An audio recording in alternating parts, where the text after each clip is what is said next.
No blame on her. Zhejiang Province, Hengang City. Wenqing Junior High School, Class 37. The progress made by everyone in this mock exam is evident. Especially commendable is classmate Qin Shou, who achieved the second highest score in the entire grade. Just 2 points. Shy of perfection. Everyone should learn from him. Most students performed admirably, while a select few, lacking ambition, managed to score a complete 0, dragging down the class average. I shall refrain from naming names. I merely hope that this particular student will take heed. With only 21 days until the high school entrance examination, such a score would not suffice even for admission into an ordinary vocational school, let alone a prestigious one. The Mediterranean homeroom teacher cast a glance toward the third-to-last row by the window on the far right, where a girl with a ponytail sat upright, exuding the demeanor of an exemplary student. His lips twitched involuntarily. What a fod! He was clearly speaking of her. Qiao Sang was well aware that the teacher was referring to her. Yet there was little she could do. She was not the Qiao Sang of this world. Only a few days ago, she had arrived here, and before she could fully acclimate, she found herself thrust into the mock exam. However, it was merely a junior high mock exam. She certainly felt no fear, for in her previous life, she had been a high-achieving student who gained admission to a prestigious 985 institution. Yet, as soon as the exam paper landed in her hands, she was utterly bewildered. What is formed by the awakening of human brain domains?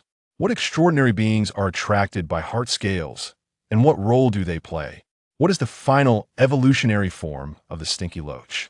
What planets have humans already colonized? What on earth are these questions? Ultimately, she found herself with no alternative but to choose the shorter option when faced with 3 long answers, and the longer option when presented with 3 short ones, filling in the blanks haphazardly and submitting blank responses for the essay questions. In recent days, Qiao Sang has acclimated to her physical state, and the memories of the original owner have surged forth, granting her a clearer understanding of this world. This is a realm centered around beast taming, a domain that has evolved over a span of 32.05 million years since humanity first discovered their ability to tame beasts, resulting in a thoroughly developed societal framework for beast taming. Although it is termed the age of beast tamers, not every individual possesses this ability. Upon reaching the age of 15, a person's cerebral domain can awaken their taming codex through magnetic wave stimulation. This taming codex serves as both a contract and a spatial link, perfectly intertwining the relationship between humans and extraordinary beings.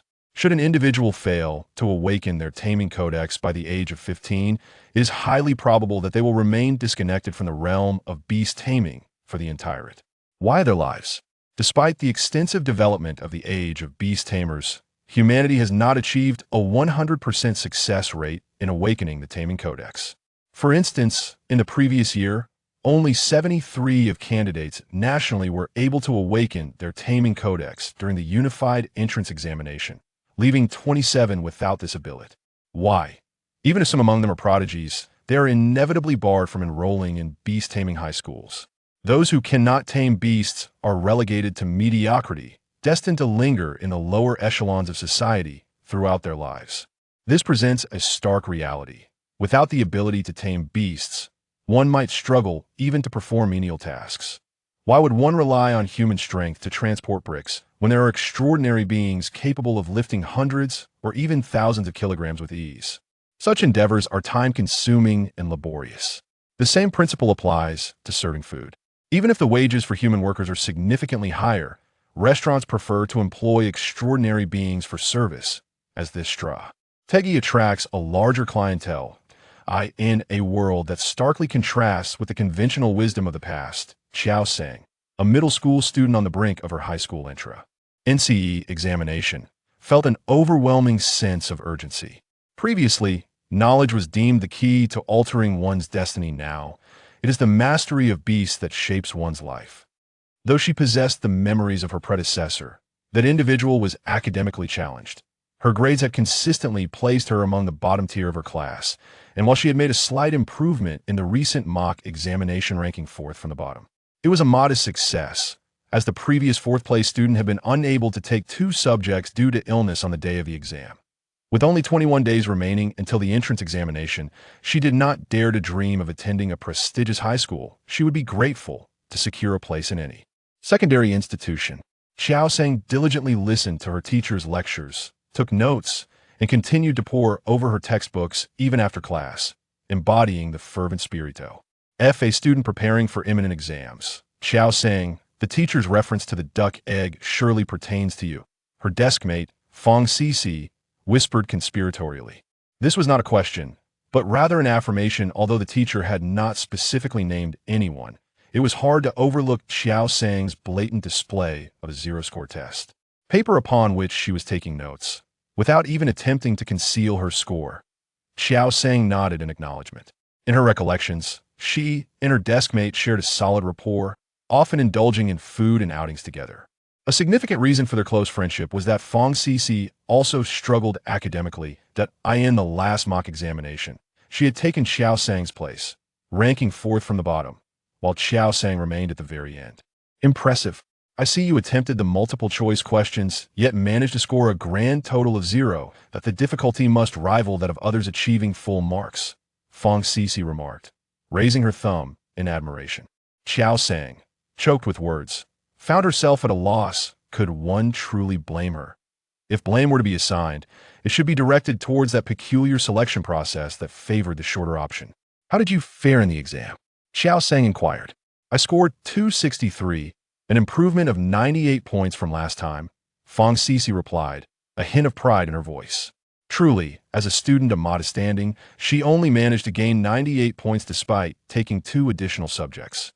Yet, Qiao Sang kept her thoughts to herself, for they were both in the same boat of academic struggle, and mutual harm seemed unnecessary. Well done, she complimented. Indeed, my mother has been scrutinizing my every move lately. Before she could finish her sentence, a classmate seated in front of Fong Cici turned around, nervously interjecting, "Is it true that Dai Shushu from Class 9 has been granted DIR? ECT admission to Li Tan Beastmaster High School?" Fong Cici sighed. If it's being talked about so widely, it must hold some truth. Qiao Sang continued to leaf through her textbook. The Dai Shushu they spoke of had secured the top position in the recent mock examination. In her view, there was little scandal in being admitted to high school as the top student. Her immediate concern was to review the key points of the syllabus. I've heard she was granted admission due to her autonomous awakening. Another classmate, sitting in front of Qiao Sang, chimed in. At this, Qiao Sang lifted her gaze. Beastmaster High School sought future Beastmasters, with the ability to awaken one's brain domain taking precedence. Those who succeeded in autonomous awakening often achieve greater heights than those who awaken through magnetic stimulation. The first batch of awakened Beastmasters, over 30 million years ago, had all experienced autonomous awakening back then. They comprised a mere 0.01 of the population, a truly rare breed. It was not until 2563 years ago that a researcher named Chun Les-Hen discovered that the realms of the human brain could be awakened through the stimulation of magnetic waves, thus ushering in a true era of beast mastery. However, those who could successfully awaken autonomously remained the exceptional few. Autonomous awakening, you say? Fong Cici pondered. Do you think it's too late for me to cling to her now? The classmate seated before Fong Cici shook his head. Don't even think about it. Those who are guaranteed admission will certainly not remain in school. If you had known you could enter high school early, would you still have come here? Fong Cici nodded in agreement. If I were to succeed in autonomous awakening, would I still be eligible for guaranteed admission even if my academic scores were lacking? Qiao Sang took a deep breath, her expression earnest. Her inquiry drew the attention of all three. Forget about failing. Even if you scored 0, there would still be a school willing to accept you, teased the classmate sitting in front of Qiao Sang. Stop dreaming. Those who succeed in autonomous awakening are always top students. There's no room for underachievers, Fong Cici said, patting Qiao Sang on the shoulder. Just the other day, I had a similar dream. Qiao Sang lowered her head in silence.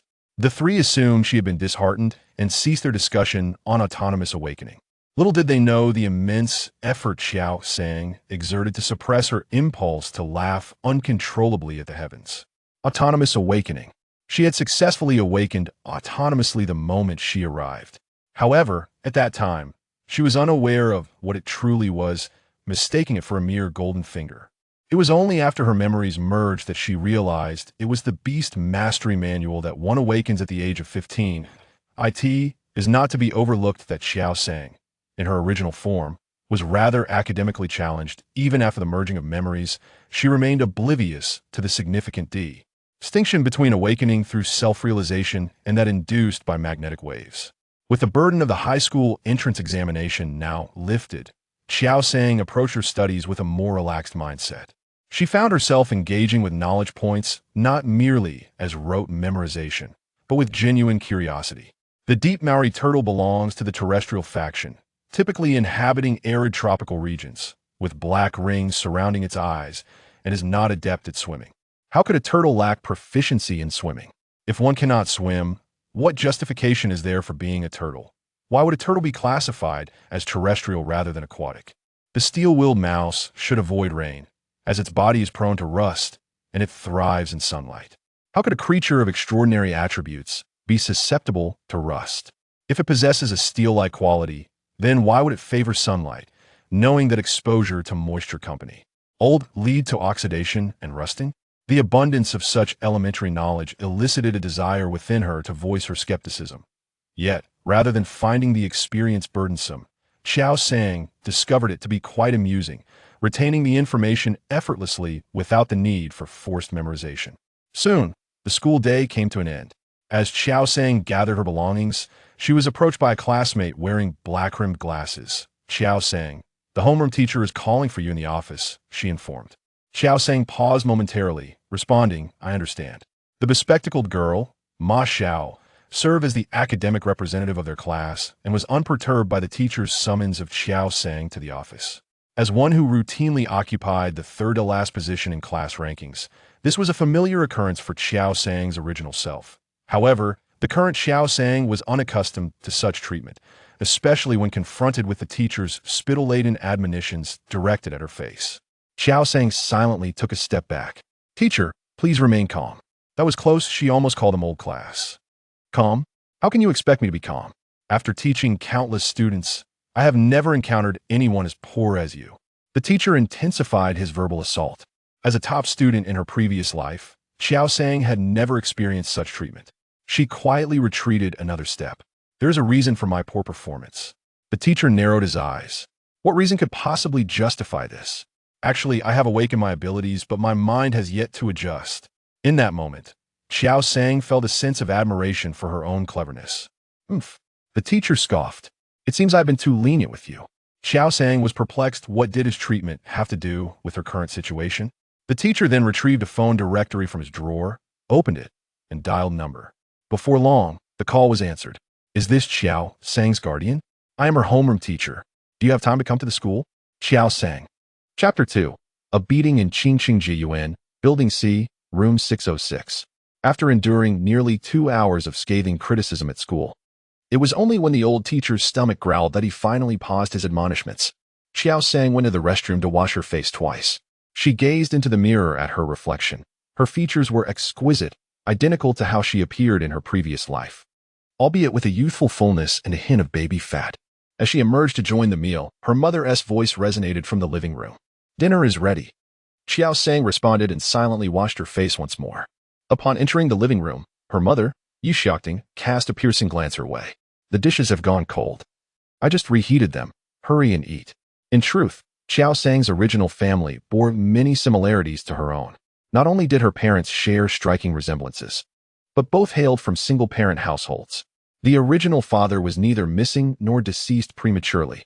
Rather, he was simply a product of a divorce. They had separated when their child was merely 3 years old. The year Qiao Wanyang divorced, he quickly remarried and had a daughter, now 14 years old. This situation is indeed intriguing. Perhaps sensing guilt towards her mother, he left both the child and the house to her upon their separation. Yishakting chose not to remarry, instead dedicating herself to both earning a living and raising Qiao Sang. Fortunately, she was an E-level beast master, possessing a faithful eagle and a plump pigeon. By renting out her services for aerial excursions, she managed to live comfortably. Life had not reduced her to a weary visage, but had transformed her into a strong woman with a gentle exterior yet resolute interior. Qiao Sang deeply resonated with this notion. Her mother was indeed remarkably resilient. However, it is truly not her fault. The Beastmaster manual is inaccessible in her mind, and she has never forged a contract with a supernatural creature. without a visit to the Beastmaster Center for an examination. It is indeed impossible to prove that she has awakened autonomously. As Qiao Sang ate, she refrained from speaking. Although her mother is a strong woman, one cannot guarantee that her strength will persist indefinitely. Take a day off tomorrow. I will take you to the Beastmaster Center, her mother said, gazing at Qiao Sang. Qiao Sang was momentarily taken aback. What do we need to go to the Beastmaster Center for? Did you not say you have awakened autonomously? We need to get an examination to obtain proof so that we can select a pet from the beast base, her mother explained. Since you have awakened, it is best to choose a pet as soon as possible. Qiao Sang was astonished. Do you really believe in me? A myriad of emotions surged within her, leaving her speechless. Indeed, mothers in this world often share not only their appearance but also their personalities. Mom, since you believe in me, why did you remain silent while I endured 2 hours of scolding? Qiao Sang pondered silently. The following morning, at the entrance of the Hangang Beastmaster Center, a plump supernatural creature, approximately 3 meters in length, with a brown body and crimson tail feathers, descended from the sky. Qiao Sang excitedly dismounted from the fat homing pigeon, reveling in the exhilarating sensation of such close proximity to the heavens for the first time. She resolved that henceforth, she would certainly forge a contract with a flying-type pet. Thank you, fat homing pigeon, her mother said, gently stroking it. The pigeon flapped its wings and nuzzled its large head against her mother, displaying a playful affection. With a wave of her hand, a soft glow enveloped the fat homing pigeon, and in the next instant, it vanished from sight. Regardless of how many times she has watched it, Qiao Sang finds it utterly enchanting. These occurrences defy scientific explanation from her previous life. Upon entering the Hangang Beastmaster Center, her mother led her directly to the service desk number 37. Before the staff could utter a word, her mother spoke first. Hello. We are here for a brain domain assessment. With that, she gestured for Qiao Sang to present her information card. Obediently, Qiao Sang retrieved the card. After scanning it, the staff member said, Greetings, that will be 500 Alliance coins. In this era, humanity has ventured beyond the Blue Star, harnessing the abilities of Beastmasters to colonize 3 other habitable planets. The unified currency across these 4 celestial bodies is the Alliance coin. Suddenly, a diminutive, green creature known as Chaligua appeared behind the staff. Standing at less than 1 meter tall, it had a round head adorned with green antennae tipped in yellow, and it sported a name tag from the staff member. As a plant-type beast, Chaligua is known for its gentle demeanor, making it particularly beloved by many, especially females. Approaching Qiao Sang, the creature extended its 3-fingered hand in a courteous gesture, exuding a professional charm. As the capital city of Zhehe Province, Hong Kong's Beastmaster Center is naturally the largest of its kind within the province.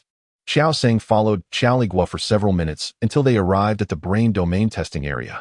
The creature scanned its name tag at the identity recognition device outside the door.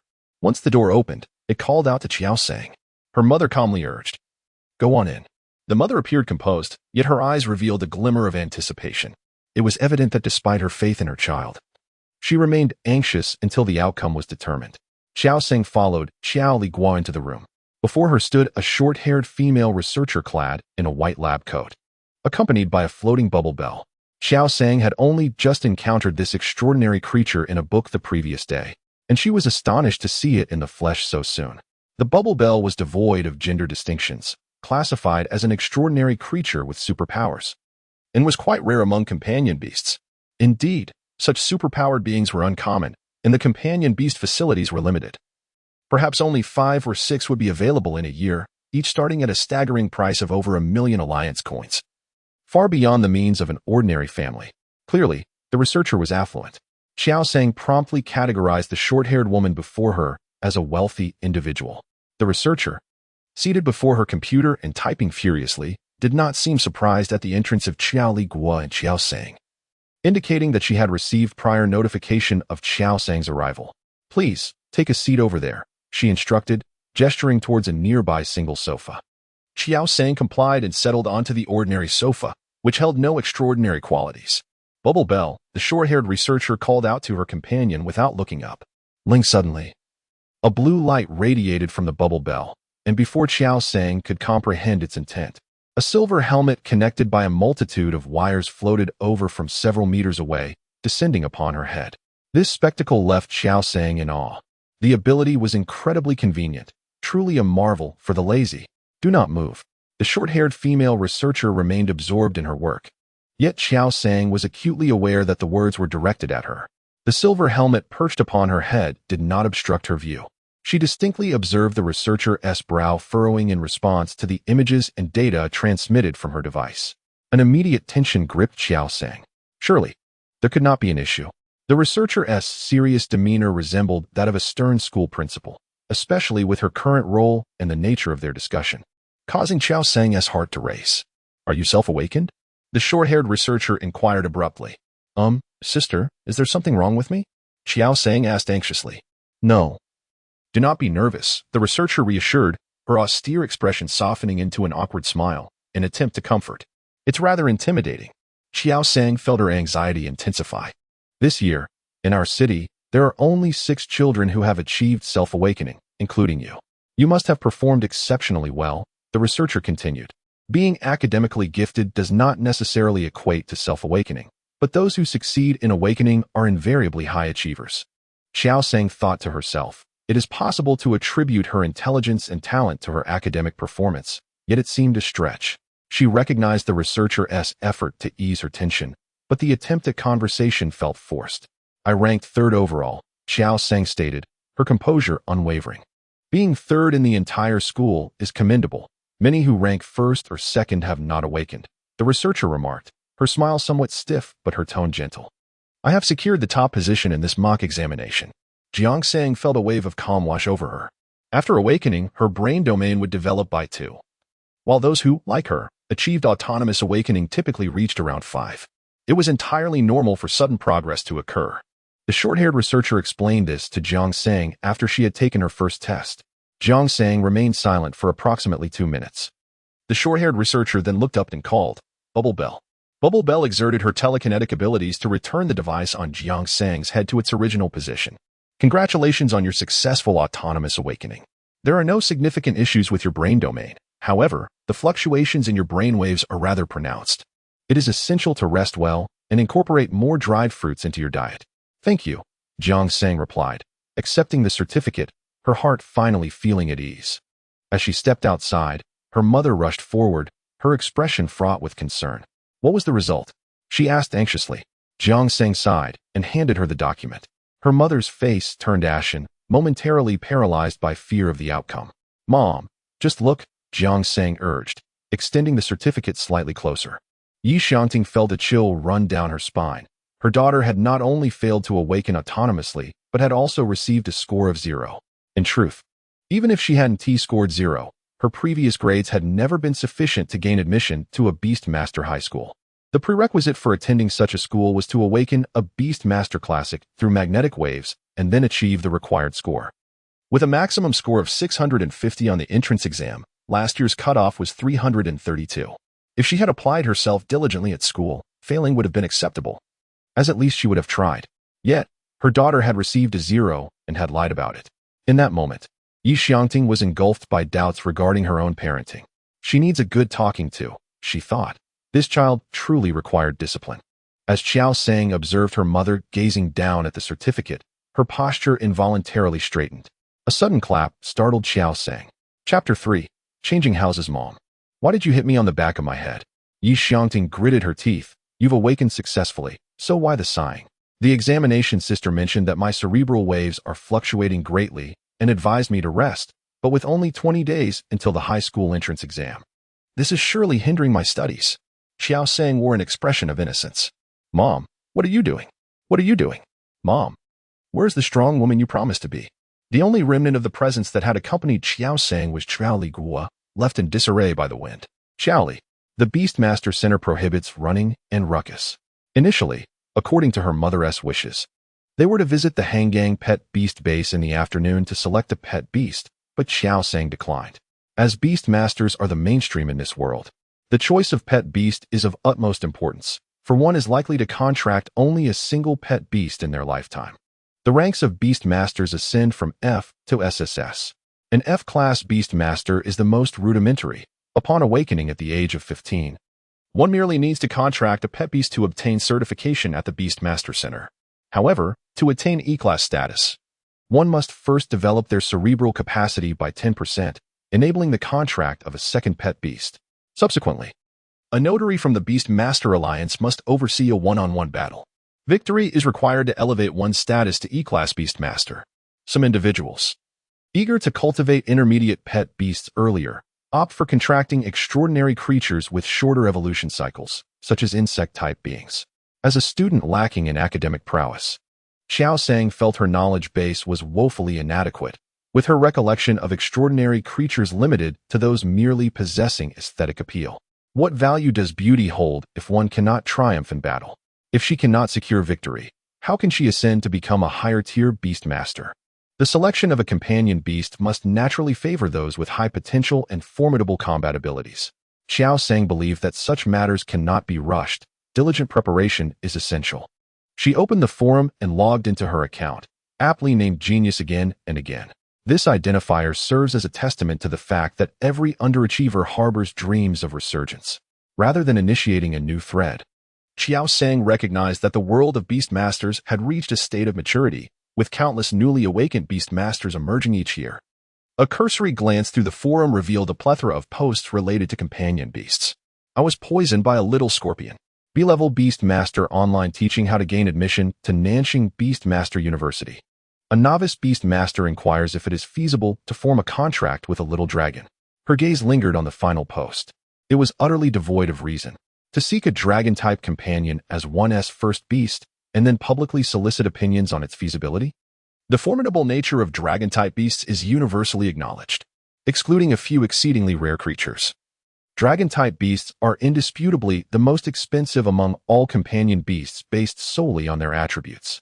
Only those with considerable wealth could afford them, absolutely out of reach. Yet, if a dragon-type beast were to appear before Qiao Sang, awaiting her contract, the situation might not be so absolute. Qiao Sang continued to scroll, diverting her attention from the post that weighed heavily on her heart. New beast masters enthusiastically recommend the sand gerbil. The comments section was filled with a myriad of opinions. It seems the original poster hasn't experienced the nocturnal habits of a sand-burrowing rat. A gentle reminder, they are prone to bruxism. Why hasn't the commenter above also mentioned what it uses to grind its teeth? The pale sand fox begs to differ. The deep fur turtle requests to engage in combat. With the progression of beast taming civilization, creatures suitable for novice beast tamers have been thoroughly cataloged. The petite pigeon, pale sand fox, short-tailed snake, sand-burrowing rat, and deep fur turtle. These 5 beast types are moderately priced, within the financial reach of most families, and possess docile temperaments. The majority of inquiries regarding beast choices from new beast tamers, as observed by Qiao Sang, revolve around these 5. Her mother's initial contracted beast was a petite pigeon, with the plump family pigeon being its evolved form.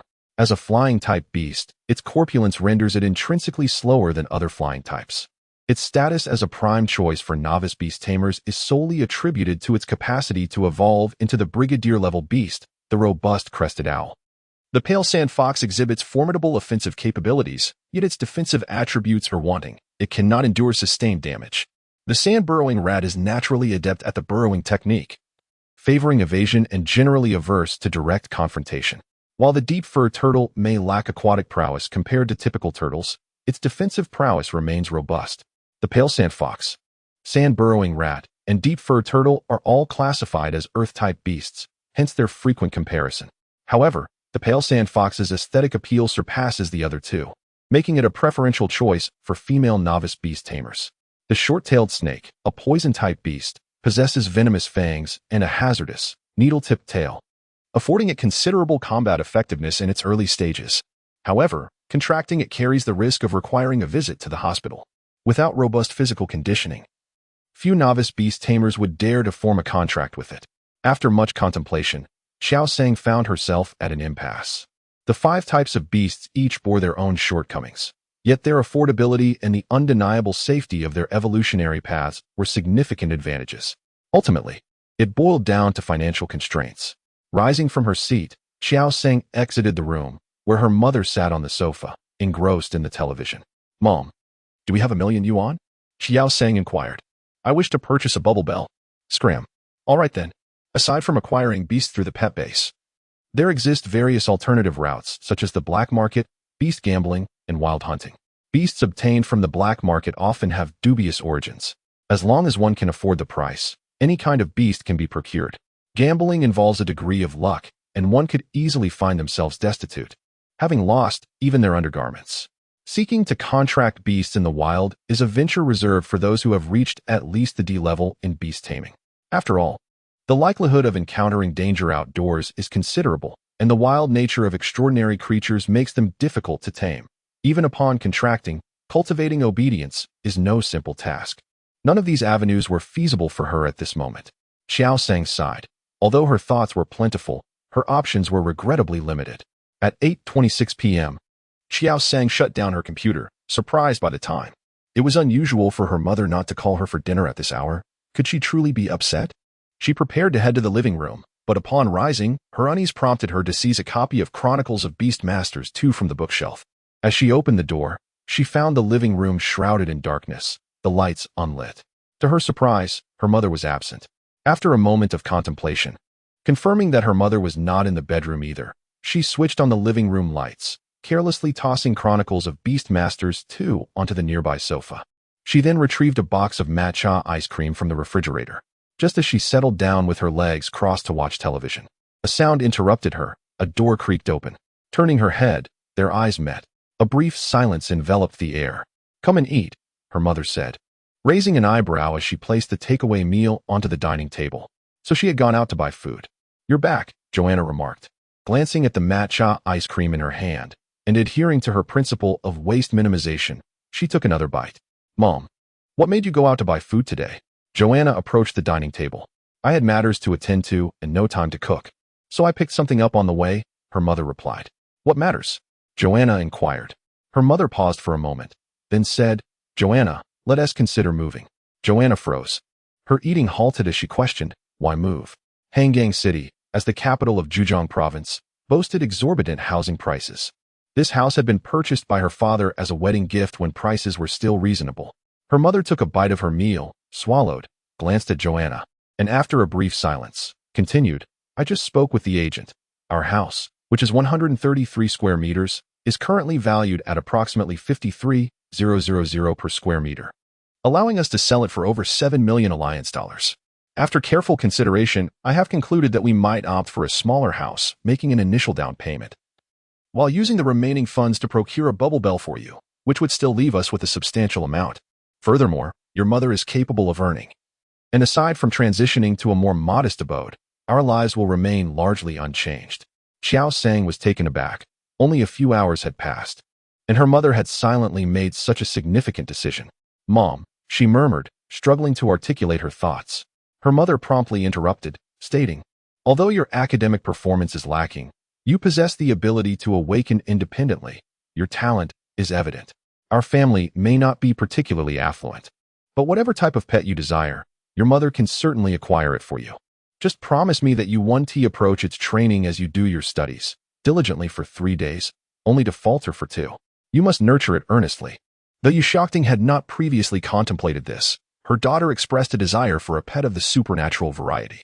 Despite her daughter's academic shortcomings, the fact that she could awaken independently indicated her genuine aptitude for beast mastery. Their family had never before produced a child with such an ability. Therefore, it seemed reasonable to invest in a pet that, while expensive, held great potential and was favored by her daughter.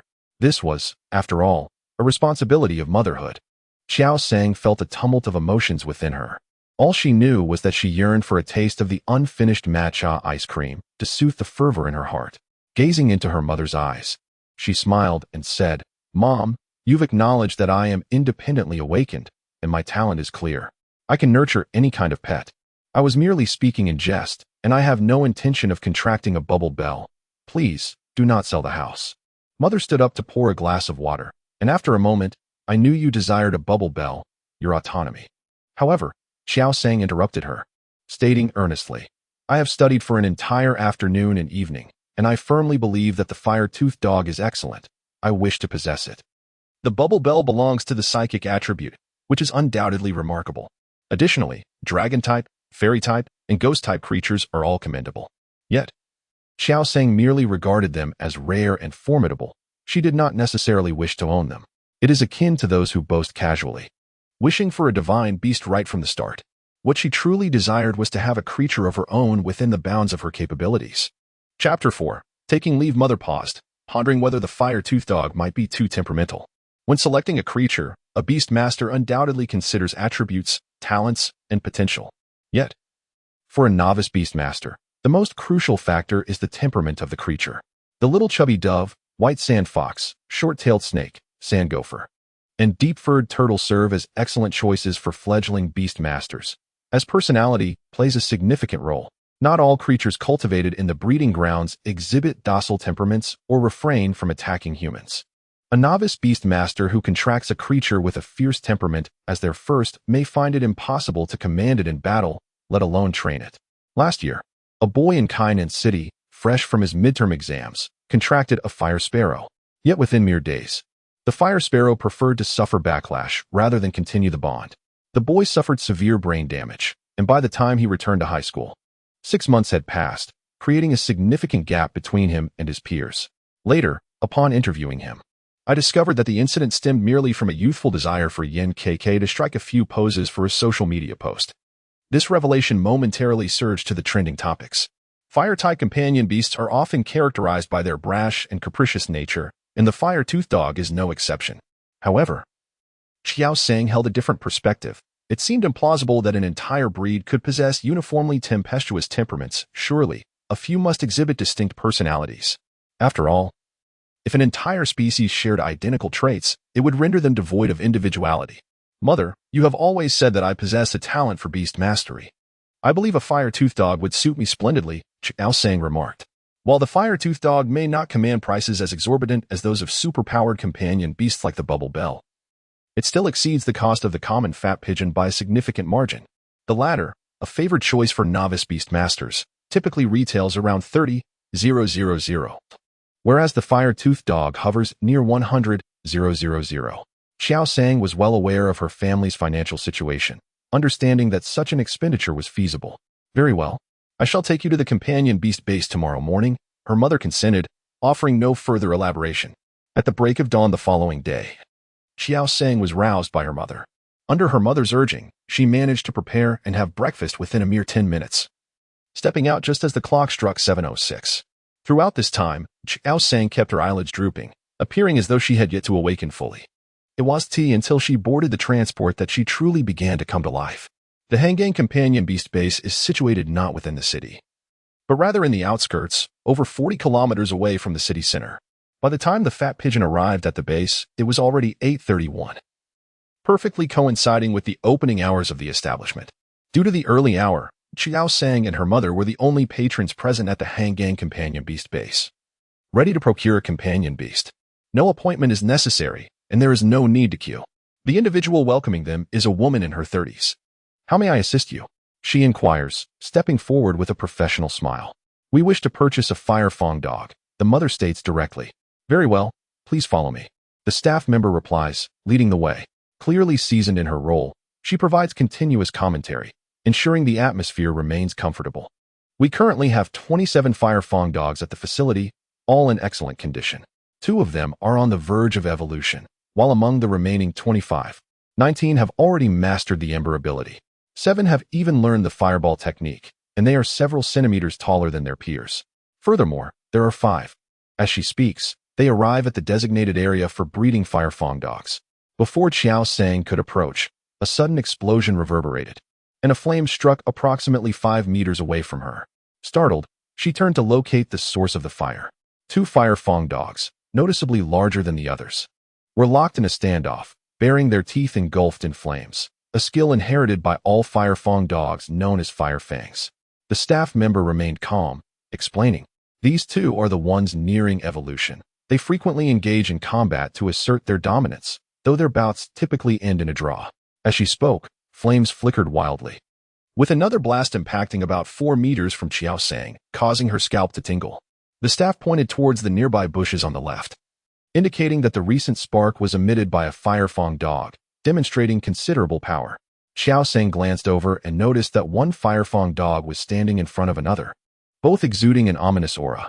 Indeed, the next moment, they began to fight fiercely. The staff provided a real-time commentary, explaining that they were rivals vying for the affection of a female fire fong dog. However, it was evident that their struggle would be in vain, as the female favored a different suitor. Qiao Sang pondered for a moment before inquiring, "Where is that female Firefang dog? Surely, her temperament would be more amiable than that of the males." The staff chuckled and replied, "She is the one cheering for them beside the fight." Qiao Sang was taken aback. Upon looking again, she saw a Firefang dog with a coat that was cleaner and softer than the others, excitedly barking. "Yeah, yeah." The staff translated, "She is likely calling for them to fight. While she does not favor either of them, she enjoys watching them battle for her attention." Qiao Sang fell into a state of confusion. Noticing her mother's silence, the staff asked, "Do you have a preferred Firefang dog? I can bring one over for you to examine up close." The mother shook her head, replying, "I am here to accompany my daughter. It is she who wishes to form a contract with a Firefang dog." The staff suddenly understood, exclaiming, "No wonder. Your daughter must have awakened independently." The mother appeared delighted and asked, "How did you know?" The staff member explained, "Today is Friday, and your daughter is still wearing the uniform of Wenqing Junior High School. She should be in the 3rd year. It is not yet the time for the annual Beastmaster Alliance's unified awakening of the brain domain, unless she has awakened autonomously. How could she come here to contract a pet beast? Moreover, it is quite challenging to take leave from school at such a critical moment."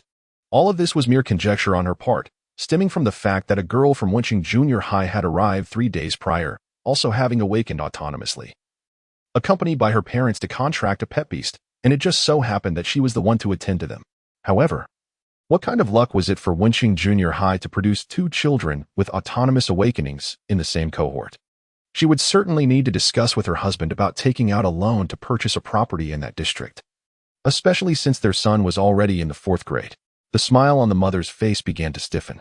She forced a couple of awkward laughs. "Haha, how could I possibly forget? I remember you asked for leave yesterday, but today?" Qiao Sang raised a question. "I directly requested 2 days off for you yesterday." The mother's voice involuntarily grew louder. Qiao Sang replied, "That's good." She sighed inwardly, wondering if her mother had noticed that her voice always increased in volume when she lied. Chapter 5. The Beastmaster Manual. A minute passed. The mother's volume was slightly elevated compared to her usual tone, yet her facial expression remained calm. "I need to use the restroom," she stated. The staff member replied, "Just turn left at the front, go to the end, and then right." The mother nodded and lifted her leg to head rightward. "Ma'am, it's actually to the left," the staff member reminded. The mother's back stiffened momentarily, but she quickly turned left, acting as if nothing had happened. This left Qiao Sang in a rather amused state, and she managed to control the corners of her mouth from curving upward. "Mother, your persona as a strong and independent woman has crumbled," she thought. Qiao Sang observed that the fire-toothed dogs were lively and full of energy. Not a single one remained still. It was no surprise that novice beast tamers considered the plump doves as their first choice of companion. Unable to help herself, Qiao Sang inquired, "Is there a fire-toothed dog with a quieter disposition?" The staff member tactfully replied, "Actually, we have many other companion beasts at our base." Qiao Sang understood immediately. After all, her soul was that of an adult, even without experience in beast taming. She did not believe she would be at a loss with a temperamental companion beast, as a mere 15-year-old child might be. With that in mind, she decided to disregard temperament and simply choose the fire-toothed dog that caught her eye. "May I see that one?" Qiao Sang noticed that one particular fire-toothed dog was persistently ramming itself against a tree, not in a reckless manner, but rather with a purposeful and charged intent. She sensed that its target was not the tree, but itself. After all, who would foolishly collide with a tree without purpose? With a sharp whistle from the iron whistle hanging around her neck, she produced a piercing sound. All the fire-toothed dogs halted their activities. Their attention solely focused on her, ceasing their mischief. A few tilted their heads in confusion. "Dinner? Is it time to eat?" With the fiery obstacles removed, the staff member entered the fire-toothed dog enclosure and lifted the chosen dog. The fire-toothed dog blinked its bewildered eyes, its flame-like ears twitching. It was then placed in front of Qiao Sang. The fire-toothed dog is a diminutive canine companion, adorned with a fiery red coat interspersed with a few black stripes, and a tuft of short orange hair atop its head. The fire-toothed dog before her stands approximately 60 centimeters tall, distinctly smaller than its counterparts. A fresh bruise mars its forehead, while its glistening black eyes gaze at her with an irresistible urge to reach out and touch. Unlike other fire-toothed dogs known for their fiery tempers, this one exudes a sense of vulnerability. In her mind, Qiao Sang conjures an image of a frail fire-toothed dog, ostracized and deprived of food, ultimately growing malnourished, yet persevering through rigorous training. The recent collision with a tree surely indicated an attempt to practice some extraordinary skill, perhaps a technique akin to the flame impact. The staff member elucidates. This fire-toothed dog is the youngest in our facility, having been born less than a month ago. So, it is not weakness, but rather youth. However, youth can be advantageous. Many beast tamers prefer to nurture their pets from the egg stage, as this often fosters a deeper emotional bond and understanding. Qiao Sang had previously entertained the notion of acquiring a juvenile beast egg, yet swiftly dismissed the idea. After all, she still attends school, and the presence of an egg would attract undue attention and pose safety concerns. Leaving it at home would also be problematic, as her mother works, and no one would be there to watch over it. Crouching down, Qiao Sang gently strokes the fire-toothed dog's head. The creature blissfully squints its eyes, and its red tail sways unconsciously. It appears quite docile. As Qiao Sang revels in the softness of its fur, her satisfaction deepens. Gazing into the fire-toothed dog's eyes, she smiles and asks, "Would you care to accompany me?" The staff's expression was somewhat peculiar. This fiery dog possessed a rather irascible temperament. Taking advantage of its youth, it unabashedly engaged in skirmishes with other fiery dogs.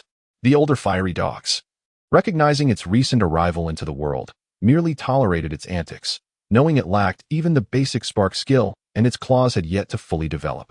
Occasionally, they would indulge it in play, feigning defeat, which only served to inflate its confidence, leading it to believe it was invincible, thus becoming increasingly arrogant. As a professional attendant, she possessed a keen insight into the desires and requirements of the customers seeking a companion creature. It was evident that this girl was in search of a more placid fiery dog. Should she offer a word of caution? Alas, this establishment harbored no docile fiery dogs. She pondered the commission she could earn from the sale of a fiery dog, then considered the implications for her son's education and housing situation, ultimately deciding against voicing her thoughts. "Shall we go?" The fiery dog understood the implication. "Are we leaving?" Naturally, it was eager to depart. It had no rivals here. And the gentle caress of this human's hand felt delightful. It seemed the time had come to seek new challengers. With a resolute nod, the fiery dog extended its plump paw. Qiao Sang was momentarily taken aback, but soon grasped it. This was proving to be far smoother than she had anticipated. Thus, an agreement was forged between the human and the dog. The bond between humans and extraordinary beings was established under the auspices of the Beast Taming Codex. This codex served as a medium, intricately linking their relationship. Generally, for a contract to succeed, both parties must willingly consent. However, it was also possible to forge such a bond after thoroughly vanquishing the extraordinary being, catching it unawares. The latter presents numerous hidden dangers. Without sufficient intimacy, a pet beast may easily become unruly, a concern only for those high-ranking beast tamers. As long as the beast tamer's cerebral domain is sufficiently developed, the more formidable the beast codex, the bond with the pet beast remains unbreakable, even in the event of backlash. At this moment, Qiao Sang is consciously connecting to her cerebral domain. Within her domain, the beast codex rests quietly, motionless, although it is called a codex. Its thinness resembles that of an envelope, containing only a blank page. Qiao Sang has read that when the beast codex first awakens, it is white, holding merely a single contract space for bonding with a pet beast. Once the cerebral domain reaches a development of 10, the codex will awaken to a gray hue, allowing the contract space to expand to 2 pages. Recalling the gestures that activate the beast codex, Qiao Sang forms a seal before her. Soon, the codex within her domain begins to activate, gradually flipping to the solitary page. A soft white glow slowly converges from all directions towards the fire-toothed dog's head, gradually forming a miniature circular star array. In fact, there exists a rather simple method to discern the level of a beast tamer, whether through bonding or summoning. One need only observe the luminescence surrounding the pet beast. Just as with the codex, the color it exhibits will match the hue of the star array summoned. However, this serves merely as a reference, as typically, even if the beast codex awakens again, an individual lacking a comparably powerful pet beast will not pass the Beast Alliance's tamer level assessment. The brilliance of the star array envelopes the fire-toothed dog's head, which curiously gazes up at the array, showing no signs of resistance. Chapter 6, Fire-Toothed Dog Before Long. The fire-toothed dog vanishes beneath the radiance of the star array. The blank page of the Beast Mastery Codex in Qiao Sang's mind suddenly illuminated, vividly revealing a Firefang dog. Concurrently, the vacant space in the codex displayed: name, Firefang dog, attribute, fire, level, beginner, 63 1000. Skills, Bite, Entry 73 100. Charge, Proficient 133 500. Fire Fong, Entry 100 points. 0. These straightforward and easily comprehensible lines of text appeared clearly before Qiao Sang. She was taken aback. Did the codex provide such information? Surely not. She recalled that the codex was solely intended for contracts and serving as a space for pet beasts, lacking any semblance of a system. Nevertheless, Qiao Sang felt uncertain about her memory, for the original owner was a lackluster student with numerous gaps in knowledge. However, this might indeed be the proverbial golden finger. Everything would have to wait for verification once she left this place. Suppressing her excitement, Qiao Sang formed the summoning seal. In the next moment, a white star array appeared on the ground, gathering starlight and revealing an exuberant Fire Fong dog. Yap! The Fire Fong dog barked at Qiao Sang. Due to their bond, Qiao Sang easily comprehended her pet's intent. It wished to attempt entry into the Beast Mastery Codex once more. As soon as it entered, the Fire Fong dog began barking to be let out. Qiao Sang readily acquiesced, and as the Fire Fong dog emerged, it joyfully wagged its crimson tail. Yap! In the next moment, she released it again. The Fire Fong dog blinked its black eyes. Yap! Qiao Sang's smile faltered momentarily, but she ultimately decided to return it to the codex.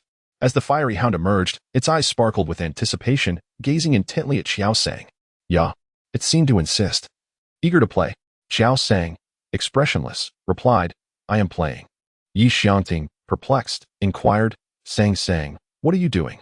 According to the regulations of the Alliance, all contracted pets of beast masters must be registered at the Beast Center within 7 working days.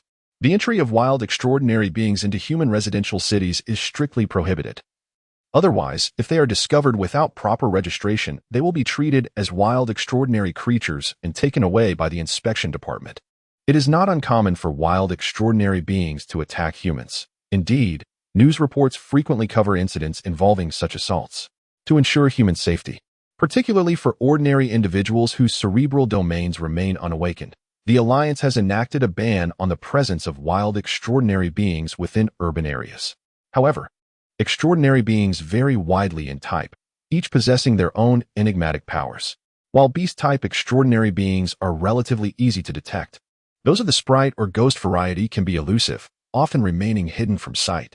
Consequently, the Alliance established the inspection department to address these matters specifically. From the Hangang pet base to home, a mere turn led to the Hangang Beast Center, making it a convenient stop.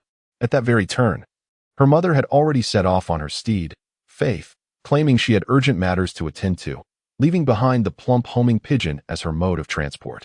Qiao Sang arrived at the Hangang Beast Center at precisely 11:32 a.m., with only 28 minutes remaining until closing time.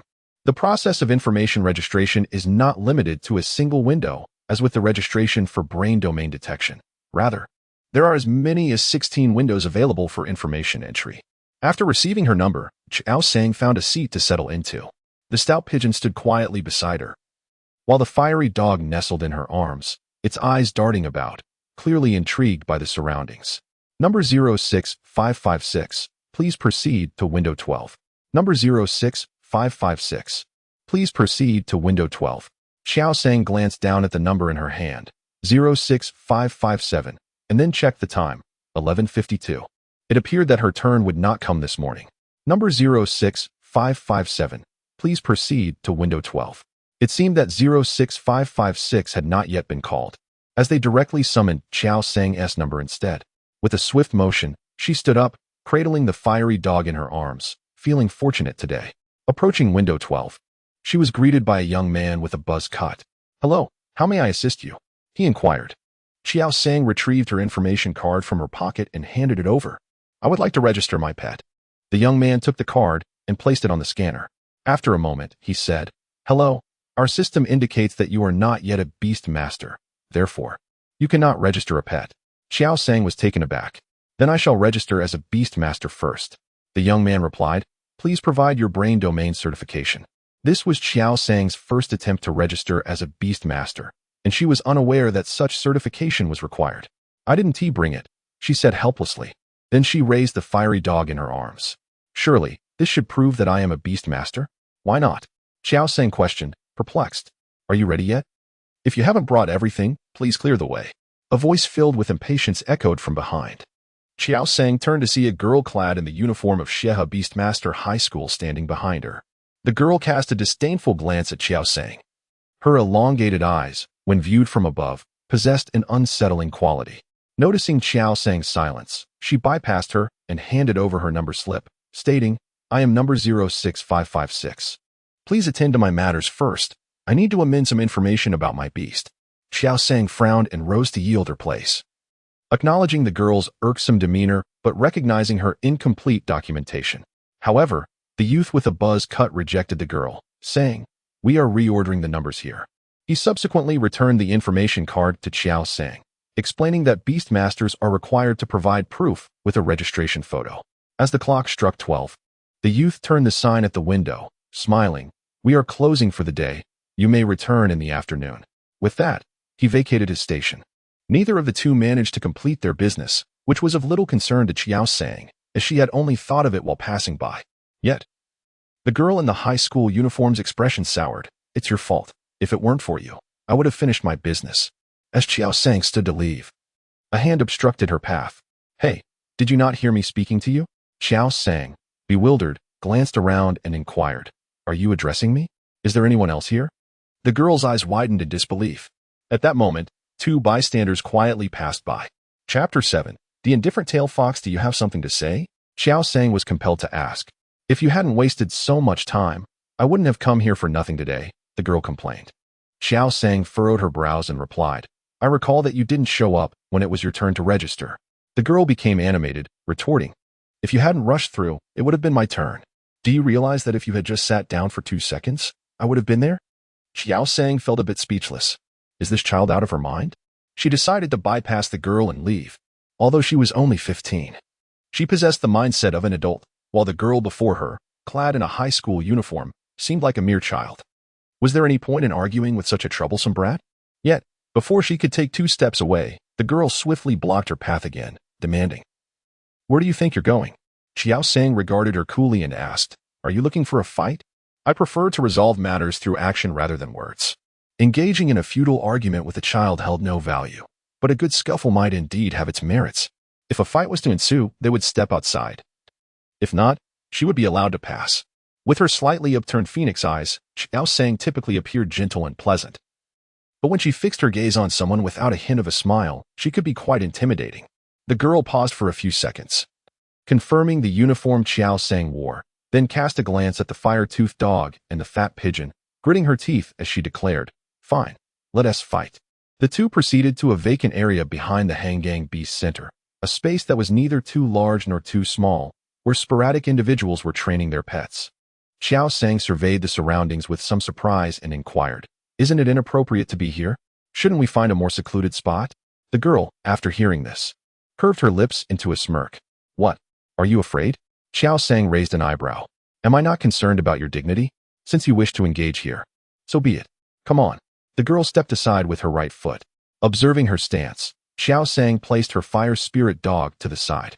The girl, noticing this, raised her hands, but before she could form any seals, a leg swept towards her face. Instinctively, she crouched down, protecting her head.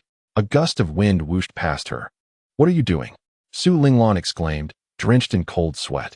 She quickly retreated a couple of steps, her face a mask of disbelief. Unable to fathom that the seemingly younger girl had dared to kick her, and even aimed at her head. The force behind that kick could have easily resulted in a concussion. It was utterly ruthless. Qiao Sang feigned innocence. "Weren't you the one who wanted to fight? Who the hell said this was a fight?" Su Linglan retorted, utterly speechless. She felt certain it was intentional, yet she had no proof. A beastmaster would naturally rely on their contracted beasts in a duel. Who had ever seen a beastmaster resort to physical combat themselves? Su Linglan shouted at Qiao Sang. Qiao Sang paused for a moment, then replied, "I am not a beastmaster." Su Linglan, indeed, I heard that just now. However, this was merely an official certification. You have already contracted a beast. Can you simply deny it? Without further ado, Su Linglan formed a seal, and a white star array suddenly illuminated the ground, revealing a white figure within the formation. Gazing at her beloved beast, Su Linglan felt a sense of reassurance. As a beast tamer, it was only natural for her to engage in battle using the methods of her craft. "Are you perhaps too timid to fight me with your own creature?" The fierce girl before her was clearly a novice beast tamer, the The plump pigeon was an intermediate beast, unlikely to be hers. The underdeveloped fire-toothed dog was most likely the creature she had contracted. What could she possibly use to contend against her? The Moa Fox, an evolved form of the Dai Shushu fox, possessed an exceptionally gentle nature. Unlike its earlier stage, which was merely adorned with a beautiful tail. The evolved Moa Fox boasted a tail over 2 meters long, 5 times its own body length, serving as a source of strength. Qiao Sang observed the amber-eyed, white extraordinary creature before her, her mind instinctively recalling the information she had studied just the day prior. The Moa Fox was indeed an intermediate beast. While the fire-toothed dog had only just been born, still less than a month old, and having undergone no training since its recent contract, it stood no chance. Qiao Sang had already reached her conclusion. Given the disparity in power, she would not send the fire-toothed dog into a one-sided thrashing. Giorgio, you go. Qiao Sang instructed the plump pigeon, which had remained silently by her side.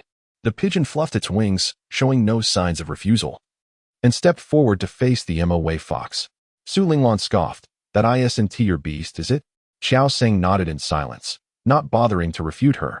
Huh. Giorgio is just a plump pigeon, yet I will still prevail, Su Linglan declared, unperturbed. She knew that directing someone else's beast lacked the same synergy as commanding one she had nurtured herself. Despite being at the same intermediate level, she felt no apprehension about losing. Moa Fox, quicksand. Su Linglan resolved to take the initiative and commanded directly. The Moa Fox raised its head and let out a cry. Its tail, measuring over 2 meters, swayed gently, gradually taking on a dusty heel. The fat doves prepared to take flight, while Qiao Sang remained composed. Just as the fat doves spread their wings and were about to ascend, a red figure dashed across, colliding directly with the Moa Fox, abruptly interrupting the flow of sand that had yet to be released. The fat doves froze in midair, their plump heads adorned with large question marks. Wasn't it supposed to be their turn to strike? It was the fire-toothed dog. Qiao Sang stared at the vibrant red figure, momentarily taken aback. Yap, yap. The fire-toothed dog barked in discontent towards Qiao Sang. She could distinctly sense its anger and sense of injustice. The fire-toothed dog was exceedingly upset. Wasn't it supposed to be her contracted companion? Why was another allowed to engage in battle? As Qiao Sang grasped the fire-toothed dog's sentiments, her throat tightened slightly, just as she was about to speak. Despicable. You actually resorted to an ambush, and a gang up 2 against 1. Su Linglan exclaimed furiously.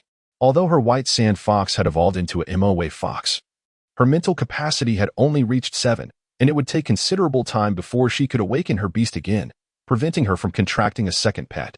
The Moa Fox was indeed a mid-level beast, but the fat dove was of the same tier, and being a flying type inherently countered the Moa Fox. Furthermore, the fire-toothed dog, though a beginner beast, belonged to the fire element and possessed formidable attack power. If it came down to a 2-on-1 scenario, she would undoubtedly be at a disadvantage. Su Linglan gritted her teeth, glaring at the girl before her, who was not only ruthless but also treacherous. Qiao Sang stood frozen for 2 seconds, suddenly feeling a revelation wash over her. 2 against 1. How could she have not considered this? This is a brawl, not a competition. Victory is all that matters, and there are no regulations to adhere to. Just as it so happens, Fire-toothed dog is eager to engage in a fight, and she can observe its prowess while validating her own thoughts. Qiao Sang gazed at the sulking creature before her and chuckled. Fire-toothed dog, come here. Chapter 8. Fire's tooth. Though Fire-toothed dog's expression was marked by discontent, it obediently approached. Qiao Sang crouched down, gently stroking the dog's head. Fire-toothed dog squinted its eyes in comfort, entirely shedding its earlier irritable demeanor. It was astonishingly easy to appease, Qiao Sang mused. Fire-toothed dog, team up with fat pigeon, she instructed. Yar. Fire-toothed dog barked joyfully, turning around with a newfound determination glimmering in its eyes. From now on, if anyone dares to claim that fire-type beasts possess a foul temper, Qiao Sang will be the first to disagree. Use charge, Qiao Sang commanded decisively. She paid no mind to whether the girl opposite was prepared, should one need to announce, I am about to strike you, before a fight. This was her first collaboration with Fire-toothed dog, and she was resolute in her desire not to lose. Fire-toothed dog exerted its strength in all 4 limbs and surged forward in an instant. Su Linglan's gaze remained fixed on the duo. She stifled her impulse to curse and swiftly reacted. Moa Fox, bind it with your tail. The reason Fire-toothed dog's charge had succeeded previously was that Su Linglan's attention had been directed towards Fat Pigeon. Now that she had acknowledged Fire-Tooth Dog's presence, she was naturally prepared. With less than a month since its birth, Fire-Tooth Dog's speed appeared ludicrously slow in the eyes of Moa Fox. It leisurely extended its tail, measuring over 2 meters in length, as it awaited the approach of the Fire-Fang Dog. The corpulent homing pigeon soared into the sky, clutching the Fire-Fang Dog in its grasp. Without delay, Qiao Sang issued her command. The homing pigeon's flight speed, though slow compared to other aerial companions, was considerably superior when juxtaposed with the juvenile Fire-Fang Dog. Even in its state of aggression, the Fire-Fang Dog could not outpace the homing pigeon, which swiftly caught up and lifted it into the air. Su Linglan was momentarily taken aback, unsure of her intentions. The Fire-Fang Dog was equally perplexed. It was its first collaboration with Qiao Sang and the homing pigeon, leaving it evidently unprepared. The homing pigeon then unceremoniously flung the Fire-Fang Dog onto its back. Qiao Sang remained composed, yet the homing pigeon hesitated. After all, it was not Qiao Sang's familiar creature, and it did not instinctively toss the Fire-Fang Dog towards the desert-tailed fox. Qiao Sang, feeling somewhat exasperated, was about to issue another command when, unexpectedly, the homing pigeon executed her order. This was clearly not an opportune moment. 3 seconds had elapsed since Qiao Sang's directive, allowing ample time for the opposition to react. Thus, the Fire-Fang Dog soared towards the desert-tailed fox, causing a surge of alarm in Qiao Sang as she intended to call out for the Fire-Fang Dog to evade. Yet there was no movement from the adversary. Su Linglan refrained from directing the desert-tailed fox to act. Qiao Sang was baffled, but this did not hinder her from issuing commands. In this manner, she directed the Fire-Fang Dog to unleash its fiery bite upon the creature's neck. The white sand fox was not chosen primarily due to its insufficient defensive capabilities, a trait it shared even in its evolved form, the desert-tailed fox. Unlike the powerful tail, the body of the desert fox is alarmingly frail, suffering immensely from even the slightest injury, with its neck being its most vulnerable point. Get away. At that moment, Su Linglan finally comprehended the gravity of the situation. Yet, it was too late. The searing flames enveloped the sharp teeth as they lunged towards the neck of the desert fox. The desert fox let out a heart-wrenching scream, its fur standing on end, writhing violently in an attempt to dislodge the fiery canine. However, the fire canine clung on stubbornly, like a stubborn adhesive. Jump away, Qiao Sang commanded. The fire canine did not hesitate, promptly disengaging from the desert fox and leaping aside. In the next instant, the desert fox's tail, stretching over 2 meters, ruthlessly swept towards itself. Without the fire canine clinging on, that mightily powerful tail unleashed its full force upon the desert fox itself. The pain intensified as the already injured neck was battered further. Desert fox, regain your composure, Su Linglan exclaimed anxiously from the sidelines, bewildered by how swiftly the situation had deteriorated. The desert fox, racked with pain, could hardly acknowledge her words. Fat dove, wing slash. Qiao Sang seized the opportunity for a counterattack. Wing slash is a specialized skill of flying beasts, transforming their wings into razor-sharp blades, a technique most aerial creatures learn. The fat dove gazed blankly at Qiao Sang with its gray eyes. It could not, though Qiao Sang could not decipher the fat dove's words. He understood its sentiment from its expression. Use airblade. Qiao Sang did not hesitate. The wings of the fat pigeon flapped forward, and in an instant, 6 blades formed from the condensed air appeared in the atmosphere. Desert-tailed fox. Dodge. Su Linglan's heart raced with panic. The amber eyes of the desert-tailed fox narrowed as it beheld the oncoming blades, enduring excruciating pain as it attempted to evade to the side. 4 of the blades, however, still struck its body.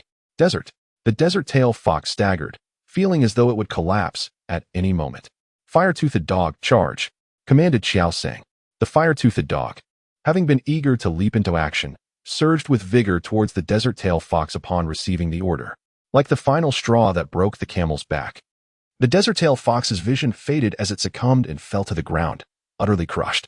Su Linglan's legs weakened, causing her to drop to the ground.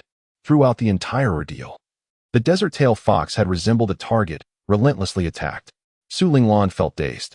She was to enter her final year of high school next semester and had just suffered a dismal defeat to an unproven novice beastmaster. Losing a 1-on-2 battle was bearable, yet she had never anticipated being unable to unleash a single skill. Su Linglan discerned that this fierce girl was entirely unaware of the fat pigeon's capabilities, nor did the fire-toothed dog exhibit anything particularly remarkable. She had been completely vanquished by the girl's commanding prowess. Qiao Sang paid no heed to the girl's reaction. Instead, she embraced the fire-toothed dog that had leaped into her arms and smiled. You did wonderfully. Yeah, yeah. The fire-toothed dog excitedly gestured towards Qiao Sang. Qiao Sang's expression turned peculiar. The fire-toothed dog jumped to the ground, baring its teeth with a gleeful snarl, and in a moment, flames enveloped its sharp fangs. In the next moment, the flames vanished, and it excitedly gestured towards Qiao Sang. Are you saying that you have never successfully utilized the flame fang before? Qiao Sang inquired. The fire fang dog nodded vigorously. However, she had clearly seen in the beast codex that the fire fang dog possessed the skill of flame fang. Confused, Qiao Sang connected to the beast codex. Name, fire fang dog. Attribute, fire. Level, beginner, 63 1000. Skills, bite, beginner 73 100. Charge, proficient 135 500. Flame fang, beginner 2 100. Points, 50. Qiao Sang's eyes brightened. The values had changed. Charge and flame fang, along with the points below, had all altered. Upon closer inspection of the values associated with flame fang, Qiao Sang began to form a hypothesis in her mind. Chapter 9. Red glutinous fruit. Inherited skills are techniques passed down from ancestors, requiring no further learning. Flame fang is a signature move that most fire fang dogs inherit. Although inherited skills are innate, one should not expect a newly born beast to wield them immediately. Every skill must undergo a gradual progression. Humans are naturally inclined to eat, but they must start with teething and drinking milk. Beginner-level skills possess limited power, suitable for those who have just begun to master them. Lower-tier skills can generally be unleashed once they reach the beginner level. Yet higher-tier skills may not always be executed successfully at the beginner stage due to a lack of proficiency. Flame fang is a mid-tier skill. Logically, the fire fang dog's flame fang, having only reached the beginner level, 100, should not be so effortlessly executed. Yet, it accomplished just that. Qiao Sang speculated that as long as the Beast Master Codex indicated the skills of the fire fang dog, it would be able to unleash them. Of course, this was merely her conjecture, and it would require the fire fang dog to master higher-tier skills for validation. Qiao Sang's consciousness withdrew. Although she desired to further investigate the matter of points, it was evidently not the opportune moment for such inquiries. She observed the unruly child still seated on the ground, while the injured Moa Fox bore numerous wounds, with blood still seeping from its neck. Qiao Sang took out her phone and dialed 661. Hello. Is this the Beastmaster Emergency Center? I am at the Hangang Beastmaster Center, and we have an injured Moa Fox. Could you please send someone over as soon as possible? Has someone already called? Oh, then it's no problem. The essence of humanity lies in its love for spectacle. Within moments of the skirmish, a significant portion of the crowd had congregated, with some individuals even raising their phones to capture the moment. Qiao Sang felt a tingling sensation at the back of her head, picked up the fire fang dog, and began to leave, with the plump dove following closely behind. Little sister, I see great potential in you. Would you be interested in becoming a streamer? A young man with dyed red hair approached her. Thank you, but no, Qiao Sang replied, sidestepping him. May I challenge you to a pet battle? A hat-wearing youth pursued her. I cannot, Qiao Sang declined firmly. Which school do you attend, dear? An ant nearby inquired with concern. Qiao Sang remained silent. The fruit that could enhance the physique of fire-type extraordinary beings was priced at 700 union coins each. Consuming one occasionally was manageable, but daily consumption would indeed be overwhelming. Qiao Sang stared at the red fruit for a moment, then picked one up and offered it to the fire fang dog with a smile. Go ahead and eat. The fire canine sniffed the air. Realizing that the compressed cubes it consumed at the pet base were uniformly distributed and that it had never tasted this before, the aroma was delightful, reminiscent of something from the tree that once stood beside its former dwelling, albeit differing in color. Regrettably, it had never had the chance to savor the fruits from that tree. Without further hesitation, the fire canine devoured the red fruit in one swift motion. Its eyes widened in astonishment. This food was exquisite. Upon witnessing its completion, Qiao Sang's consciousness connected to the Beast Codex. Name, Fire Canine. Attribute, Fire. Level, Beginner, 63 1000. Skills, Bite, Novice 73 100. Charge, Expert 135 500. Fire Fang, Novice 2 100. Points, 50. Nothing had changed. Qiao Sang furrowed his brow, puzzled. Typically, values would fluctuate after a battle, suggesting that the fire canine had indeed made progress. Consuming the fire fruit. known to enhance the physical attributes of fire-type extraordinary beings, should have elicited a response. Could it be that digestion was still in process? The fire canine tugged at Qiao Sang's hand with its paw. Qiao Sang chuckled, retrieving another red fruit to offer it. The fire canine promptly swallowed it whole. After it finished, Qiao Sang's consciousness once again linked with the beast codex. Name, Fire Canine, Attribute, Fire, Level, Beginner, 64 1000, Skills, Bite, Novice 73 100, Charge, Expert 135 500, Fire Fong, Novice 2 100, Points, 50. It had changed. The level in this column has changed from Beginner, 63 1000, to Beginner, 64 1000. Although the increase is minimal, it confirms her hypothesis was correct. However, as Qiao Sang gazed at the 4 remaining red fruit on the table, she hesitated for a moment before picking one up and offering it again to the fire-toothed dog. The creature grasped the red fruit with its front paws and began to gnaw at it. Having consumed 2 previously, it found itself unable to swallow the 3rd in one go, necessitating a more measured approach. Once it finished, it contentedly patted its belly. Qiao Sang's thoughts drifted towards the beast manual, plunging her into contemplation. The values had not changed. Could it be that 2 red fruits were required to increase a single point? Once more, she picked up a red fruit and presented it. The fire-toothed dog, patting its belly, indicated it was full. Good boy, just one more, Qiao Sang said, stroking its head. The fire-toothed dog glanced at her, wagging its crimson tail, before bowing its head to eat. In the beast manual, Qiao Sang observed that the fire-toothed dog's level had risen to Beginner, 65 1000. Her assumption had been correct. Indeed, it took 2 red fruits to yield 1 point. As her gaze shifted to the points at the bottom, she focused her thoughts and allocated all to the Beginner, 65 1000 status. Name, Fire-toothed dog. Attribute, Fire. Level, Beginner, 115 1000. Skills, Bite, Novice 73 100. Charge, Proficient 135 500. Fire Fong, Novice 2 100. Points, 0. The values truly do increase. Qiao Sang felt her breath quicken. A single red fruit costs 700 alliance coins, thus 2 red fruits amount to 1400 alliance coins. With 1400 alliance coins, one can acquire a single point, leaving 885 points equivalent to 1770 red fruits. This totals to a staggering 239,000 alliance coins. Oh my, one could purchase an extraordinary pet. Qiao Sang nearly exclaimed in excitement. This point accumulation directly enhances her strength, implying that she has saved an immense sum of money. Furthermore, the fire-toothed dog can augment its stats through both combat and consumption of strength-enhancing items.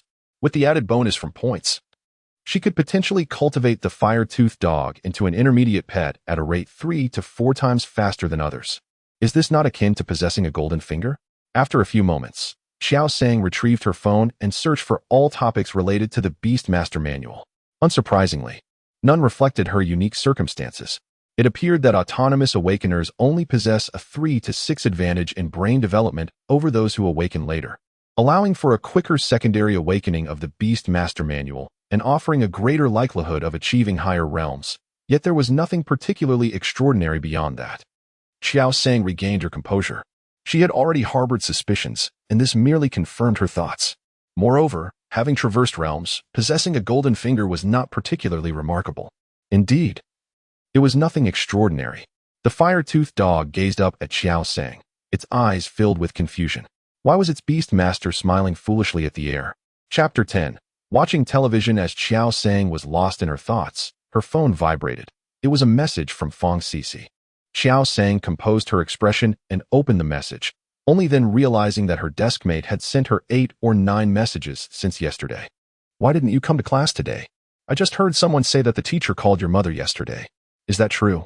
Did your mother find out that you scored 0 on the exam? Why are you ignoring me? Are you there? Why didn't you come to class today? Why is your mother at school again? Something didn't happen, did it? The last message had just arrived. Have you vanished from the face of the earth? Qiao Sang tapped on her phone. Still alive. Wow, so you are alive after all. Why haven't you been to school these past few days? You have no idea how dark the teacher's mood has been lately. Qiao Sang paused for a moment. It's summer now.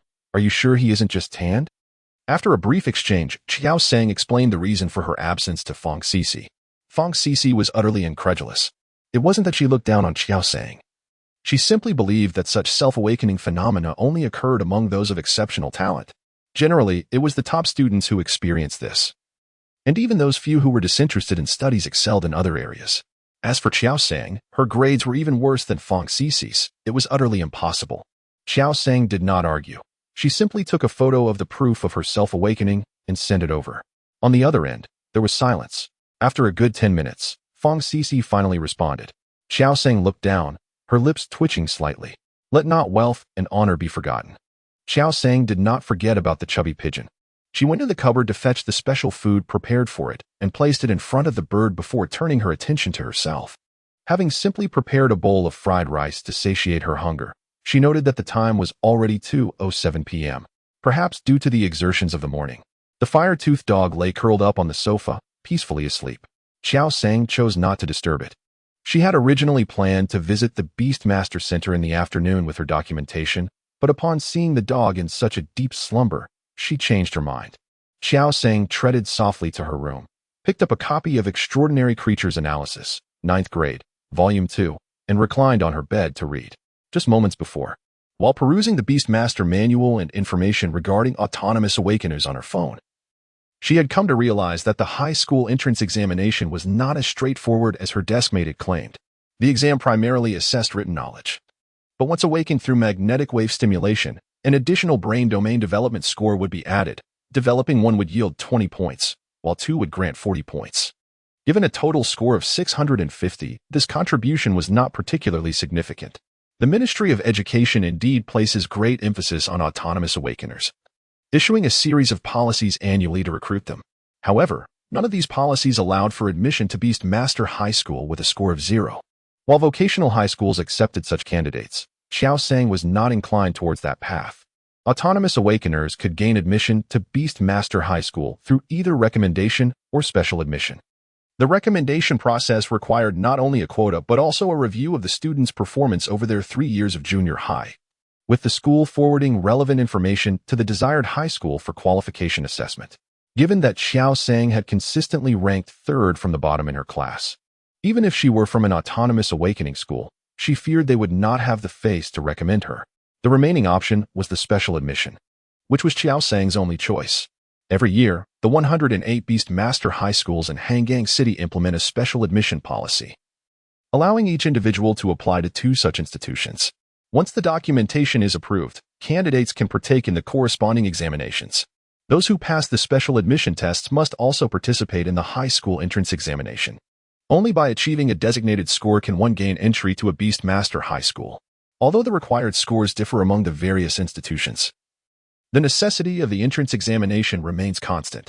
Qiao Sang feels somewhat helpless, as, in the end, she still has to face the entrance exam. As dusk settles, the sound of the fiery dog echoes through the living room. Qiao Sang sets her book aside and steps out of her room. The fiery dog leaps into her embrace. She gently pets its head, her heart melting at its adorableness. Out of sheer chance, she chose the fiery dog, not anticipating its delightful demeanor. Perhaps this is fate. The pair settles onto the sofa to watch television, while the plump pigeon occupies the floor. The fiery dog, having never encountered such an intriguing spectacle, gazes excitedly at the screen. Were it not for Qiao Sang holding it, it might have dashed to the television to get a closer look. The weather forecast is currently airing. A poised woman clad in a suit speaks fluent Mandarin, according to the meteorological doll, tomorrow in Panai City. It will transition from sunny to partly cloudy, with temperatures ranging from 30 to 36 degrees. It is recommended to wear. The fiery dog's eyes widen in astonishment. Why is there a person inside the screen? Qiao Sang changes the channel. In the realm of Beastmaster society, high ratings hinge on the captivating synergy between Beastmasters and extraordinary creatures. Major television networks evidently grasp this essence, as a mere change of channel reveals a plethora of reports related to Beastmasters.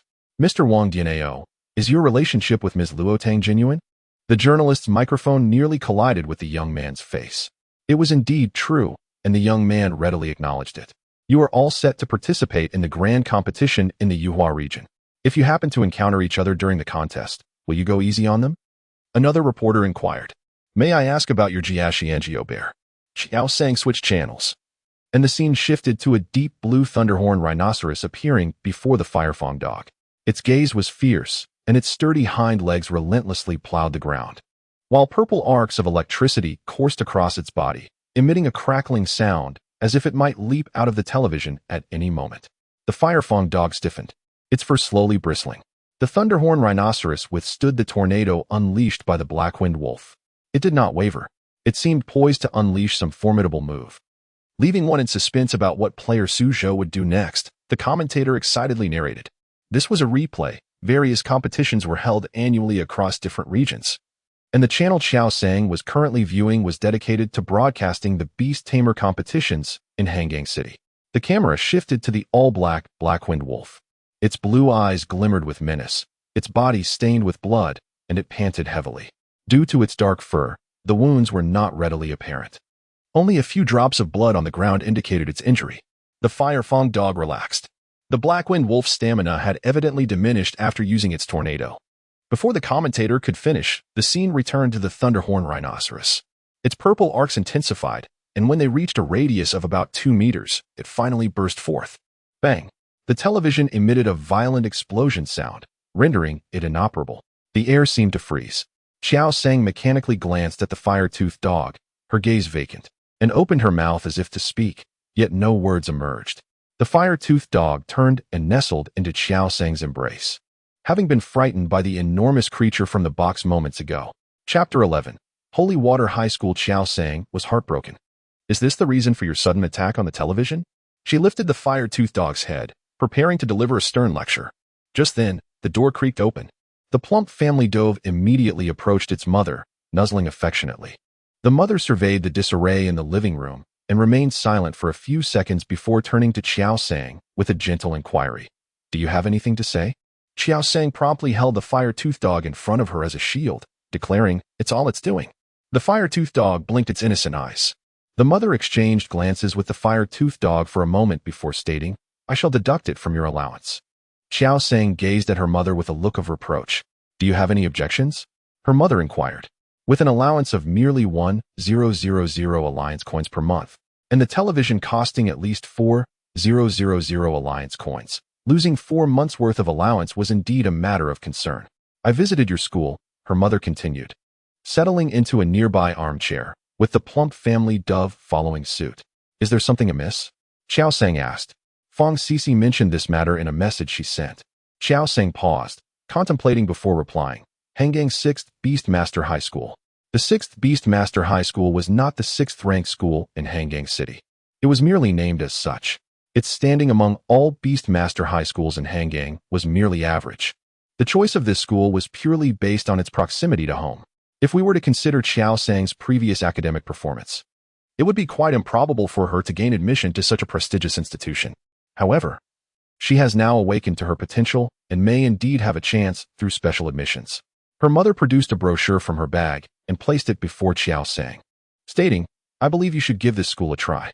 Qiao Sang glanced at the document, her expression tightening. Hangang Holy Water High School? She questioned. Her mother maintained her composure, replying, Indeed. Mom, do you really think so highly of me? Qiao Sang replied, a hint of resignation in her voice as she set the brochure on the coffee table. Holy Water High School stands as the foremost beast-taming high school in Hangang City, ranked first among the 108 such schools, and holds the second position in the entire Zhehai province, boasting an impressive acceptance rate of 98.73. Naturally, those who gain admission are among the elite of Hangang City. If the high school entrance examination were still 6 months away, Qiao Sang would be willing to put forth her utmost effort.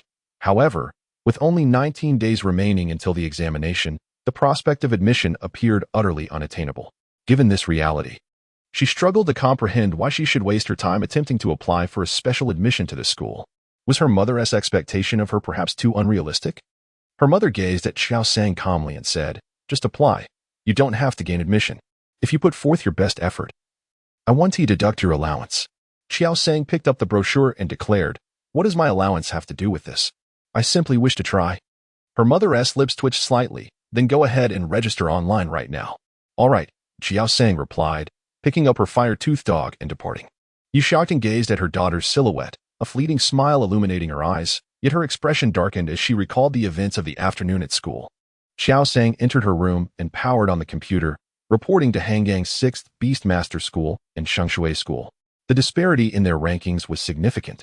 and the requirements for special enrollment varied accordingly. Qiao Sang primarily focused on the section concerning autonomous awakening for special admission. The criteria for Hangang's 6th Beastmaster School were relatively straightforward. Once the proof of autonomous awakening was uploaded online and approved, admission scores would be adjusted based on the extent of brain domain development. A mere 5 development could reduce the minimum score by 100 points, while 6 could lead to a reduction of 200 points. Last year, the lowest score for Hangang City was 332, which meant that if Qiao Sang could achieve 6 brain domain development, she would only need to score 132 points in the entrance examination to qualify for special admission. Given her current academic standing, this seemed quite attainable. Conversely, Shengshui School posed more of a challenge. Only 5 students could be admitted through autonomous awakening. After the application review, candidates were required to engage in pet battles at designated times and locations. Students ranked 2nd to 5th needed to surpass the minimum entrance score by 50 points for acceptance. The first-place candidate, however, faced slightly relaxed conditions, as they only needed to meet the lowest score threshold of Hangang City, although those with autonomous awakening were exceedingly rare. When considering the entire Zhejiang province, there were typically 40 to 50 candidates each year, excluding those who were granted direct admission or chose other schools for special enrollment. Shengshui School consistently attracted dozens of applicants with autonomous awakening annually, given its status as the top-ranked school in Hangang City. Qiao Sang glanced at the special admission exam schedule for Shengshui High School, which was set for June 10th, merely 12 days away, 1 week prior to the entrance examinations. The prospect of beast battles loomed ahead. She pondered that those participating in the special admission were individuals who had only recently awakened their abilities, and their companion beasts were all of the initial level. However, she had formed a contract with a fire-type beast, which certainly afforded her some advantages. Her thoughts drifted to the Firefang dog, and she momentarily froze. Then her consciousness delved into the Beast Mastery Compendium. Name: Firefang dog. Attribute: Fire. Level: Initial: 115. 1000. Skills: Bite, Novice 73 100. Charge: Proficient 135 500. Firefang, Novice 2 100. Spark, Novice 3 100. Points: 0. Withdrawing her consciousness, Qiao Sang gazed at the Firefang dog with a peculiar expression. Did it really acquire the spark skill merely from watching television? Was spending over 4,000 union coins on a skill truly a wise investment? Surprisingly, it seemed to be quite a bargain. The potential of companion beasts is inherently limited. One cannot discern the quality of a beast's aptitude merely from its appearance. Those with superior aptitude tend to learn skills and achieve reawakening far more swiftly than their ordinary counterparts. Should one be unfortunate enough to contract a beast of mediocre quality, it might take an entire year to learn even a single skill. Qiao Sang found herself lost in thought as she regarded her Firefang dog. Its aptitude was commendable. Perhaps she should take it to watch a horror film next time? The Firefang dog instinctively trembled, sensing a sudden chill. Why did it feel a bit cold all of a sudden? At 10:12 p.m., the night was deep and quiet, enveloped in a profound stillness. Qiao Sang lay on her bed, her hands cradling her head, her eyes shimmering with anticipation. After tossing and turning for a while, she sat up, glancing at the energetic fire-toothed dog beside her. The dog, having been stared at for some time, looked back with a puzzled expression. Don't worry about this morning. I don't hold it against you. Would you like to watch television again? Qiao Sang spoke softly. Fire-toothed dog recalled the events of the morning and recognized its mistake. The entities within could not possibly emerge. It nodded, indicating its desire to watch. Qiao Sang picked up her phone from the bedside and searched for the latest popular horror film to present to Fire-toothed dog. The dog watched intently as a scene unfolded, a forest shrouded in thick fog, where a girl in white walked, her perspective revealing a faint black shadow hovering in the air. Qiao Sang did not join in the viewing. Instead, she placed her right hand on the phone, observing Fire-toothed dog's reactions, ready to intervene at any moment. Chapter 12. All is known. Silence and darkness enveloped the surroundings, suffused with an eerie stillness. Suddenly, the black figure drew near, emitting a sinister, cackling laughter. It possessed no limbs, only a body resembling a human head floating in the air. Its dark red eyes fixated on the girl in white as if she were prey. In the next moment, the bodiless form sprouted a hand with merely 2 fingers, reaching toward the girl's heart. The hand passed through her body, leaving it hollow. The black figure's eyes widened in disbelief. The girl lifted her head, her faceless visage slowly materializing on screen. Ya! Fire-toothed dog leaped into Qiao Sang's embrace. It no longer wished to watch. Qiao Sang gently patted its head, feeling a tinge of regret. The forthcoming weekend was upon her, and she declined Fang Cici's invitation to go out, choosing instead to immerse herself in her studies at home. Aside from taking the time to register her identity as a beast master along with her fire-toothed dog at the Beast Center, she spent the remainder of her time enveloped in books. Perhaps due to the awakening of her cerebral domain, her memory had improved significantly compared to her previous life. She found that a single reading was often sufficient for retention. Soon, the day to return to school arrived. Fire-toothed dog, be obedient. I shall release you after school. Qiao Sang coaxed. Since the fire-toothed dog had grown weary of the game within the Beast Codex, it had not ventured inside again. This time, Qiao Sang wished for it to re-enter, but it displayed some reluctance. It preferred the outdoors to the confines of the Codex. The fire-toothed dog shook its head, signaling its desire to remain outside. Qiao Sang felt somewhat helpless. The school did not explicitly prohibit bringing pets. Yet having her fire-toothed dog out among classmates who had yet to contract their own beasts would undoubtedly attract attention, something she wished to avoid. The fire-toothed dog, with a haughty demeanor, turned its head aside, clearly stating its refusal. Qiao Sang's lips twitched in exasperation. Her mother had purchased 6 red fruit candies, and she had fed 4 to the fire-toothed dog on the first day, followed by 1 each day for the next 2 days. Had it truly grown tired of such treats? If you refuse to come inside, I shall have no choice but to leave without you. I am really going. As Qiao Sang squatted down by the entrance, putting on her shoes and preparing to step out, the fire-toothed dog suddenly leaped into her arms, raising its glistening, pleading eyes to look at her with a sorrowful expression. To accompany me, you must first enter. I assure you that I shall release you as soon as school is over, Qiao Sang remarked. The fire-toothed dog lowered its head, responding feebly with a sound. Qiao Sang's heart softened, realizing it was still a mere child. Qingqingjiyuan serves as the housing district for Wenqing Junior High, situated a mere 9 kilometers away, easily accessible by bus routes 23, 36, 57, and the 5th and 7th metro lines. However, Qiao Sang chose not to take the subway as she usually would. On bus 36, the fire-toothed dog joyfully poked its head out of Qiao Sang's embrace, the wind tousling its fur as it eagerly gazed at the world outside. Remember to behave when we arrive at school, Qiao Sang said with a smile. Yeah, the fire-toothed dog replied, full of spirit. Unable to resist, Qiao Sang reached out to pat its head. Upon alighting, the fire-toothed dog obediently allowed Qiao Sang to register it in the Beast Compendium, even wagging its tail happily. In class 37 of Wenqing Junior High, a peer inquired, have you finished your homework? May I copy yours? Can't you see that I am still copying? Another retorted, did you watch the match in Lianwu District yesterday? Of course. I had been waiting in front of the television since 7 p.m. Lin Jinyang's blood songlong was simply astounding. Indeed, and that golden anteater, I had never seen a golden one before. It nearly blinded me. I heard that Dai Shushu from class 9 has been recommended to Shengshui Middle School. Wasn't it rumored that she was going to Litong Beast High School last time? It seems the spot was revoked. It's no surprise, given that it is the premier high school in our province. Even Dai Shushu couldn't gain admission. A slender figure appeared at the doorway of the classroom. As she walked in, the chatter abruptly diminished. Qiao Sang took her seat, only to notice that several classmates were discreetly glancing in her direction. Sensing the inexplicable atmosphere within the classroom, she touched her nose and leaned closer to Fang Cici, asking in a hushed tone, did you mention my self-awakening to the class? Fang Cici, engrossed in diligently transcribing her homework, only realized Qiao Sang's arrival upon hearing her voice. Finally, you're here, Fang Cici exclaimed, her eyes sparkling with excitement. I wouldn't dare say anything without your consent. Should I promote you in class? Absolutely not. Qiao Sang quickly shook her head, perplexed. Then why is everyone staring at me?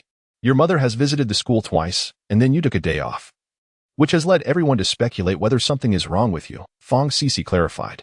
Qiao Sang was taken aback. I skipped a whole day? Indeed, Fang Cici confirmed. Although Qiao Sang suspected her mother might have forgotten to inform the school, the realization struck her with a pang of distress.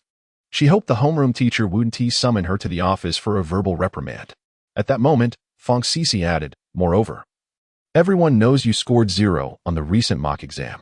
The homeroom teacher had refrained from publicly reprimanding her out of consideration for Qiao Sang's feelings, yet subsequently, the class monitor was instructed to escort her to the office, and later, her parents were called to the school. Initially, no one would have taken notice if matters had concluded there. After all, It wasn't unusual for Qiao Sang to be summoned to the office for reprimand due to her subpar academic performance. It should be noted that the homeroom teacher rarely contacted parents unless there was a case of fighting. Had Qiao Sang, the class's academic representative, and the homeroom teacher remained silent after school that day, few would have been the wiser. However, the following day, Qiao Sang was absent, and the day after that. She skipped class altogether. Qiao Sang found it both amusing and perplexing, though she didn't dwell on it. News, whether significant or trivial, tends to disseminate rapidly within the confines of a school. By the way, have you completed the spirit plan analysis assignment? May I borrow it to copy?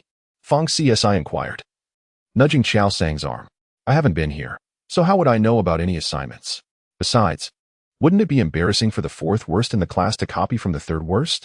Qiao Sang responded, somewhat exasperated. My dear, I forbid you to speak of yourself in such a manner, Fong CSI retorted, then adopted a mournful expression. I simply assumed your mother might have brought your homework when she came to school on Friday. I envy those who can forego homework altogether. Qiao Sang, choosing to ignore Fong CSI's antics, became lost in thought. She seemed unaware of the reason for her mother's previous visit to the school. Chapter 13. Someone is looking for you, by the way. Fong CSI began, intending to say something more. Could you refrain from calling me that? Qiao Sang interjected. Then shall I call you lovely legs? Fong CSI proposed. Qiao Sang, under Qiao Sang's withering gaze, Fong CSI finally changed her address. Qiao Sang, have you contracted a pet beast? Any newly awakened beast master finds it irresistible to forge a contract with a pet beast at the very first opportunity. Qiao Sang nodded, not denying it. Just as Fong CC was about to inquire further, the sounds within the classroom abruptly muted, as if silenced by an unseen hand. Looking up, she realized it was their homeroom teacher who had arrived. In the next moment, Fong CC's face turned pale. Oh no, oh no. She had yet to finish copying her homework. Gather on the playground in 5 minutes, the teacher announced, casting a glance in Qiao Sang's direction. Over 4,000 students and more than 300 faculty members from Wenqing Junior High School gathered on the playground, a sea of dark uniforms. Why is everyone from the school here? Fong CC poked Qiao Sang with her finger. I have no idea, Qiao Sang replied. When Qiao Sang glanced at the podium, she noticed that all the school's higher-ups were present, including the principal, vice principal, and the director of education. This was an unusually grand assembly for a morning meeting. Principal Chen Yongfeng stood on stage delivering his usual stale rhetoric. Every morning meeting seemed to recycle the same few phrases, devoid of any novelty. Qiao Sang, utterly bored, absorbed none of the discourse from the podium. Several minutes later, a thunderous applause erupted around her, prompting Qiao Sang to instinctively join in. A petite figure walked from the third-year section to the podium. Respected teachers, dear classmates, hello everyone. I am Dai Shushu from class 9 of the third year, and it is an honor. She had anticipated a typical morning meeting, but it turned out to be a personal recognition ceremony for Dai Shushu. Although Qiao Sang had never interacted with her, the chatter around her provided enough insight to know a little about Dai Shushu. Her family is not well off. She is the sole recipient of the school S scholarship. Throughout her 3 years in middle school, she consistently ranked first in her class. Eventually, she experienced a self-awakening and was recommended for admission to Beastmaster High School, embodying the quintessential spirit of perseverance. Yet, what significance does this recommendation hold? With her family's circumstances, can they truly afford to raise a beast? The boy standing to her right remarked with a hint of sarcasm. Neither of her parents are Beastmasters. So how could they produce a self-awakened Beastmaster? Someone else commented. Qiao Sang was somewhat taken aback, as the society of Beastmasters evolved. Humanity had long recognized that the offspring of 2 Beastmasters had a far greater likelihood of becoming Beastmasters themselves. The higher the rank of the Beastmaster, the more likely they were to bear exceptionally gifted children. Conversely, if both parents are ordinary individuals, the probability of their child becoming a Beastmaster is merely 2. While there remains a slim chance for the offspring of ordinary people to manifest as Beastmasters, the likelihood of producing a self-awakened individual is almost negligible. Intrigued, Qiao Sang perked up her ears to listen to the discourse. The recent recommendation to Holy Water Middle School was not solely due to her own efforts. She owed much to her teachers. Qiao Sang's eyelashes fluttered. They were all self-awakened, and with Holy Water Middle School in the mix, it was difficult for her not to compare herself to them. This comparison left her feeling disheartened, and as the subsequent discussions continued, her enthusiasm waned. Upon returning to the classroom, Qiao Sang focused intently on her studies. As a middle school student nearing the entrance examination, She had already completed the necessary coursework. Her primary focus was on review and practice exams. Over 3,000 years ago, calamity struck. Earthquakes, hurricanes, volcanic eruptions, and other cataclysmic disasters plunged the world into an apocalyptic atmosphere. Which Beastmaster intervened to avert this catastrophe? In recent days, Qiao Sang has been engrossed in historical inquiries, particularly those concerning calamities from over 3 millennia ago, which were not the result of natural disasters but rather human misfortunes. The chaos was instigated by Wang Yao and his beloved beast, as he, being an SS-level Beastmaster, possesses the remarkable ability to alter nature itself. As the Beastmaster tome awakens, upon reaching D-level, one receives a certain degree of reciprocation from their beast, which enhances both longevity and physical constitution. As one's rank ascends, the benefits of this reciprocation intensify, unless directly assaulted. It is exceedingly difficult to sustain injury from the ensuing aftermath. Wang Yao, utilizing his SS-level physique, managed to break through the encirclement of the Alliance, ultimately vanquishing 223 Beastmasters, including 11 of S-level rank. Typically, an S-level Beastmaster requires a century of diligent effort to achieve their status. Thus, the Alliance suffered grievous losses. Consequently, Wang Wenyu chose to retreat from society. This particular question is easily misinterpreted, leading many to select option D without careful consideration. During the previous mock examination, Qiao Sang did not overlook the question but opted for D due to her indecisiveness. As she scrutinized the question, she promptly revised her previous answer. Qiao Sang, someone is looking for you, called out a fellow student seated at the door. Qiao Sang lifted her gaze to see a girl in a somewhat faded school uniform smiling at her from the entrance. It's Dai Shushu.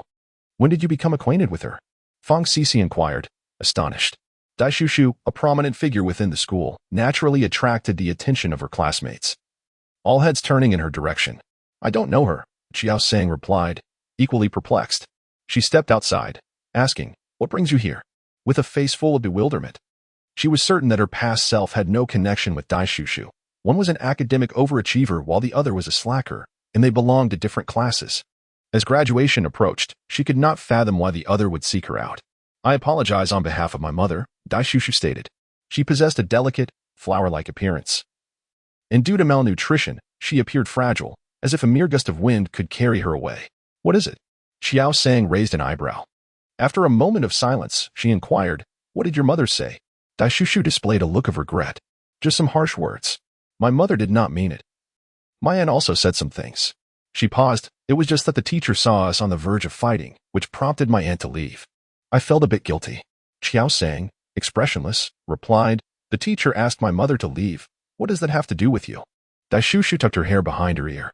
If it weren't for me, the teacher wouldn't have sent my aunt away. I see, Qiao Sang asked again. What exactly did your mother say? Dai Shushu lowered her head. Being shorter than Qiao Sang, her expression became obscured. My mother said that your poor grades are due to a lack of paternal guidance, that you only managed to awaken your potential by sheer luck. And she also remarked that my aunt's fierce demeanor is why she ended up divorced. She lifted her head, feigning innocence. So, have you truly awakened on your own? Chapter 14. I need to take leave. Qiao Sang looked at Dai Shushu for 2 seconds and smiled. Indeed. Do you have anything else? Dai Shushu's eyes narrowed slightly. Shaking her head. No, nothing else. Just as she settled down, Fang Sisi leaned in. What did Dai Shushu say to you? Her complexion appeared rather poor. Is it really that bad? Qiao Sang inquired. Indeed, your expression is quite frightening, Fang Sisi jested. If only there were a mirror, Qiao Sang thought to herself. Fang Sisi then asked, what does Dai Shushu want with you? Nothing significant, Qiao Sang replied, picking up her book again. Fang Sisi contemplated asking further but, noticing Qiao Sang's unwillingness to elaborate, decided to remain silent. Once the morning classes concluded, Qiao Sang tidied her belongings and proceeded to the office of the third-year department. Teacher, I would like to request a leave of absence. Qiao Sang fixed her gaze on the teacher's thick head of hair. Suddenly, the teacher stood up, and a female teacher present in the office turned her attention towards them.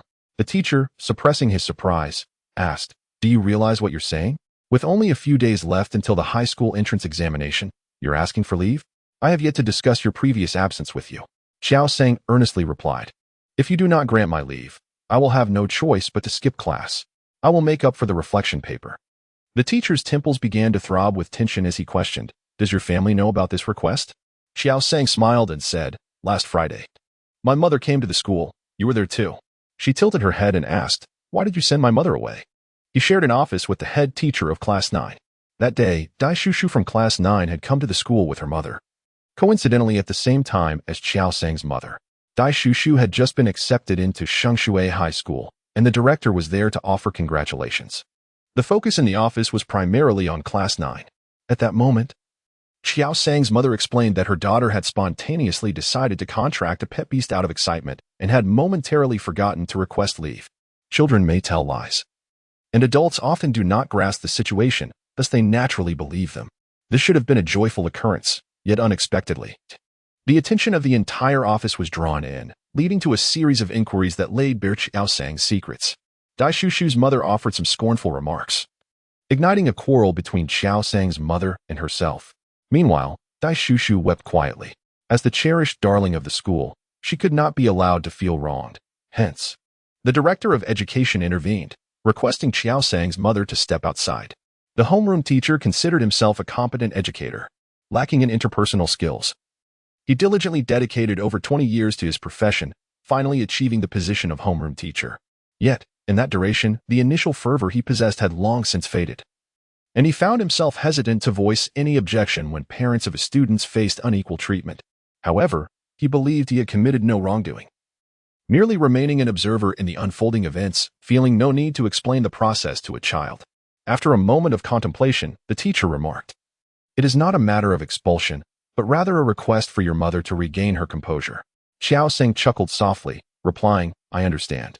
But this request has only succeeded in making my mother ill. As you are aware of my family's circumstances, I am the only one capable of caring for her." Upon hearing this, the teacher's demeanor deflated. "How long do you intend to be away?" he inquired. Qiao Sang nodded and turned to leave. Glancing back at her teacher, she playfully stated, "Teacher, your wig is askew." The teacher remained speechless, the female teacher beside him equally at a loss. As for the Hangang Xiangjun Yusho Battle Club, what is the daily remuneration for a novice sparring partner at your establishment? Greetings. Our training sessions are billed by the hour. For a novice trainer, the fee is 1,000 alliance coins per hour, but should you wish to book an entire day, we can extend a 2 discount. The receptionist smiled as she spoke. The Beast Combat Club offers a variety of trainers tailored to the needs of our clients. As a burgeoning industry in contemporary society, it has permeated neighborhoods of all sizes. In some publicly listed Beast Combat Clubs, if one can afford it, even an S-rank Beastmaster can be procured for training, though such establishments are few and far between. The Xiangjun Beast Combat Club was the 5th one that Qiao Sang had sought out. The reason for her extensive search among various clubs was singular: financial constraints. Qiao Sang patted the contents of her pockets, cradling her fire-toothed dog, and quietly stepped outside. She felt somewhat lost, uncertain of her next destination. Initially, she held a nonchalant attitude towards Shengshui Middle School, believing that merely passing the special admission process would suffice. However, she also had the safety net of 6th Beast Middle School, which rendered the situation less dire. Yet now, her desire to attend the school had intensified. In 10 days, the special admission examination for Shengshui Middle School would take place, and given her current abilities, it was uncertain whether she could surpass the minimum score required for the entrance examination. Those ranking 2nd to 5th must exceed the minimum score by 50 points to secure admission, a feat Qiao Sang was not confident she could achieve. Hence, her only option was to strive for the first position in the special admission exam to qualify for the minimum score advantage. With this resolution, the nurturing of her fire-toothed dog had to commence sooner than planned. Although the fire-toothed dog is a fire-type pet beast with formidable attacking power, it is, after all, merely a juvenile with limited battle experience. Its previous victory was largely attributed to the advantageous 2v1 scenario and the opponent's sluggish reactions. If she were to pursue the special recruitment in such a manner, securing the top position would likely be an unattainable dream. With only 10 days remaining, spending all her time at school would be a waste. Instead, she could engage in self-study while simultaneously training her fire-toothed dog, possessing a unique advantage. She could significantly enhance the creature's combat capabilities through battles in a short period. However, upon stepping outside, Qiao Sang found herself bewildered. The current landscape of pet beast battles is replete with numerous competitions and venues, yet they come with stringent requirements, including the level of the Beastmaster. These competitions also aim to generate viewership and ticket sales. Novice Beastmasters typically possess only a single elementary pet beast. resulting in a limited repertoire of moves that fails to captivate audiences. Naturally, if spectators are disinterested, event organizers would not be inclined to incur losses by hosting such events. Upon inspecting the situation, Qiao Sang discovered that the nearest competition in Hangang City allowing F-level Beastmasters to participate is scheduled for June 30th. The organizers have timed the event impeccably, as by then, students finishing their third year will have completed their high school entrance examinations, and those ready to contract their pet beasts will have done so. A significant number of newly minted Beastmasters will undoubtedly register, buoyed by their parents, school teachers, and various friends and relatives, forming a solid spectator base, ensuring the event's viewership will be substantial. Yet, this competition takes place after the entrance exams, and the registration period has not even commenced, rendering her unable to participate at this moment. The other various training venues also impose restrictions, unlike the underground beast fighting rings, which cater to gambling and entertainment without mandating any specific level for Beastmasters. The options remain limited. The barrier to entry for contests of this nature is quite low, allowing even E-grade beast tamers to participate, though those who frequent these clandestine events tend to be a motley assortment of individuals. Prior to the commencement of hostilities, a waiver must be signed, stipulating that the life or death of a pet beast during combat is of no consequence. In officially sanctioned matches, referees are present to promptly halt the proceedings once a pet beast is incapacitated, and dedicated medical teams are on standby to administer treatment. However, such is not the case in underground pet beast brawls, where the contest only concludes when one of the beast tamers concedes defeat. Those who partake in these events are typically either ruthless individuals or inveterate gamblers. Some are indifferent to the fate of their pet beasts due to their limited potential, while others seek to amass quick wealth, and still others are simply driven by a craving for the visceral thrill of violence. In any case, it is hardly an environment suitable for a middle school student such as Qiao Sang. Given its tender age, Qiao Sang is hesitant to expose her Firefang hound to such a brutal spectacle just yet. Her initial plan was to focus on honing the Firefang hound's speed and stamina after the junior high school entrance examination, followed by refining its mastery of specific techniques once a solid foundation had been established. While her mystical gift could enable the Firefang hound to rapidly accumulate stat bonuses through combat, if its physical attributes are insufficient and it cannot harness its own energy, it will be unable to unleash its full combat potential relative to its peers. To achieve swift progress, she cannot afford to take a gradual approach. Only through sparring can the Firefang hound's combat prowess be rapidly augmented. Qiao Sang desires controlled engagements that stop short of mortal combat, rather than battles to the death. Aside from formal beast taming competitions and underground pet beast brawls, there exist training centers, clubs, and exchange gatherings in various regions where pet beast battles can be conducted. Training centers, which recruit new members biannually to assist beast tamers in honing specific techniques for their pet beasts, are currently closed for enrollment. Clubs, on the other hand, are purely mercenary, and Qiao Sang lacks the necessary funds. The attendees of the exchange meeting are exclusively those who have participated in official competitions and have received invitations.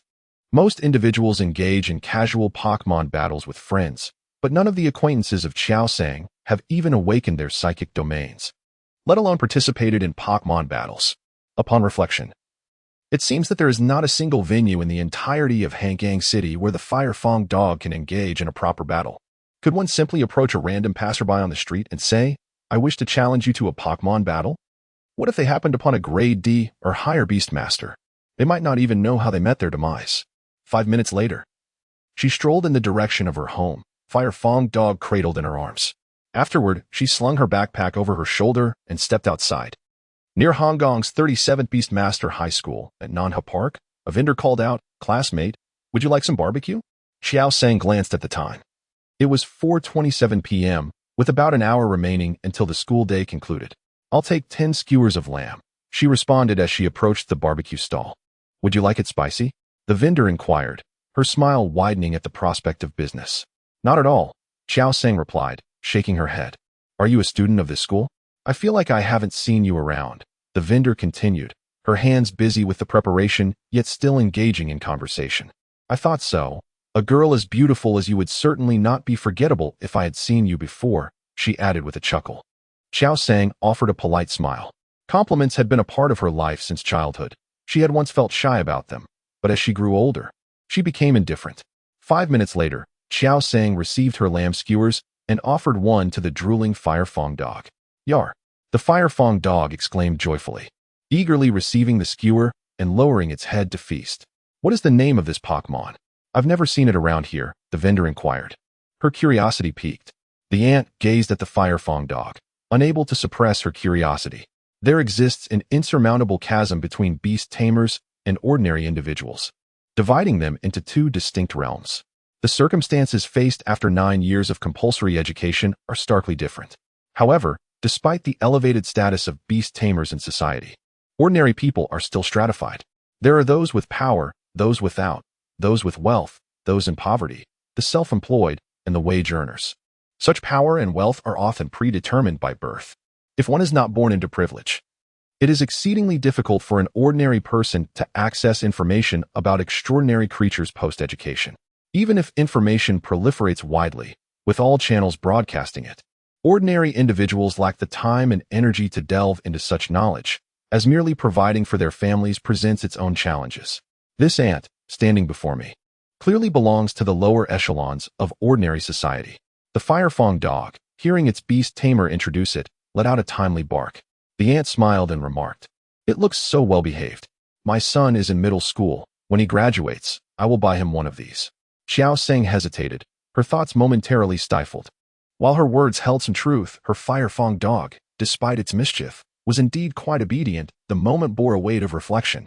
The Firefang dog glanced up at Qiao Sang, who then offered another skewer of lamb to it. The dog happily accepted. Of the 10 skewers of lamb, the final tally was 3 for Qiao Sang and 7 for the Firefang dog. Qiao Sang settled into a nearby lounge chair, affording her a perfect view of the entrance to the 37th Beast Tamer High School. The location was ideal. Any student passing through South River Park after school would undoubtedly catch sight of her. She placed her backpack down and affixed the paper from her pocket onto the bag with tape. Beast Battle, just seeking a defeat. In the bottom right corner, there is a small line of text. One match costs 50 alliance coins. This was an idea that Qiao Sang pondered over for a long time. If one were to inquire where the most F-rank beast tamers can be found, it would undoubtedly be at the high school's beast taming academy. The mention of 50 alliance coins was purely for amusement. Qiao Sang did not expect anyone to engage her in battle for such a paltry sum. She merely hoped to capture their attention, as this would serve as a form of entertainment for the newly minted high school beast tamers. And surely some would be inclined to challenge her. The reason for selecting the 37th Beast Taming High School was that it was the closest institution to her neighborhood. Changing into the school uniform and stepping out of her district was an effort to avoid acquaintances. After all, to venture outside another school with such a phrase as just seeking a defeat was rather humiliating. Qiao Sang sat quietly on a leisure chair, cradling her fire-toothed dog.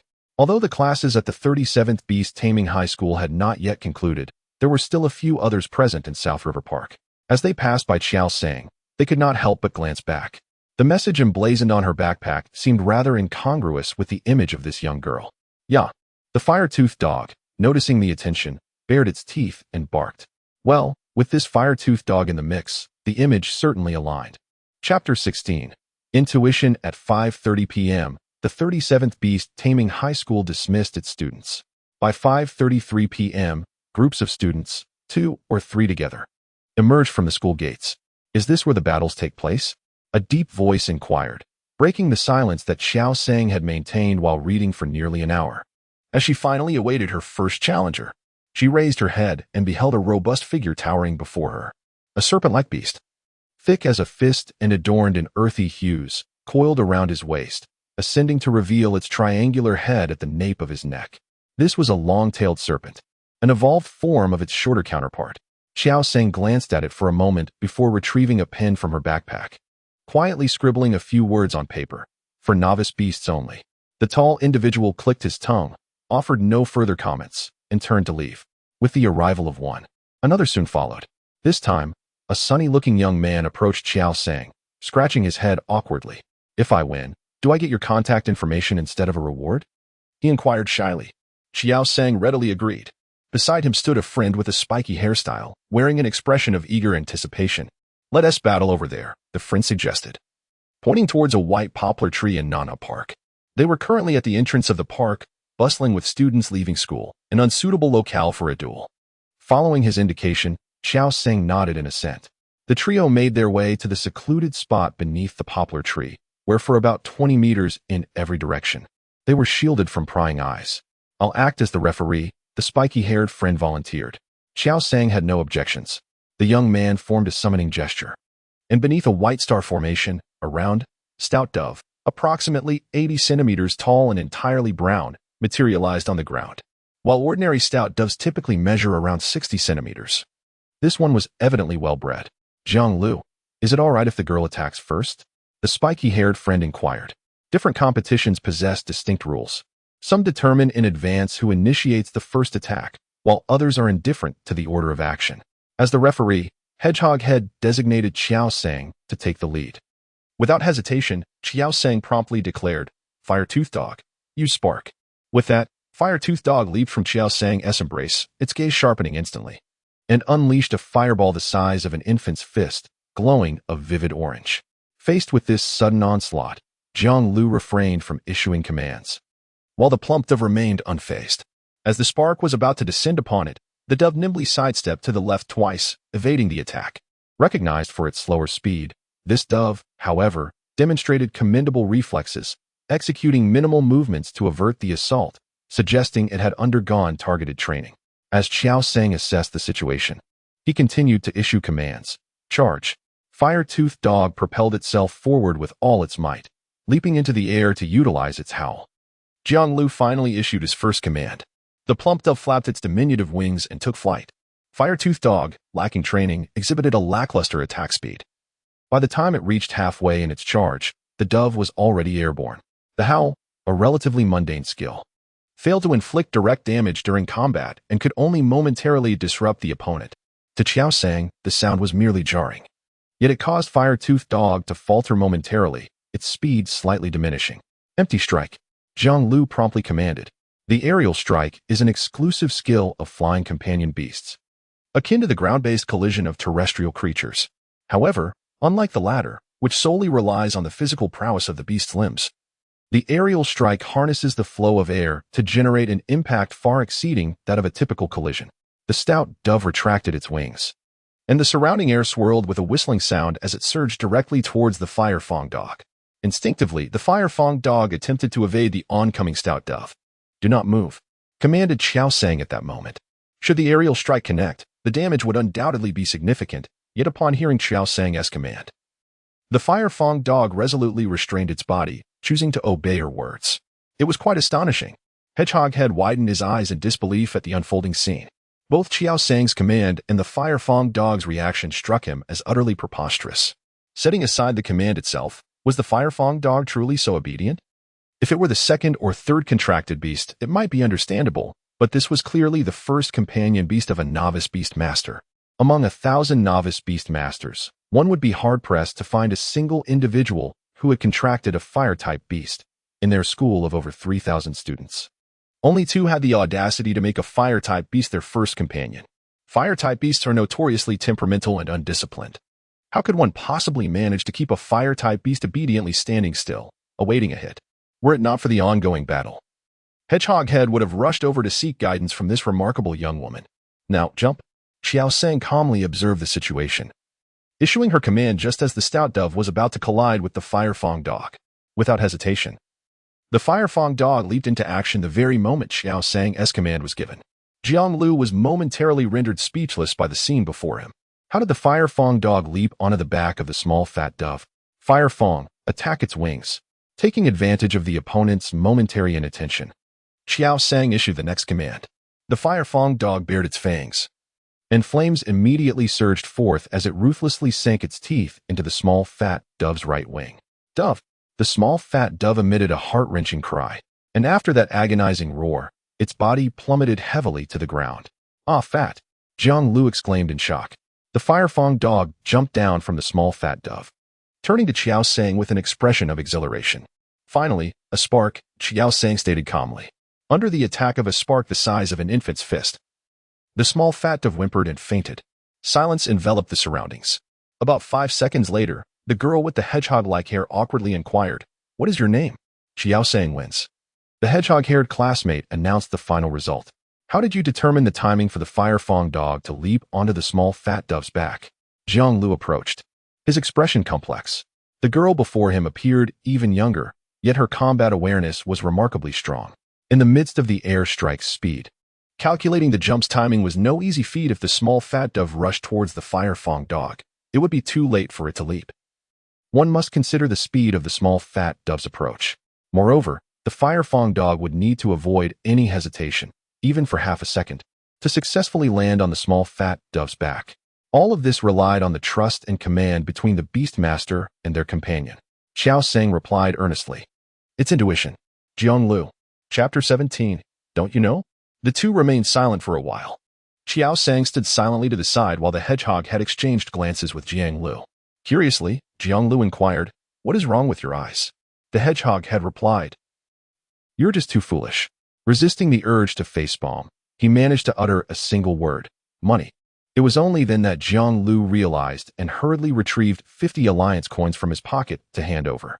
The hedgehog head remarked, "It's no wonder you're still single. Can't you just add me for contact and transfer the funds later?" "Thanks, I'll be on my way." Qiao Sang accepted the money with a smile. "Wait, you should play with me once too." The hedgehog had stopped Qiao Sang and said, "I don't need money. Just share the secret of raising a fire fang dog with me." Qiao Sang shook his head. "I don't have any secrets." "That's impossible. If you had no secret, how could the fire fang dog be so obedient?" The hedgehog had expressed his disbelief. The methods of nurturing pet beasts are not secrets. Universities even offer specialized courses in beast cultivation. Those who graduate from such programs are referred to as beast tamers within the Alliance, and like beast masters, they must undergo a series of evaluations ranging from F grade to SSS grade. Some individuals, upon forming a contract with their pet, seek out beast tamers to devise a comprehensive training plan. However, many possess their own unique methods of taming beasts and are unwilling to share. Take the Wei family from Jiang City, for instance. They have managed to attract elusive, extraordinary creatures of the fairy type by providing food that they particularly adore, leading these creatures to willingly become their pets. Such food is naturally coveted, and if the recipe were to be patented or sold, it could yield a substantial fortune. Yet, the Wei family chooses to keep it exclusively for their own use. Subsequently, almost every member of the Wei family was able to possess a fairy-type pet beast, thus earning the illustrious title of Fairy Clan after over 3 centuries of development. The hedgehog-headed individual suspected that Qiao Sang was reluctant to share this information with him. He still vividly recalls an incident at school involving one of the only 2 students who had contracted a fire-type pet beast. The senior had brought out his fire-armored mouse, intending for it to allow a junior to pet it. However, the moment it emerged, it unleashed a jet of flames towards him. Fortunately, he was unharmed, though he ended up with singed hair and now sports a shaved head, wearing a hat daily. In contrast, the fire fang dog remained obedient and composed even under such circumstances. Qiao Sang, puzzled, remarked, as its beast master, "It is only natural that it listens to me." The fire fang dog nodded, seemingly in agreement with its master's assertion. The hedgehog-headed individual, observing the fire fang dog's demeanor, found himself uncertain. Could it be that its gentle disposition was simply its inherent nature? "May I pet it?" he inquired. "Chen Tong Tong, do not act impulsively," Jianglu cautioned. The story of how the senior became bald was well known throughout the school, and he feared Chen Tong Tong might become the second bald individual in their institution. "It's fine. Go ahead," Qiao Sang replied nonchalantly. Back at the pet beast base, even before the contract was established, the fire fang dog had willingly allowed her to pet it. Chen Tong Tong felt a surge of excitement as he crouched down to observe the fire fang dog, just as he extended his hand. The fire fang dog, displaying its sharp fangs in a friendly manner, responded with a playful growl. "Why don't you just teach me how to train the fire fang dog?"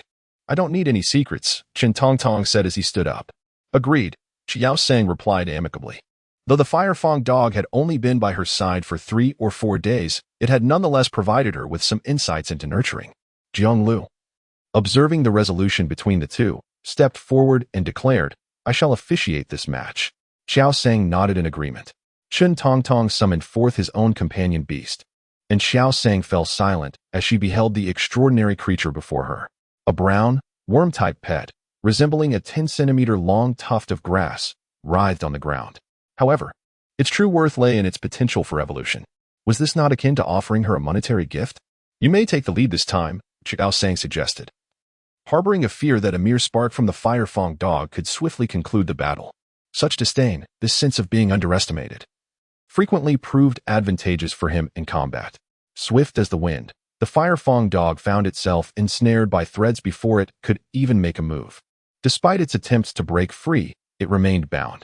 Qiao Sang furrowed her brow. It seemed imperative to prioritize the speed training for the Firefang dog. Deliver the final blow. Chen Tongtong bellowed, as the speed of his attack surpassed that of the Firefang dog's earlier charge. Qiao Sang gauged the distance and, after 3 seconds, issued her command, Firefang. 2 seconds later, the creature's eyes rolled back, and it succumbed to unconsciousness. Qiao Sang emerges victorious, Jiang Lu announced. Why? Chen Tongtong raised his head, eyes reddened with confusion as he questioned Qiao Sang. What do you mean? Qiao Sang retorted. Is this a mere jest? After a moment's contemplation, she added, Are you not aware that fire is strong against bug types? Chen Tongtong remained speechless. Perhaps you have yet to engage in battle with a fire-type beast? Qiao Sang realized the truth of the situation. Chen Tongtong was left in stunned silence. Chapter 18. Proficiency. The concept of elemental affinities is a common understanding, and Chen Tong naturally comprehends it. However, he had never engaged in battle with a fire-type beast in their entire school. Only 2 brave souls dared to form a contract with fire-type creatures as their first choice. Both of these individuals were in the 2nd year of high school, and none from his current grade had done so. Was the elemental suppression truly that formidable? Chen Tong felt a wave of despondency. He was so lost in thought that he did not even notice when the other party left after he had completed the payment. Until Jiang Lu patted him on the shoulder. Why didn't you add her contact information before transferring the money? That way, you could have shared her details with me. Chen Tong replied. Get lost. After Qiao Sang's 3rd confrontation, her mother's call came through. Qiao Sang glanced at the time. It was 6:17 p.m. The dismissal time for Wenqing Middle School was precisely 5 o'clock p.m., and their home was conveniently close to the school. A short bus ride of around 10 minutes sufficed.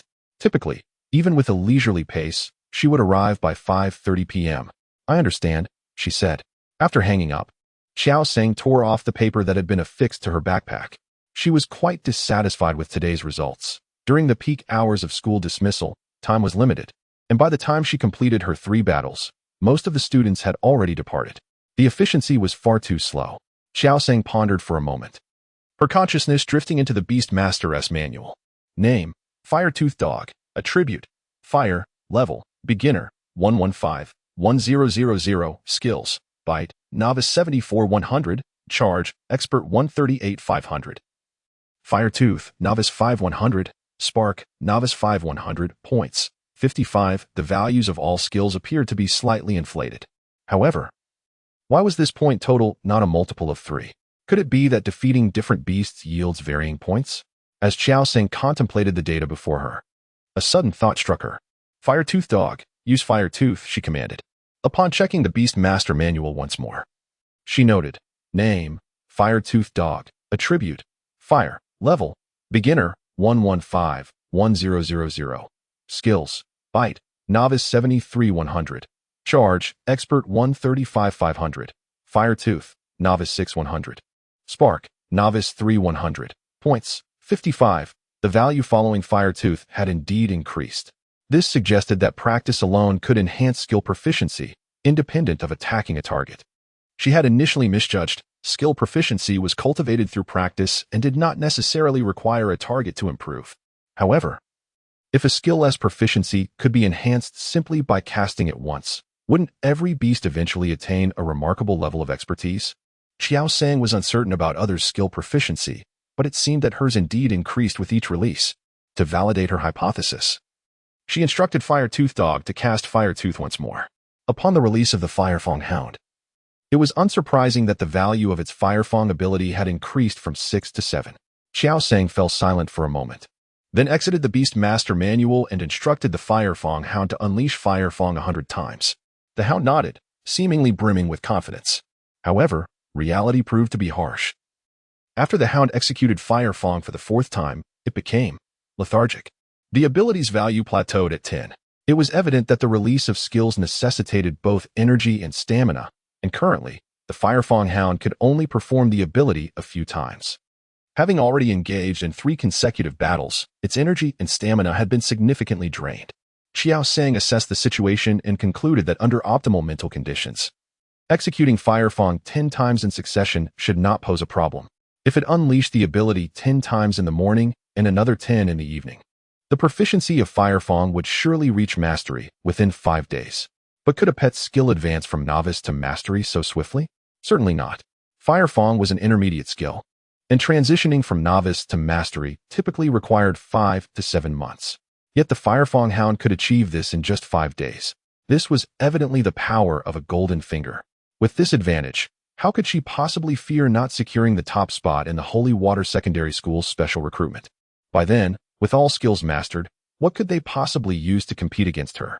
At that moment, a pang of discomfort tugged at the muscles at the corner of her mouth as she realized she had broken into a smile.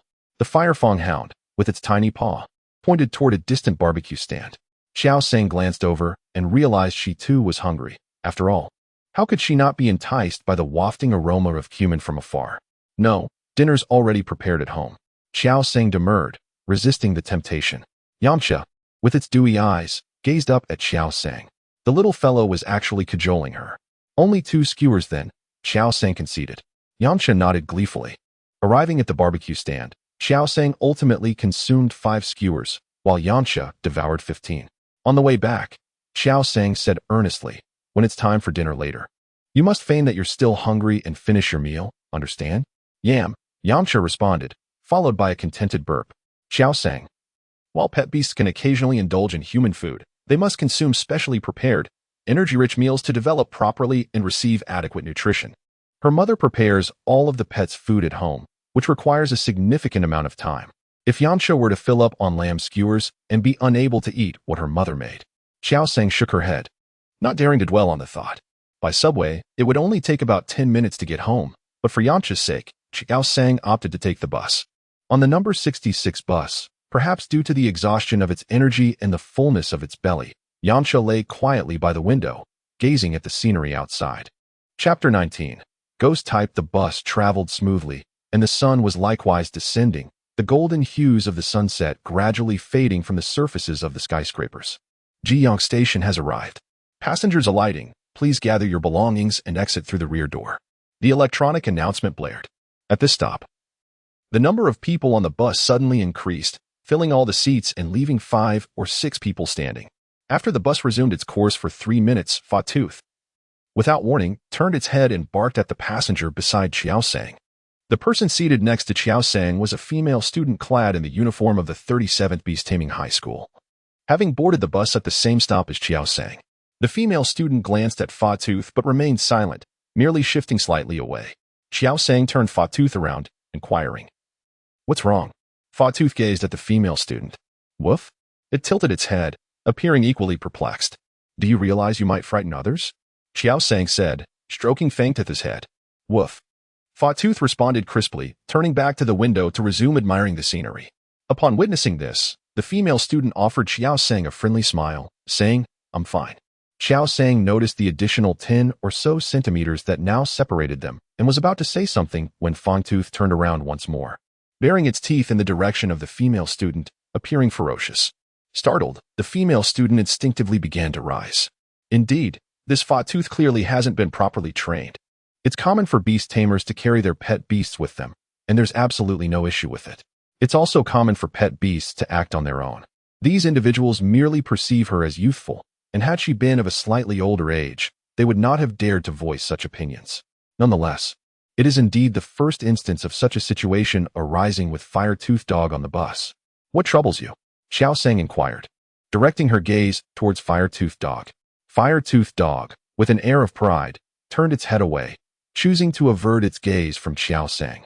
Having overheard the remarks of those around, it assumed that its beast master would also reproach it. Fire-Tooth Dog, Qiao Sang gently turned its head back, holding it firmly in place, compelling it to meet her eyes. The creature's damp eyes reflected both defiance and a sense of grievance.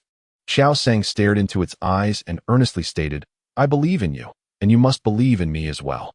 If something troubles you, you can speak to me. You know I can understand your meaning." Upon hearing her words, Fire-Tooth Dog was instantly filled with excitement. "Yip yip yip," it exclaimed, gesturing animatedly with its tiny paws. Qiao Sang confirmed, "Are you saying that something suddenly appeared on her and then vanished?" "Yes." Fire-Tooth Dog nodded vigorously. "Did that sudden appearance frighten you?" Qiao Sang gently patted its head. "Yep." Fire-toothed dog buried its head against Qiao Sang, letting out a pitiful whine. A female student seated nearby observed their interaction. Momentarily stunned. Is Fire-toothed dog truly of this nature? It's rather endearing. Perhaps she should consider contracting a fire-type beast for her second contract. It's all right now. It's all right. After soothing Fire-toothed dog, Qiao Sang turned to the female student and remarked, "You heard everything that just transpired." Qiao nodded in agreement. However, before the female student could finish her sentence, a voice interrupted her. Indeed, it would be wise to put it away. If someone gets hurt, it will be too late. An ant sitting nearby chimed in. Put it away. Everyone is concerned, another voice added. I observed that this girl did not strike me as one prone to deceit. Could it be that a ghostly supernatural being lurked aboard this bus? At that moment, a distinct voice emerged, silencing the cacophony of the bus. When it comes to supernatural entities, none are more enigmatic than those of the ghostly variety. Any paranormal incident involving a ghostly being suddenly gains a semblance of reason. Odd occurrences such as inexplicable disappearances or rooms abruptly plunging into cold darkness are mere trifles in comparison. Ghostly beings are elusive, their temperaments peculiar. Take, for instance, the spirit known as Lingyu. It delights in possessing various individuals, leaving the host conscious, yet utterly unable to control their own body, forced to watch helplessly as it engages in bizarre antics.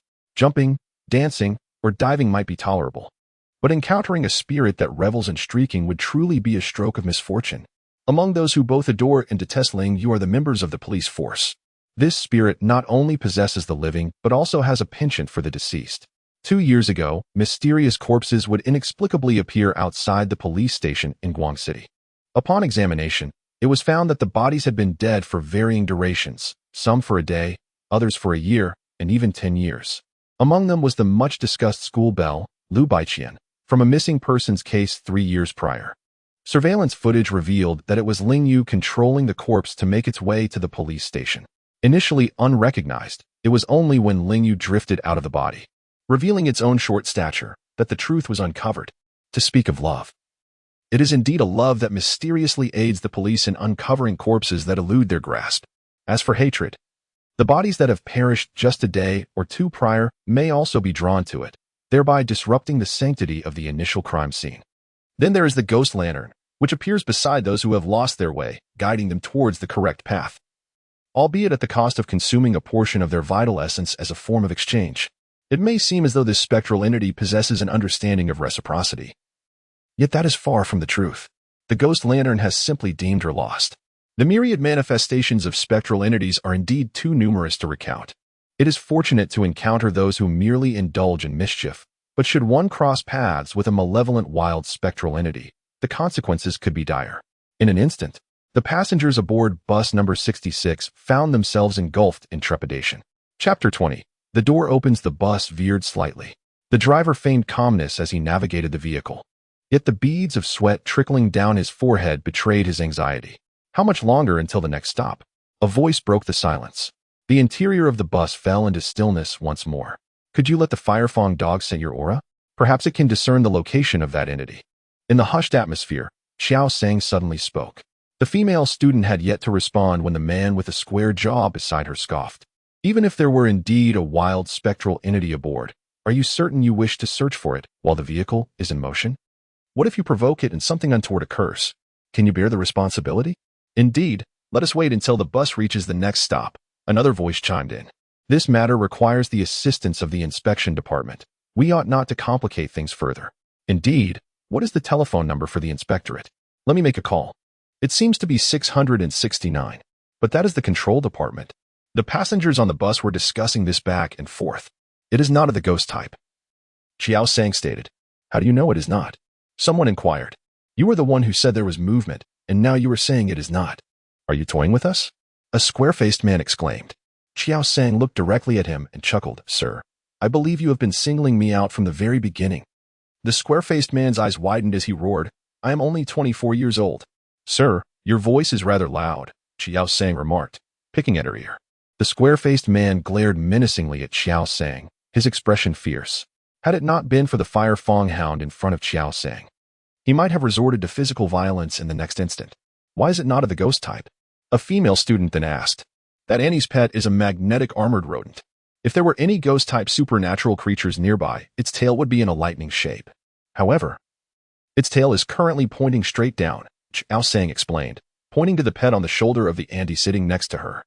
Magnetic armored rodents possess a magnetic field response and can sense unique magnetic field movements. Supernatural creatures of the ghost type, with their distinct magnetic fields, would unconsciously stimulate the magnetic armored rodent's temporal lobe, indeed causing its tail to take on a lightning shape. But textbooks are textbooks, and she had not expected to connect such obscure content to reality so quickly. Indeed, my magnetic armored rodent does behave in that manner. The auntie next to her responded, nodding in realization. Upon hearing this, the female student did not hesitate further and said, "Go ahead and smell." Qiao Sang nodded at the fire-toothed dog, which obediently leaned in to sniff the female student. She noticed the square-faced man beside her tense up instantly. The fire-toothed dog sniffed the air a few more times before barking at the square-faced man. "What are you barking at, you filthy mutt?" The man snarled. The fire-toothed dog's fur bristled, its limbs tensed, and its sharp teeth bared, clearly infuriated by the man before it. The square-faced man was startled but stubbornly held his ground, glancing at the girl holding the fire-toothed dog, hoping she would discipline her pet. However, he found her expressionless gaze fixed upon him, cold and intimidating, even more so than the fire-toothed dog itself. In that moment, Qiao Sang felt an extraordinary calmness wash over her. She gently stroked the back of the fire-toothed dog, attempting to soothe its agitation. She knew she couldn't strike first. The Alliance had clearly stipulated that beast tamers were prohibited from using their pets to attack ordinary citizens. Even if an attack were warranted, it could not be so overt, especially with a bus full of passengers present. This man was evidently suspicious. Earlier, she had sensed that the fire-toothed dog reacted most intensely to him. The dog had also detected a similar scent on him as it did on the female student. However, it was implausible for him to conjure something that would suddenly appear and then vanish from others. Engaging in clandestine activities on a bus typically meant one sought either wealth or desire. That entity would have rendered the fire-toothed dog oblivious, and the female student should have sensed something amiss had she been touched. It was not a matter of desire. It was undoubtedly a pursuit of wealth. "Have you misplaced anything?" Qiao Sang inquired, turning to the female student. The student paused momentarily, then began to rummage through her bag and pockets. After a brief interval, she exclaimed, "Oh no, my phone is missing." Indeed, Qiao Sang thought to herself. The other passengers on the bus, noticing the commotion, also began to check their belongings. "My phone is gone too. My wallet is missing. And the necklace I bought for my girlfriend is also lost. Where are my height-increasing insoles? My pet snack, oh no." In this frantic search, a third of the passengers on the bus realized that their possessions had vanished. Qiao Sang astutely observed that those reporting missing items were predominantly situated in the middle of the bus. Her gaze fell upon a square-faced man, further solidifying her suspicion. When the man noticed Qiao Sang's scrutiny, his expression turned exceedingly grim. Gritting his teeth, he declared, "My phone is missing as well." Qiao Sang replied, "Oh dear, I cannot bear to be apart from my pet, even for a moment." Just then, a loud ringtone resonated from the square-faced man's direction. The man, feeling the eyes of the crowd upon him, awkwardly chuckled and said, "Oh, it appears it was still with me. I simply couldn't locate it earlier." Qiao Sang then asked, "You are a beastmaster, aren't you?" Some people prefer to wear their accessories while others do not. Typically, those who shun wearing them are lower-ranked beastmasters. This indicates you must possess at least 2 intermediate-level pets. "Would you mind showing us what your pets are?" Qiao Sang inquired amiably. The square-faced man wished to decline, but the gazes of everyone on the bus were fixed upon him. "Show us your pet." "Yes. What are you afraid of? Weren't you being quite arrogant just now? Say something. Do you have a pet that you're ashamed of?" The square-faced man's expression grew increasingly unpleasant, his already contorted features becoming even more strained. Perspiration caused his gray undershirt to cling to his back, just as he was at a loss for what to do. The automated announcement chimed. "Yonglin Station has arrived. Passengers disembarking, please gather your belongings and exit through the rear door." The doors opened. "Humph, I've reached my stop. I can't be bothered to argue with you," the square-faced man retorted, turning to head for the rear door. The young man to his right was holding a plastic bag. The square-faced man pushed past the young man, his hand making contact with the young man's shoulder, but not touching anything else. However, the plastic bag emitted rustling sounds. "Fire Fong Hound, use spark on his waist," Qiao Sang commanded directly. The Fire Fong Hound was in a state of readiness. It harbored a strong dislike for this human before it. Had its beastmaster not restrained it, it would have unleashed its full arsenal of skills. Now, with the command given, it mustered its energy and unleashed a burst of flames. The spark, normally the size of an infant's fist, was now as large as an adult's palm. Screech! A piercing scream echoed throughout the bus. "Driver, close the doors." Qiao Sang turned to the driver and shouted. The driver, upon catching sight of the scene within the bus through the rearview mirror, stood in stunned silence for a moment. There, unexpectedly materializing in the bus, was a white hydra over 2 meters long, adorned with 8 tentacles, from which a multitude of items tumbled forth. "Driver, close the door," Qiao Sang urged. Noticing the driver had yet to react. Oh, the driver finally snapped to attention, hurriedly pressing the switch. With the door now shut, Qiao Sang's focus shifted back to the unfolding events. "What is this?" he inquired of a female student beside him. "It's my phone," she exclaimed. "And mine," another voice chimed in. "My shasha fruit. The necklace I bought for my girlfriend is here too." My height increasing insoles. One by one, the passengers on the bus excitedly claimed their belongings. Meanwhile, a man with a square face observed the scene with a dark expression. Everything had transpired too abruptly. The injury to his 8-tube coral had prevented him from disembarking immediately. Now, with the door closed and the stolen goods scattered about, he harbored a deep resentment towards the girl with the fiery dog. Were it not for that dog and the girl, he mused, he would never have faltered this time. But now it was too late. The eyes of the entire bus were upon him. If he chose to flee, he would have to cause damage to the bus, undoubtedly endangering the passengers. He was well aware of the distinction between the charges of theft and assault against citizens. The former might lead to a mere fine and a couple of months in confinement, while the latter could result in years of imprisonment. For now, he could only remain silent and await the arrival of the authorities. As Qiao Sang observed the man with a square face grow despondent, she promptly stowed away her extraordinary creature, whose name she had yet to learn. Adopting a posture of submission, "Everyone, quickly restrain him. Do not allow him to escape," Qiao Sang exclaimed. She swung her fist forward, prompting the square-faced man to instinctively retreat 2 steps. The onlookers, misconstruing his movement as an attempt to flee, surged forward, overpowering him and pinning him to the ground. Amidst the commotion, someone shouted, "How dare you strike anyone?" This incited immediate outrage among the crowd. Having been caught stealing, the man's audacity was met with a flurry of punches and kicks. "I didn't do it," the square-faced man bellowed. But his protests were swiftly drowned out by the cacophony of blows. Qiao Sang contributed 18 kicks to the fray before eventually tiring and sitting aside. Time passed, and the crowd gradually dispersed. The man lay on the ground, resembling a battered swine, his face bruised and swollen, marked by scratch-like impressions of unknown origin. His square features had morphed into a round visage, rendering him unrecognizable. From the throng emerged a dog with fiery fur, its glistening eyes blinking at Qiao Sang. In a moment of mutual understanding, the girl and the creature exchanged a smile. Someone had called the police, and the patrol car arrived promptly. Who discovered him stealing? One officer inquired. It was her, a female student said, raising Qiao Sang's hand in affirmation. The surrounding passengers nodded in agreement. The questioning officer approached Qiao Sang gently, saying, "We need you to accompany us to the police station to give a statement." He smiled, adding, "It will be a quick matter. This is a commendable act of bravery. You can call your mother. She won't be upset with you." A moment of surprise crossed Qiao Sang's face. Such a fortunate occurrence? She promptly adopted a serious demeanor and inquired, "I am duty-bound to take the statement. When shall we depart?" The police officer responded with silence. As Qiao Sang was following the officer to the police vehicle, a female student grasped her arm, introducing herself. "My name is Bai Yunmiao. May I add you as a friend?" "Of course," Qiao Sang replied with a smile, retrieving her phone to add the young woman. Having felt hunger pangs for quite some time, Qiao Sang found the 5 skewers of lamb she had consumed hours earlier insufficient. Upon arriving at the dining table, she immediately immersed herself in her meal. The fire-toothed dog must be hungry as well. "Here, I have prepared a special nutritious dinner for you," her mother declared, presenting a plate of specially crafted energy food to the fire-toothed dog with a smile.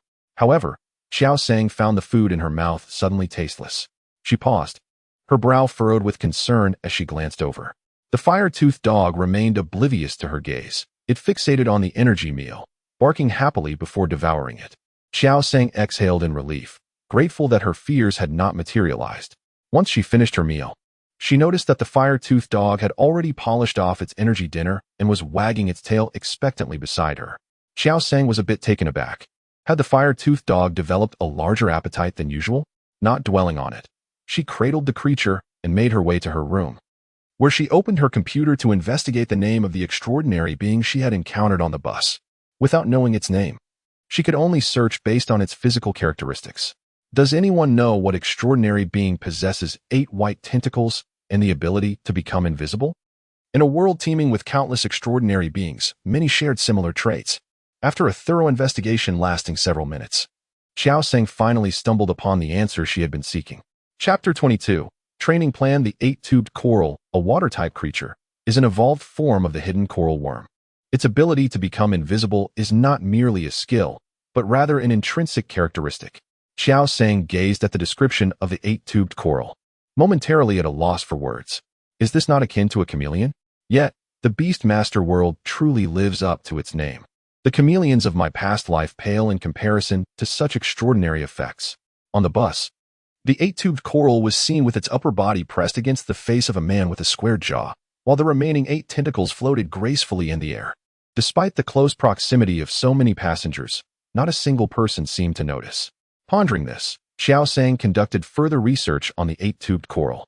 After 5 minutes of browsing, a look of confusion crossed her face. There was no mention of why the aura of the 8-tubed coral could vanish so suddenly. Previously, while on the bus, she had fleetingly considered the possibility that the square-jawed man had returned his creature to the Beastmaster Codex. However, when a creature is withdrawn into the Codex, a faint glow appears around it. Had that been the case, everyone on the bus would have noticed clearly. The 8-tubed coral had not been retracted. Thus, when the square-jawed man attempted to disembark, she paid particular attention. If the aura had not truly vanished, then why could the fire-toothed dog alternate between detecting it and then not? The man's position was merely 2 seats away from her, making it implausible for the fire-toothed dog not to have sensed it. Yet, the fire-toothed dog claimed that the aura had appeared and vanished in an instant. The 8-tubed coral remained on the man's person, its aura persistent. How could it be said to have appeared so suddenly? Could it be that the fire-toothed dog's sense of smell is not quite up to par? It was only upon a close examination that she noticed. The fiery hound suddenly sneezed. Qiao Sang pondered for quite some time, unable to come to a conclusion, and ultimately decided to pose her query directly on the forum. In moments like these, the value of the forum truly shines. Before long, someone provided her with an answer. Isn't it just the skill of breath control? How is that possible? Breath control doesn't just reappear instantaneously. There must be at least a minute's interval. Could it be that this particular breath control is rather feeble? I find your reasoning quite compelling. When I first trained my exceptional iron bull, its breath only vanished for about 2 seconds. Online genuine teachings of breath control. No need for 99.98. Only 998. Just 998. Don't be deceived. The person above is a fraud. Qiao Sang suddenly realized these illogical phenomena could only be attributed to a skill.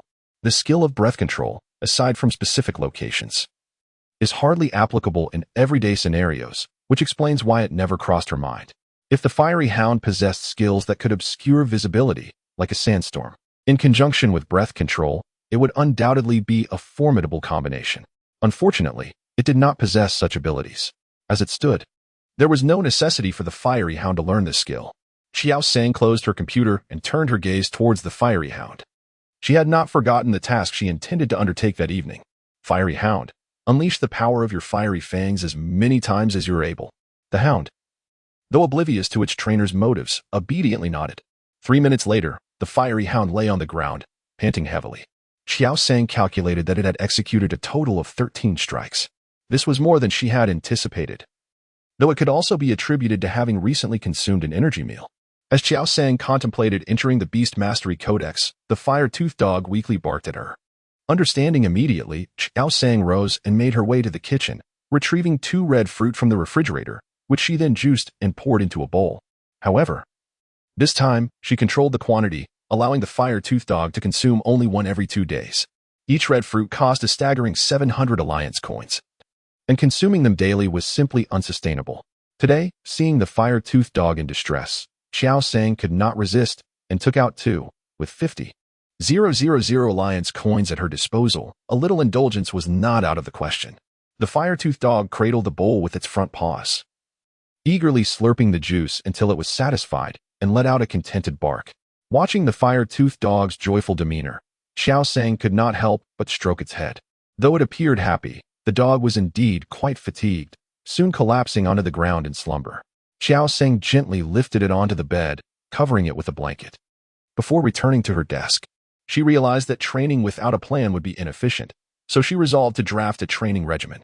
She decided to commence each day at 6 a.m. with a morning run to enhance stamina and speed. The fire-toothed dog's speed was lacking, and this aspect required concentrated training. Otherwise, it would be vulnerable to adversaries who could strike with precision while it struggled to land a hit. In addition to speed training, the remaining time would be devoted to skill execution. Qiao Sang decided against further practice of the bite skill, as it paled in comparison to the more potent mid-tier skill. Fire-tooth. Daily training that included speed enhancement, along with the execution of Fire-tooth and Fire-spark, plus an additional 40 collisions, was undoubtedly excessive for a fire-tooth dog barely a month old. After a moment of contemplation, Qiao Sang took a pen and transformed the number 40, which represented a fierce collision, into 10. For the next 9 days, aside from honing her speed, she intended to elevate both the Fire Fang and Fire Spark to a level of mastery. Enduring hardship is the path to becoming the greatest of beasts. Qiao Sang gazed at her training plan, a satisfied smile gracing her lips. The following morning, her mother inquired with a stern expression, "Why haven't you left for school yet?" Qiao Sang glanced at the clock, 7:54 a.m. She had overslept. The morning jog scheduled for 6 a.m. had been thwarted in its infancy. "Mom, why haven't you left yet?" Qiao Sang countered. She had yet to devise a method to explain her absence from school to her mother. If she were an academic achiever, simply stating that she wished to self-study and train with her Fire Fang dog at home would pose no issue. However, in her mother's eyes, she was perceived as a slacker. Who could expect a slacker to engage in effective studying after leaving school? Qiao Sang did not intend to keep her mother in the dark indefinitely. She merely wished to wait until the special admissions examination for Shishui Middle School was concluded. Typically, her mother departed for work earlier than she did, but today had taken an unexpected turn. A miscalculation. Today, a guest had booked her mother's time for the entire day, departing in the afternoon, and it was still early. And you? How could you still be in bed at this late hour, especially with classes starting at 8:10? What time is it now? Her mother expressed her dissatisfaction. "I'll be leaving at once," Qiao Sang assured her with a raised hand. She swiftly grabbed a piece of bread and bit into it, donned her shoes, picked up her Fire Fang dog, opened the door, and closed it in one fluid motion. Outside, Qiao Sang let out a sigh. Chapter 23. Let's see which one you prefer. Tea and Osmanthus Park, located approximately 6 kilometers from Chichengjiayuan. Beneath the verdant canopy of a sycamore, a slender figure sat in the shade, engrossed in a book. The Fire Fang hound had long lost count of the laps it had run around the park. Qiao Sang closed her book and shook her head, observing the Fire Fang hound's sluggish pace. The Fire Fang hound's stamina was clearly lacking. It was already exhausted after a mere 10 laps. Morning runs were proving ineffective for enhancing the Fire Fang hound's velocity, serving only to build its endurance and provide Qiao Sang with a rough understanding of its physical limits. Qiao Sang presented the Fire Fang hound with a pre-purchased bottle of Qiyuan milk. Qiyuan milk, a well-regarded brand of pet beverage, was known for its ability to replenish a pet's energy. Qiao Sang had acquired it from a roadside breakfast shop specializing in pet food. Such pet-related items were often overpriced, but Qiyuan milk had maintained a consistent price of 98 alliance coins since its inception. The Fire Fang hound extended a weary paw, accepted the milk, and guzzled it down, emptying the bottle in mere moments. It then fixed Qiao Sang with a yearning gaze. Taken aback, Qiao Sang realized she had only purchased one bottle. Unable to withstand the Fire Fang hound's pleading eyes, Qiao Sang offered it the remainder of her dohua, which she had bought for herself for 3 alliance coins. The Fire Fang hound stared at the nearly empty bowl of dohua in silence for a moment before directing a reproachful look at Qiao Sang with its dewy eyes. All right. I'll buy you more later," Qiao Sang soothed. One must never stint on their pet's needs. How could one expect it to train properly if its appetite remained unsatisfied? After all, she was now in possession of 50,000 alliance coins. What was a little Qiyuan milk? Having procured a substantial quantity of Qiyuan milk, Qiao Sang was lost in contemplation. After Fire Fang hound had consumed 3 bottles, 7 remained in the bag. The canine seemed invigorated after imbibing 4 bottles. Yet its limbs remained feeble, rendering even ambulation a tremulous endeavor. Observing this, Qiao Sang refrained from immediately commencing skill release training. "I shall procure something advantageous for you," Qiao Sang remarked to Fire Fang hound with a smile. "Yeah, Fire Fonghound's eyes gleamed, evidently intrigued by the prospect of this advantageous item. Deer Plaza, the preeminent shopping center in the Tangshan district, an exquisite commercial complex integrating leisure, shopping, dining, and entertainment. Upon arrival, Qiao Sang was intercepted by a handsome youth sporting a cerulean wolf-tail hairstyle. "Madam, would you be disposed to discover how to augment your pet's allure? Visit our Monlissa Pet Styling Studio. We boast a team of adept pet stylists. Our chief stylist even crafted a design for Luo Gang's purple demon vine." "Thank you, but I am not interested," Qiao Sang demurred. "Madam, do not be hasty in your refusal. Observe my azure joy butterfly," the wolf-tail-haired youth uttered as he sidestepped. Behind him, an azure joy butterfly, its body a blend of azure and violet with cyan vein wings, materialized before Qiao Sang. The butterfly gracefully pirouetted in the air, its scattered scales refracting resplendent light under the sun. Exceedingly beautiful, Qiao Sang was momentarily captivated by the azure joy butterfly before her. The young man with a wolf-tail hairstyle gazed with satisfaction at the girl before him, captivated by the allure of his pet. Seizing the moment, he remarked, "What do you think? The bluish-purple is quite striking, isn't it? Our stylist tailored it to suit the preferences of the Qingwei butterfly. Your firemouth dog is indeed charming, yet it lacks character. Why not visit our dreamy beast styling studio to craft a unique look?" The firemouth dog, clearly displeased, barked at the young man. How dare he suggest that it lacked personality? With the evolution of the beast taming society, numerous professions have emerged, most of which cater to the needs of pets. Among these is the pet stylist. There are millions of pets in the world, each one unique. Yet those of the same species often bear a striking resemblance to one another, varying only in height or girth.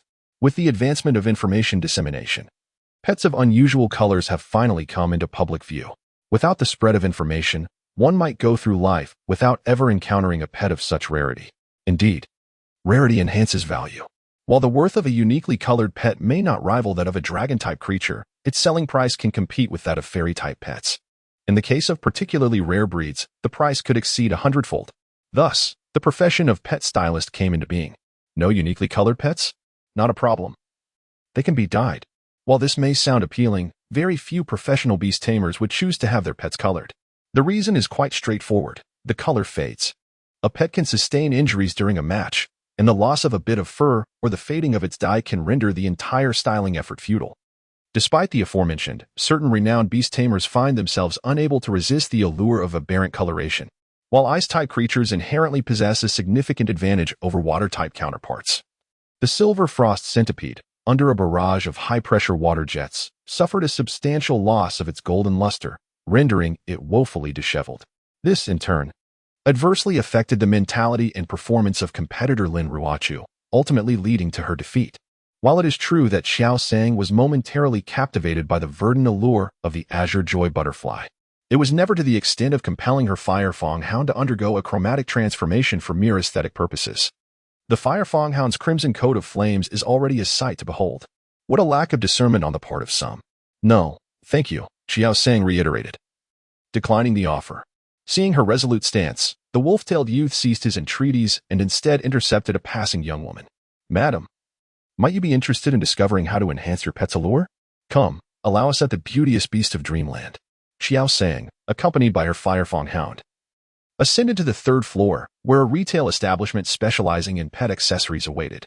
Guided by the directional signs, she arrived at the section housing the merchandise she sought. "Come, Fire Fonghound, let us see which one appeals to you," Qiao Sang said to the Fire Fonghound with a smile.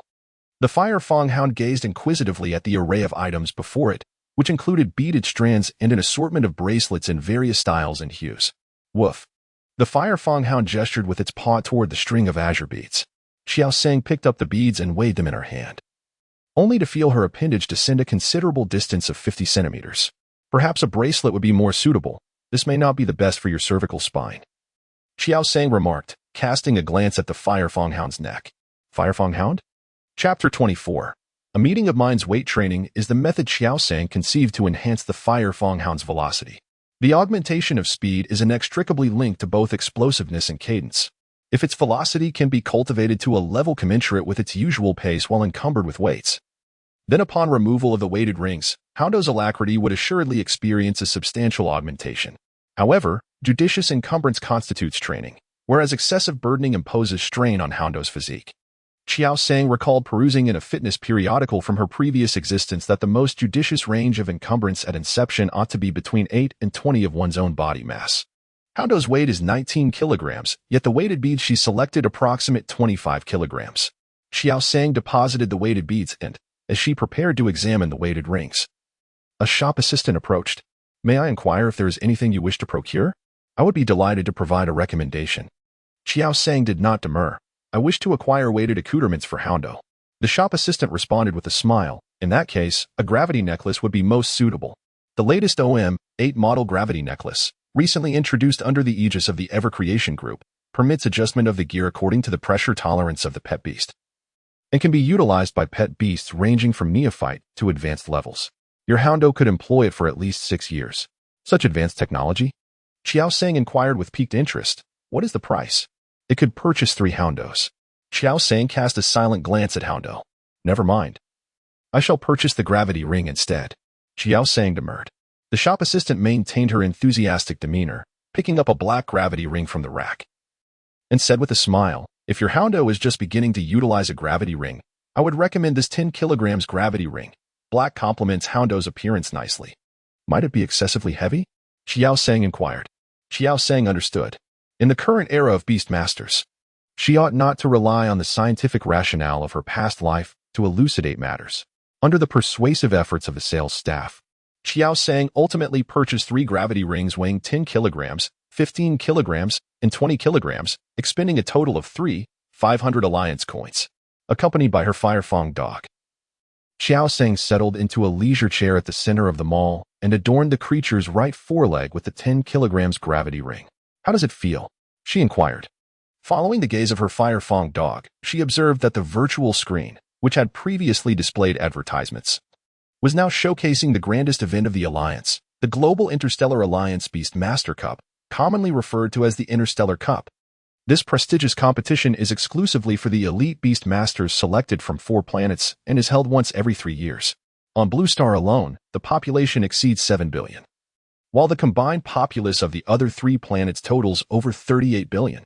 The process of identifying the most exceptional beast masters from this vast pool is no trivial endeavor. Initially, one must secure victories in 2 national-level competitions within a year, subsequently gaining governmental endorsement to participate in the World Asia Beast Master Alliance Championship. From this championship, the top 6 representatives of each nation must then qualify for the Global World Alliance Beast Master competition. Ultimately, only the top 6 contenders from this global event earn the right to compete in the final Interstellar Cup.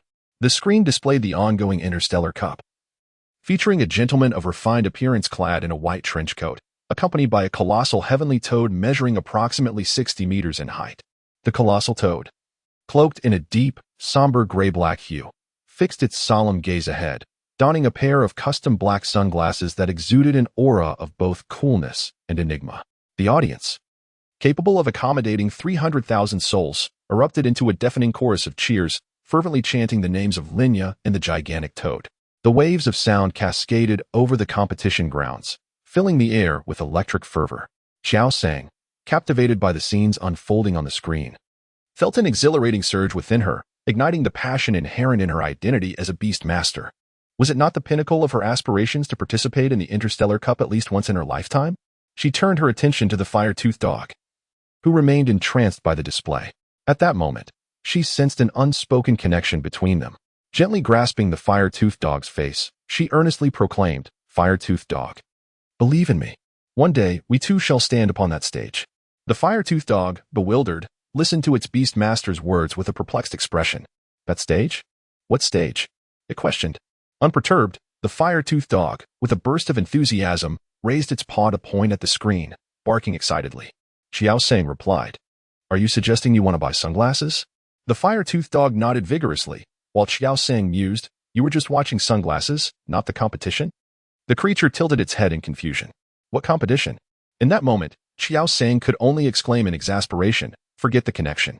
In Chagway Park, a brilliant spark ignited as the fire-toothed dog, adorned with its stylish black, triangular sunglasses, confidently engaged in skill training, with Qiao Sang observing proudly by its side. The triangular sunglasses seemed to serve as a peculiar switch. Ever since donning this eyewear, the fire-toothed dog had remained in a state of exuberance. It had unleashed sparks incessantly, a remarkable 21 times, yet its vigor appeared undiminished. Qiao Sang couldn't help but ponder how it resembled the effects of a drug. 20 minutes later, the effects wore off. The fire-toothed dog lay prostrate on the ground, unable to rise. Fortunately, there was still a generous supply of Qi Yuan milk purchased that morning. As the fire-toothed dog sipped the milk, Qiao Sang's consciousness drifted into the Beast Master Compendium. Name, Fire-toothed dog. Attribute, Fire. Level, Beginner, 121-1000. Skills, Bite, Novice 74-100. Charge, Proficient 138-500. Fire Tooth, Novice 41-100. Spark, Novice 32-100. Points, 55. This time, the fire-toothed dog had unleashed an impressive 18 fire teeth along with 26 sparks. Observing the fire-toothed dog, Qiao Sang's eyes glimmered as she inquired, "What style of sunglasses do you prefer?" In its weak yet excited whimper, the fire-toothed dog expressed its preferences. Ultimately, under the dog's influence, Qiao Sang ordered 6 different pairs of sunglasses online. For a week, she planned to wear a different pair each day, ensuring variety. At 3:32 p.m., the fire-toothed dog had recovered. This time, Qiao Sang refrained from pushing its limits, after it had unleashed 4 fire teeth and 8 sparks. She called for a halt. The data regarding the fire-toothed dog in the Beast Master Compendium had also transformed. Name, Fire-toothed dog. Attribute, Fire. Level, Beginner, 121-1000. Skills, Bite, Novice 74-100.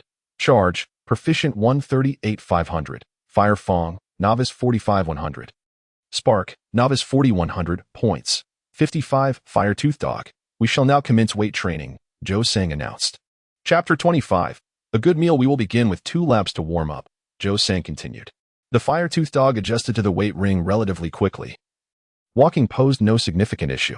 However, walking under load yielded little notable training effect. The fire-toothed dog nodded, showing no dissent towards Qiao Sang's plan. This time, Qiao Sang opted to run alongside the fire-toothed dog. Encouraged by Qiao Sang, the fire-toothed dog struggled to complete the 2 laps, looking at her with a face full of despair. "Is this what you call warming up?" Breathless from the effort, Qiao Sang found the 2 laps taxing on her own physique. It seemed she needed to engage in some training herself. Once Qiao Sang regained her breath, she checked her phone for the recorded running times. During the morning run, the fire-toothed dog averaged about 18 minutes per lap. Now, with the weight ring, the first lap took 29 minutes and 3 seconds, while the second lap extended to 38 minutes and 42 seconds. Qiao Sang noted these times in her memo app for future comparison. With the warm-up complete, they proceeded to the sycamore tree where Qiao Sang had been reading earlier, preparing to execute 10 charges against it. Upon hearing these words, the fire dog plopped down onto the ground, letting out a weak whimper. "Do you not wish to grow stronger?" Qiao Sang inquired. Having spent the past few days with the fire dog, she understood its strong personality and commendable willpower. Though it had only battled against others 4 times, it had always charged to the forefront, unafraid of injury. "Grow stronger?" The fire dog slowly rose, its gaze transforming into one of tenacity. Wasn't the purpose of their pack to emerge stronger and seek more formidable opponents? Qiao Sang was pleased by the change in the fire dog's expression, recalling their first encounter. At that time, the fire dog had relentlessly rammed its small body against a tree trunk, displaying the same resolute gaze it bore now. Reflecting on that moment conjured a sense of nostalgia. As if a great deal of time had passed. Perhaps during this training, you might even master the skill you wished to learn last time, Qiao Sang remarked with a smile. "Huh." The fire dog looked at its beast master, confusion evident on its face. "The skill you wanted to practice when I first met you at the pet training base," Qiao Sang clarified. "Huh?" The fire dog appeared even more perplexed. When had it ever expressed a desire to learn a skill? Why did you slam into the tree if you didn't want to learn a skill? Were you perhaps practicing a powerful charge? Qiao Sang pondered aloud. This seemed unlikely, as a proper charge required a run-up of at least 5 meters. And she remembered the fire dog had only struck the tree from within a meter's distance. What had it been doing? It had been ramming against the tree in an attempt to dislodge the fruit above. Yap, yap, yap. The fire dog gestured animatedly in an attempt to explain. After a prolonged silence, Qiao Sang decided to end the discussion. "Let us commence our training." Consumed by an ardent desire for self-improvement, the fire Fong hound dedicated itself to its training with exceptional fervor. Rampage, a technique predicated on the accumulation of force within the limbs, culminating in an instantaneous burst of kinetic energy, was proving challenging. Encumbered by weighted rings, the hound's velocity was markedly diminished, rendering its offensive capabilities inadequate to be classified as rampage. After 6 consecutive attempts, it was not until the 7th exertion that the Firefang hound executed its inaugural genuinely meaningful rampage of the day. "Woof!" it exclaimed, its gaze fixed expectantly upon its beast master, only to discover her lost in contemplation. Qiao Sang remained immersed in the revelation that had recently unfolded.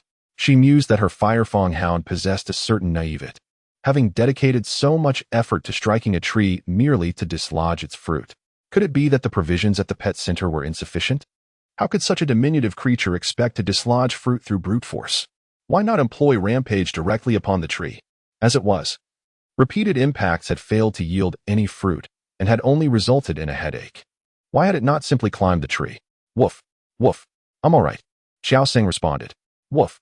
The Firefang hound nodded, momentarily forgetting its initial impetus for summoning its beast master, and resumed its training regimen. 1753. Training concluded. The Firefang hound lay prostrate upon the ground, utterly fatigued. Qiao Sang approached, gently cradling it in her arms, and declared, "You are the most exceptional Firefang hound I have ever encountered." Although her experience with Firefang hounds was limited, it did not preclude her from commending its efforts. Despite being devoid of energy, it had persevered through sheer tenacity to complete its 10th and final rampage. The afternoon had been marked by approximately 100 impacts. "Woof!" The Firefang hound nestled within Qiao Sang's embrace, overcome by a rare wave of shyness. "Allow me to treat you to a delightful meal," Zhou Zhang said with a smile. The Firefang hound gazed in astonishment at the array of dishes before it at the Nian fruit pavilion. Fruit platters, fruit salads, fruit noodles, fruit ice cream, fruit cakes, fruit jellies, fruit pies, and juices. A profusion of fruit-based delicacies adorned the entire table. A rumbling sound emanated from the Firefang hound's stomach as it continued to stare at the feast. "Go ahead and eat," Zhou Zhang said gently. Without further hesitation, the Firefang hound seized a piece of fruit cake with its paw and began to devour it ravenously. Zhou Zhang found the scene to be exceptionally heartwarming and idyllic. However, this idyllic scene came at a price, namely 1/5 of Zhou Zhang's assets, coupled with a scolding from her mother. 3 days later, bang! A flame, roughly the size of an adult's fist, accompanied by scorching heat, caused a distant rock to explode, leaving a sizable crater. Name: Firefang hound. Attribute: Fire. Level: Elementary, 127, 1000. Skills: Bite, Novice 74-500, Tackle, Proficient 168-500, Firefang, Proficient 116-500. Spark, Proficient 135-500, Points, 55. In a mere 4 days, the Firefang hound's Firefang and Spark skills had reached the level of proficiency. Should this become known, it would undoubtedly cause a great uproar. Spark aside, it is not unheard of for exceptionally gifted pets to elevate low-level skills from novice to proficient in a short span of time. However, Firefang is a different matter altogether. It is a bona fide intermediate skill. Intermediate skills typically require an average of 6 months to progress from novice to mastery. However, Firetooth Dog accomplished this remarkable feat in a mere 4 days. At this moment, Firetooth Dog, adorned with a recently acquired dark green triangular sunglasses, is intently engaged in skill release training beneath a towering sycamore tree. Zhou Sang, with a book in hand, observes closely. Since Firetooth Dog has perfected its skills in conjunction with the Fire of Tooth, she harbors no concerns about the upcoming special examination for battle pets at Holy Water Academy. All participants are new contract holders of battle pets, and none can match the proficiency of Firetooth Dog in mastering intermediate skills. In recent days, Firetooth Dog's speed has steadily improved. Yesterday, while wearing a weighted rings, it completed a lap in just 22 minutes and 7 seconds, nearly 7 minutes faster than on the first day. With the battle pet competition just 5 days away, there is little to worry about. Yet Zhou Sang still lacks absolute confidence for the upcoming high school entrance examination in 12 days. Chapter 26. Assisting with absences at 15:23 in the afternoon. After completing its weighted training, Firetooth Dog approached Zhou Sang.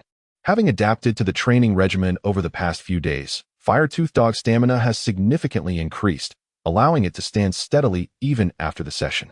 Zhou Sang produced a bottle of Qiao milk, which she always carries, and offered it to Firetooth Dog. The current training demands necessitate that Firetooth Dog consumes 8 to 9 bottles of Qiao milk daily.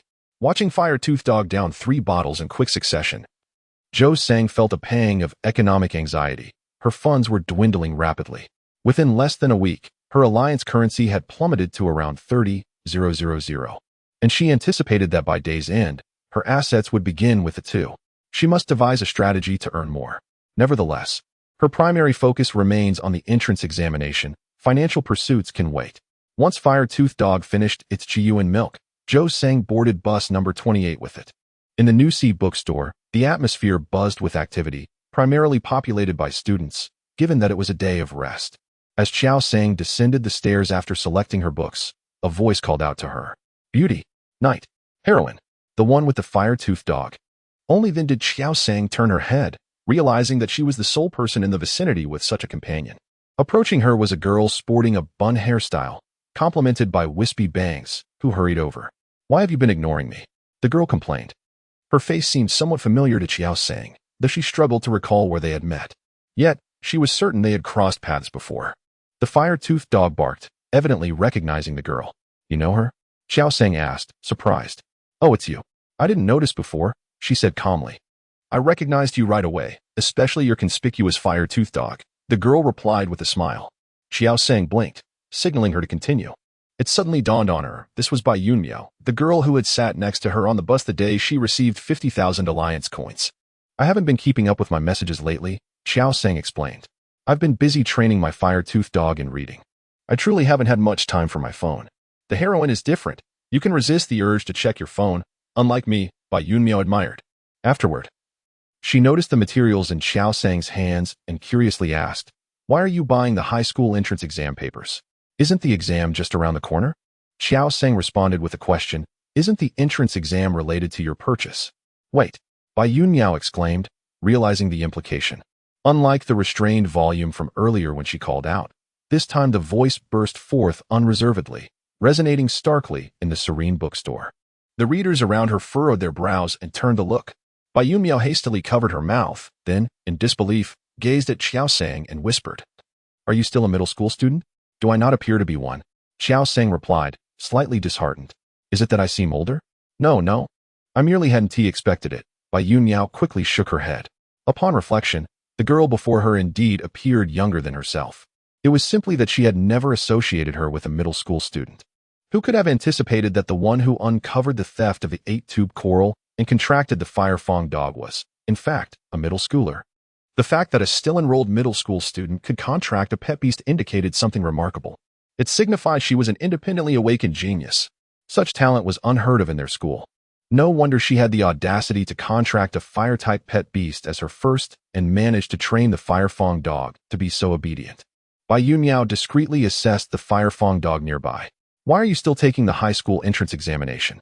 A talent like you should be granted direct admission. Bai Yunmiao inquired. Do you have some misconceptions about geniuses? Qiao Sang replied helplessly. Which genius worries about merely passing the minimum score for the entrance exam? Bai Yunmiao assumed she was being modest and asked, which school do you plan to apply to? She regarded her with a knowing expression. As she turned, Bai Yunmiao grabbed her arm, pouting, Genius, you still haven't told me your name. On the bus home, Huoyagu leisurely admired the scenery outside, while Qiao Sang took out her phone, intending to note down a name for Bai Yunmiao. Upon opening the messaging interface, she was taken aback to see a conspicuous red notification indicating 99 messages. Startled, she opened the messages to find that classmates, with whom she seldom communicated, were inquiring about her well-being. Given that she had taken an extended leave prior to the high school entrance examination, it was only natural for them to assume something significant had transpired. After feeling touched by their concern, she noticed a message from her mother timestamped 2 hours earlier. When is the special recruitment time for Hongang's 6th Beast Taming High School? I called the teacher to help you request leave. Panic set in as Qiao Sang quickly dialed her mother. In no time, the call connected. Mom, did you call the teacher? Qiao Sang asked, a twinge of guilt creeping in. I did, her mother replied. Actually, Qiao Sang hesitated but promptly abandoned her intended confession. Actually what? Her mother pressed. I want to apply to Qingshui High School. Qiao Sang deftly changed the subject. There was a moment of silence on the other end. Did the special recruitment times for both schools conflict? Then you should apply to both, her mother suggested. Initially, Yi Xiangting hadn't inquired about the special recruitment time for Qingshui High School because it hadn't crossed her mind. That day, unable to tolerate the teacher's demeanor toward that woman any longer, she impulsively decided to have her daughter consider the special recruitment for Shunshui High School. However, after a couple of days, she came to terms with the reality that her daughter had a mere 0.01 chance of gaining admission, and thus refrained from mentioning Shunshui High School again. However, the daughter clearly still harbored thoughts about the special admissions at Shunshui Academy, a matter she had raised herself. Yi Xiangting could only feel fortunate that the special admissions for Hangang's 6th Beastmaster Academy occurred before those of Shunshui Academy. Otherwise, had Shinshui's special admissions taken place first, it could have adversely impacted her daughter's mindset for the subsequent examination at Hangang's 6th Beastmaster Academy. Mom, there's no need to make that call. I've already requested leave from the homeroom teacher, Qiao Sang advised. Having already made the call, she had no intention of repeating it.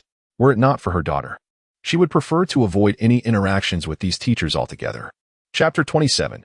Interstellar Betting Network. After hanging up, Qiao Sang hurriedly searched for her old class teacher's number and dialed it. The call went unanswered. She continued to call, attempting 5 times in succession, only to have the line switch from unanswered to the number you have dialed is switched off. With no other option, Qiao Sang sent a text message and then relinquished the effort. The fire-toothed dog maintained its posture, gazing out the window, following its line of sight. Qiao Sang observed a massive advertising airship, approximately 30 meters by 19 meters in size, gliding slowly through the sky at a height of over 100 meters. Such airships were commonly seen, often displaying the latest news and sporting events. At that moment, the television screen on the airship prominently featured an interview regarding the Interstellar Cup. What are your thoughts on your upcoming opponent? One of the reporters inquired. Bao Dilai is an exceptional beastmaster. His tactical combinations are remarkably diverse, particularly in the recent match where he advanced from 24 to 22. His Earthhound paired with the two-headed serpent dragon showcased an extraordinary maneuver, turn the misfortune and turn again. I trust you all witnessed it, came the response. The individual responding was Linya, the man whom Qiao Sang had observed in the center of the mall, adorned with a magnificent celestial toad. This marked your 3rd participation in the Interstellar Cup, having previously reached the top 10 in both earlier editions. Do you feel confident in achieving a better performance this time? The reporter continued to inquire. We are all esteemed beastmasters within the interstellar arena. I harbor no illusions of confidence, Linya replied with a smile. However, I shall strive diligently, he added. Another reporter posed a question. On the Interstellar Betting Network, your odds stand at 1.89, while those for competitor Bao Dilai are at 1.23. How do you perceive the fact that your odds are higher than Bao Dilai's? One must always exercise caution when placing bets, Linya responded amiably. Qiao Sang gazed at the interview displayed on the airship's television screen, momentarily lost in thought, before lowering his head to search for the Interstellar Betting Network on his phone. The Interstellar Betting Network serves as the official betting platform of the Alliance, although various other sites also offer betting on the Interstellar Cup matches. Nevertheless, in terms of safety and credibility, the Interstellar Betting Network remains unrivaled. Without hesitation, Qiao Sang wagered 5,000 Alliance coins on Bao Dilai. Despite Linyu being the representative of Blue Star and the sole contestant from the Dragon Kingdom in the Interstellar Cup, Bao Dilai's lower odds compared to Linya's were compelling. Such odds are derived from meticulous calculations by the betting companies, and barring unforeseen circumstances, they reflect the probabilities of victory. Qiao Sang chose to place his trust in the data provided by the betting company. In addition to the match between Linya and Bao Dilai, Qiao Sang also invested another 5,000 Alliance coins on a nearby contest, guided by the same principles of winning probability. After placing his bets, Qiao Sang felt invigorated, sensing that he had, in some measure, secured a financial gain. As June 9th arrived, the clock struck 8:50 a.m. at Hangang's 6th Beastmaster School. The fiery hound, brimming with vitality, surveyed its surroundings, its limbs moving with a sprightly cadence, seemingly unperturbed by the 10-kilogram weight ring adorning its right foreleg. In contrast, Qiao Sang trudged toward her designated location, her steps unsteady, the dark circles beneath her eyes stark against her fair complexion, a clear indication of a restless night. Unable to suppress a yawn, she lamented the toll of interstellar time differences. She had stayed awake until 3 in the morning to watch the match between Linya and Bao Dilai. Given the stakes involved with her finances, sacrificing a bit of sleep was a trivial matter. However, as the night wore on, it became evident that her wakefulness had extended far beyond mere anticipation of the game. The early hours before 3 were dedicated to the match, while the hours after were consumed by frustration stemming from Linya's victory. Her 5,000 Alliance coins were lost. What a farce the betting company's odds had turned out to be. Apologies, fiery hound. The canine, oblivious to the potential loss of its beloved Qiao milk, explored the new environment with unabashed curiosity, its eyes darting about. At the admissions office of the 6th Beastmaster School, the door stood ajar, and the sounds of conversation drifted out. Qiao Sang knocked gently. "Come in," a robust voice called from within. She pushed the door open, and an immediate hush fell over the room. 6 pairs of eyes, 4 men and 2 women, all appearing to be over 30, fixated on her and her sidekick. Qiao Sang felt a wave of confusion wash over her. Wasn't today the special recruitment day? Where were the peers of her own age? And why, pray tell? Were they all staring at her? Strange, indeed. "Greetings, esteemed teacher. I am here for the special recruitment," Qiao Sang addressed the middle-aged man closest to her. The individuals around her were seated, each exuding a unique or a characteristic of educators. Qiao Sang decided to approach the nearest person to convey her intentions. "You must be Qiao Sang," the man replied warmly, introducing himself as the vice principal of the school, Chen Xingtang. He struggled to contain his overwhelming excitement, revealing a broad smile that showcased his 8 pearly teeth, making a concerted effort to appear amiable. It is noteworthy that this young lady is the first self-awakened special recruit to apply to their institution since the inception of Hangang's 6th Beastmaster High School. Self-awakened Beastmasters inherently possess a remarkable advantage in the realm of beast mastery, enabling them to expand their cerebral capacities at an accelerated pace. Such talents are a rarity in the entire Zhebai province, with only about 40 emerging annually. Once discovered, they are typically granted direct admission or special recruitment to the top Beastmaster high schools, leaving little opportunity for institutions like theirs. Yet this year, such a prodigy has chosen to apply to their school. This filled him with excitement as he had been waiting here since dawn, finally anticipating the arrival of Qiao Sang. The more he observed Qiao Sang, the more he found her impressive. Not only was she strikingly beautiful, but she also had the audacity to bond with a fire-type beast as her first, displaying remarkable courage. Moreover, her choice to enroll in their school showcased her discerning taste. "Good day, Vice Principal," Qiao Sang remarked, somewhat taken aback that the Vice Principal recognized her. Without further delay, she retrieved her information card along with her proof of self-awakening and handed them over. Although she had already registered online, the necessary procedures must still be followed. Her information required in-person verification, and her cerebral development needed to be reassessed to ensure no details were overlooked. Qiao Sang maintained a calm demeanor regarding the special recruitment of the 6th Beastmaster School in Hangang, confident that she would succeed. Her heart, however, belonged to the Holy Water School, and her presence at this institution was merely a precautionary measure. "Have you had breakfast?" Chen Xingtang inquired with a cheerful smile, not rushing to verify any information. "If you haven't eaten, our school cafeteria offers a splendid breakfast, and I can take you there," a kind-eyed female teacher, wearing glasses, suggested. Chen Xingtang cast a satisfied glance in her direction. The female teacher by the window felt a twinge of jealousy. Such perceptiveness. No wonder she became the head teacher at such a young age. The faculty at this school seemed quite amiable. Chen Xingtang casually glanced at the self-awakening certificate, primarily to assess the level of brain domain development. Upon inspection, he felt a slight tension. Brain domain 5-9. With considerable fluctuation, confirmation requires stabilization. Chapter 28. Baseball Training Facility. It is essential to understand that the potential of the human brain domain is boundless, housing nearly 100 million neurons, both enigmatic and fragile. Prior to awakening the Beastmaster Codex, the brain domain is considered to be in a dormant state. Following the awakening of the Beastmaster Codex, it enters an awakened state. High intelligence does not necessarily correlate with the degree of brain domain development. The percentage of brain domain development is calculated from the moment of awakening the Beastmaster Codex. An ordinary Beastmaster, having undergone magnetic wave stimulation to awaken the Beastmaster Codex, typically exhibits around 2 brain domain development, whereas a self-awakened Beastmaster hovers around 5. Naturally, greater development of the brain domain is preferable, but stability remains a fundamental prerequisite. Throughout history, numerous researchers have conducted experimental studies related to the development of brain domains, and the unanimous conclusion drawn is that stability is paramount in this endeavor. Should instability arise, there exists a significant risk of a collapse within the brain domain. However, Chen Xingtang cast a glance at Hoyadok. Since this child successfully forged a contract with a pet beast, it is likely that the issues concerning the brain domain are not insurmountable. After a moment of contemplation, he inquired with a hint of concern, "Did the individual who conducted your brain domain assessment mention anything?" Qiao Sang nodded, replying, She indicated that my brain domain fluctuations were considerable and advised me to rest more and consume a diet rich in dried fruits. Then it should be fine. If the fluctuations were excessively severe, hospitalization for observation would have been warranted. Chen Xingtang sighed in relief. He did not wish for any complications to arise with their school's sole autonomous awakening special enrollment student since its establishment. At that moment, the male teacher sitting opposite Chen Xingtang casually remarked, "You seem to have prominent dark circles. Did you not get enough rest?" Qiao Sang, feeling somewhat embarrassed, admitted, "I was up all night." Chen Xingtang admonished earnestly, "Though the high school entrance examination is approaching, you must prioritize your rest. It is unwise to sacrifice sleep for study."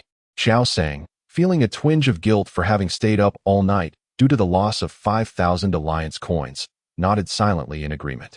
Observing Qiao Sang's obedient demeanor, Chen Xingtang's thoughts returned to the brain domain. If all is well, once stabilized, this child's brain domain threshold fluctuation could potentially reach as high as 9. This is merely a step away from the second awakening of the Beast Master Classic. Though it seems improbable, typically, such fluctuations ultimately stabilize at or slightly above the minimum threshold. Chen Xingtang ceased his reverie, returning the information card and the attestation of autonomous awakening to Qiao Sang. Turning his head slightly, he gestured towards the sole balding instructor present, introducing him to Qiao Sang. "Allow me to introduce Professor Zhao, who will be overseeing your cerebral domain assessment." "Greetings, Professor Zhao," Qiao Sang offered. Professor Zhao offered Qiao Sang a curt nod in acknowledgement. Don't let Professor Zhao's appearance deceive you. He is a veritable authority in cerebral domains, Chen Xingtang remarked with a smile. Indeed, he mused. It seems a common affliction amongst specialists across various disciplines. Within the examination chamber, having undergone the procedure once before, Qiao Sang found herself considerably more at ease during this second assessment, no longer prone to misinterpreting Professor Zhao's subtle expressions. With Qiao Sang's cooperation, the evaluation was swiftly concluded. Upon the doors swinging open, Ignis, the Fire Fong Hound, upon sighting Qiao Sang, eyes alight with joyous recognition, bounded towards her with such enthusiasm that she nearly lost her footing. Since Ignis had been adorned with the weighted bands, Qiao Sang had refrained from frequent embraces. Ignis, sensing its increased heft and understanding its mistress could not sustain its weight for extended periods, promptly dismounted after a brief 10-second interlude in her arms. "You share a remarkable bond," Chen Xingtang remarked, unable to suppress his observation. It was a novelty for him to witness such docility and devotion in a fire-type creature, particularly one newly bound. Indeed, Qiao Sang assented with a smile. The instructors who had been in the office had all gathered, standing in neat anticipation outside the examination chamber, awaiting Qiao Sang's emergence. Such an assembly for a mere assessment. Qiao Sang, initially composed, found herself becoming unexpectedly self-conscious. Professor Zhao presented the evaluation results to Chen Xingtang, stating with gravitas, "There are no anomalies, merely a lack of stabilization." Chen Xingtang took a look at the results, which were consistent with those on the proof of autonomous awakening. The special admissions for autonomous awakeners are based on the extent of brain region development, and each school has different standards for special candidates. In their school, a 5 brain region development allows for a reduction of 100 points from the minimum score for the Hangang entrance examination, while a 6 development permits a 200-point reduction. However, Qiao Sang's brain region was still fluctuating and had not stabilized at a specific percentage, which posed some challenges. Nevertheless, it was not a significant issue. Chen Xingtang had already made a decision. He looked up at Qiao Sang with a smile and said, "Since your brain region has stabilized yet, we shall assign a median value for your score reduction. Theoretically, if the brain region fluctuation is between 5 and 9, it should ultimately stabilize at either 5 or 6.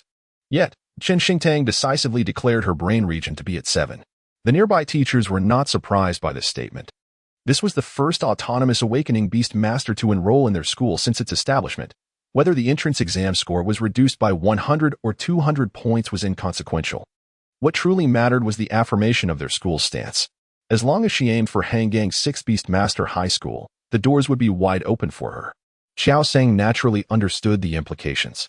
Most ordinary Beast Master High Schools only specified a score reduction standard of 5 to 6 for autonomous awakening Beast Masters.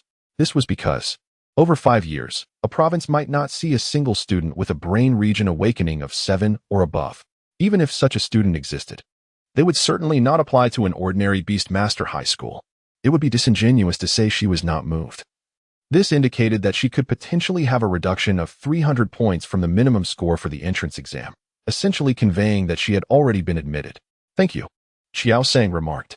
After bidding farewell to Han Gang's 6th Beastmaster School, the clock read merely 10:32 a.m. Unlike the previous days, Qiao Sang did not bring his fire-toothed dog to Chaguay Park for training. Instead, he headed to the 3rd floor of Vile Square, to the baseball training facility. After settling a tower fee, Qiao Sang led his fire-toothed dog into the mechanical training room. This baseball training venue was primarily designed for human practice. Yet Qiao Sang believed it to be quite suitable for enhancing the dog's neurological reflexes. The mechanical training room, spanning only a few dozen square meters, was eerily empty, housing merely 2 automatic pitching machines. "Fire-toothed dog, try to dodge the balls as they come. I will be right here with you. Just let me know if you feel tired," Qiao Sang instructed. Although the fire-toothed dog was uncertain about the origin of the balls, it obediently nodded in agreement. The automatic pitching machines had 6 settings, with speeds ranging from slow to fast. The weighted rings on the dog's front right limb remained intact as Qiao Sang approached the pitching machines and activated the first setting. Both machines whirred to life, their initial speed gentle, allowing Qiao Sang to effortlessly evade a ball before retreating to a corner to sit down. In Chapter 29, You Must Be S-Class. The fire-toothed dog was caught off guard by the sudden balls, only reacting as they approached. Fortunately, the speed of the first setting was manageable. With a quick lift of its left front and left rear limbs, the ball smoothly rolled beneath it. The 2 automatic pitching machines simultaneously released their projectiles, their barrels occasionally swiveling to alter the direction of their throws. After evading for roughly a minute, the Firefang dog became increasingly accustomed to the trajectory of the ball, its expression shifting to one of relaxed playfulness. It began to exhibit a mischievous demeanor, deftly sidestepping the ball just as it approached. Qiao Sang observed this with great satisfaction. Such evasive maneuvers require a certain level of reflexes and evasion skills. However, the purpose of Qiao Sang's visit with the Firefang dog today was not merely to practice dodging techniques. Once he noted that the dog had mastered the first gear, he rose to adjust the 2 baseball automatic pitching machines to the second gear. The speed of the first gear was approximately 3 ms, while the second gear reached 5 ms. Given the short distance of merely a few meters in the room, the Firefang dog would need to dodge 2 balls coming from different directions approximately every 3 seconds. Under the increased speed of the second gear, the Firefang dog appeared less agile. Just as it evaded one ball, another would be launched directly at it, with such a rapid succession of throws. It was inevitable that the Firefang dog was struck by the balls several times. The baseballs used for this indoor training were soft, made of rubber and hollow, ensuring that impacts did not cause any pain. In the span of about a minute, the Firefang dog was hit a total of 5 times. At this point, Qiao Sang pressed the red button beside him, halting the automatic pitching machine. "Why?"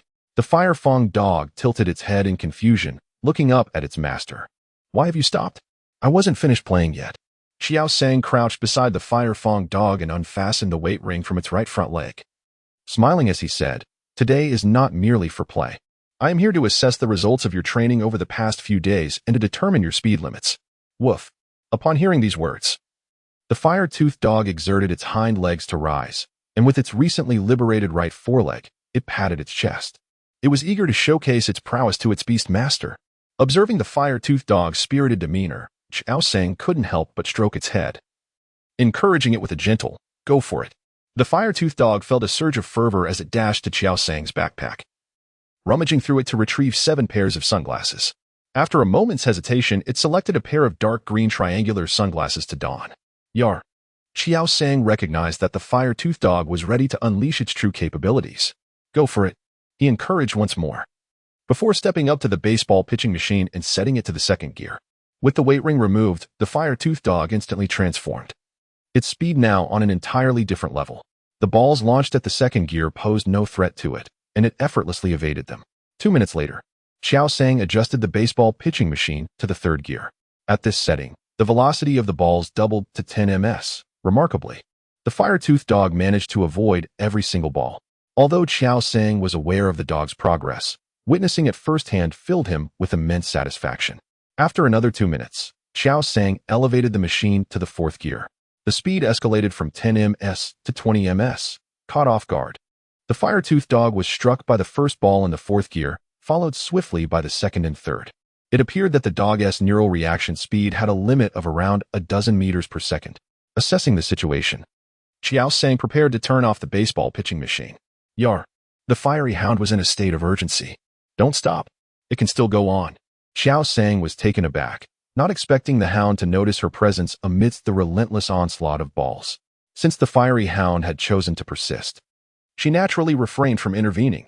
Given its spirited nature, denying it the chance to continue would likely lead to an unpleasant mood, overshadowing their meal. The hound's focus returned to the ball, realizing that its previous struggle was merely due to the sudden increase in speed, which had caught it unprepared. After days of training, how could it possibly be defeated so swiftly by these balls? To Qiao Sang's astonishment, the hound, which had initially been struck repeatedly, soon found its rhythm. From consistently hitting the target at the start, it transitioned to being struck once out of 3 balls, and finally, only 1 out of 10 balls managed to touch it. The progress was remarkable. Qiao Sang couldn't help but marvel at her fiery hound. Not only was it diligent, but it also possessed extraordinary potential.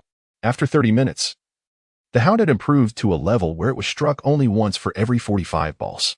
The hound showed no signs of fatigue, and Qiao Sang chose not to halt the automatic pitching machine. Her original intention was to merely assess its speed today without exhausting its body too much. After all, if training continued as usual, it would undoubtedly result in soreness the next day, thereby hindering optimal performance. Tomorrow marked June 10th, the special admission examination for Shinshui High School. And Qiao Sang wanted her hound to rest well today, limiting the testing to a moderate extent. However, the hound was not merely testing its speed. It was entrenched in training. If this continued, tomorrow's condition would surely not be at its best. Qiao Sang hesitated, contemplating whether to call a halt. At that precise moment, an identical Firefang hound materialized out of thin air to the left of the original. Jaws dropped, and she instinctively rubbed her eyes, verifying that it wasn't a mere figment of her imagination. What could this preternatural phenomenon be other than a skill? She immediately delved into the pet codex. Name, Firefang Hound. Attribute, Fire. Level, Elementary, 133-1000. Skills, Bite, Novice 74-100. Tackle, Proficient 198-500. Firefang, Proficient 188-500. Spark, Proficient 232-500. Shadow Clone, Novice 2-100 points, 55. In recent days, the numerical values for everything except Bite had improved to varying degrees. Qiao Sang made it a point to review them every night before bed. Now, the data conspicuously included the Shadow Clone skill, which was absent last night. A wave of astonishment washed over her. Shadow Clone was a mid-tier skill of the same caliber as Firefang. It had only been about 10 days since the Firefang hound had grasped Spark, and now it had already mastered another skill, and a mid-tier one at that. Ordinarily, acquiring a skill is a protracted process that necessitates appropriate guidance and training. Many novice beast tamers, unsure of how to train for the desired special move, send their pets to training institutions where they can learn skills. These institutions are exceptionally popular in contemporary society. Often, an institution can secure its enduring success by teaching just one skill, especially if it's a mid-tier skill or higher. Qiao Sang pressed the stop button, her gaze fixed on the Firefang hound with fervent intensity. Fang. The Firefang hound, perplexed by the disappearance of the ball, turned to its beast tamer, seeking clarification. Why did you stop? Remarkable, chimes Qiao Sang. Houndo, were innate talent quantifiable, you would undoubtedly be classified as S-tier. The houndo vocalized a bashful murmur, seemingly abashed by the sudden adulation. In an instant, a realization dawned upon the houndo, prompting it to divert its gaze to the left. A startled yelp escaped its maw as it darted towards Qiao Sang with unparalleled celerity, seeking refuge in her embrace, cradled within the sanctuary of its beastmaster's arms. The houndo mustered its courage to peer back in the direction of the prior disturbance, its fur bristling with trepidation. It had vanished. Qiao Sang, intuiting the houndo's apprehension, could not suppress a sigh of exasperation. How could one be frightened by one's own doppelganger? It was probable that the houndo remained oblivious to the true nature of the spectral apparition. Studies have elucidated that numerous pet beasts acquire skills unbeknownst to themselves. Some skills are cultivated gradually over time, while others are triggered by external stimuli, igniting latent energies within. In recent days, a minor civil dispute involving a compensation claim arose during a competition in the Lianbo region, stemming from a pet beast's sudden acquisition and deployment of a skill. Mr.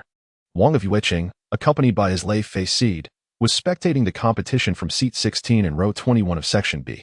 Overwhelmed by the spectacle, the Lei Fei seed, in its exuberance, unwittingly mastered the skill of sleep powder, causing a dozen spectators in rows 20, 21, and 22 of section B to succumb to slumber, thereby forfeiting the entirety of the match. Mr. Wang only consented to reimburse their ticket fees after the incident. However, some individuals had traveled from distant regions specifically for the event and sought compensation for emotional distress, transportation expenses, lodging, and other related costs. Naturally, Mr. Wang refused, leading to a stalemate that garnered media attention. The fiery Fanghound's acquisition of new skills unconsciously through external influences mirrors this situation, as evidenced by its previous mastery of Spark. Now, startled and experiencing an imbalance of internal energy, the fiery Fanghound's newly acquired and somewhat unstable shadow clone dissipated. Woof, woof, woof, woof. The fiery Fanghound gestured with its paw towards the spot where its shadow clone had vanished, attempting to communicate with Qiao Sang. That was your own shadow clone, Qiao Sang explained with a touch of resignation. Woof. The fiery Fanghound paused its gestures, its dark eyes reflecting bewilderment. Congratulations. You've learned a new skill, Qiao Sang said with a smile. Understanding dawned upon the fiery Fanghound. An identical fiery Fanghound materialized instantly at its beast master's feet, even replicating the disarray of its fur from the dodgeball session. Woof. The fiery Fanghound, elated, leaped from Qiao Sang's arms and began to examine its shadow clone with unbridled enthusiasm. The fiery Fanghound's newfound skill overshadowed its previous dodgeball practice, a topic Qiao Sang wisely chose not to revisit. Upon exiting the baseball training facility, Qiao Sang experienced a pang of regret as they passed the pet recuperation center. Had she not depleted her funds by 5,000 alliance coins the previous night, she would have undoubtedly treated the fiery Fanghound to a rejuvenating session. Back home, Qiao Sang activated her computer and searched for streamers renowned for their pet massage techniques. Casually selecting a live streaming host, Qiao Sang summoned her fire-toothed dog and began to mimic the massage techniques demonstrated by the streamer. Though she couldn't afford a visit to a pet spa, she could certainly indulge her beloved companion at home. Is it comfortable? Qiao Sang inquired softly. Yeah, the fire-toothed dog replied reluctantly. It lay on its side, its head perfectly aligned with the screen. On the broadcast, a tall man was massaging a robust wild boar, which occasionally emitted satisfied grunts. Observing the live stream while feeling the pressure of Qiao Sang's hands, the fire-toothed dog sensed an underlying dissonance. The following morning, at 6:10 a.m., Qiao Sang appeared in the living room with dark circles under her eyes, glancing around to find her mother still asleep in her room. Indeed, it was rather early. Last night marked the day of another Interstellar Cup match in which she had placed a bet. Recalling that she had struggled to sleep after losing a previous match, she had decided to refrain from watching the game last night to avoid another restless night that might affect her mood for the upcoming special admission exam at Shinshui Middle School. Yet, the more she tried not to think about it, the more elusive sleep became, and she found herself awake until 2 a.m., with her mind racing. She naturally woke up before her alarm could ring. Qiao Sang, feeling rather lethargic, prepared breakfast while her fire-toothed dog waited eagerly by her side, wagging its tail in anticipation. This little creature seemed quite lively. Indeed, her efforts from the previous day's massage had not gone to waste. Having finished breakfast, Qiao Sang left a portion for her mother in the pot and set off for the subway station. St. Water High School was located in the Badian district of Hangang City, quite a distance from Qiao Sang's area. Taking the bus would require changing 4 or 5 times. But the subway's Line 2 offered a direct route to St. Water High School. By the open-air grounds, a scattering of individuals occupied the row of benches. Have Qinwen and Luo Qian not arrived yet? Inquired a middle-aged man with slicked-back hair and a burgeoning paunch. It's often said that a paunch in middle age can give off a sense of greasiness. Yet, this man's slicked-back hair accentuated the contours of his face, and the air of composure he exuded hinted that he might have been quite the handsome fellow in his youth. Nonsense. He was probably out carousing at some bar until late last night and couldn't get up. He even posted about it on his social media. He has no semblance of being a teacher, Zheng Guoping scoffed. Wasn't it you who recruited him to the school? The man holding a stack of papers spoke slowly, his gaze fixed on them. Son boy, don't act innocent. You also cast a vote in favor back then, Zheng Guoping retorted, displeased. That was because you gave me a water condensation gel bead and begged me to vote for him, Sun Boy stated matter-of-factly. You. Zhang Guoping was rendered speechless with indignation. All right, let's not bicker. Let's focus on the matter at hand. Are there any promising candidates among this year's special admissions?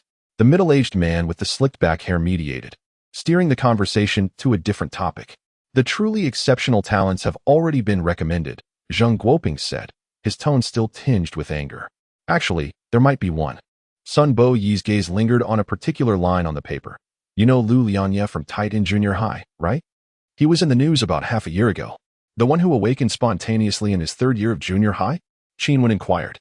Most children awaken spontaneously close to the age of 15, but Lu Lianye awakened shortly after turning 14 and entering his third year.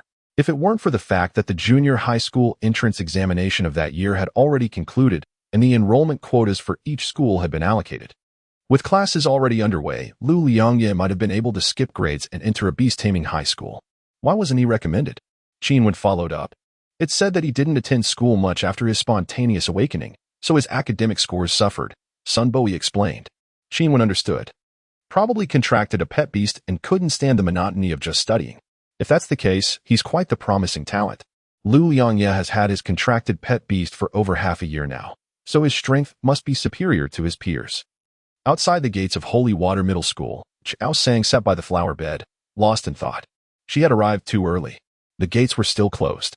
Chapter 31. He showed off the majority of students at Holy Water Middle School resided on campus. A few who lived off campus used the south gate, while external visitors like Qiao Sang were directed to the north gate. The north gate remained firmly shut, and the guard in the security room had yet to commence his duties. Qiao Sang checked the time for the nth time. 8:52 a.m. Only 28 minutes remained until the gathering time for the Holy Water Middle School special recruitment examination at 9:20 a.m. Apart from Qiao Sang and Huya Dog, there wasn't a soul passing by the enormous north gate. Qiao Sang couldn't suppress a weary yawn. Having known this in advance, I would have lingered a while longer and not arrived so early. At 8:58, 8 dark figures appeared on the horizon, drawing nearer until they landed at the entrance of the north gate, stirring up the dust beneath them. Qiao Sang struggled to open her heavy-lidded eyes. It was 8 black-billed sparrows, each approximately 2 meters in size. Their beaks, as dark as their plumage, were complemented by a pair of exquisite, curled tails, making them easily identifiable. From the group of 8, 6 males and 2 females descended, all looking to be around her age. Greetings, the total is 8,000 Alliance coins. One of the men perched upon the back of a sparrow announced. We registered at the group purchase price. A girl with a bob haircut and a red headband interjected eagerly. The man glanced at his companion, seeking confirmation. The companion nodded, affirming, yes. The group purchase price was registered. That amounts to 7,222 Alliance coins, the man replied. With the conversation reaching that point, it was only natural to proceed with the payment. Once the transaction was completed, the tallest of the group inquired, wait, how much discount can we get if we call you? What? The tallest boy appeared bewildered. The others remained silent, while this group engaged in conversation and transactions. Qiao Sang had already entered Holy Water High School with her fire-toothed dog. At precisely 9 o'clock, the gatekeeper emerged from the school to open the gate, arriving just on time for work. Following the directions provided on the official website of Holy Water High School, Qiao Sang made her way to Venue 3. There, she found only 4 teachers present, seemingly indifferent to the special recruitment competition, especially when compared to the 6th Beast Master School of Hangang. Teacher, I am here for the examination, Qiao Sang approached and stated. Identification card, Sun Bo Yi replied succinctly. Qiao Sang retrieved her identification card and handed it over. Qiao Sang, from Wenqing Middle School? Sun Bo lowered his head to verify the information on the card. As Qiao Sang stepped aside, Qinwen remarked with interest. This girl has actually contracted a fire-toothed dog. Those who awaken autonomously often have a lofty opinion of themselves. Isn't it common for them to contract difficult-to-tame beasts first? The student, Lu Yu, who was granted direct admission to our school, has contracted a small Jiao Long. Zheng Guoping dismissed this notion. Qinwen rolled her eyes in secret. Isn't it different? The temperament of a small Jiao Long is undoubtedly more favorable than that of a fire-toothed dog. It's merely the high cost associated with dragon-type beasts that prevents many from contracting them. One relies on courage to contract a fire-toothed dog, while the other depends on financial means to contract a small Jiao Long. How can they be compared? However, Zheng Guoping was not one to engage in debate easily. He could be quite explosive, and she was disinclined to argue with him. A few minutes later, several individuals who had just dismounted from the Wuzue K outside the north gate entered the venue. lining up to verify their identities. The first to complete the verification was a girl with a bobbed haircut adorned with a headband. She scanned her surroundings before taking a seat beside Qiao Sang, casually saying, "You're here for the exam too. Why didn't you come over with us?" She subtly glanced at the fire-toothed dog beside Qiao Sang. A formidable rival, indeed. Qiao Sang was taken aback. "Why would I need to come over with you? Do I know you?" The bobbed girl expressed her surprise. "Didn't you see the messages in the group?" Qiao Sang was even more perplexed. "What group? What messages?" "The group for all the specially recruited students listed on the official website of Shengshui Middle School," the girl with the bob haircut explained. "Did we not agree to meet at the intersection of Ojia Street in the group?" Qiao was silent for a moment before responding, "I didn't join." The girl with the bob cut replied, "That doesn't make sense. There are 9 special recruits in the group. If it isn't you, who else could it be?" She questioned in confusion. At the time, someone in the group had remarked that the experts always make their entrance last, and one by one. Everyone had declared they would be the last to arrive. Liang, the tallest among the boys, subsequently suggested that everyone gather together and arrive as a group right before the exam. The members in the group were all self-motivated. This time, there were 5 special admission slots at Shinshui High School, and it was beneficial to get acquainted with fellow students in advance to foster good relations. Thus, they unanimously decided to accept Li Yang's proposal. With only 1 minute remaining until 9:20, and given that this girl was present, it seemed all 9 individuals should be accounted for. Was it possible that there were 10 special recruits this time? Just as the girl with the bob cut was about to speak, a chilling cry echoed from behind. Turning around, she beheld a quadrupedal creature, its tail long and slender, its body primarily blue, with only its wings being a dark gray. This flying beast, covered in a thick shell, hovered 3 to 4 meters above the ground. It was a Jiaji eagle, a high-tier pet beast. Zheng Guoping furrowed his brow at the sight of the Jiaji eagle. Shishui High School did not permit external beasts to enter. Just as he intended to step forward to intervene, he witnessed a figure leap from the back of the Jiaji eagle. "Dad, you go ahead." The boy who had jumped down waved his hand and said. The man seated upon the back of the griffin nodded, and the creature took flight. "Teacher, I hope I'm not late?" the youth inquired as he approached the group of instructors. "Lu Liangye, is it? You were the last to arrive. Your timing is rather fortuitous. Had you delayed but a moment longer, you would have been tardy," Zhang Guoping mocked. Lu Liangye merely smiled and remained silent, his gaze unconsciously drifting towards the other candidates. "So, what do you think? The adept always makes their entrance last." The others responded with a collective exasperation. "How infuriating. We've been outwitted." Sun Boyi clapped his hands to gather everyone and declared, "Now that we are all present, let us commence the examination. You are all familiar with the rules, but I shall reiterate. There are 10 of you, paired into 5 teams. The victorious 5 will rest first, while the remaining 5 will compete to identify a single winner, joining the initial 5 to form a group of 6. These 6 will then be divided into 3 pairs, where the victors will claim the top 3 positions. The 3 who lose will face off to eliminate 1, leaving 5 who will earn special admission qualifications to our Holy Water Academy. Understood? In essence, it is a matter of luck. Should one encounter a formidable opponent in the initial pairing, one must simply accept their misfortune as among the first 5 to lose, for will inevitably be eliminated. To ensure fairness, we shall draw lots to determine the pairings. Each number from 1 to 5 contains 2 slips. Drawing the same number will automatically form a team, Qinwen stated, presenting a wooden box. In due course, all participants had drawn their lots. "We shall start with number 1. Who has drawn number 1? Qinwen queried. "That would be me," Lu Liangye replied, raising the slip of paper in his hand. "Who was the other number 1?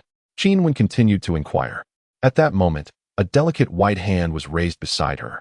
"I am Qiao Sang. Chapter 32 I apologize." In the front row of the stands, closest to the arena, the remaining 8 candidates sat side by side.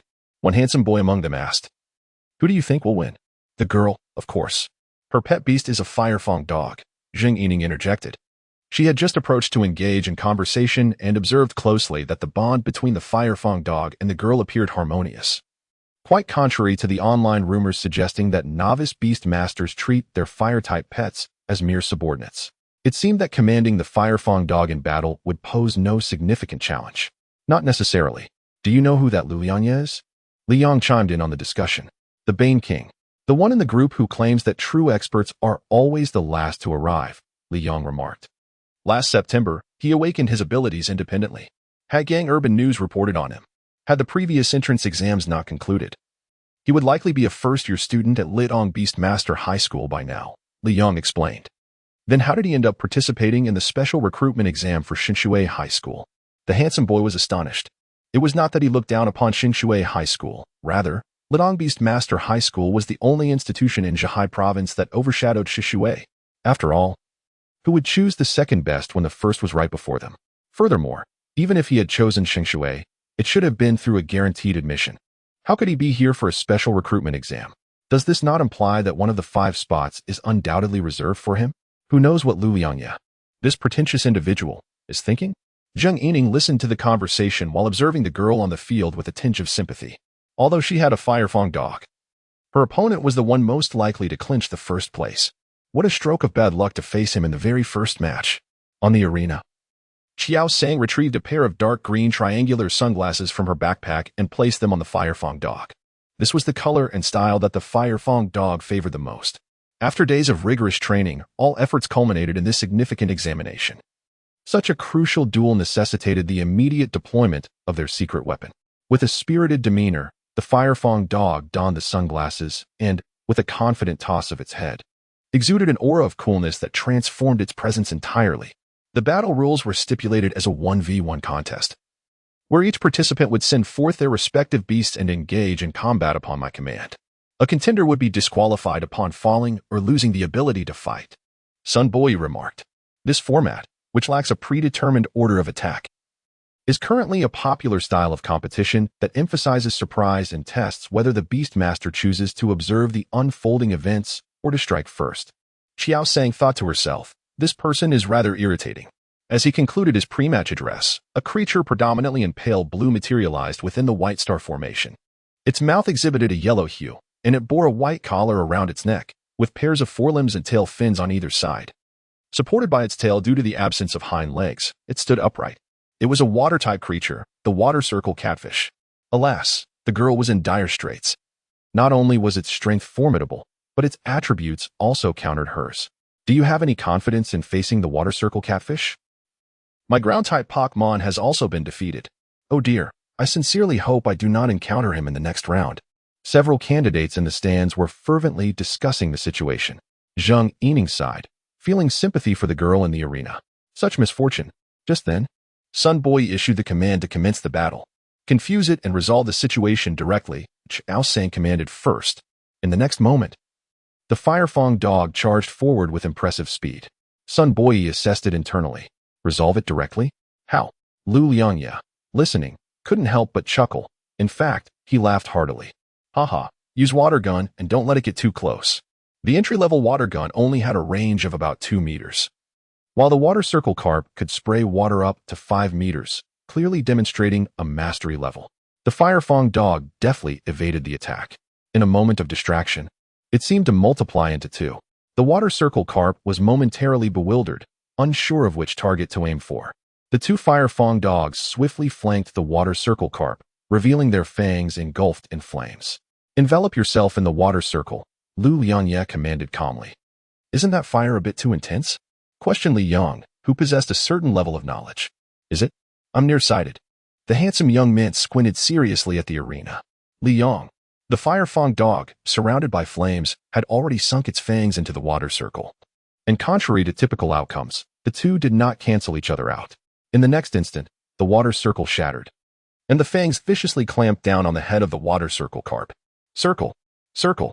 The water circle carp emitted a cry of anguish. How is this possible? Water circle carp. Lu Liangye lost his composure, his expression flustered as he called out for the water circle carp. On the other side stood the adept firefang dog. Qinwen remarked, the firefang dog is impressive. It seems it was trained prior to the contract. Zheng Guoping sighed. This firefang dog has not even been around for 2 months. The taciturn man with slicked back hair interjected, how is that possible? Zheng Guoping looked incredulous. Do you doubt the vice principal's words? Qinwen cast a sidelong glance at him. Zheng Guoping was momentarily silenced by her retort. Vice Principal Liu Yao, who had been sought after by their school, was not only an A-level trainer but also a senior researcher who had received the prestigious Tongyu Award. He worked at the Princeton Institute of Advanced Research, and had it not been for the principal's relentless pursuit, leveraging their childhood friendship to corner him for a month, he might never have deigned to come to a high school for beast taming. If he claimed the Fire Fong dog was less than 2 months old, then it indeed was less than 2 months.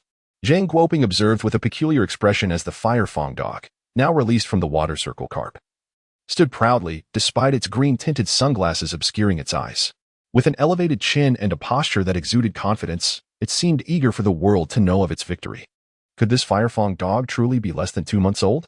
Meanwhile, the water circle carp lay unconscious on the ground, as Sun Boyi announced the results. Qiao Sang approached Lu Liangye and said, "My apologies." Lu Liangye could only respond with a stunned silence. Qiao Sang cradled the Fire Fong dog and took a seat in the stands. Before its training, she had the audacity to bring the Fire Fong dog to challenge high school students at the entrance of the Beast Taming High School, achieving 3 victories in 3 matches. Now, the Fire Fong dog's strength was worlds apart from that time, and its opponents had transformed into middle school students who had just contracted their beasts and had yet to participate in the high school entrance examination. How did she lose? Winning should be the norm. As Qiao Sang settled down, she could not help but stifle a yawn. The nearby candidates gazed at her with a mix of astonishment and admiration. The victory was so decisive and effortless. Such an extraordinary feat of triumph against the odds was not something just anyone could achieve. Chapter 33. Until next time, indeed, she is a master. The crowd contemplated approaching to greet her, yet felt somewhat hesitant due to her being a girl. Liang, did that Lu Liangye truly awaken over 6 months ago? Surely, you must be mistaken? Questioned a fair-skinned boy with skepticism. Perhaps it is a case of sharing the same name. Liang replied, uncertain. He first learned of Lu Liangye when his mother thrust a newspaper in front of him, lamenting for days how wonderful it would be if Lu Liangye were her son, before finally ceasing her musings after a week or so. If this were indeed the same Lu Liangye, how could he have suffered such a dismal defeat?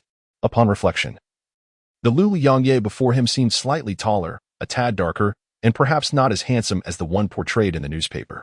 At this moment, the Lu Liangye, who was suspected of sharing a name, anxiously observed the water circle catfish and inquired, "Teacher, is my water circle catfish all right?" From Qiao Sang's perspective, the only female teacher on the field approached the water circle catfish, forming a madra, as an orange-yellow star array illuminated the ground. This was the mark of a C-rank beast tamer. Of course, it was also possible that the beast taming technique had reached the level of a C-rank beast tamer but had yet to pass the league's assessment to be officially recognized as such. An approximately 3-meter-long white creature emerged from the orange-yellow star array. Its head was shaped like a teardrop, appearing remarkably small in proportion to its entire body. Its eyes, no larger than beans, and its mouth curved from ear to ear, while a tongue, nearly half the length of its body, hung out. It approached the water-dwelling fish and, with its long, thick tongue, licked the fish from head to tail. This was insufficient. After the initial lick, it flipped the fish over and licked it again from head to tail. It was rather grotesque. Qiao Sang, still somewhat dazed, shook herself awake. This peculiar white creature was known as the tongue drip, whose tongue secreted a viscous substance capable of rapidly healing external wounds. If one aspired to become a doctor in the future, contracting a tongue drip would undoubtedly be a commendable choice. After receiving 2 rounds of treatment from the tongue drip, the water-dwelling fish managed to stand again, bouncing on its tail, clearly rejuvenated. Were it not for its appearance, resembling a fish plucked from water, one would hardly suspect that it had previously suffered. Qiao Sang instinctively hugged her fire-toothed dog a little tighter. "Are you all right?" The fire-toothed dog turned to look at Qiao Sang. "It's nothing. I'm just relieved you weren't hurt," Qiao Sang replied. The fire-toothed dog's wide eyes gleamed with gratitude. "In the upcoming battles, you must absolutely avoid injury," Qiao Sang urged earnestly. The fire-toothed dog nodded in assurance. Knowing that her beast master cared so deeply for her, it vowed not to disappoint. Observing the fire-toothed dog's touched expression, Qiao Sang withheld her final thought. If it were to be injured, she would refrain from holding it. 10 individuals were divided into 5 groups for the competition, and 4 more matches were yet to unfold. Qiao Sang surveyed the arena, aware that each individual present could potentially be her next adversary. She needed to observe them closely. Although she held great confidence in her fire-toothed dog, underestimating her opponents would be a grave error, which was precisely why she had her fire-toothed dog don sunglasses upon her entrance. In the second group, 2 young men had already summoned their beasts, a short-tailed snake and a sand gopher, both rather conventional choices for novice beast tamers. "Big shot. Who do you think will win?" A feminine voice chimed in from her left. Qiao Sang turned to see that the previously empty seat next to her was now occupied by the bobbed-haired girl who had spoken to her before the match. "Big shot. Is the unexpected you referred to something like this? Jing Yining teased.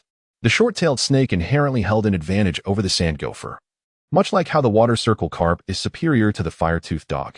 Yet, the fire-toothed dog had triumphed, and in a crushing manner at that. Was this not the very definition of an unexpected outcome? I am Qiao Sang. She introduced herself, hoping to prompt a change in how she was addressed. Very well. Jiao de Shao, Jing Yining nodded in acknowledgement. Jiao de Shao, I am Jing Yining, she continued.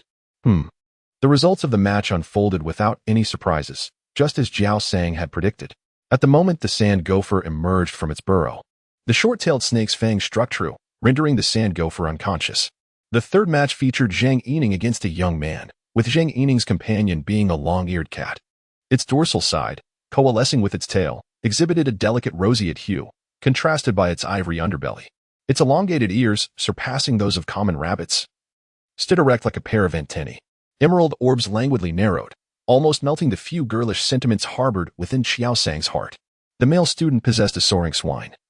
Its ashen physique and corpulent frame adorned with a pair of similarly colored wings, a pet beast endowed with both ground and flying attributes. Firefang Hound. Who do you deem the victor? Qiao Sang inquired. The Firefang Hound, previously serenely observing the contest, sharpened its gaze upon hearing the query, meticulously scrutinizing the two engaged pet beasts.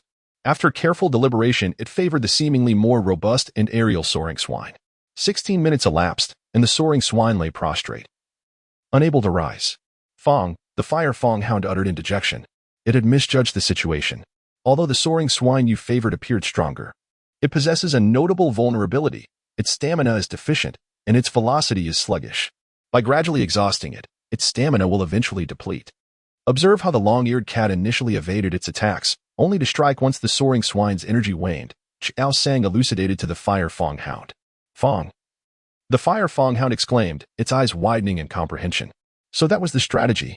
The fourth and fifth matches culminated in victories for two male students, their pet beasts being a stout dove and a stalking platform bee, respectively. Indeed, rather innocuous, Qiao Sang realized, shaking her head in prompt correction. I had vowed not to underestimate them. Among the 5 defeated participants, one would be selected.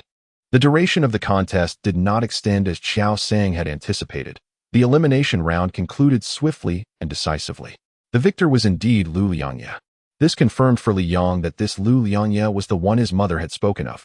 His coordination and techniques completely overwhelmed the other 4 contestants, showing no sign of the one-sided defeat from the first round. It seemed the issue lay with that girl.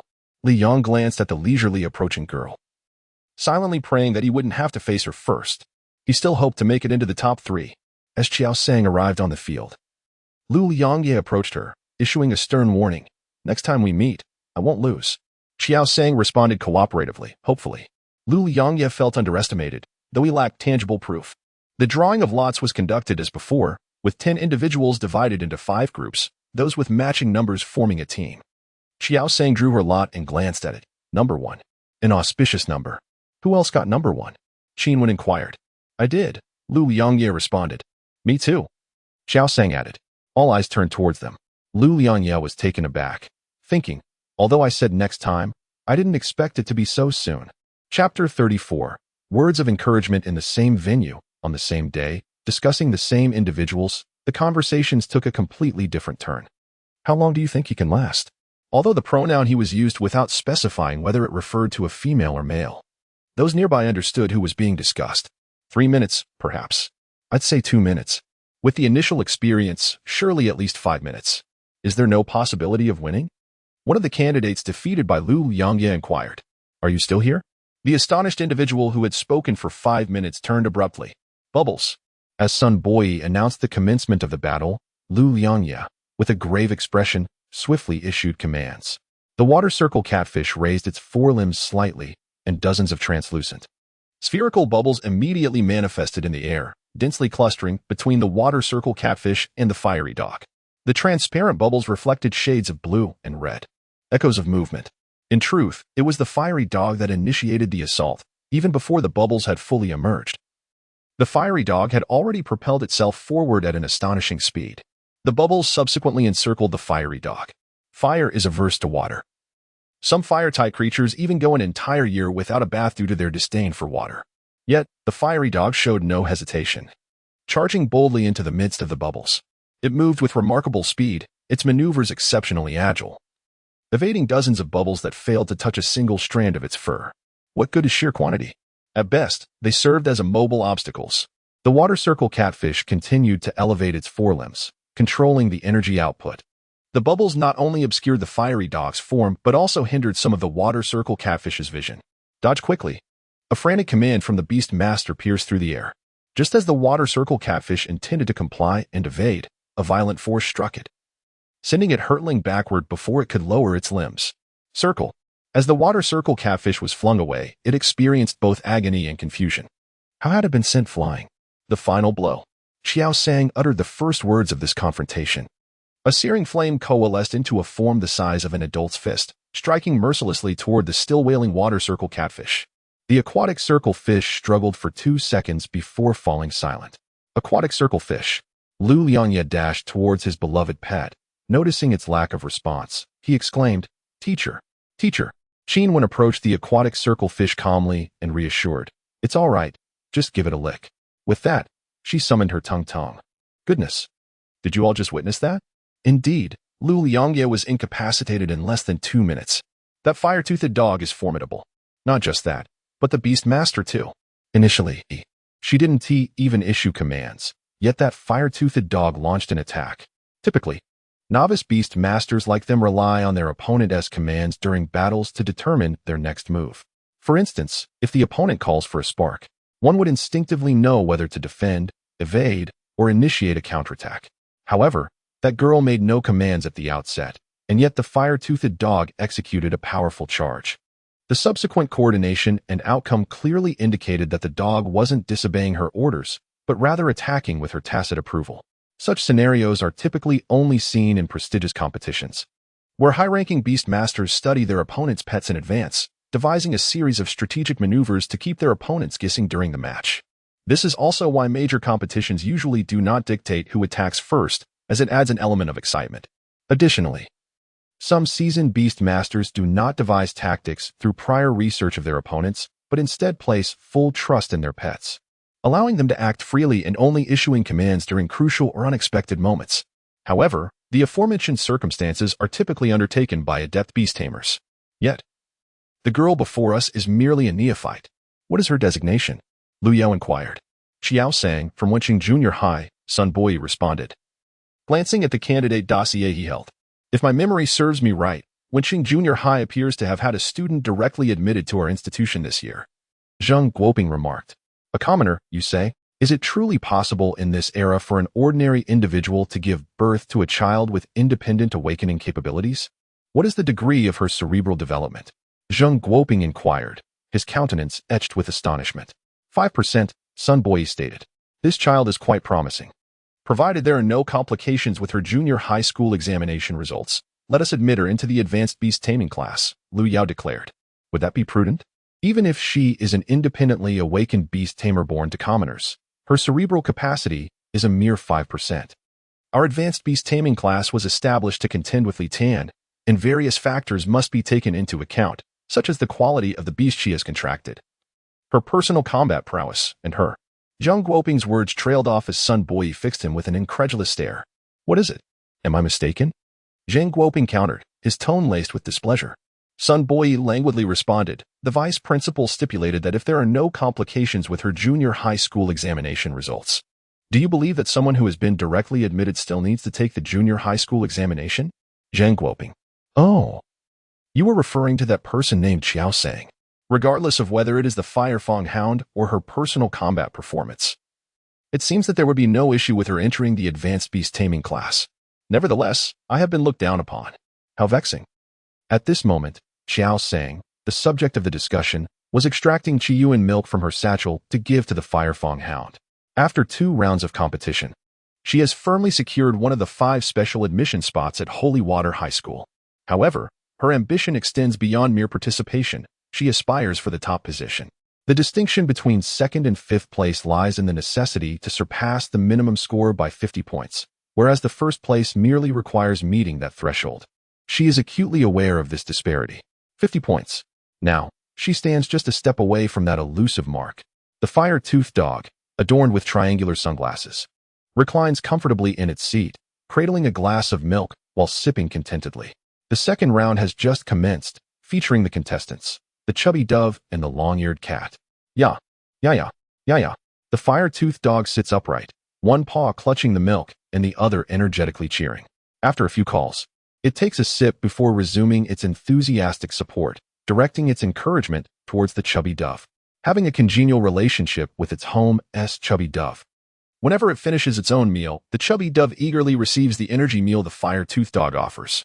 As a kindred spirit to the chubby dove, the fire-toothed dog feels compelled to rally for its support. Yeah, yeah, yeah, yeah, yeah. 10 minutes later, buoyed by the fire-toothed dog's fervent cheers, the chubby dove succumbs to defeat. Chapter 35. Remember to be gentle upon finishing its drink. Qiao Sang, displaying keen perception, promptly hands over another bottle, offering comforting words. It's all right. Soon we will face the long-eared cat, and you can avenge the chubby dove then. Despite the long-eared cat's adorably endearing appearance nearly softening her resolve, Qiao Sang remains steadfast. The thought of that 50 points steels her determination. Yeah. Upon hearing these words, the fire-toothed dog straightened its upper body and nodded vigorously. It was capable. The third match unfolded with remarkable clarity, yet the outcome surprised Qiao Sang. The Zhongtai bee, possessing both poison and flying attributes, wielded venomous stingers in its mouth and tail. Notably, the mouth stinger required close contact to deliver its sting, while the tail stinger could be launched from a distance. Logically, given Zhongtai bee's swiftness, a mere distant engagement with the short-tailed snake should have allowed it to eventually inject its venom. However, Zhongtai bee opted for the mouth stinger. The venom within the short-tailed snake was far more potent than that produced by Zhongtai bee's mouth stinger. Consequently, after the stinger penetrated, the short-tailed snake remained relatively unscathed, while Zhongtai bee succumbed to unconsciousness. One might argue that Zhongtai bee was rather foolish, yet it had merely followed the command of its beast master. The term venomous stinger was indeed the directive issued by its beast master. Qiao Sang found himself at a loss for words. Both the mouth and tail stingers were venomous. The command could have been articulated more clearly, revealing the inexperience of the beast master. Following the conclusion of the 6-3 match, the subsequent battle involved 3 contestants from the losing side, with one being eliminated to advance 2, perhaps due to the rapid defeat in the previous round. Qiao Sang sensed an emotional undertone in Lu Liangye's command style. Clearly, when the opponent was fatigued, he could have utilized a powerful attack such as water gun to decisively conclude the match. Instead, he opted for a water bubble to obscure vision, followed by an aggressive charge from the water circle catfish. Qiao Sang was perplexed. With everyone else on the ground, what was there to conceal? Moreover, the water circle silver carp had no legs, only a tail. How could it possibly exhibit explosive power on land? Ultimately, that final strike could scarcely be deemed a fierce collision, but rather a mere bump. Aside from Lu Liangye, there was another boy named Tu Qing who had also secured a place among the top 5. The ultimate first place would be determined from those who triumphed in the 6-3 competition. Qiao Sang, Zheng Yining, Li Yang. The 3 of you will take turns battling each other. The first to win 2 matches will be declared the special recruits champion, Sun Boy announced. Qinwen produced a familiar wooden box, revealing 2 slips of paper marked with numbers. Those who drew a blank slip would forfeit their turn in this round. Qiao Sang was fortunate enough to avoid this fate. She unveiled her slip to reveal the number 1. Drawing 3 consecutive ones was surely a celestial sign that she was destined for victory. Qiao Sang felt invigorated, whereas Zheng Yining, who also drew a 1, appeared rather lackadaisical. Her scores typically hovered around 560 points. Without the special recruitment opportunity, she would never have gained admission to Shinshui High School based solely on academic merit. Now, having secured a special recruitment slot, she knew she was already guaranteed a place in the entrance examination without needing to claim the top spot. Shroud Lao, wait. Remember to be gentle, Zhang Yining chuckled. Realistically, there was no way she could win, so she might as well feign vulnerability beforehand to preserve some dignity in her defeat. Nearby, Lu Liangye, overhearing their conversation, was displeased. He approached Qiao Sang, his expression contorted as if in discomfort. I believe you can win, but do not underestimate your opponent. You must launch a full-scale attack from the very beginning to avoid any unforeseen mishaps. Qiao Sang, gazing at his awkward yet somewhat proud demeanor, replied with a smile, "Thank you for the reminder. I understand." Zheng Yining. The 2 individuals took their respective positions. The long-eared cat gracefully licked its paw, while the fire-toothed dog fixed its gaze intently on the long-eared cat. its hind legs restlessly digging into the ground as if it were poised to pounce at any moment. This posture seemed eerily familiar to Qiao Sang. It was reminiscent of the action the thunder-horned rhinoceros had displayed when the fire-toothed dog was startled by its first experience with television. Before she could ponder further, Sun Bo issued the command to commence the battle. Qiao Sang swiftly readied herself and commanded, "Charge." The fire-toothed dog's stance indicated its readiness to rush forward, and Qiao Sang chose to heed its instinct. It appeared that her pre-match attempts to bond and feign weakness had proven effective. Jing Yining was quite pleased with Qiao's directive. Initiating a charge from the outset rarely succeeded, and it was clear that Qiao had intentionally eased the pressure. If she had issued aggressive commands like she did against Lu Liangya, how would she have managed? Dodge, Zheng Yining commanded. Dodging was a remarkable skill. Regardless of the opponent's abilities, as long as they were not lock-on or wide-area attack skills, opting to evade was invariably sound advice. A lesson Zheng Yining had gleaned from television dramas. The long-eared cat elegantly darted to the side, only to be clumsily struck and sent tumbling to the ground. It could not evade. Has the fire-toothed dog's speed increased significantly? Zhang Guoping remarked in surprise. Lu Yo remained silent, attentively observing the duel. Long-eared cat, Zheng Yining exclaimed, calling out to her beloved companion. The long-eared cat, a creature of the normal type, stood out among its peers for its appearance and agility. With ample space surrounding them, how could the long-eared cat, unharmed, be so easily struck by an ordinary charge? The long-eared cat, somewhat disheveled, nonetheless rose with an air of elegance. In the next instant, bang! Before it could regain its balance, it was sent flying once more. Those elongated ears. Qiao Sang watched the scene unfold before her with a twinge of sympathy. The fiery dog charged at the long-eared cat the moment it regained its footing, colliding with it again and again, 4 or 5 times in succession, reminiscent of a bullfight from a past life, with the long-eared cat serving as the red cloth. "I concede," cried Jing Yining after the long-eared cat fell for the 5th time. "I declare the victor to be Qiao Sang," Sun Bo also proclaimed. Little Chubby Dove and its beast master had yet to depart. Upon hearing the results, the fiery dog joyfully dashed over to Little Chubby Dove, eager to celebrate. However, Little Chubby Dove was startled and flapped its wings to perch upon its beast master's shoulder. That fellow was quite terrifying. The fiery dog felt a pang of sorrow. Its nascent friendship shattered just like that. It approached Qiao Sang, who crouched down to embrace it. The fiery dog nuzzled against Qiao Sang affectionately, turning her gaze. Qiao Sang noticed one of the 4 teachers present. "This is the vice principal of our Holy Water Middle School. He is an A-level breeder. You can trust his words." Zhang Guoping introduced. Chapter 36. Who could possibly fail? Breeder, a remarkable profession said to determine how long a pet is gone without defecating by analyzing the frequency of its vocalizations. Once one becomes a breeder, even with an F-level ranking, simply being affiliated with a regional breeding association ensures a substantial sum of breeding funds is credited to one's personal account annually. This truly epitomizes the notion of earning while reclining. In 100 beast masters, there might be 1 breeder, and among 10,000 breeders, one may not necessarily emerge as an A-class breeder. Qiao Sang's eyes brightened, for this was her first encounter with an A-class breeder. "Good day, Vice Principal," she greeted. Then turned the head of her Fire Fong dog towards Lu Yao. "Fire Fong dog, come, greet the Vice Principal." "Yar." The Fire Fong dog politely barked. A glimmer of amusement flickered in Lu Yao's eyes. Before he could respond, Qiao Sang, brimming with curiosity, inquired, "Vice Principal, do you know how long it has been since my Fire Fong dog has had a proper bowel movement?" Liu merely chuckled, while Zheng Guoping, unable to contain himself, burst into laughter, only to quiet down under Lu Yao's stern gaze. Recently, a humorous trend had emerged online where breeders discerned how long it had been since a pet had defecated by the frequency of its calls. In a dating reality show, the 3rd male contestant, a breeder, had been overlooked for 8 consecutive days due to his sullen demeanor and unremarkable appearance, alongside his ghost-type pet, which garnered little affection. Yet, on the 9th day, the 2nd female contestant's swift-horned deer, after consuming the 1st male contestant's nutritional meal, suffered from severe abdominal pain and cried out incessantly. As everyone blamed the 1st male contestant, the previously inconspicuous 3rd male contestant spoke up, revealing that the deer had been unable to relieve itself for over 20 days, and that a fruit called the unclogging fruit would remedy the situation. The 2nd female contestant was taken aback, for indeed her swift-horned deer had not addressed its physiological needs for 23 days. After consuming the unclogging fruit, the deer miraculously regained its vitality. The third male contestant instantaneously ascended to the position of the most sought-after participant, surrounded daily by female contestants eager to hear the calls of their cherished pets. Lu Yao, as a quintessential researcher, had little familiarity with romantic variety shows. He glanced at the fire-toothed dog and lamented, "I am at a loss."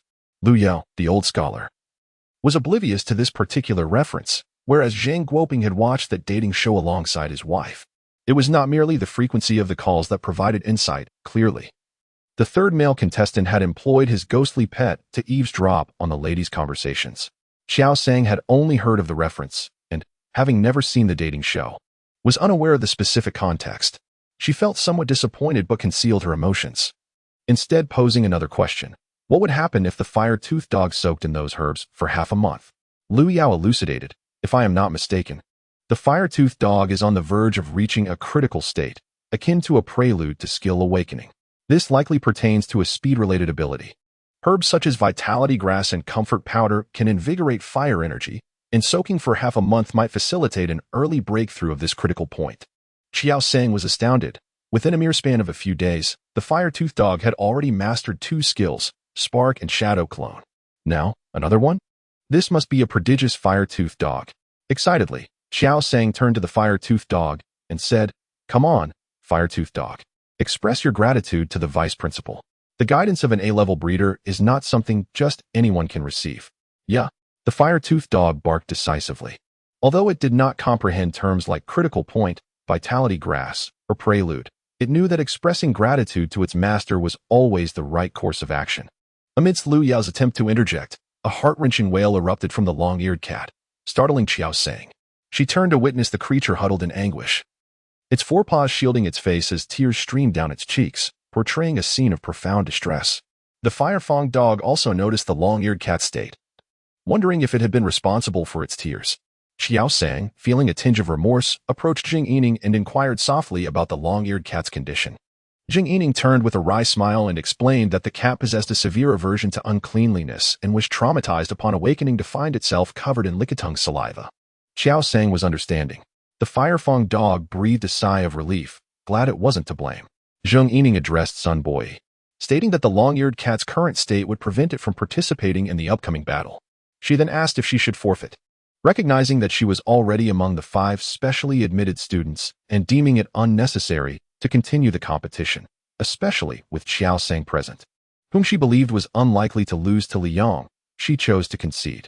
Sun Boi nodded in agreement, declaring the final match would be between Qiao Sang and Li Yang.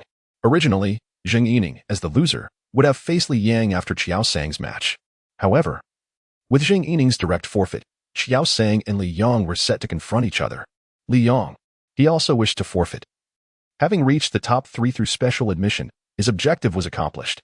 This girl named Qiao Sang, along with her ferocious firehound, was so formidable that even Lu Liangye was no match for her. He felt he could not compete, yet to relinquish without even attempting seemed cowardly. Li Yang's companion beast was a short-tailed snake, possessing venomous spines, toxic fangs, and poisonous blood. After a moment of contemplation, Qiao Sang devised a strategy. As the battle commenced, the firehound split into 2, circling around the short-tailed snake at a distance of about 5 meters, swiftly creating the illusion of a singular phantom. With the formation of this illusion, sparks erupted continuously. The short-tailed snake, disoriented by the incessant movement of the 2 firehounds, experienced a moment of dizziness and was struck by several flames, effectively defeated before it even had a chance to react. Li Yang lamented deeply. Had he foreseen such a dismal outcome, he would have preferred to concoct an excuse to forfeit. This was hardly a demonstration of a novice beast master. Even those high school students already enrolled in Beast Mastery Academy were not much better. Lu Liangye, observing from the sidelines, felt a sense of satisfaction. In comparison, his own situation did not appear so dire. Qiao Sang emerged victorious. Sun Bo, having announced the results, summoned the top 5 candidates. The outcomes of this examination would be published on the official website of Shinshui High School in 2 days. On the day the middle school examination results were released, those who had achieved the requisite scores should come to report to our school. If their scores fell short, they would be supplanted by other special admissions. The candidates who had been eliminated in the first round but had not yet departed were filled with excitement. Could this possibly indicate that they still held a glimmer of hope? In the next moment, he wilted again. As long as he passed the special recruitment examination, There was no need to aim for the first place. Merely scoring 50 points above the minimum for the high school entrance examination would suffice. With such a low benchmark, who could possibly fail? Alas. Chapter 37. Medical mishap. Qiao Sang felt a sense of urgency. The joy of securing the top position in the special recruitment had significantly diminished. At that moment, Zheng Yining remarked, "Qiao, would you like to celebrate together? I've heard that a new snack shop has opened on Rongchong Street, and their signature dish, the fried cloud leg, is made by a renowned chef." Qiao Sang was taken aback. A fried cloud leg made by a renowned chef? Is that even permissible? While it was not uncommon for extraordinary beings to be used as ingredients, it was usually done covertly. Such an open display as a signature dish seemed audacious. Moreover, wasn't he the renowned chef entirely composed of magnets? Could it be consumed? Zheng Yining hesitated for a moment, clarifying that the renowned chef was indeed the cook at the snack shop, wondering if there had been some misunderstanding. Zheng Yining thought to herself, surely. She had misinterpreted the thoughts of this esteemed individual. After declining the invitation from Zheng Yining and Li Yang to indulge in a game of Wuzue K, Qiao Sang immediately pulled out her phone upon parting ways. To prepare adequately for the examination, she had chosen to turn off her phone upon entering Shinshui Middle School. As she powered it on, the screen lit up with 2 missed calls from her mother. Qiao Sang did not call back immediately. Instead, she took a deep breath, her hands trembling slightly as she opened the Interstellar bidding network. Victory! In the next moment, the fire-toothed dog heard the excited voice of its beast master. Yeah. The fiery dog wagged its tail in delight, mirroring its owner's joy.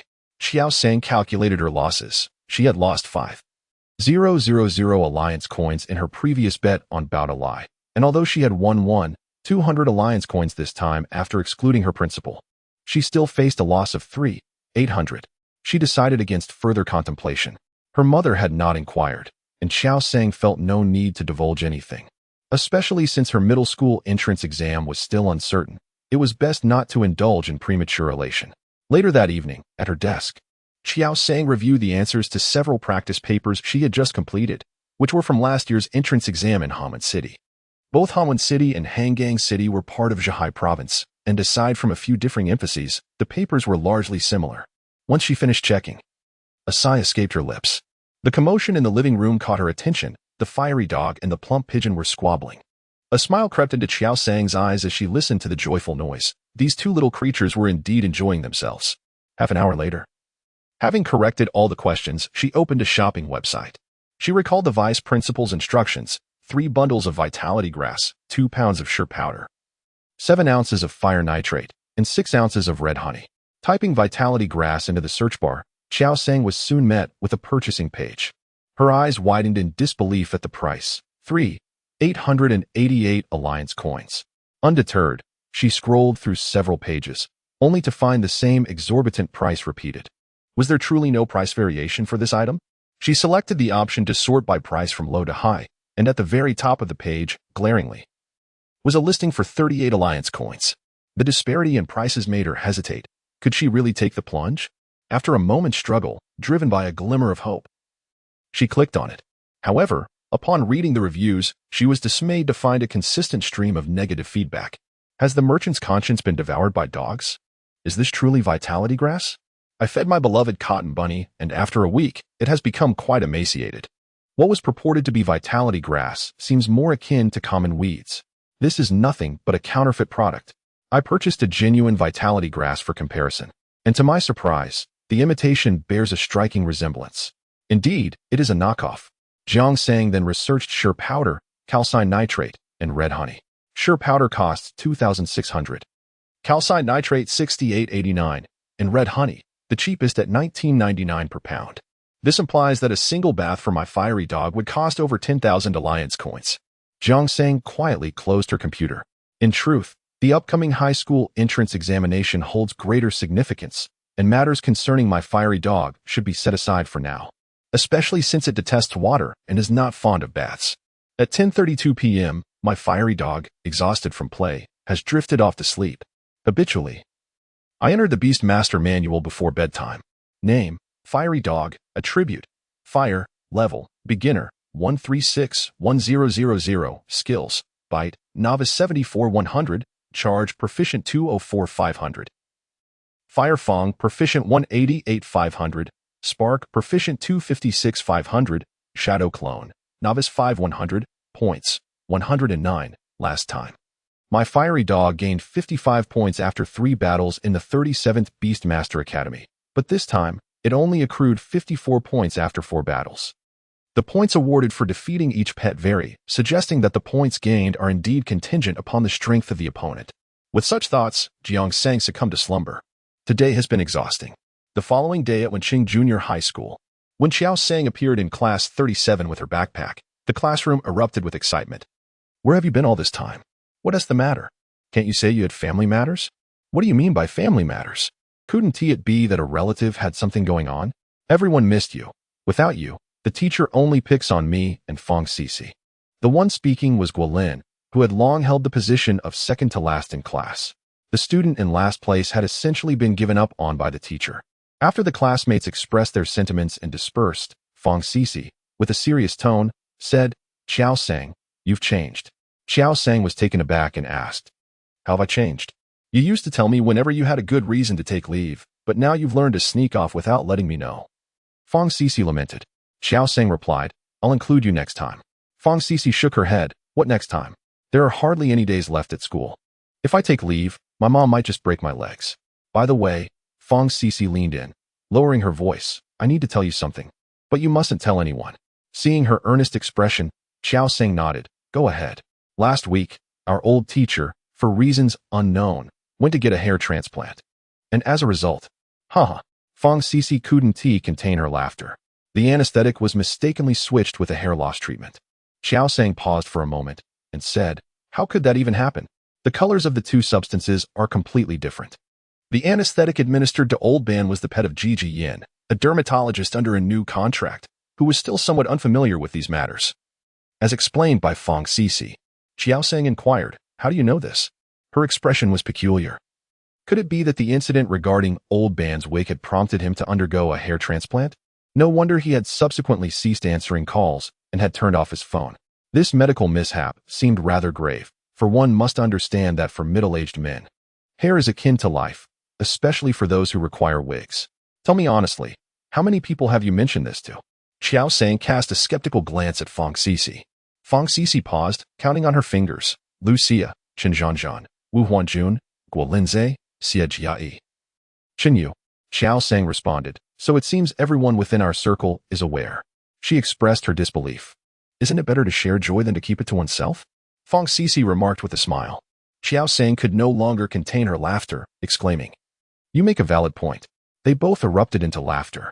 Although Fong Cici had recounted the story to many, it never failed to amuse her. After their laughter subsided, Qiao Sang queried, "Why doesn't Old Ban simply purchase a bottle of root gel?" Root gel is derived from the Sudan pen. Each time it sleeps, the eggshell closes, and in the morning, when the shell opens, a small amount of gel flows out, known as root gel. This gel has remarkable properties that promote hair growth, offering a far more time-efficient and effortless alternative to hair transplants. A bottle of fern root gel is worth half a year's salary for Lao Ban. How much more economical it would be to undergo a hair transplant, remarked Fong Cici. Indeed, in these times, anything related to extraordinary creatures is exorbitantly priced. Although hair is a matter of life for middle-aged men, Lao Ban has a family to support and cannot afford to lavishly purchase a bottle of fern root gel for himself. Reflecting on this, Qiao Sang felt a pang of sympathy for Lao Ban. The round-spotted bud has evolved into the toxic powder MO in the Lianka region. Teacher G, while discussing the correct answer to the second fill-in-the-blank question on the exam paper, adjusted his glasses and inquired, "Does anyone know what the evolutionary form of the round-spotted bud in the Liaoxi region is?" Some pets have fixed evolutionary forms, while others, depending on different evolutionary materials and environments, can evolve into various forms. The round-spotted bud belongs to the latter category, and it is currently known to have 4 different evolutionary forms in distinct environments. The students seated below were all hunched over their papers, anxiously avoiding any accidental eye contact with Teacher G. The exam paper had been distributed last week, and Qiao Sang did not have one. She was leaning sideways to look at Fong Cici's paper. Teacher G's gaze fell upon the cluster of students where Qiao Sang, Fong Cici, and Guolin, a group of underperformers, were gathered. "Qiao Sang, you don't have a paper, do you?" "You can use mine," Guolin said softly, patting her shoulder. "You've been talking about the exam for over 10 minutes. And now you offer me your paper? Qiao Sang thought to refuse. But as she lifted her eyes to turn her head, her gaze inadvertently met Teacher Ji's. Guolin, you crafty fellow, Qiao Sang exclaimed. Qiao Sang sat down, turned around, and snatched the test paper from Guolin's desk, chuckling, then I shall not be courteous. Caught off guard, Guolinza attempted to press down the test paper, but failed, causing a considerable noise as his hand struck the table. Guolinza. Soon, the break time arrived. Qiao Sang, the homeroom teacher is calling for you, announced Ma Xiao, the class monitor, as she approached. What was destined to come eventually arrived. Qiao Sang set down her book and, with a mood entirely different from the last time, made her way to the office. You've taken so many days off. Please fill out this leave request form, the teacher said, opening a drawer to place a form on the table. Qiao Sang's eyes involuntarily drifted toward the teacher's head. It was still a wig. She wondered what lay beneath it. Qiao Sang, the teacher called her name with a hint of danger in his tone. Startled, Qiao Sang quickly took up the pen to fill out the leave request. Your mother is doing all right, I hope? The teacher inquired. Scoring 632 out of a possible 650 on the high school entrance exam was indeed commendable. After a moment of silence, Qiao Sang refrained from declining. This was precisely what she needed at present. Thank you, teacher, she replied. The teacher waved his hand, signaling that she could leave. Qiao Sang felt a mix of emotions. The teacher may have his flaws, but who among us is without faults? At least he held no grievances against his students. Even though it was because of her that he lost his precious hair, he had not sought revenge upon her. With a heart full of gratitude, Qiao Sang asked, Teacher, is your hair all right? The teacher's expression froze, and he stood there in a daze. After a moment, he took a deep breath and spoke. Do you really believe your mother would delay your return to school for such an extended period due to her illness? Qiao Sang. The implications of certain matters differ significantly when uttered by her compared to when they emerge from old Ban's lips. Huya Dog. You clean here while I tidy there. Qiao Sang handed a damp cloth to Huya Dog, gesturing towards the right side of the living room. Go. Huya Dog responded cheerfully, placing a paw on the cloth and commencing its task. Woof. With each drag, it joyfully barked, seemingly engaged in a delightful game rather than a mere chore. What a splendid child. Qiao Sang felt a wave of satisfaction as she wielded the mop to clean the left side of the living room. The dusk light, a soft orange glow, filtered through the glass, illuminating the floor and casting warmth upon the girl and Huya Dog. Everything was imbued with a serene beauty. Huya Dog continued to energetically tread on the cloth, increasing its speed and slipping with glee. Suddenly, a loud crash shattered the tranquility of the moment. Qiao Sang looked up to find shards of porcelain scattered around Huya Dog. Her heart sank, and without a second thought, she dropped the mop and rushed to Huya Dog. Lifting it into her arms with concern, Are you all right? Woof. Huya Dog barked loudly, wagging its tail to reassure her of its well-being, pointing with a paw at the green porcelain fragments on the floor. Woof woof woof. After explaining, Huya Dog appeared somewhat remorseful, its ears drooping. It's all right that the vase is broken, as long as you are safe. Qiao Sang comforted Huya Dog before her gaze returned to the scattered shards. Just then, the door creaked open. Qiao Sang turned to gaze at her mother's face, for words surfacing in her mind. My fate is sealed. Chapter 39, The Last Day in the Twilight Glow. A soft orange light streamed through the glass, casting its warmth upon the floor and enveloping the girl and her fiery hound. Everything was imbued with a serene beauty. You really are too careless, she remarked. And now look at us. We are both punished to stand. Qiao Sang raised her hands in a gesture of surrender, leaning against the wall. The fiery hound mirrored her stance, standing quietly at the side. Yap yap. Her beloved beast master had become so capricious, having just declared that as long as it was unharmed, all was well. Both of you be quiet. After reprimanding them, her mother turned, her face etched with heartache as she began to gather the shards of the broken porcelain from the floor. Mom, let me help you, Qiao Sang offered, striving to display her obedient side. Her mother, cold and unyielding, replied, Stand still and do not move. It seemed today was not a day for revealing the truth. With great care, her mother picked up the fragments from the base of the bottle, noticing that even the signed piece had shattered into 3 parts, her eyes welling with tears. However, her mother appeared unaffected otherwise, consuming her meals, drinking, and watching television with excitement when Wang Dianao made his entrance, unleashing his prized beast, the armored sharp bear. Qiao Sang surmised that her mother must be an ardent fan of his career. With her eyes tinged red, her mother glared and exclaimed, What do you mean, Wang Dianao? This is a signature of the sharp bear. It is a limited edition. There will never be another. It has already evolved into the armored sharp bear. Qiao Sang remained silent, opting to stand quietly. Jiang Sang regarded her mother as a formidable woman. Even after the painful loss of the rare signature of the coveted bear, she still called her to dine alongside the fire dog, despite the absence of a pleasant demeanor. That evening, while Jiang Sang engaged in her studies, the fire dog, accompanied by the portly pigeon, was training downstairs in the community. This was a pursuit the fire dog had willingly requested. After several days of rigorous training, the fire dog had begun to perceive its own progress and was reluctant to cease its efforts. Jiang Sang, naturally pleased by the fire dog's ambition, felt that the evening was not suitable for studying outdoors, so she entrusted the fire dog to the company of Pigeon. With Pigeon, the elder among them, present, she felt at ease. Before departing, Jiang Sang had the fire dog don a 15 kilograms weighted vest. As the previous 10 kilograms vest had ceased to pose a challenge and was no longer effective for training, this routine continued day after day until June 15th arrived, the last day of school at Wenqing Middle School, just 2 days before the entrance examination. In Class 37, the students were seizing their final moments to strengthen their bonds. After today, the next meeting would be on the day results were announced.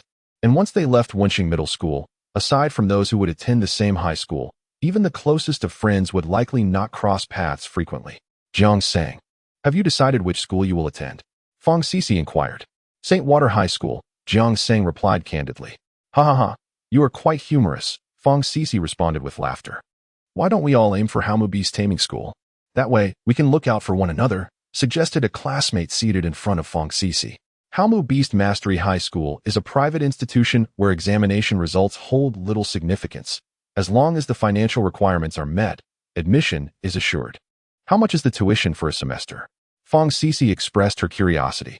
If everyone could attend the same high school, she would certainly wish to join them. However, she only knew that the tuition at Hamu Beast Mastery High School was exorbitant, without any specific figures. 500,000. A girl in the front row extended her palm. Fang Sisi glanced at her hand and promptly turned away.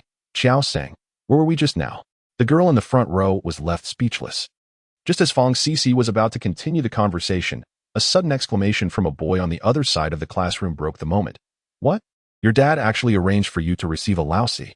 This announcement drew envious gazes from the entire class, including Qiao Sang. Lousy, a creature of extraordinary abilities, would not typically evoke such envy on its own. However, lousy is not a beast native to Longhua. Each region boasts its own unique creatures, such as the fire-toothed dog, the chubby dove, and the desert-tailed fox, which are exclusive to the Yuhua region where Qiao Sang resides, while beasts from other regions can be found in Yuhua. Their varieties are limited. Some beast masters venture to different regions to contract creatures during their awakening, yet most remain within the borders of Huaguo. The fact that a creature of such caliber was directly airlifted from another country made Qiao Sang surmise that this was likely the only instance among this year's examinees in Hangang City. My dad insisted on sending it to me. I told him I didn't want it, yet he still went ahead. I have no choice, said Qin Shou. Indeed, such a statement revealed a certain audacity. Jiang Sang's fists had become formidable, yet he could not deny the advantages of wealth. With affluence, one could forge contracts with rare and powerful beast companions, alongside an unceasing supply of resources. In contrast, those lacking financial means were relegated to securing suitable beast companions within a limited scope, unable to provide the necessary resources for subsequent cultivation. Thus, in the current society, the most formidable beast masters often hailed from affluent backgrounds, while grassroots beast masters found it exceedingly difficult to ascend. Fortunately, he possessed a unique advantage. After all, the awakening of the cerebral domain had yet to commence. Should he fail to awaken when the time came, the embarrassment would be monumental. In the background, Guolin interjected, dripping with skepticism. Do you think that's even possible? Impossible, Fang Sisi retorted. If the second best in the entire school cannot awaken, then the one at the bottom of our class has no hope either. Jiang Sang gazed at their beloved teacher with a hint of reluctance. Their teacher had been exceedingly considerate, refraining from informing his mother about his leave of absence for so many days. Where could one find such a commendable homeroom teacher? Their teacher, with fervent passion, delivered a heartfelt farewell speech. Dear students, the day after tomorrow, June 17th, marks our entrance examination, while June 20th is the day of our cerebral domain awakening. You are on the brink of experiencing a pivotal turning point in your lives. concluding 3 years of junior high and progressing toward higher institutions of learning. The dedication of 3 years, the diligence of 3 years, and the trials endured have forged the individuals you are today. I believe each of you is harboring a fervent ambition within your hearts. Qiao Sang softly added. Indeed, we are all harboring that ambition. Feng Sisi, astonished, inquired, how did you know what our teacher was about to say next? The remarks made by the teacher during the farewell were merely the customary phrases one might expect, readily available online. Qiao Sang resolved to afford the teacher a semblance of dignity. I am confident that in a few days, everyone shall etch a splendid conclusion to their junior high school experience through remarkable achievements. Ultimately, I wish everyone to sail smoothly towards their ideal high school, realizing their dreams come June. A thunderous applause erupted throughout the classroom, with Qiao Sang fervently clapping as well. In that moment, she momentarily disregarded any notions of routine. The atmosphere was genuine, and her excitement was palpable. Chapter 40. The Watchful Eyes. June 17th. Early in the morning, Qiao Sang arrived at Mingpei Junior High, accompanied by her mother. The distribution of examination venues was organized by district, with candidates randomly assigned to various testing sites across the region. Qiao Sang found herself allocated to Class 1 to 7 of Mingpei Junior High. Did you bring your admission ticket? Yes. Did you bring your writing instruments? Yes. During the exam, tackle the questions you can answer first, and leave the ones you find challenging for last. Understood? Got it. You may enter now. I will be here to pick you up once you finish, her mother gently reassured her. This was the first time her mother had spoken so tenderly since the signature of the beloved bear had faded, and Qiao Sang felt somewhat unaccustomed to it. Mom. Her mother, growing increasingly gentle, asked, what is it? I can't enter yet. It's not time, Qiao Sang replied with a hint of exasperation. She wished to alter the habit of arriving excessively early for everything. Her mother merely remained silent. In the examination room, there were not only 2 teachers supervising the class, but also 2 companion animals. Qiao Sang quietly settled into seat 6 of row 5. A violet-blue rodent-like creature was gently touching the bodies of the examinees with its antennae. Its blue antennae, approximately 7 or 8 centimeters long, protruded from its forehead in an antenna-like fashion. Qiao Sang, a student who had recently shown some improvement, recognized this creature as the purple tile mouse, an electric-type pet beast. This creature could detect the presence of electronic devices in its vicinity through the antennae on its forehead. As the purple tile mouse made its rounds, it suddenly released a burst of purple energy upon reaching the examinee seated in the 3rd row, 3rd seat. Ah! The student involuntarily exclaimed, as the pen in his right hand slipped from his grasp and fell onto the desk. The electric current was mild. The examinee merely experienced a tingling sensation in his hand with no further repercussions. Wawa, the purple tile mouse pointed at the student in the 3rd row, 3rd seat, demanding, produce it. The female teacher, who had been seated at the podium, rose and approached the purple tile mouse. The examinee's face turned pale, and his lips pressed tightly together, betraying no movement. I shall repeat myself. Produce it, the teacher insisted. Under the watchful gazes of those around him and the pressure of the teacher's stare, the student reluctantly pushed aside his hair and retrieved a small electronic device, roughly the size of a button battery. This device was unremarkable, capable only of transmitting answers to multiple-choice questions from a distance through the power of thought. It could not assist with fill-in-the-blank or essay questions. The existence of such a device indicated he had another companion, a psychic-type pet beast, which could see the examination paper. Naturally, this companion could not be the examinee himself. Your score in this subject will be annulled, the teacher declared coldly as she confiscated the device and took away his examination paper. After the candidate had collapsed in tears and left the examination room, the female teacher raised her voice and said, now is the time to produce any electronic devices. Do not harbor any illusions. If the Ziwa mouse discovers your scores, they will be rendered invalid. Silence enveloped the room. Fortunately, as the Ziwa mouse continued its probing, no further anomalies emerged. Meanwhile, another creature resembling an eye, known as the monitoring eye, had split into 5 or 6 entities, floating in various directions as the candidates wrote. This creature, essential for supervision, shared the images captured by its divided forms with its main body, providing comprehensive, unobstructed surveillance of the examination hall. It was a staple during not only the middle school entrance exam, but also the high school entrance exam, where a more powerful variant could split into a dozen or more. Qiao Sang focused intently on her paper when suddenly, one of the monitoring eyes approached her writing hand. Her hand trembled involuntarily as the eye, with its spiral-patterned pupils, continuously shifted its gaze, alternating between the test paper and her face. After 5 seconds of scrutiny, it departed, having found nothing amiss. Qiao Sang realized that this examination tested not only knowledge but also psychological resilience. Who wouldn't be startled by the sudden appearance of a creature resembling an eye, fixating on them while they were immersed in answering questions? However, after enduring this peculiar testing environment for 2 days, Qiao Sang became numb to the experience. Even when 2 monitoring eyes appeared simultaneously, one to her left and one to her right, she managed to maintain her composure and complete her answers. On June 19th, the final day of the cultural examination for the middle school entrance exam, she unexpectedly fell asleep, only to awaken at 7:02 p.m. When Qiao Sang awoke, her mind felt remarkably clearer than before. She had never experienced such clarity upon rising from slumber. Leaning against her bed, she gazed out the window. The sky had darkened thoroughly, yet the moonlight and the city's bright lights rendered the scene somewhat luminous.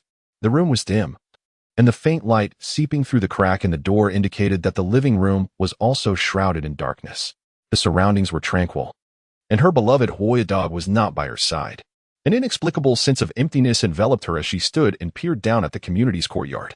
At that moment, the courtyard was bustling with activity. Children frolicked, couples strolled hand in hand, and the elderly enjoyed the cool evening air. Yet, Qiao Sang instantly recognized the 3 familiar figures below: her mother, Hoya dog, and the plump pigeon. She quietly observed them for 3 minutes before hunger struck her. She recalled her prior arrangement with Fong Cici and the others to dine together downstairs. Hoya, the dog, spotted her immediately and joyfully leaped into her arms. With the added weight of a 15 kilograms vest, Qiao Sang felt the shift, but securely caught her.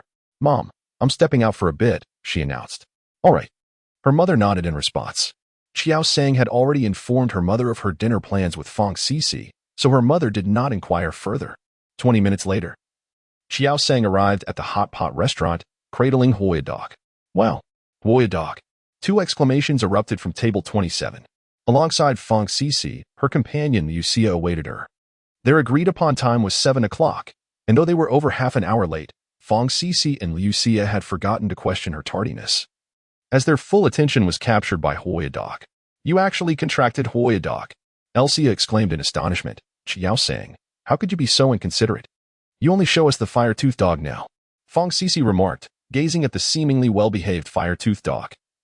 Torn between the desire to touch it and the hesitation to do so. This was her first time being so close to a fire-type beast. Qiao Sang, while savoring her hot pot, inquired, "Sia, it seems you already knew about my awakening." Typically, one would inquire how a classmate who had yet to awaken could be holding a fire-toothed dog, rather than outright stating that they had formed a bond with it. Fong Cici fell silent in an instant. Lucia cast a glance at Fong Cici and divulged, "Fong Cici told me about it 2 weeks ago." Indeed, Qiao Sang was not surprised. She should have anticipated this. The matter regarding the old class leader had been discussed among their circle, and to expect confidentiality from them was as futile as hoping the fire-toothed dog could climb a tree. Chapter 41. Transforming into a strong woman? "I only confided in Lucia," Fong Cici quickly added. Qiao Sang regarded her with a skeptical expression. "And my parents too. There was no harm in mentioning it. It was not something that required secrecy in the first place," Qiao Sang stated. Qiao Sang, "Thank you, Lucia." Lucia was quite different from Fong Cici. She was not an underachiever, consistently ranking within the top 15 of their class. The reason they got along so well was their shared interest in coordinators. Coordinators are professionals who utilize the skills of their beasts to showcase their own charm. Unlike beast masters, whose aim is to participate in league battles, coordinators focus more on the innate allure and the flamboyance of their beasts rather than practical combat. Thus, it is exceedingly challenging for most coordinators to pass the rank assessments of beast tamers and ascend to higher levels. For them, aesthetic appeal reigns supreme. The creatures they aspire to contract are invariably those of striking beauty. How could you adorn the fire-toothed dog with such an unseemly bracelet? Lucia's attention remained fixated on the fire-toothed dog. When she witnessed Qiao Sang contracting the fiery creature, she felt a mix of surprise and inevitability. The astonishment stemmed from Qiao Sang's audacity to bond with such a temperamental fire-type beast, yet it was not entirely unexpected given the fire-toothed dog's adorable appearance. With its flame-like fur capturing the eye, and its evolved form, the blazing fire dog, being nothing short of spectacular. Lucia gazed at the fire-toothed dog. Much like Fong Cici, yearning to touch it yet hesitating. Its training apparatus is far from ugly. Lucia leaned back slightly and inquired, "Are you truly certain about contracting the fire-toothed dog? Just look at it. It seems quite fierce." Fong Cici interjected, "But the fire-toothed dog is undeniably beautiful. Just look at those eyes and that fur. Don't you wish to stroke it?"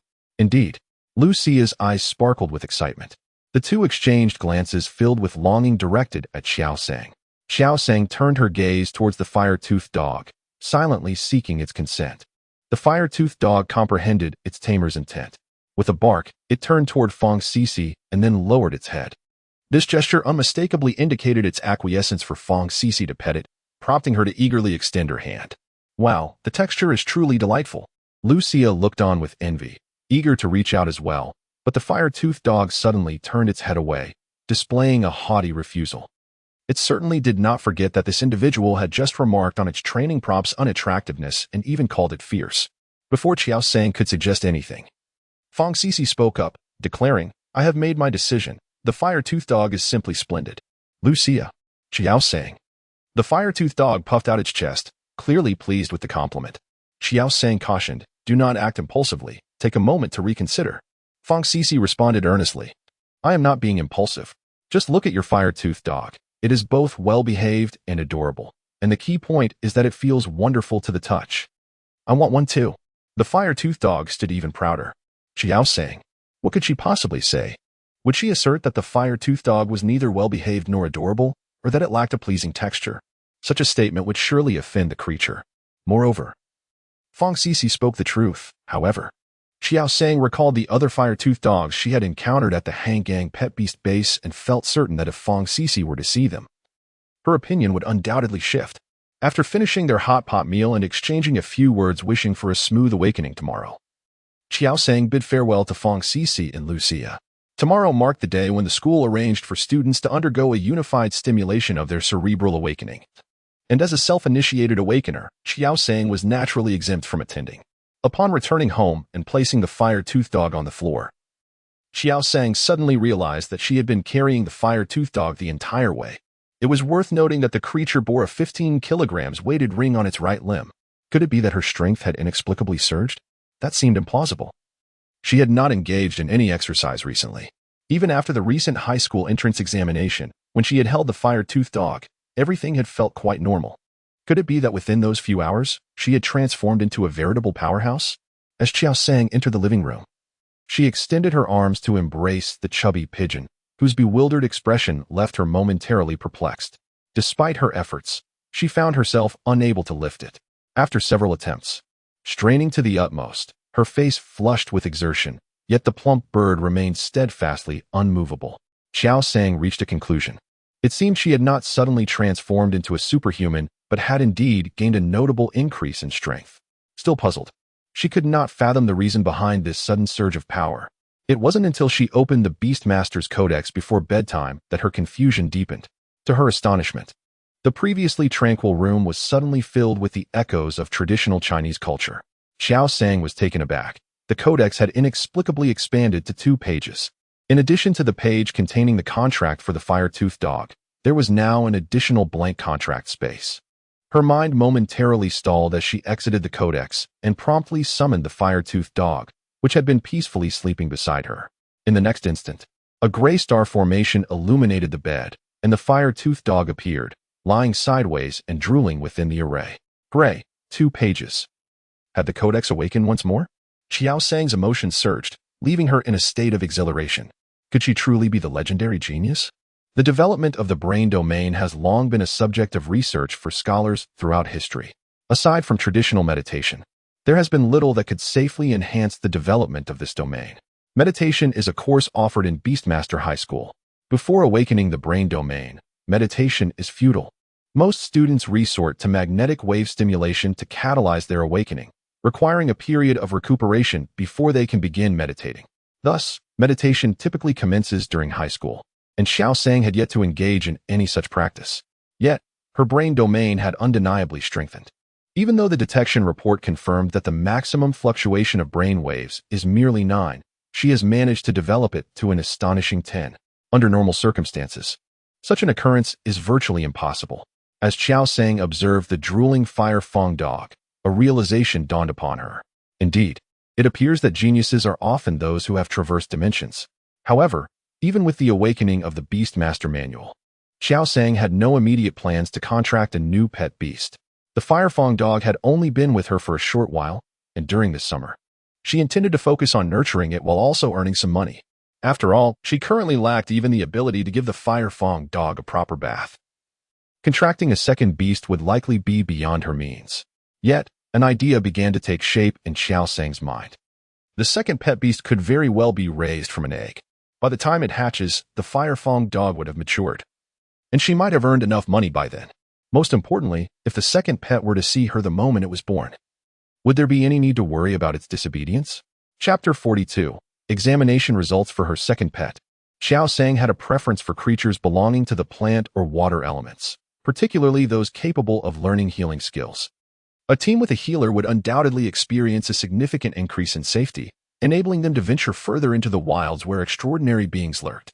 However, such healing-type pets are often pre-booked by medical institutions, making it exceedingly difficult for ordinary beast masters to secure one in the market. Qiao Sang remained unhurried. These were merely her current musings. The matter of obtaining a pet egg could be set aside for now, as the nurturing of the Firefang dog was her foremost priority. Upon accepting the awakening brought forth by the Beastmaster Codex, Qiao Sang finally comprehended the reason behind her sudden surge in strength. The enhancement of the Beastmaster Codex within the cerebral realm of a Beastmaster, coupled with the evolution of their companion beasts, yields a certain reciprocal benefit. After her analysis, Qiao Sang's emotions settled, and she glanced at the slumbering fire-toothed dog. She retrieved a few tissues from the bedside table to gently wipe away its drool. In the brief span of merely 5 days within the Beastmaster Society, the results of the high school entrance examination were released, a remarkable efficiency that was twice that of the educational authorities from her previous life. Candidates could directly input their examination registration numbers into the official WeChat account of the Hangzhou Hong Kong Education Admissions Examination to retrieve their scores. As the news spread, every candidate who had just completed the examination hastily produced their registration cards and smartphones. Qiao Sang stared at the score displayed on her phone for 3 seconds in silence. Her mother, unable to contain her curiosity, urged, "How did you perform?" Today being the day results were announced, Yi Xiangting had specifically cleared her schedule to remain at home. "Mom, I have something to tell you, but please don't get too excited," Qiao Sang said earnestly. "I have been accepted into Shishui High School." "Ah?" Yi Xiangting was momentarily taken aback. "I said, I have been accepted into Shengshui High School," Qiao Sang reiterated. "Shengshui High School," her mother murmured. Her gaze fixated on her daughter, momentarily lost in thought, before inquiring, "What was your score?"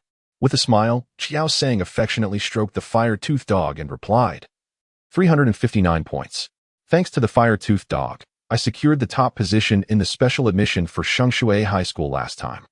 So I only needed to meet the minimum score requirement for the entrance examination. Had Zhou Sang not secured the top position in the previous special recruitment examination, she would have been obliged to achieve a score exceeding the minimum threshold by 50 points. The dog, somewhat embarrassed, let out a soft whimper. The Education Bureau had announced the minimum score for this year's high school entrance examination just last night, which stood at 329 points, 3 points lower than the previous year. Zhou Sang's score surpassed the minimum threshold by a substantial 30 points. Shishui High School, first place in the special recruitment, 359 points. Yi Xiangting was momentarily dazed by this astounding news, snatching her daughter's phone to take a closer look. The digits were simple, yet she found herself staring at them repeatedly, confirming 4 or 5 times that it indeed read 359 points. After waiting for what felt like an eternity without receiving praise from her mother, Zhou Sang watched as her mother swiftly tossed the phone back to her and began dialing on her own device. "Mom, what are you doing?" Zhou Sang inquired. "I'm sharing this wonderful news with your grandparents," her mother exclaimed excitedly. Zhou Sang thought to herself that indeed this news deserved to be shared with her grandparents to bring them joy. 18 minutes later. "Mom, haven't you already informed Grandma and Grandpa? Who are you calling now?" "Your uncle," came the reply. 25 minutes later. "Sister-in-law, how has Li Chuan been lately?" "Oh, nothing much. Just wanted to chat." 36 minutes later. "Brother-in-law, is my sister nearby?" "Oh, it's nothing serious. I just wanted to mention that my daughter has recently completed her high school entrance examination. She did fairly well, just barely surpassing the minimum score. You know, brother-in-law, Are you familiar with Shengshui High School in Hangang? An hour later, Mother was still on the phone. Mom, I'm heading to school, said Qiao Sang, cradling her fiery dog. The report cards are being distributed today, and the time has already been announced in the group for all students to go. Oh, my daughter can't compare to your Jiajia, who is among the top 3 in her class. I've heard that she consistently ranks in the top tier, while my daughter barely scrapes by. This time only managing to get into Sacred Water High School. Without lifting her head, Mother waved her hand, signaling that she could leave. Qiao Sang. Class 37 of Wenqing Junior High, a gathering place for underachievers. How did you do? Are you my friend? What's wrong? Among boys. There are 3 things we never ask about: grades, background, and parents, especially grades. Guolin said earnestly. I'm not your friend. I'm your desk mate. So, how many points did you score? Fong Cc retorted. Guolin. Wow, fiery dog. Qiao Sang, you're quite bold. Guolin exclaimed.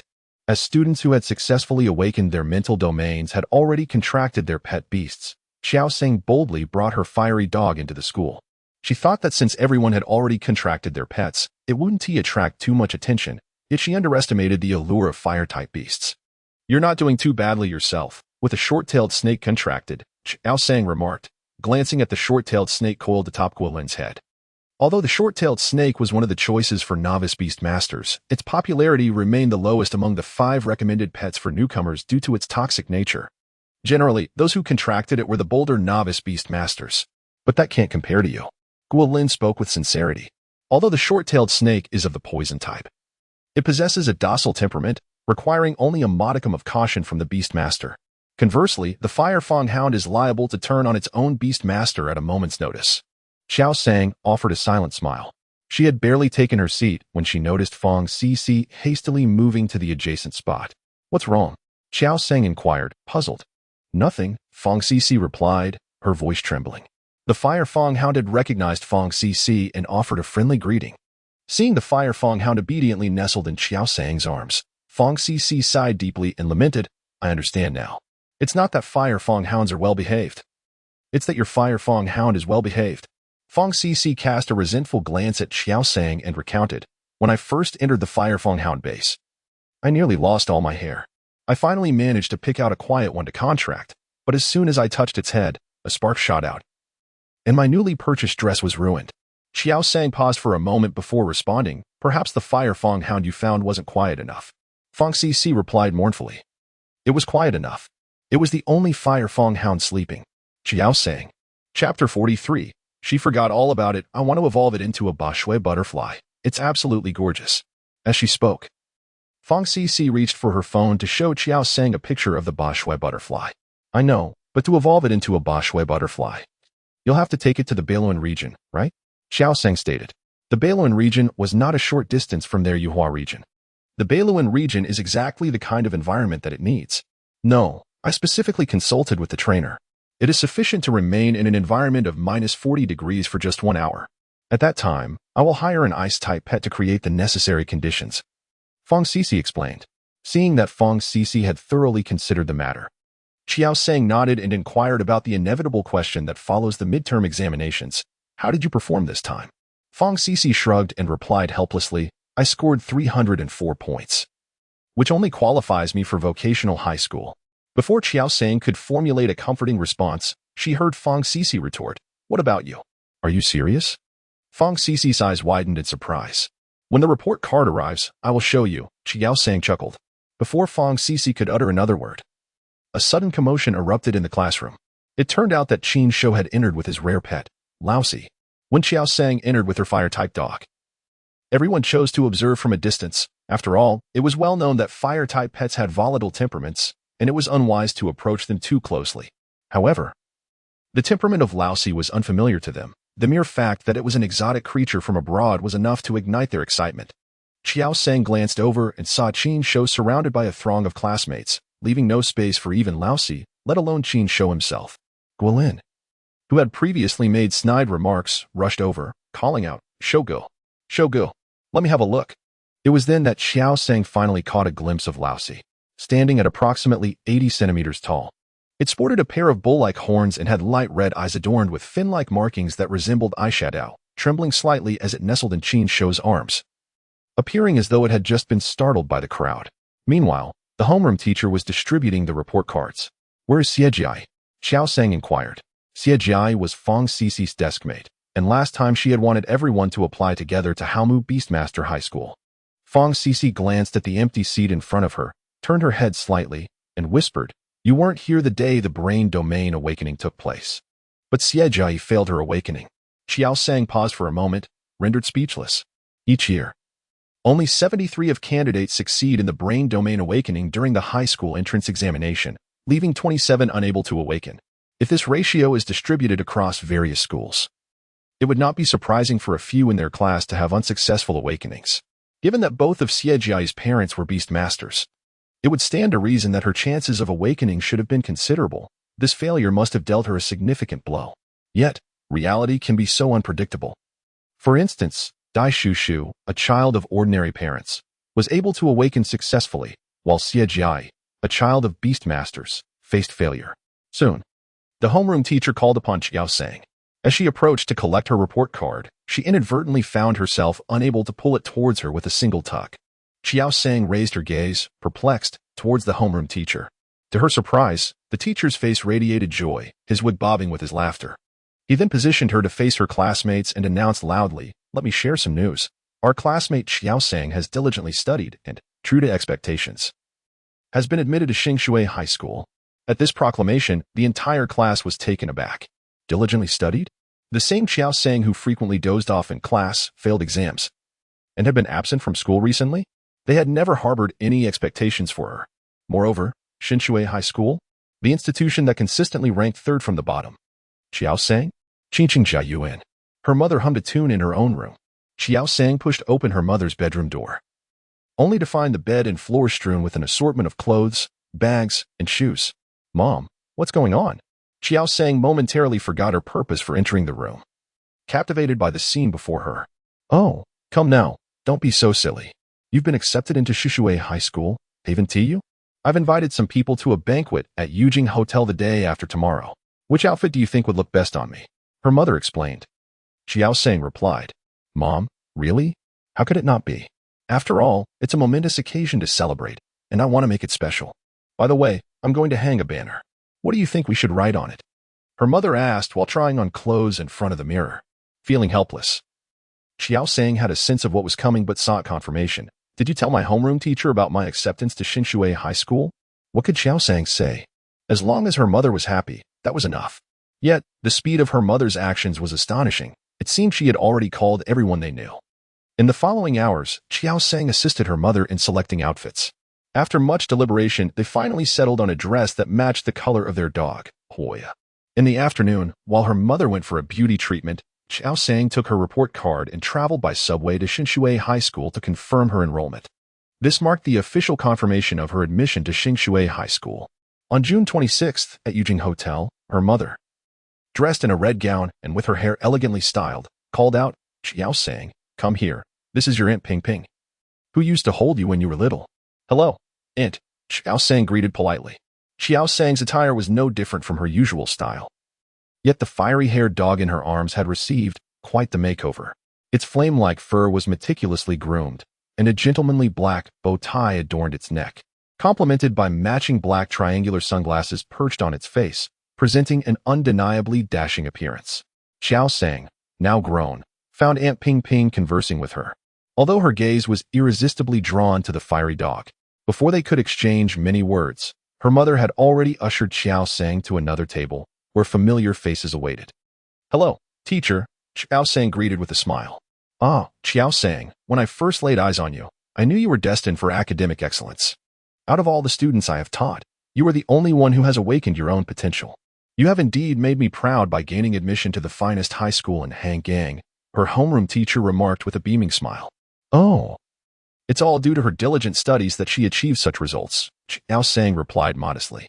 "Come now, let us not be humble. If it weren't for your stringent guidance, how would she have succeeded? Please, don't say that. She has been absent for nearly 2 weeks. How could I monitor her studies then?" Suddenly, the atmosphere grew quiet. After a few seconds, her mother turned to Qiao Sang and inquired, "Absent? For 2 weeks?" Qiao Sang was taken aback, realizing she had completely forgotten about that detail. Chapter 44. Indulging in delicacies, haha. I was merely spending time training the fiery dog. Wasn't I? Otherwise, how could I have achieved first place in the special admissions? Isn't that right, fiery dog? Qiao Sang chuckled awkwardly, discreetly patting the dog.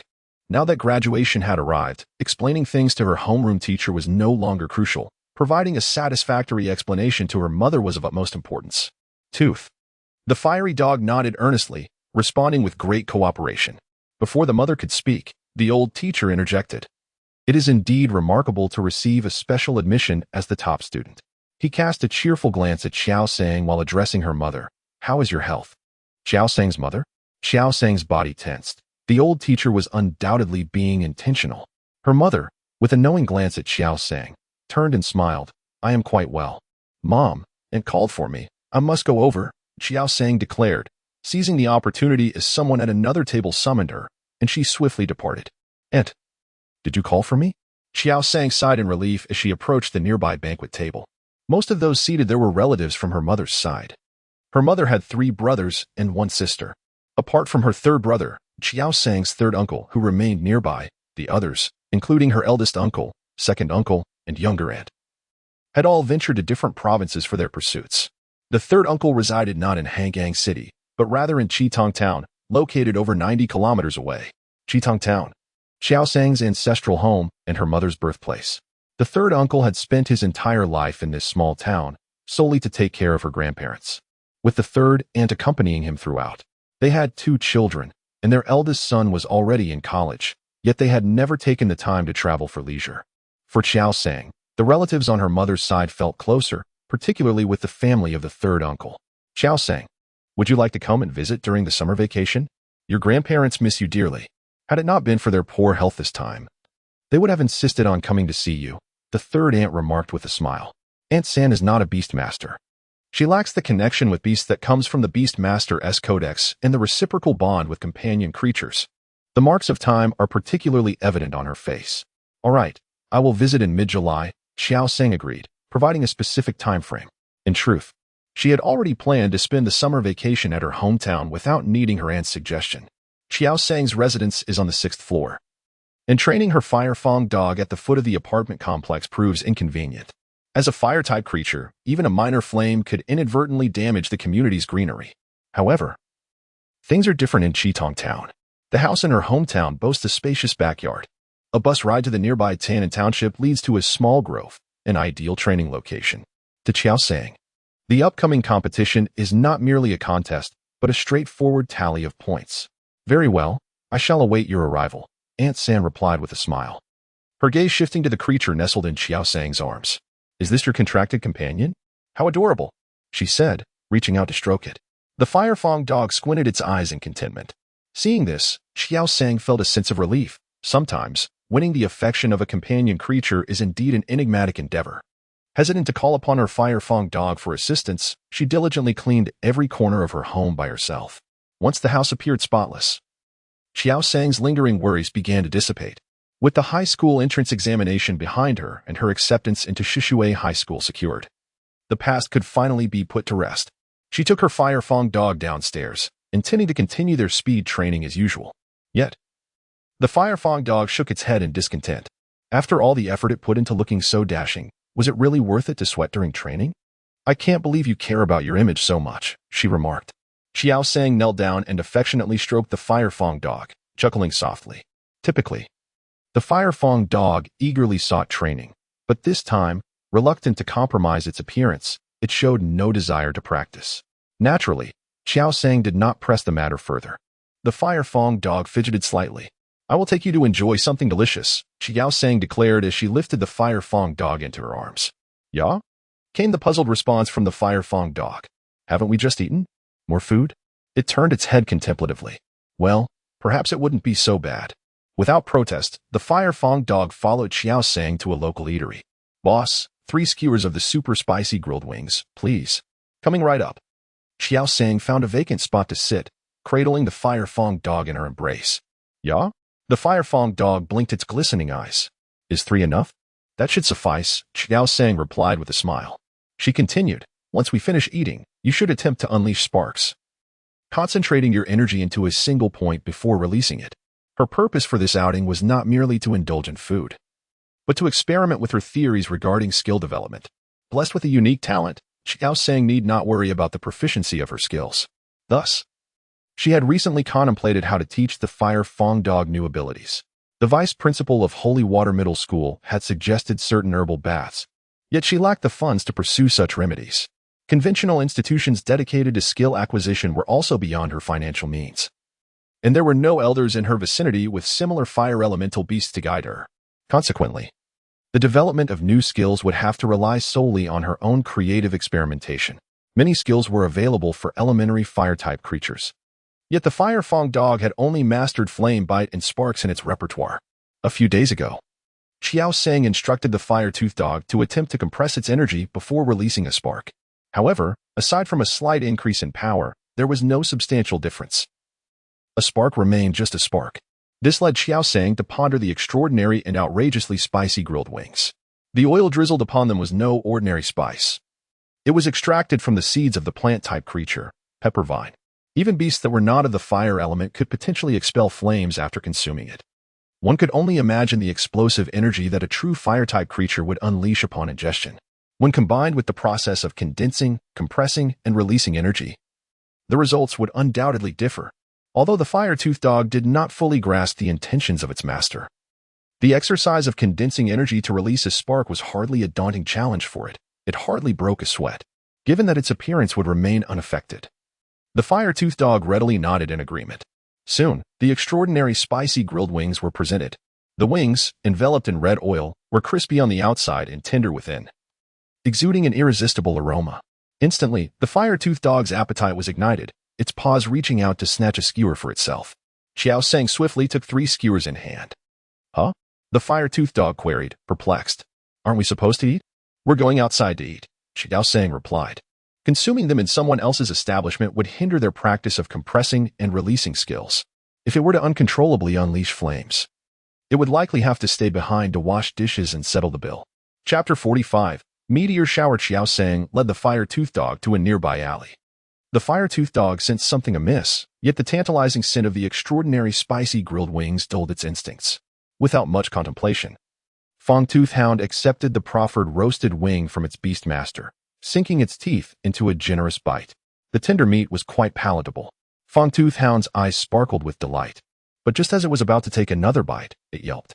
Passers-by in the alleyway paused, peering inward, momentarily believing they had stumbled upon an incident of animal cruelty. Upon closer inspection, they noticed a young woman standing calmly nearby as Fong-Tooth Hound frantically spewed flames against the wall. It seemed to be a fire-type pet experiencing a sudden outburst. Satisfied with this explanation, and wary of attracting the attention of the fiery creature, the pedestrians continued on their way, feigning ignorance. Fong-Tooth Hound, endure. Compress, try to compress before you unleash it, cautioned Qiao Sang from the sidelines. Yelp. Fong-Tooth Hound's glistening eyes welled with tears. It sobbed. Compress? What compression? All it knew was that it was burning up. A searing heat churned within its stomach, the intense spice assaulting its nasal passages and throat. Yelp. Fong-Tooth Hound involuntarily discharged flames, seeking only to alleviate the discomfort in its throat and stomach. Qiao Sang distinctly observed that Fong-Tooth Hound's flames were transitioning from a spherical to a columnar form. She swiftly retrieved her phone and began recording the scene. Once Fong-Tooth Hound had exhausted itself, collapsing onto the ground in a state of depletion, Qiao Sang produced a bottle of Qi origin milk from her backpack and offered it. Fong-Tooth Hound immediately clutched the milk with both paws, gulping it down until it was empty. Its tearful eyes then gazed imploringly at Qiao Sang. Qiao Sang understood its unspoken request. No, I only brought 4 bottles of milk, and I need to save some for you to drink later, she demurred. Recently, her finances have significantly dwindled. She is left with expenses but no income. After training each day, the amount of Qi Yuan milk she can consume has been nearly halved. Why can't she drink it now? The fire-toothed dog gazes with bewildered eyes, unable to comprehend, until its master presents a plate of chicken wings before it. With a yelp, the fire-toothed dog hastily retreats to the corner, shaking its head vigorously. It swore never to eat that again, for it was the cause of its current plight. Qiao Sang crouches beside the fire-toothed dog, pulling out her phone to show it the recently recorded video. Look. Doesn't the flame that just erupted seem different from the usual sparks? The fire-toothed dog watches in horror as the video captures its stunned expression. Its fur stands on end, tears and snot streaming down its face, a far cry from the dashing figure it admired in the mirror that morning. No way. The fire-toothed dog covers its eyes with its paw, refusing to acknowledge that the pitiful creature in the video is indeed itself. Sensing the fire-toothed dog's embarrassment, Qiao Sang is momentarily taken aback. She had forgotten how much it cared about its image. It seems she must resort to another tactic. Qiao Sang picks up her phone and searches for videos of other fire-type pets in competitions, deliberately including the terms cool and handsome. Without prior viewing, she clicks on a recently popular video and presents it to the fire-toothed dog, saying, "Take a look." The fire-toothed dog peeks through a gap in its paw, relieved to find that this video does not showcase its earlier embarrassment, and finally lowers its paw. In the video, the blazing lion boasts a mane of fiery crimson curls. It raises its head to the heavens and emits a thunderous roar, forcefully striking the ground with its right paw, causing a flame the size of a goose egg to materialize above its head. This flame, imbued with terrifying energy, ascends ever higher, before bursting forth like a dazzling firework, scattering sparks that gracefully descend, creating a picturesque scene.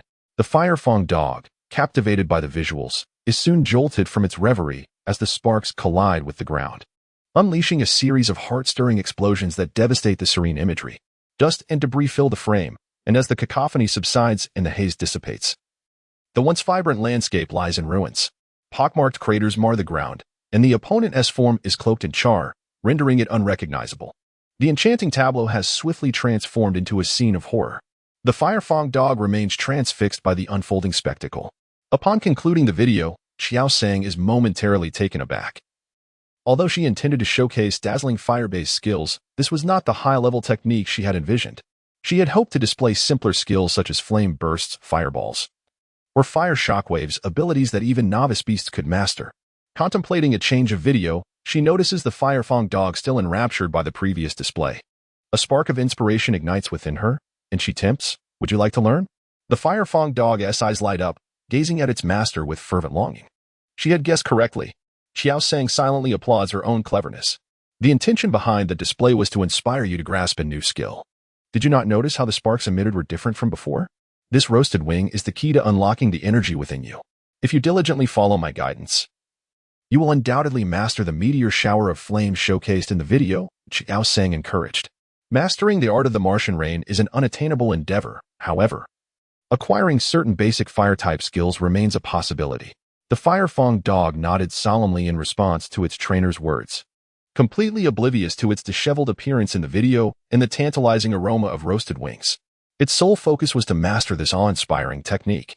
Wait until you finish the wings. Refrain from spewing fire indiscriminately. Concentrate on gathering and compressing the energy before releasing it, Qiao Sang instructed, with an earnest reply. The fire-fang dog took the heavy skewer of wings it had vowed never to eat again. Closing its eyes and holding its breath, it bravely took a bite of the roasted delicacy. The familiar sensation surged forth. "Compress," Qiao Sang urged from the sidelines. The fire-fang dog resisted the impulse to unleash flames immediately, maintaining its composure as it felt the energy within, striving to compress it as much as possible. Once it sensed that the energy had reached its peak compression, the fire-fang dog could no longer contain itself and released the gathered flames. Unlike the usual sparks or the earlier column-like flames, a scorching blaze erupted in a spiraling motion. Before Qiao Sang could comprehend the nature of this skill, a resounding crash echoed in her ears, followed by the sound of bricks tumbling to the ground. The wall had collapsed. A moment of darkness enveloped Qiao Sang as she stood frozen, locking eyes with an elderly man across the fallen debris, who leaned on his cane.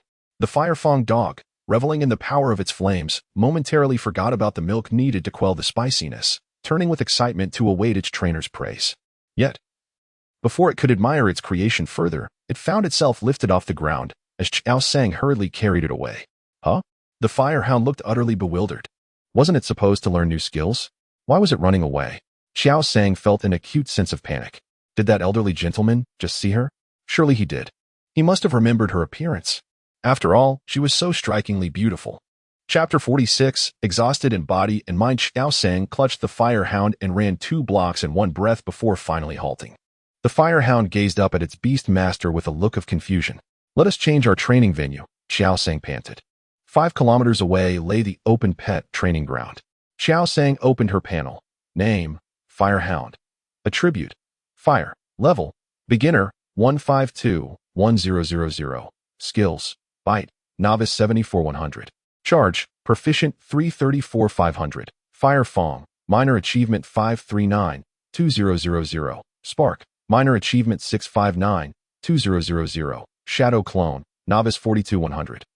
Flame Vortex, Novice 100 points, 109. It is essential to recognize that even a low-level skill like Spark requires a considerable half-year of practice to progress from proficiency to minor achievement. Yet, the Firehound accomplished this feat in merely 2 weeks. Not to mention, Fire Fong, as a mid-level skill, demands a significant amount of time for proficiency to improve. Typically, it takes at least a year for a mid-level skill to transition from proficiency to minor achievement. However, the Firehound achieved what others could only aspire to after about a year of training in less than half a month. Qiao Sang's gaze did not linger on other data. After all, she diligently monitored updates every night before sleep. Qiao Sang had long been aware of the enhancement of her proficiency with Spark and the Fire Tooth. Flame Vortex, Novice 100, her gaze was immediately drawn to the newly emerged data, which had not been present the previous night. Indeed, a new skill had manifested. Qiao Sang felt a surge of excitement. The fire-toothed dog was fundamentally distinct from other pets, while other creatures, having just learned a new ability, might struggle to execute it consistently. The fire-toothed dog, once it had mastered a skill and successfully unleashed it once, would unfailingly perform it with precision thereafter. This was the case with both the fire-tooth and shadow clone techniques. It seemed her idea of consuming the super spicy, extraordinarily hot roasted wings had been astute. Qiao Sang affirmed her thoughts and withdrew from the Beastmaster manual. Fire-toothed dog, unleash the flame vortex 5 times, Qiao Sang instructed. Yeah?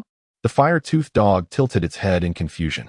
The move you just learned from eating the roasted wings, Qiao Sang elucidated, with a swift opening of its mouth.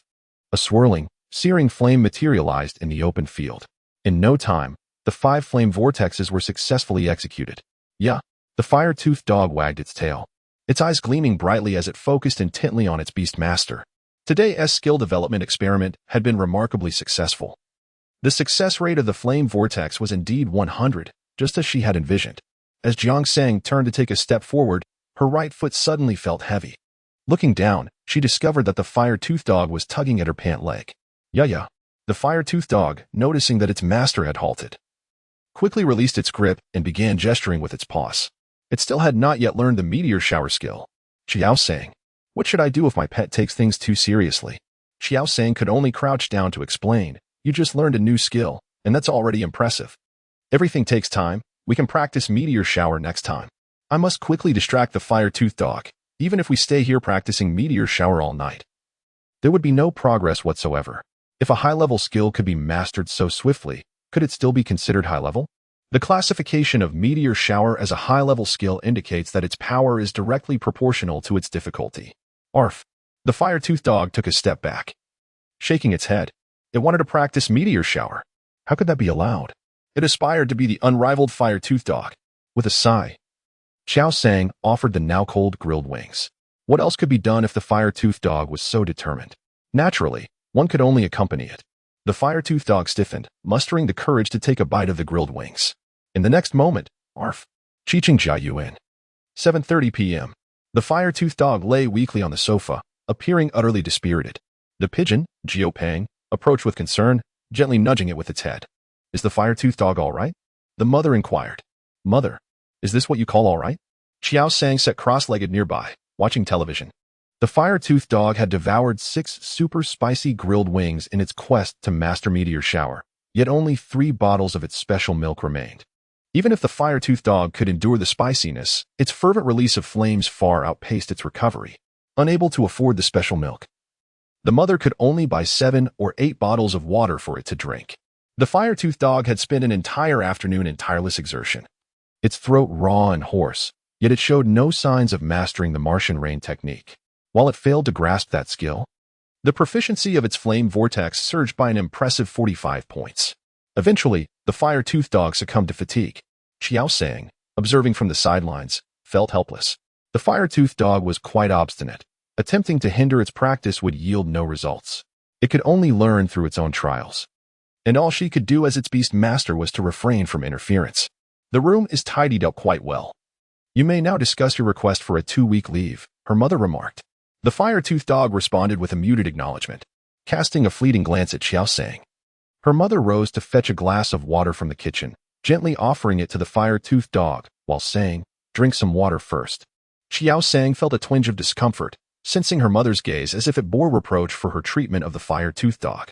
Fortunately, her mother refrained from further comment, likely considering the fact that Qiao Sang had tidied the room and successfully gained admission to the Holy Water Middle School. Relieved, Qiao Sang exhaled softly. The television suddenly interrupted with an advertisement announcing the registration dates and competition venue for the F-Class Beast Masters in Hangang City, set for June 30th.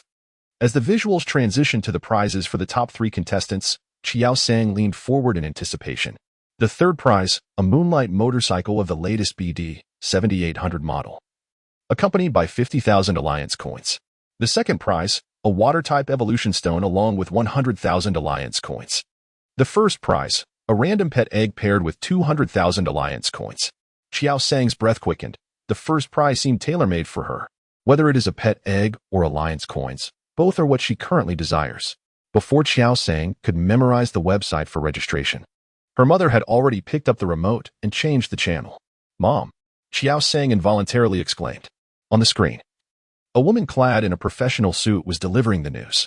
At 1:23 p.m. this afternoon, an incident of malicious destruction of a building's wall occurred on Jiami Street.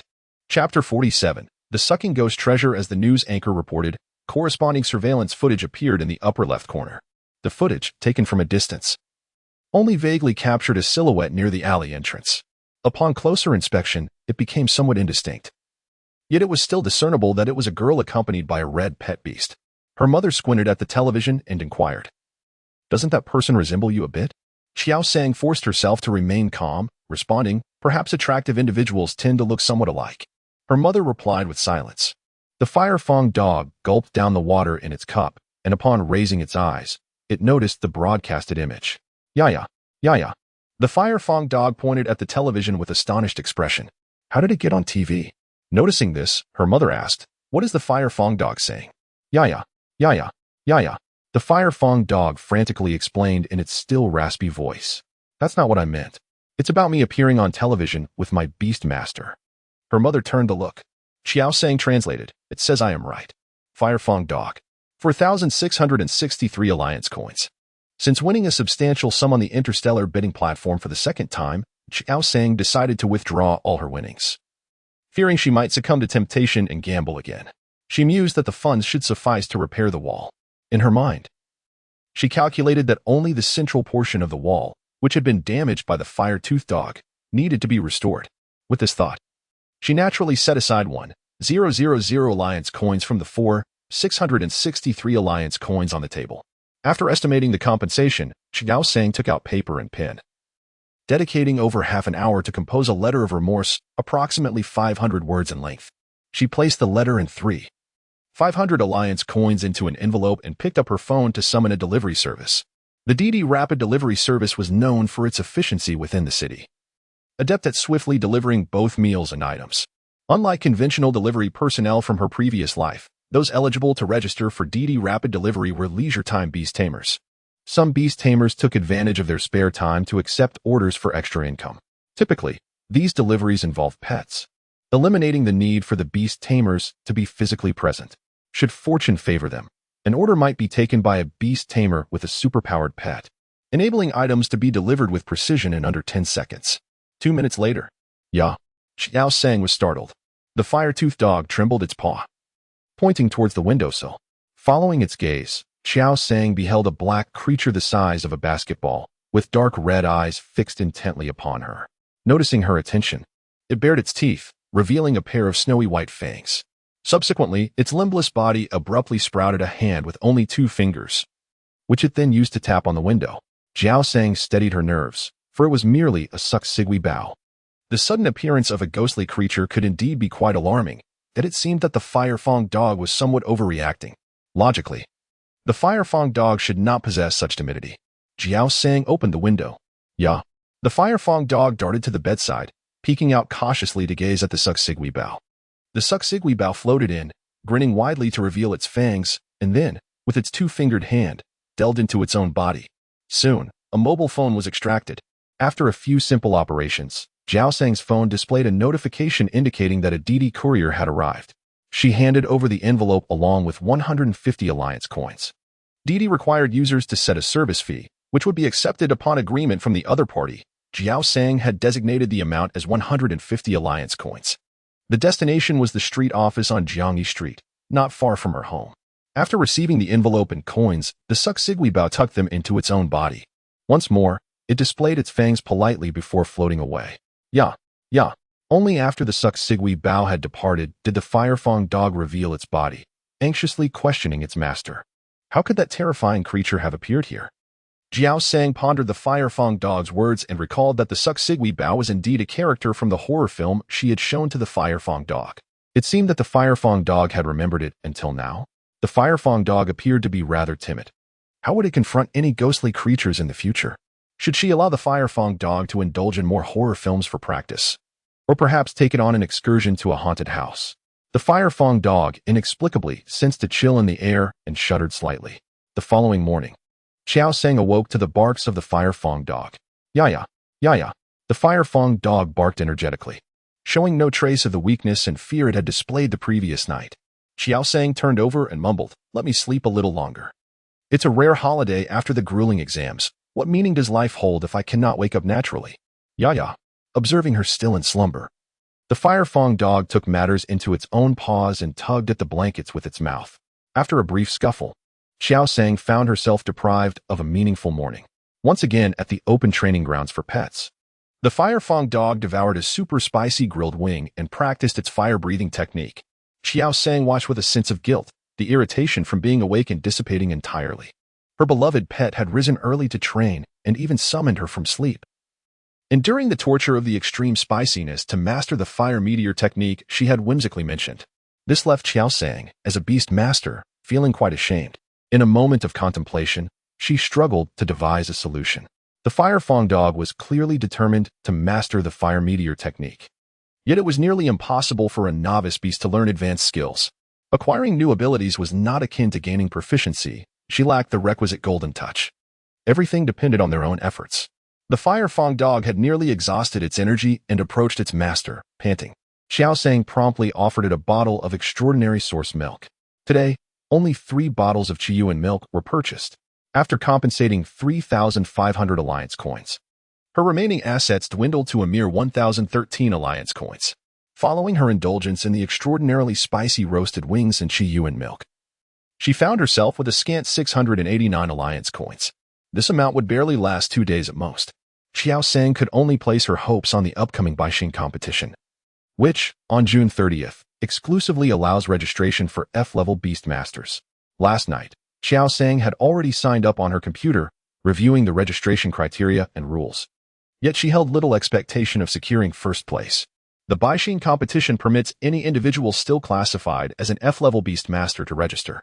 This implies that even if a Beast Master has undergone a secondary awakening of their brain domain and both of their beasts have evolved into intermediate beasts, they can still meet the registration requirements without having participated in the Alliance's evaluation for E-level Beast Masters. In this light, a freshly awakened graduate from the mid-exams merely participating would serve little purpose, likely only adding to the competition's allure. While Qiao Sang had little hope for first place, she remained resolute in her ambition to secure a spot within the top 10. After all, beyond the 10th rank, one could forget about evolution stones or motorcycles, as even a single alliance coin would be out of reach. Chapter 48, Baixing Competition. Upon lowering her gaze, she realized that an entire bottle of Qiyuan milk had been consumed. The fiery dog gazed at its master with a look of longing, eager for another bottle. Qiao Sang offered a bottle of water that she had prepared earlier. Now, with her entire fortune reduced to a mere 3-digit sum, water and milk had to be intermingled. Otherwise, her assets might be depleted before the Baixing competition even commenced. The fiery dog had no objections to this arrangement. He gulped down water and took a couple of bites of the extraordinarily spicy roasted wings before turning back to resume his training. Qiao Sang watched with a mix of emotions. The fire-toothed dog appeared genuinely eager to master the meteor shower technique. After observing the incessantly fiery antics of the fire-toothed dog for a while, Qiao Sang took out her phone to search for training institutions in Hangang City that offered lessons in meteor shower. Soon, the webpage displayed several establishments, among which one was merely 3 streets away from her current location. Qiao Sang clicked on it. One-on-one nanny-style tutoring, one of the most renowned fire-type creature skill training institutions in the country, boasting a team of nearly 500 instructors, including one A-level Beast Master, 12 B-level Beast Masters, and 122 C-level Beast Masters, successfully training over 20,000 skills annually. The description seemed excessively embellished. If it were indeed one of the most distinguished training institutions nationwide, they ought to add an extra 0 to the figure of over 20,000 successful training sessions each year. However, if it truly possessed an A-level Beast Master as an instructor, the institution's capabilities could not be underestimated. Qiao Sang proceeded to inquire about the cost of training for the meteor shower technique. The response came swiftly, and Qiao Sang felt dizzy upon seeing the exorbitant figure. So many zeros, units, tens, hundreds, thousands, 10,000s, 100,000s. Unable to bear it any longer, she quickly closed the page and tucked her phone away. It seemed better to let the fire-toothed dog continue training on its own, without the prospect of seeking further instruction. June 30th. Early in the morning, Qiao Sang took the 63 bus to the pet battle arena located in Shikuan. Upon arrival, he found the entrance already teeming with people, most of whom appeared to be around his age. A few journalists, identifiable by their microphones, were randomly interviewing passers-by. To avoid being approached by any sharp-eyed reporters, Qiao Sang chose to take a longer route to queue at entrance 2, cradling his fire-toothed dog. After all, the fire-toothed dog, adorned with sunglasses, stood out prominently among the other novice beast tamers of similar age.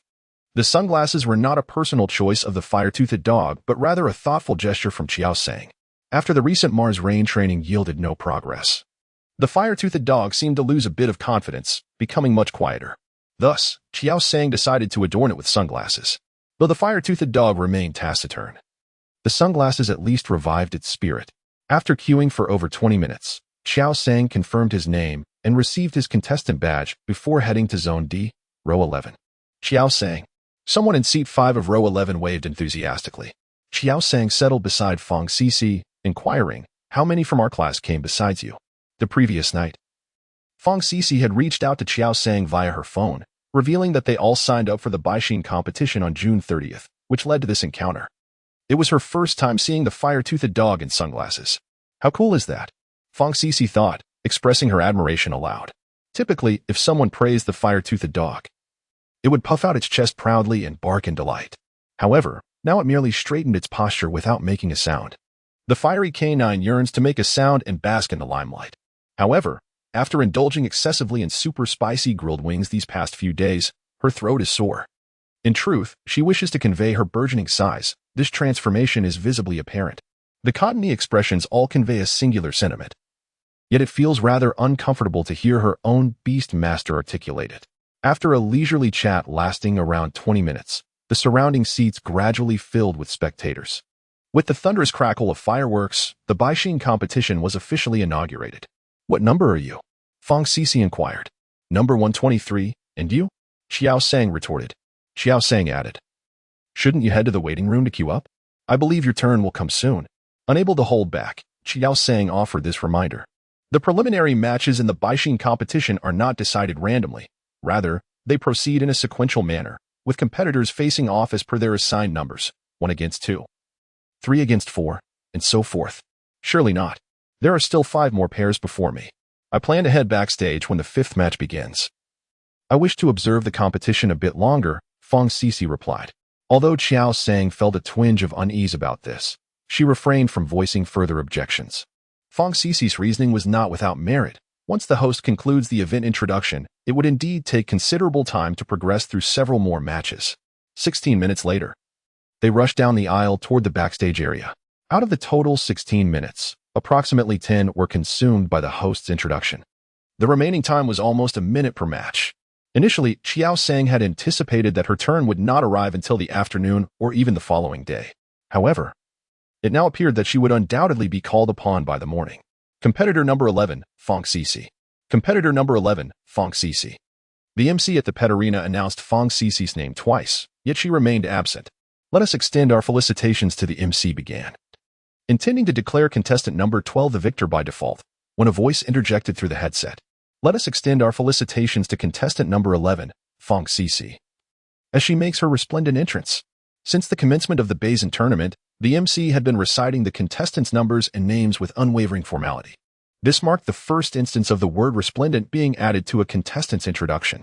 The audience in the stands found themselves anticipating the spectacle with heightened expectations. 3 seconds elapsed before Fong Cici appeared on the field, breathless. Chapter 49. The sin of lucre. Could she be a relative of the investors? The crowd swiftly dismissed the notion. Qiao Sang's apprehension subsided. Fire Fong Hound, who do you believe will emerge victorious? Qiao Sang inquired. Contestant number 12's pet was a sandvole, adept at self-defense and evasion. Barring unforeseen circumstances, it seemed improbable that Fong Cici could secure a win. Qiao Sang's query to Fire Fong Hound was merely to encourage it to observe the situation on the field, fostering its ability to assess the combatant's skill levels. Woof! Fire Fong Hound barked, gesturing in Fong Cici's direction with its paw. Qiao Sang was taken aback. Does Fire Fong Hound possess such poor eyesight? Why? Qiao Sang couldn't help but ask. Woof woof. Fire Fong Hound explained in its slightly hoarse voice that the person had just complimented its handsomeness. Qiao Sang breathed a sigh of relief.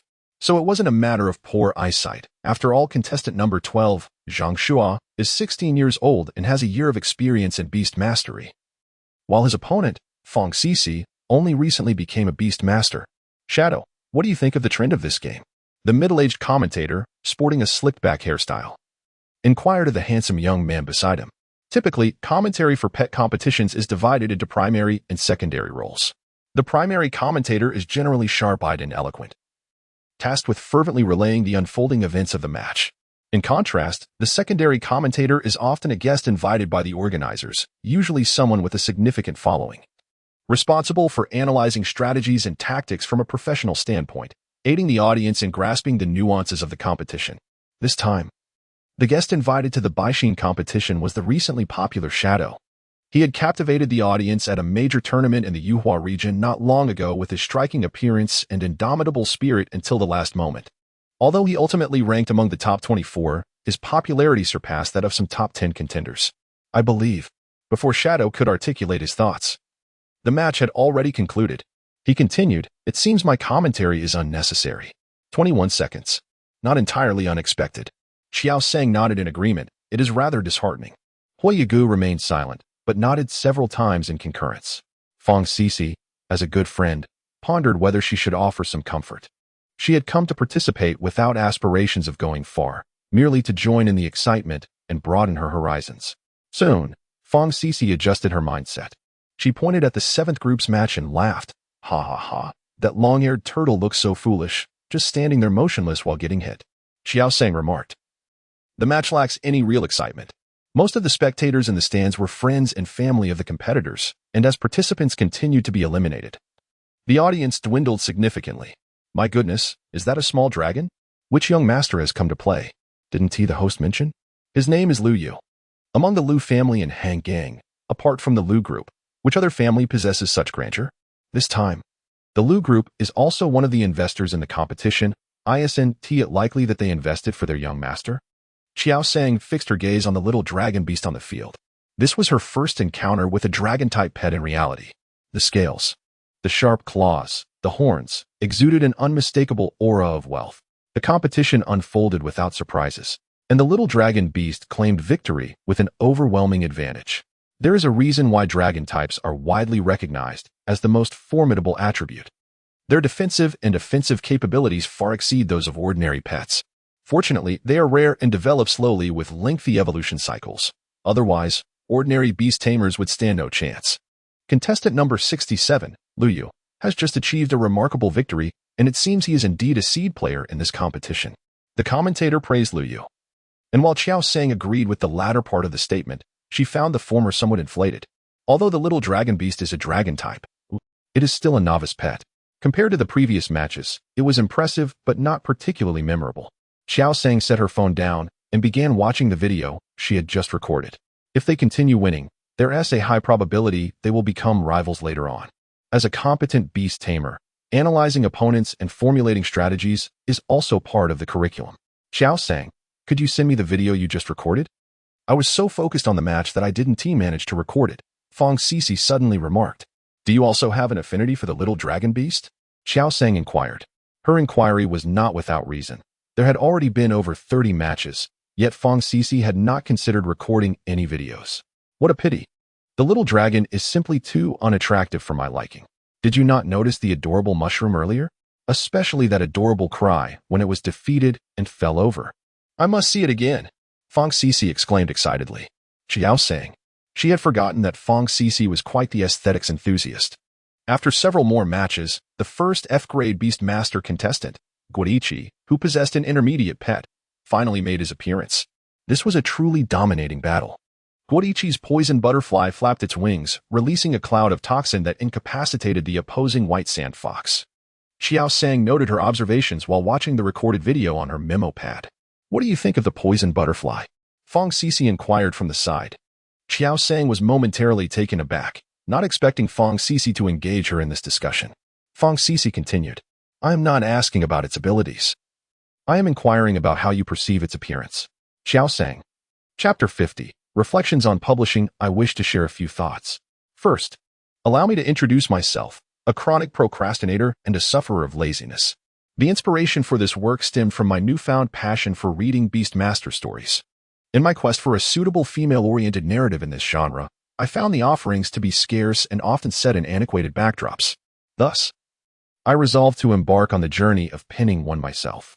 As someone who has witnessed the journey of Pokemon from the Kanto region to the Kalos region, writing a comprehensive overview on the subject of these marvelous creatures should pose no difficulty. Although I am aware that the female readership is limited and often overlooked, I have nonetheless chosen to center my narrative around a female protagonist, as I am a woman myself. Eventually, I realized that the distinction between signing and not signing contracts was negligible, and the readership remained sparse. Being aware that this is a female-oriented platform, I had mentally prepared myself for this outcome. Thus, I decided to embrace a more carefree approach, committing to updates every 2 days.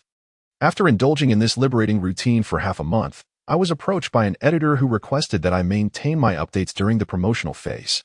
Naturally, I agreed, especially since it was my first opportunity for promotion. Initially, I was puzzled as to why my work was launched on the Qijian platform while the promotional efforts were directed towards QQ reading. Nevertheless, my first monthly ticket and the initial long review were both from readers on QQ reading, which filled me with excitement. In a moment of impulsive enthusiasm, I promised to refrain from halting updates or abandoning my project. Upon reflection, however, I recognized that, given my inherently lazy nature, there was a possibility of occasional interruptions. As one afflicted with a penchant for procrastination, I found myself without a substantial backlog. I would often delay until the last moment to begin writing, only to be distracted by my phone or to indulge in snacks. After navigating through the recommendation phase and entering the next round of promotions, I came to realize that maintaining consistency was imperative.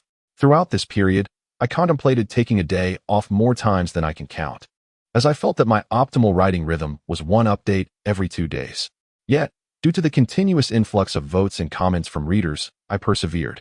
In the beginning, I would eagerly leave a comment whenever someone shared their thoughts, but now I refrain from doing so, fearing the pressure to produce more content.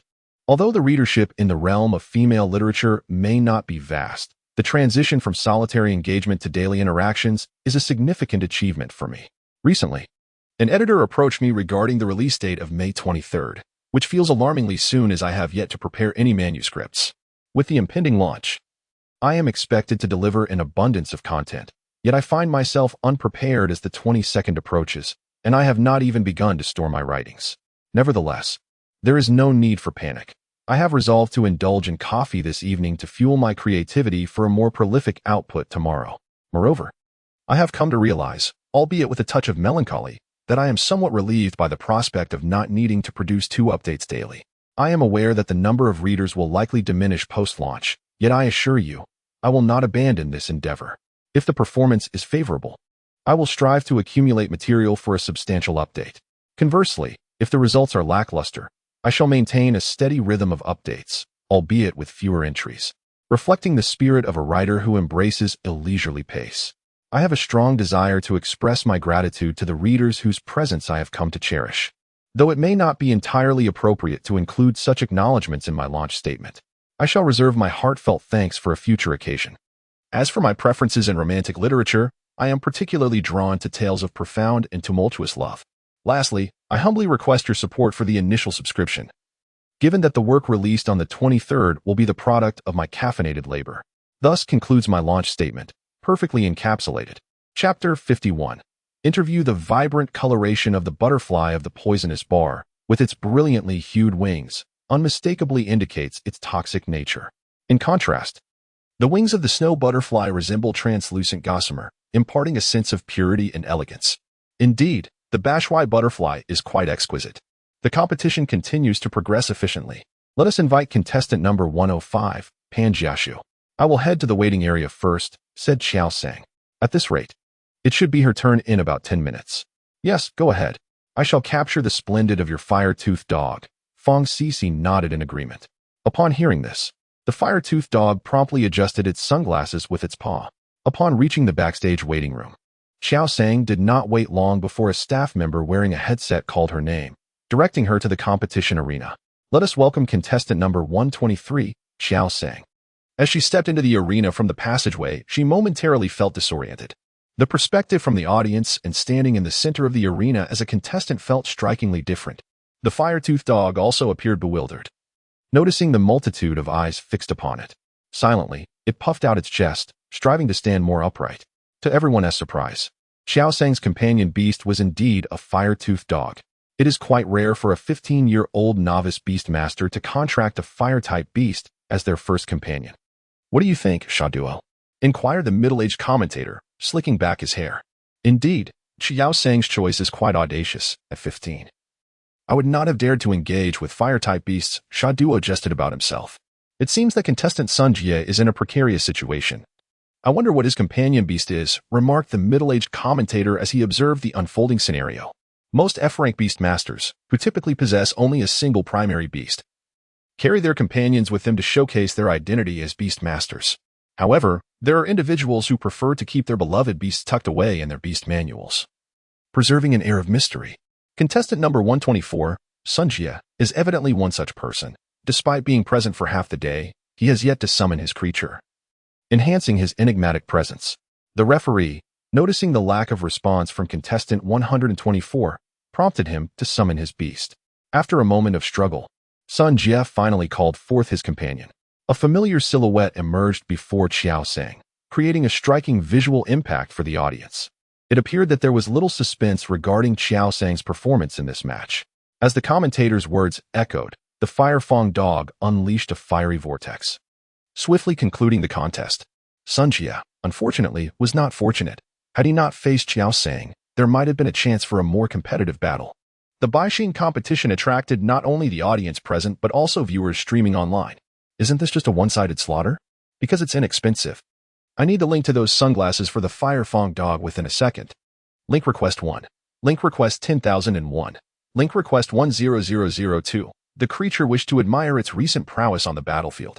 Although Fong Cici could not comprehend the Fire Fong dog's words, she understood its body language. She awkwardly chuckled, saying, "Haha, I just received a call." However, that was not the case. The Fire Fong dog's wagging tail abruptly ceased. The sunglasses concealed its despondent gaze, yet Qiao Sang remained perceptive to its feelings. The tail soon resumed its animated wagging.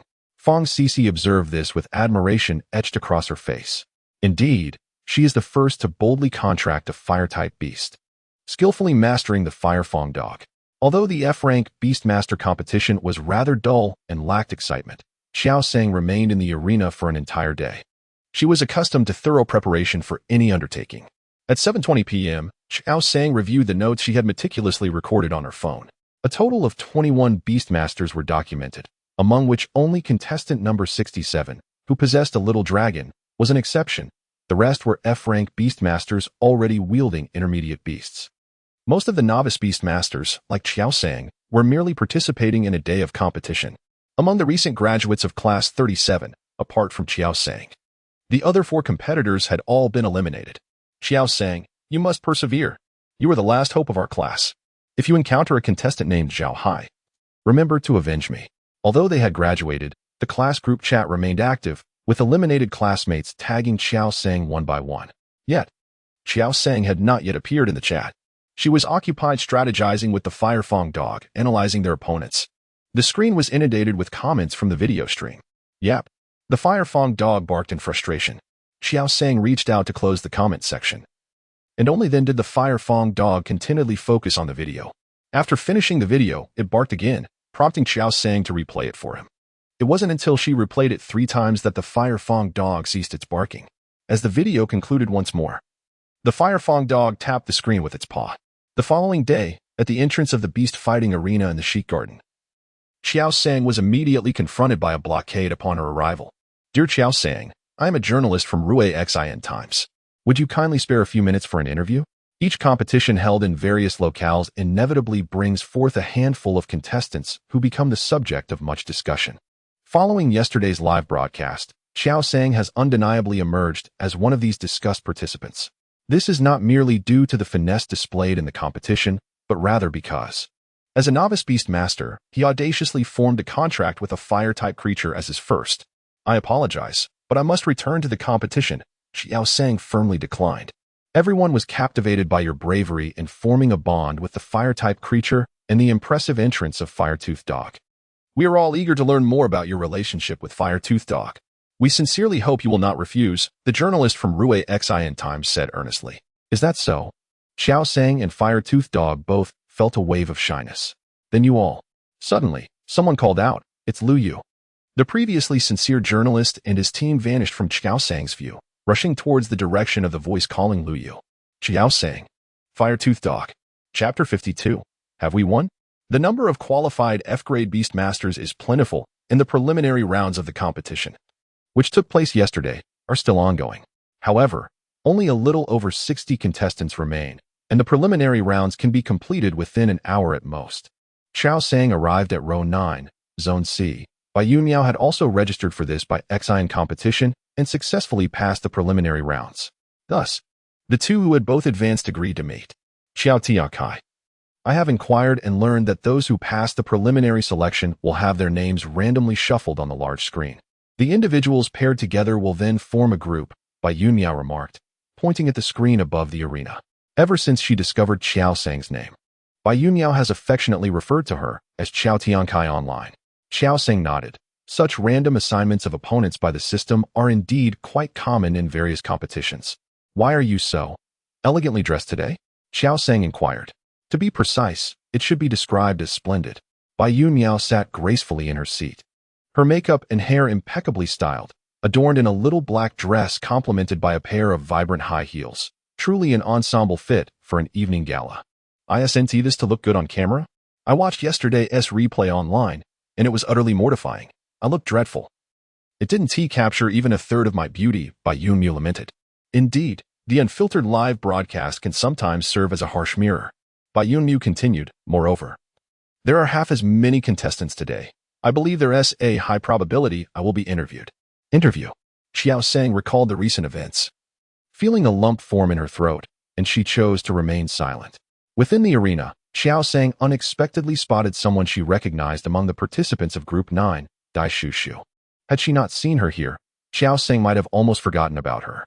Dai Shushu's pet was not one of the 5 standard choices for novice beastmasters. Instead, it was a water-spitting shrimp.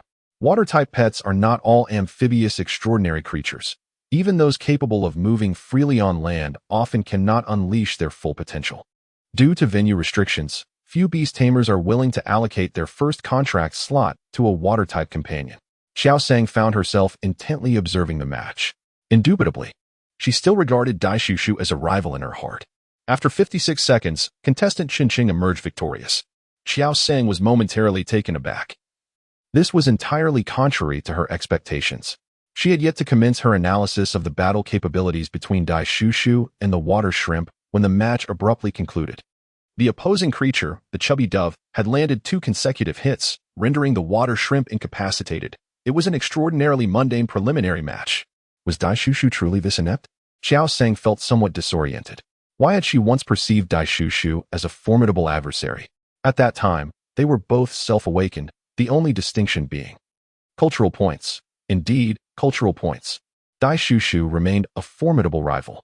The efficiency of the competition was reminiscent of the previous day. Within less than an hour, the list of all contestants advancing from the preliminaries was entirely registered in the system.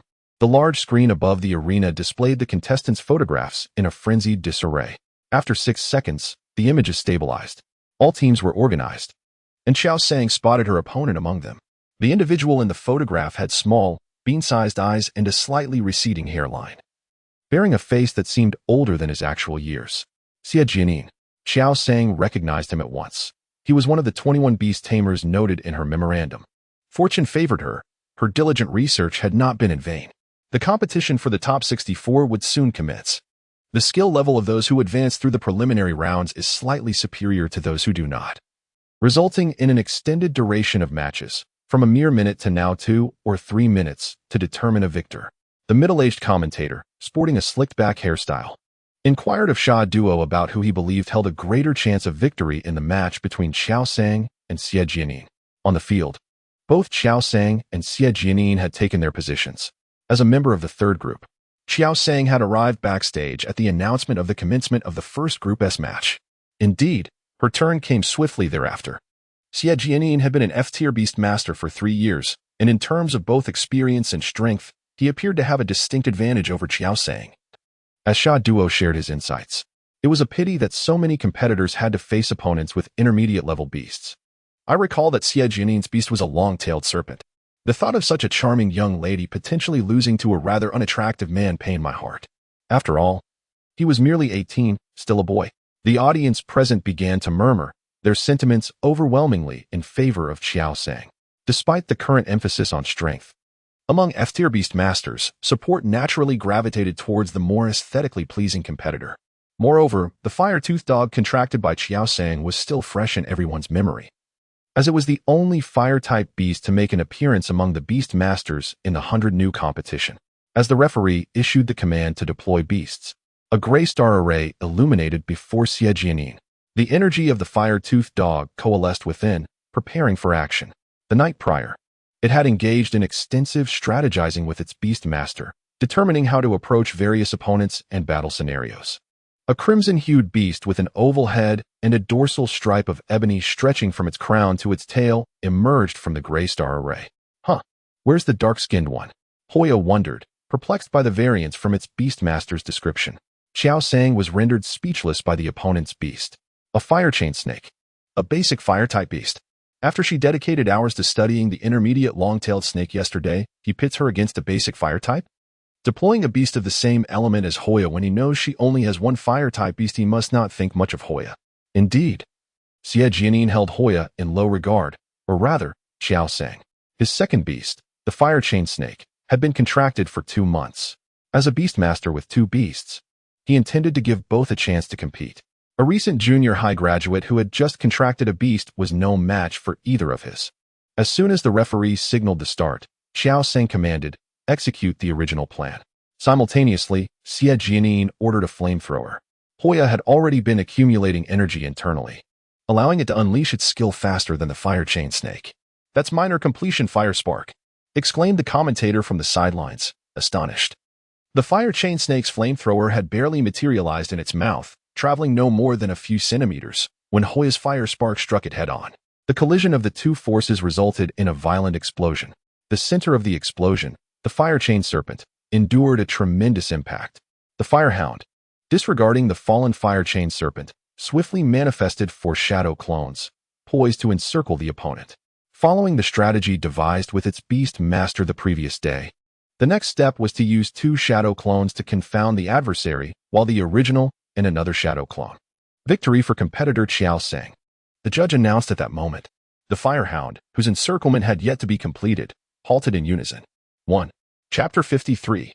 No superfluous adornments, 1 move. Merely 1 move, exclaimed the middle-aged commentator.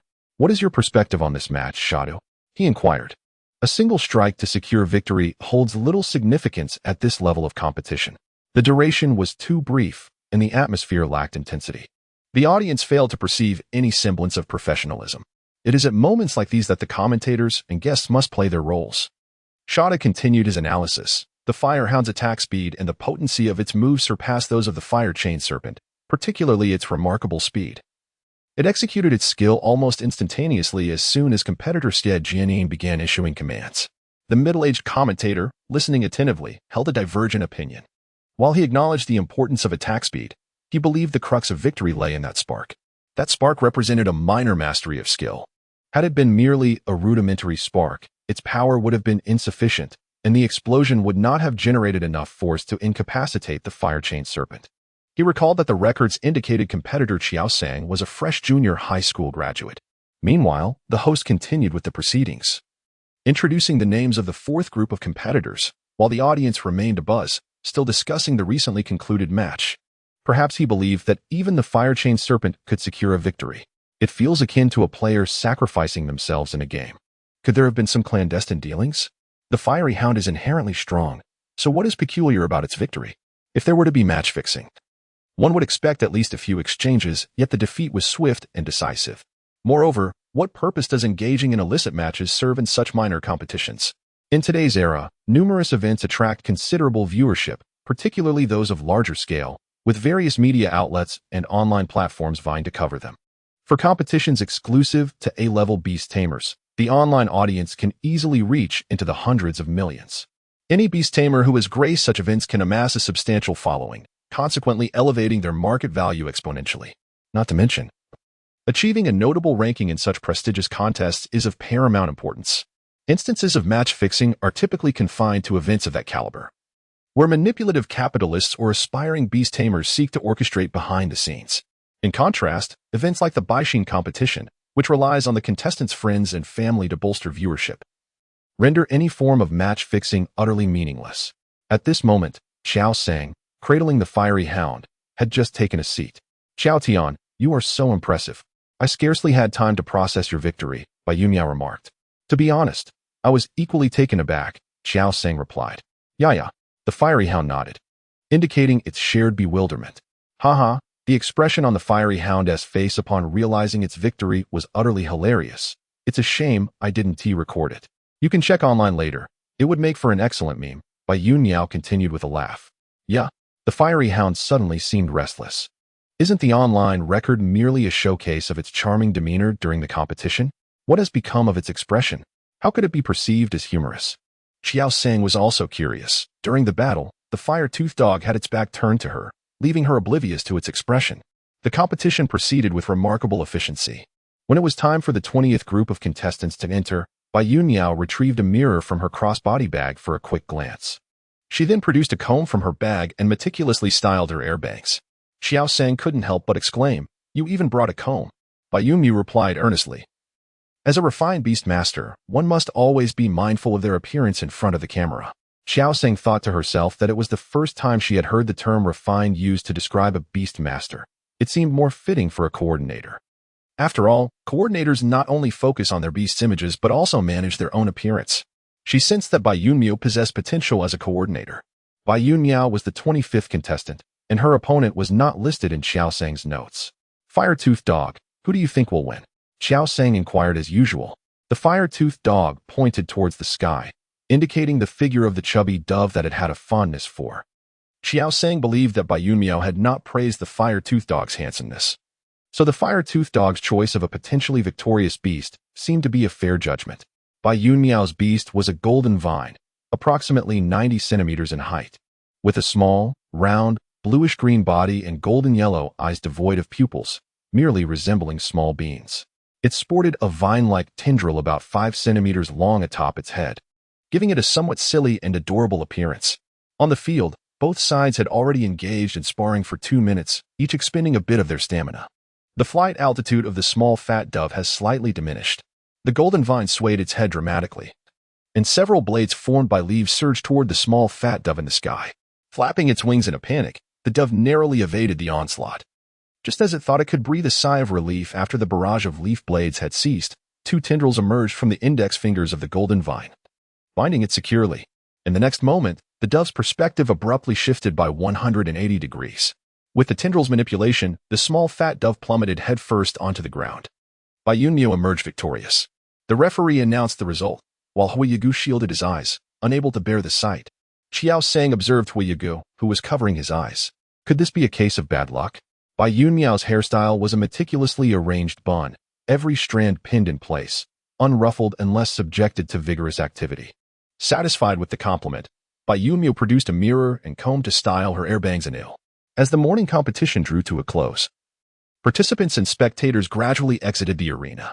At the entrance, Bai Yunmu pointed nervously at a reporter holding a microphone in the distance, exclaiming, "What should I do? I'm feeling a bit anxious. What if they interview me when I pass by? What should I say?" Qiao Sang replied, "That depends on their questions, I suppose. They generally ask why you participated in the competition and your thoughts on it." Bai Yunmiao nodded and inquired, "How do I look right now?" "Beautiful," praised Qiao Sang. Then they're looking over here. "Oh no, they're coming this way." Bai Yunmiao exclaimed excitedly. "Calm down and maintain your composure," Qiao Sang advised. "You are indeed correct. It appears they are approaching us." Bai Yunmiao whispered excitedly. Qiao Sang glanced over and confirmed that the reporter holding the microphone was indeed making their way towards them. It seems Bai Yunmiao's foresight was accurate. Without any hesitation, the reporter and their team soon stood before them. "Qiao Sang, I am a reporter from the Hangang aggregation platform. I would like to conduct an interview with you regarding the Firehound and the competition. May I inquire if you're available at this moment?" Qiao Sang fell into silence, her gaze fixed on the microphone placed before her. Bai Yunmu exclaimed, "Chapter 54, Arceus Base Qiao Sang?" The reporter repeated, "Please, go ahead." Qiao Sang replied. Beside her, Bai Yunmiao wore a dejected expression. "May I ask why you chose to participate in the Baixing competition?" The reporter gestured for the cameraman to prepare for filming before posing the question. "Oh, might I ask who inspired this decision?" The reporter's eyes brightened. It turns out Qiao Sang entered the Baixing competition primarily for him. "Bai Yunmiao, my friend and also my rival." As Qiao Sang spoke, she reached over and pulled Bai Yunmu beside her. The cameraman adjusted the angle instinctively. Bai Yunmu gasped, "Qiao genius, I love you." The afternoon would see the continuation of the competition leading to the top 64. 2 days prior, due to depleted funds, the training regimen for the Firehound had come to a halt. Without the replenishment of Qi Yuan milk, both speed and skill training could only be sustained for a mere few hours before physical exhaustion set in, and recovery would take the better part of a day. Fortunately, today, July 1st, marked the day for the distribution of allowances. Early in the morning, my mother transferred me 5,000 alliance coins. After contracting the fire-toothed dog, my monthly allowance surged fivefold. Although 5,000 alliance coins is merely a drop in the bucket for nurturing a pet beast, it was a timely blessing for Qiao Sang, who had just exhausted her funds. After several days of consuming the super spicy roasted wings of the Martian rain without any progress, the fire-toothed dog finally heeded Qiao Sang's counsel and resumed its usual training. 4 hours later, name, fire-toothed dog, attribute, fire, level, beginner, 156-1000, skills, bite, novice 74-100, charge proficient 344-500, fire fong, minor success 563-2000, spark, minor success 697-2000, shadow clone, novice 62-100, flame vortex, novice 92-100, points, 141, 2 days prior. The fire-toothed dog's self-training had produced flames almost exclusively in the form of flame vortex, resulting in a rapid increase in the corresponding value. The points at the bottom had risen by 32 due to having battled twice, and this time, it was indeed divisible, likely indicating that the opponent's pet beasts were of a comparable level.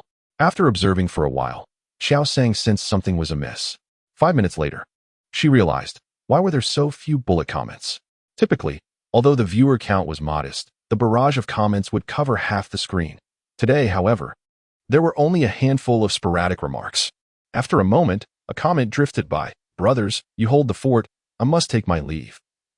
The match of the God of the Abyss is about to begin." The God of the Abyss. In the Dragon Kingdom, there exists but one individual bestowed with such a title, Linya, who has represented the nation in the Interstellar Cup thrice. Qiao Sang hastily switched off her phone and ventured into the living room to turn on the television. There was no need to change the channel.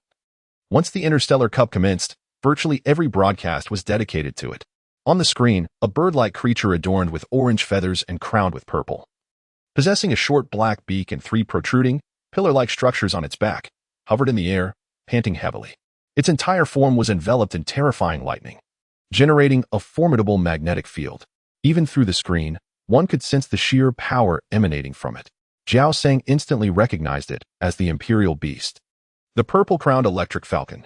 As the companion of the deity, every detail of its contract and evolution had been meticulously documented. Even its emotional journey had not escaped public scrutiny. Just the day after it was cast aside, it had graced the headlines of major news outlets. leaving it with virtually no privacy. Floating hundreds of meters away from the purple-crowned electric falcon was a humanoid white beast. It is worth noting that most extraordinary beings tend to grow larger with evolution. The imperial beast, like the purple-crowned electric falcon, typically approaches a colossal size of nearly 100 meters. In stark contrast, the white creature appeared remarkably human-sized, akin to an adult male. This was decidedly rare. The disparity between the two beasts was glaringly apparent. The white creature was scarcely the size of a claw of the purple-crowned electric falcon. Suddenly, the humanoid beast raised its claw-like hand, and the entire arena was plunged into darkness, causing its white figure to vanish. Qiao Sang was taken aback and quickly retrieved her phone to search for more information. The data for the combatants in the Interstellar Cup is readily available online. It didn't take long for Qiao Sang to find the information on the white beast. It was called Whites. She was shocked to discover that this humanoid white creature was actually a dark-type pet. Shouldn't dark types be black? Why was this one white? However, Qiao Sang didn't dwell on it for long, as she was not the most diligent of students. Firefang Hound, come here. Qiao Sang called out. Woof? The Firefang Hound leisurely sauntered over from the kitchen after taking a sip of milk. Who do you think will win? Qiao Sang asked, pointing to the television. The two combatants on screen were already engaged in battle. Whites was darting through the darkness, its white silhouette occasionally visible. Qiao Sang couldn't help but comment. If you were a normal black dark type, even your afterimage would be invisible in the dark. Meanwhile, the violet-crested electric falcon cried out.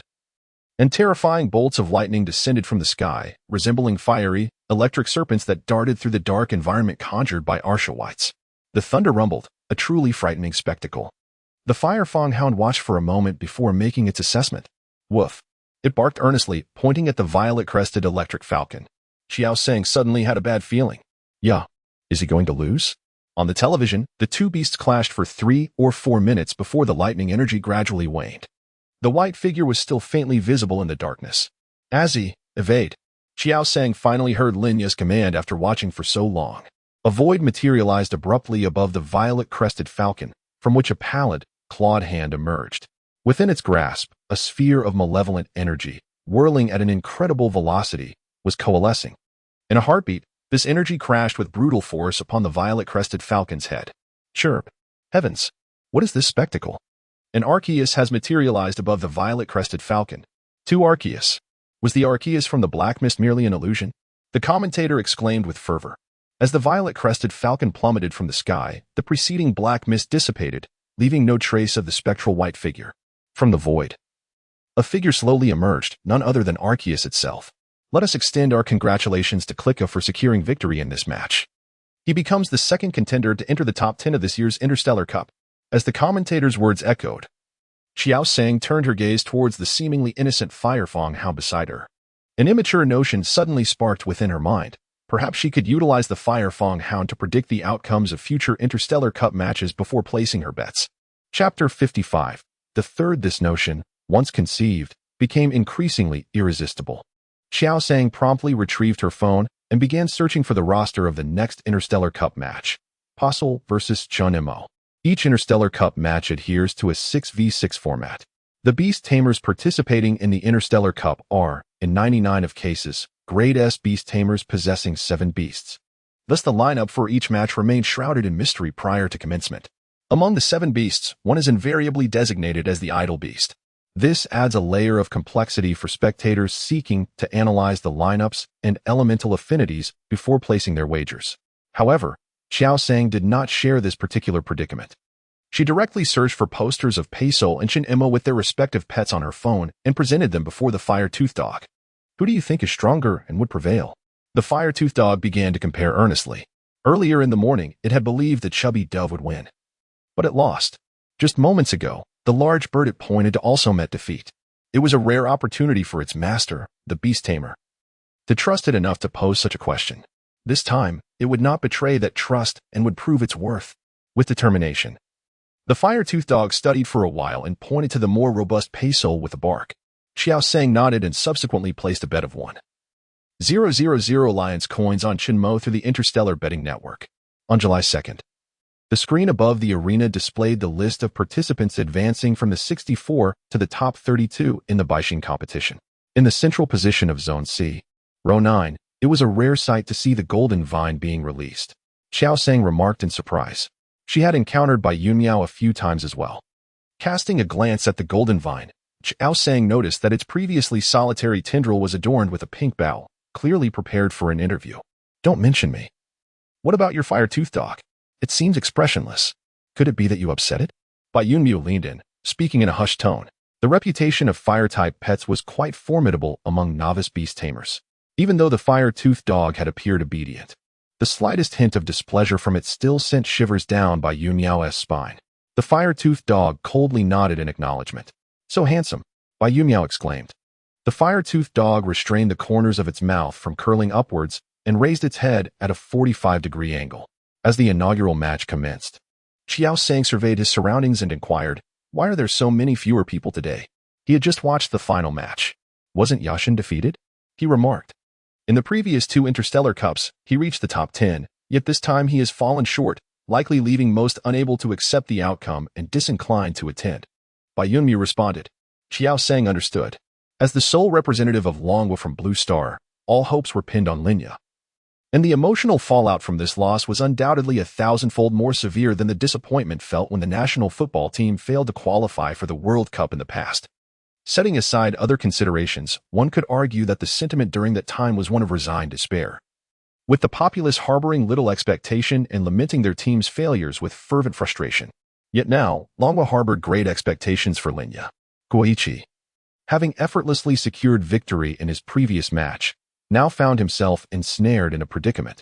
The middle-aged commentator's slightly hoarse voice delivered a lifeless narration. A stark contrast to the vibrancy of yesterday. In the stands, parents attending to watch their children compete engaged in conversation. How much did you lose yesterday? 20,000.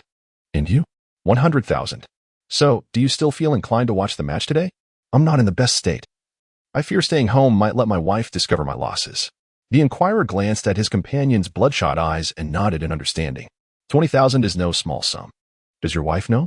Haha, she lost 150,000 and cried all night at home. Let us not dwell on that. Which match does your child participate in? Son, which group are you in? The man, his eyes bloodshot, turned to inquire of his child. The atmosphere of today's competition felt rather somber. Both the audience and the commentators exhibited little enthusiasm, yet Qiao Sang continued to document the event as diligently as ever. From the 21 beast tamers noted in her memorandum after yesterday's competition, only 17 remained. Qiao Sang meticulously struck out the names of those eliminated. And as her turn approached, another contender was ousted from the list. The Xian competition did not treat these intermediate beast masters as seeds to be preserved until the end. Instead, it randomly shuffled the order, inevitably causing 2 intermediate beast masters to clash prematurely. In the 11th match, Qiao Sang took to the arena. Her opponent, Jin Xingxi, was one of the remaining contenders listed in her memorandum. Your Firefang dog possesses commendable strength. However, encountering me is your misfortune. I shall not make the same foolish mistake as Xie Jianin by deploying a beast I have only recently contracted. Do not fret. I will ensure your defeat is not too humiliating. Qiao Sang remained silent. Do you have nothing to say to me? Jin Xingxi could not restrain his curiosity. Then allow me to thank you in advance, Qiao Sang replied. It was not gratitude for his assurance of a modest defeat, but rather for his choice to unleash his first contracted beast. After so long studying tactics, they were finally put to the test. At this, Jin Xingxi felt a bit sheepish. He had not anticipated that after his provocative remarks, his opponent would respond with such courtesy. Perhaps it would be best to concede to her wishes, he mused. In that instant, Kim Sung-suk summoned his pet beast, the desert-tailed fox. At the referee's signal, the Firefang hound swiftly multiplied into 2, charging forth in unison. Sand splash. Kim Sung-suk, taken aback by Qiao Sang's silence as the Firefang hound launched its assault, momentarily felt flustered. Qiao Sang merely smiled. Just the tactic I was anticipating. The 2 Firefang hounds, indistinguishable from one another, plunged directly into the cloud of sand. Kim Sung-suk was momentarily perplexed, wondering who would willingly enter their opponent's domain. While Sand Splash might not inflict decisive harm, the dust permeating the Firefang hound's fur and entering its nostrils would undoubtedly diminish its vigor. This presented an opportune moment to press the advantage. In that instant, Kim Sung-suk momentarily disregarded his earlier intention to yield to his opponent. Quicksand. The desert-tailed fox emitted a cry, its tail gradually suffused with an earthen hue. The arena before it, already billowing with dust, instantly began to swirl, forming a quicksand pit that caved inward. Two crimson figures struggled amidst the swirling dust. At that precise moment, a third Firefang hound materialized behind the desert-tailed fox. Kim Sung-suk. Holy crap! Where did that come from? Chapter 56. The Peril of Non-Evolution, Desert-Tailed Fox in Dire Straits. As the commentator's words echoed, the Firefang hound, its fangs enveloped in fiery intensity, clamped down upon the desert-tailed fox's neck. The Firefang hound had prior experience battling the desert-tailed fox and possessed intimate knowledge of its vulnerable neck region. Although the previous Firefang attack had struck a vital point, the disparity in strength necessitated additional damage from Pang Jiajio to ultimately bring it down. However, this time, the commentator suddenly leapt to his feet. Surely I did not see this incorrectly. This is the Firefang of the minor achievement realm. His commentary was infused with rich emotional hues. While mid-tier skills in the minor achievement realm are not particularly remarkable, deploying such a skill on a freshly contracted beast from a junior high school graduate is indeed extraordinary. The Firefang dog, utilizing the cover of sand, executed a second clone, while its true form swiftly maneuvered behind the desert-tail fox, displaying a level of prowess uncharacteristic of a novice beastmaster. Shaduo, with dark circles under his eyes, elaborated further. The audience fell into a moment of silence as they witnessed the desert-tail fox collapse. Awaiting the referee's announcement of the results, Jin Qingxi stood at the front of the arena, unable to see the action clearly. However, the spectators encircling the arena had a clear view. Under the veil of dust, the Firefang dog darted out a third time, maneuvering into Jin Qingxi's blind spot and positioning itself behind the desert-tail fox with impeccable timing. This was simply magnificent. It felt oddly familiar, this match. Now that you mention it, I too have a sense of DJVU.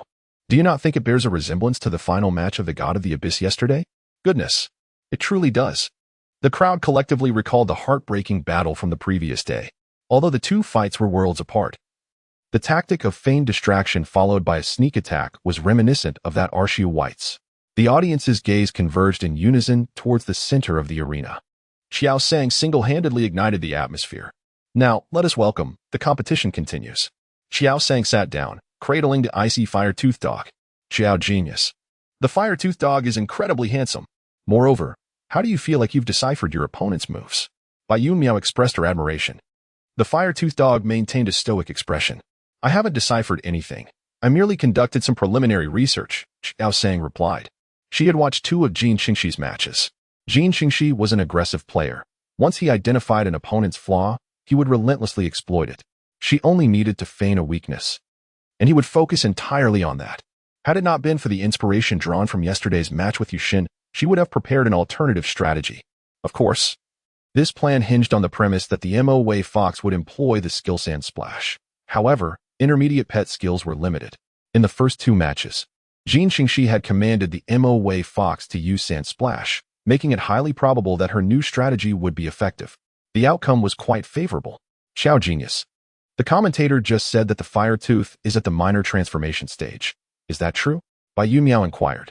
Indeed, Qiao Sang affirmed with a nod. Bai Yumiao gazed at the fire-toothed dog in astonishment. The fire-toothed dog, expressionless, tilted its head at a 45-degree angle, ready to receive compliments. But Bai Yumiao shifted the topic. Wait a moment, my opponent is Chen Qian. Do you have any good suggestions for me? Chen Qian was not listed in her notes, so she was unaware of what pets Chen Qian possessed. Bai Yumiao felt a twinge of disappointment. Yesterday, the Golden Vine was able to defeat the Chubby Dove through a tribute advantage. You should have faith in your own abilities. Jiao Sang consoled Chen Qian. My lack of research on her is due to the fact that she does not possess an intermediate pet beast. As long as her pet has not evolved into an intermediate one before the match, with your strength, you stand a good chance of victory. You are absolutely right. Bai Yunmiao was instantly invigorated. 20 minutes later, Bai Yunmiao attentively styled her air bangs in front of the mirror, while Sa Jinting adjusted the position of her pink bow with her small hands. Everything was ready, and Qiao Sang shouted encouragement to her. The fire-toothed dog also barked in support. Both Bai Yunmiao and Sa Jinting's eyes were filled with determination. Please summon your respective pet beasts. In the next moment, a white star formation illuminated before Chen Qian. A pet beast, approximately 2 meters tall, adorned with a brown shell and 2 short tails, emerged onto the ground. Chen Qian's pet, which was a deep-furred tortoise yesterday, had surprisingly evolved into a twin-tailed land tortoise today. It seemed that the scales of victory were tipping in Chen Qian's favor. The commentator was broadcasting the developments in real time. As long as her pet did not evolve into an intermediate one before the match, you have every reason to believe in your chances of winning. Could this be the result of a curse? Qiao Sang pondered, glancing at the expressionless fire-toothed dog in her arms. Could misfortune truly be contagious? To encounter such a slim probability of a pre-match evolution was indeed remarkable, as Qiao Sang sympathized with Bai Yunmiao. She took out her phone and activated the recording function. If all went as expected, Qin Qian might soon become her rival. As the ground split with a move from Sa Jinteng, she predictably lost her combat capability. Although the attributes of the deep-furred turtle are restrained by the gold-tipped vine, the disparity between intermediate and novice beasts remains strikingly evident. Victories achieved by the likes of Qiao Sang against opponents of higher rank are indeed rare. With the gold-tipped vine no longer present, it is clear that it has been secured within the Beastmaster's codex. Qiao Sang could not help but offer a word of consolation. In truth, you could summon the gold-tipped vine. Reporters also seek the thoughts of those who have faced elimination. Bai Yunmiao. There is no need for that. She had no desire for such an interview. That very evening, the fire-toothed dog sat contentedly, gazing at its reflection in the video on the phone. It looked quite handsome, its expression exuding coolness. Everything was precisely as it had envisioned. The fire-toothed dog joyfully rolled over on the bed. After indulging in self-admiration several times, it took the phone in its paw and brought it to the living room, placing it before its beast master, eager for her to take a look. "Yeah." The fire-toothed dog tugged at Qiao Sang's pant leg, calling out. Understanding its intent, Qiao Sang glanced down. Due to Yishin's loss in the match, few had the heart to watch the Bai Xian competition that day, resulting in only a sparse line of comments on the phone. This solitary line of remarks did not detract from the viewing experience for the fire-toothed dog. Hence it did not request its beast master to disable the comments. As Qiao Sang read through the comments, they caught her attention. The fire-toothed dog is terrifying. It looks so fierce. The fire-toothed dog is incredibly handsome, winning against a higher rank so elegantly. Qiao Sang is truly brave. I was present at the scene. I dared not look too long as I feared it might suddenly attack me. "Yeah?" Noticing that Qiao Sang remained silent after staring for some time, the fire-toothed dog called out once more. Qiao Sang lifted her head, gently stroking the head of her fire-toothed dog, and smiled. "Splendid. Everyone is praising your handsomeness and saying you won splendidly." The fire-toothed dog, feeling bashful, rolled joyfully on the sofa. Chapter 57. The mighty boar. Qiao Sang did not wish for external opinions to sway the fire-toothed dog's spirits. As long as it felt content, that was sufficient. In the scene before her, two massive beasts were engaged in an intense battle. The score stood at 5-4, and it was now the match point. The Interstellar Cup competition held significant implications for her finances, compelling Qiao Sang to vigilantly watch the event until this moment. At this juncture, it was Chun Mo who had first reached match point. As she observed Pei Sol's virtual fire dragon dominating Chun Mo's double-headed gear dragon, Qiao Sang felt a wave of anxiety wash over her. She quickly scooped up the fire-toothed dog, which had been enjoying its own performance on the phone. "Hurry. Cheer for that virtual fire dragon." "Huh?" The fire-toothed dog tilted its head in confusion. "The beast tamer you chose yesterday, that's his beast," Qiao Sang clarified. "Oh." The fire-toothed dog understood and promptly raised its paw. Bark, bark, bark. Over 20 minutes later, Qiao Sang beamed with satisfaction as she watched the double-headed gear dragon make a remarkable comeback to win the match. The next day, at their usual spot in Area C, Qiao Sang noticed Bai Yunmiao, who had returned to her everyday attire. "Don't tell me you came specifically to watch my match," Qiao Sang teased as she approached, cradling the fire-toothed dog beside her.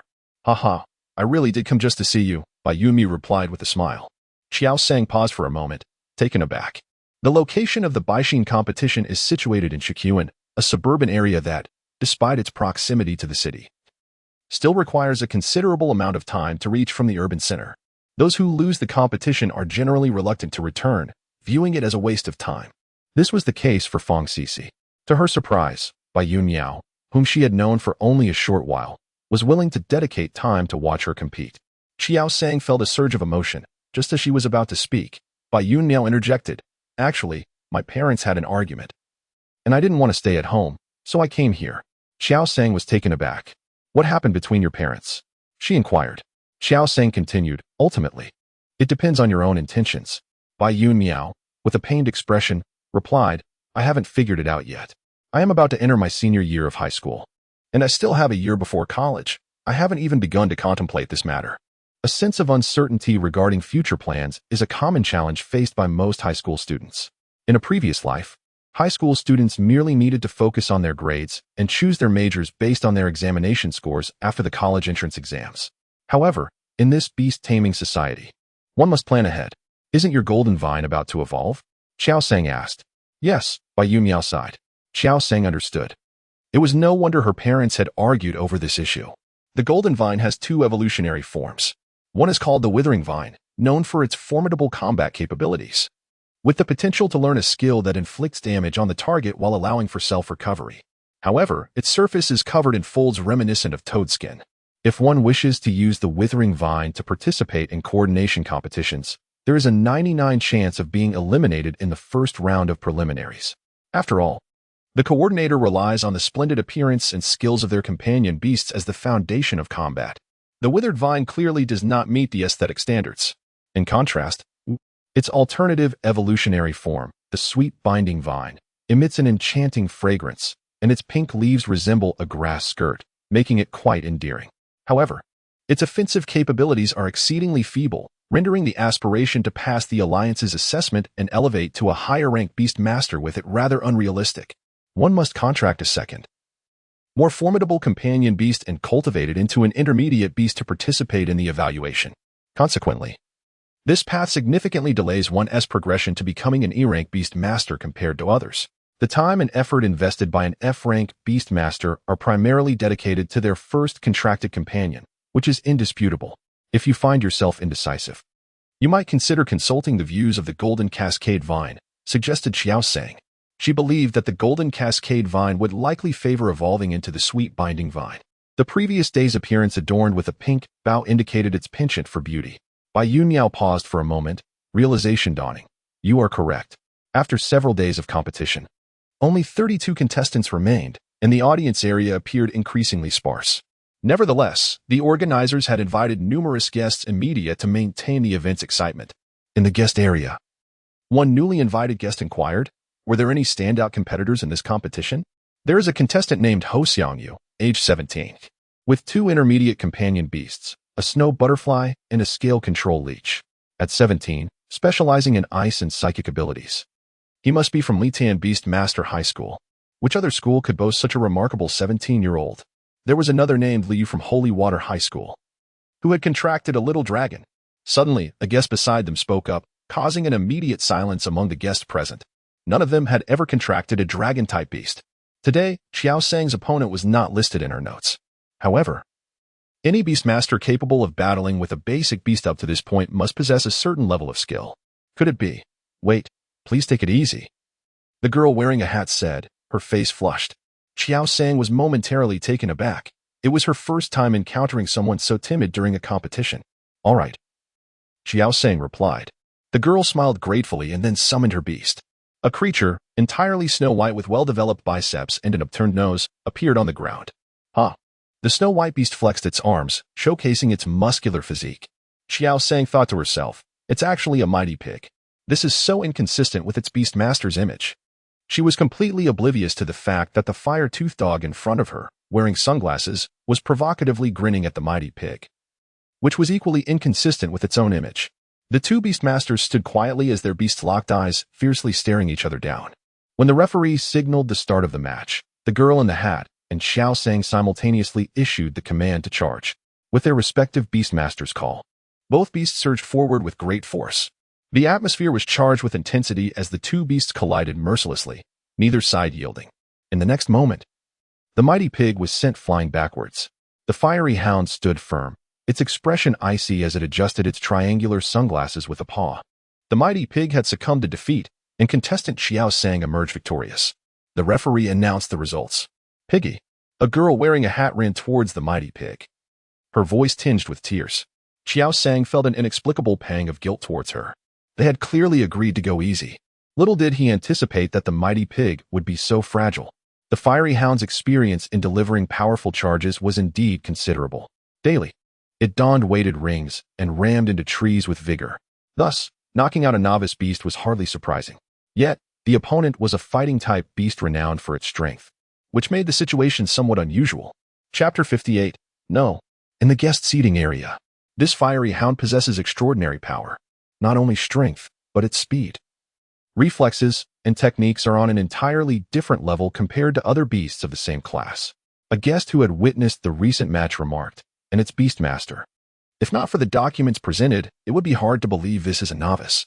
Just yesterday, this Qiao Sang had triumphed over the desert-tail fox with his fiery hound. Another guest interjected. Oh, is he a freshman from Litan? I'm not certain. The documents do not specify. The information for the participants in the 100 new competition is self-reported online by the contestants. Aside from the identity of the beastmaster, which cannot be fabricated, other experiences are often embellished, and those verifying the information would not make a special effort to investigate. Most individuals tend to present their backgrounds in an elaborate manner, some even eager to include minor roles from their elementary school days. The purpose is quite simple, to encourage the narrator to elaborate when introducing themselves. Individuals like Qiao Sang, who have not documented anything beyond their identity as beast tamers, are indeed rare. After watching the morning match, Qiao Sang did not continue to observe the afternoon events. The power of the Fire Fang dog has surpassed what can be anticipated. As an exemplary beast tamer, one should constantly possess a comprehensive understanding of their pet's condition in order to better enhance its abilities. In Songchang Street, at the Pet Fitness Center, Qiao Sang declined the receptionist's suggestion to register for a membership, opting instead to pay for an hour before proceeding directly to the second floor with her Fire Fang dog. Upon entering, she was immediately enveloped by a wave of heat. Each machine was occupied, to varying degrees, by pets engaged in exercise. Most visitors to the gym were combat-type pets, with only a few of other attributes interspersed among them. Not every pet was accompanied by its beast tamer. The higher the level of a beast tamer, the more contracted pets they possessed, leaving them with limited energy to train alongside each one. In such cases, the pet's self-discipline becomes crucial. For instance, 3 power crabs lounging by the mirror against the wall were clearly lacking in self-motivation, as they were not even sweating, a clear indication that their workout had yet to commence. Qiao Sang approached a strength measurement device with her Fire Fang dog. The gym's standard strength meter could only gauge a pet's power in its normal state. Special moves like Flame Fist or Ice Fist could not be assessed using this device. A more advanced meter would be required. In front of the meter, a gravity monkey was delivering powerful punches to the testing target. As the virtual screen above the target illuminated with the number 369 kilograms, the gravity monkey frowned upon seeing the result. As Gravity Monkey prepared to test once more, it noticed someone observing it from behind. Instantly, it straightened its back, raised its left hand to shield its face, and clenched its right fist, muscles slightly tensing. In the next moment, a fist, propelled by the force of its punch, struck the measuring device. A weight of 433 kilograms appeared on the virtual screen, an increase of several kilograms from the previous reading. Satisfied, Gravity Monkey glanced at the result before turning to present a business card to the human who had been watching intently. Heavy. Upon receiving the card, Qiao Sang noticed a selfie of Gravity Monkey emblazoned in the top left corner, accompanied by the bold inscription, Intermediate Fitness Coach. Qiao Sang remarked. Firetooth Dog quickly explained that we are merely here to kill. Firetooth Dog nodded in agreement and began conversing with Gravity Monkey. Yaga. Heavy. Tooth. Heavy. Qiao Sang interjected. Let us commence. Yay. Firetooth Dog responded, positioning itself before the measuring device, mimicking Gravity Monkey's stance as it swung its paw towards the target.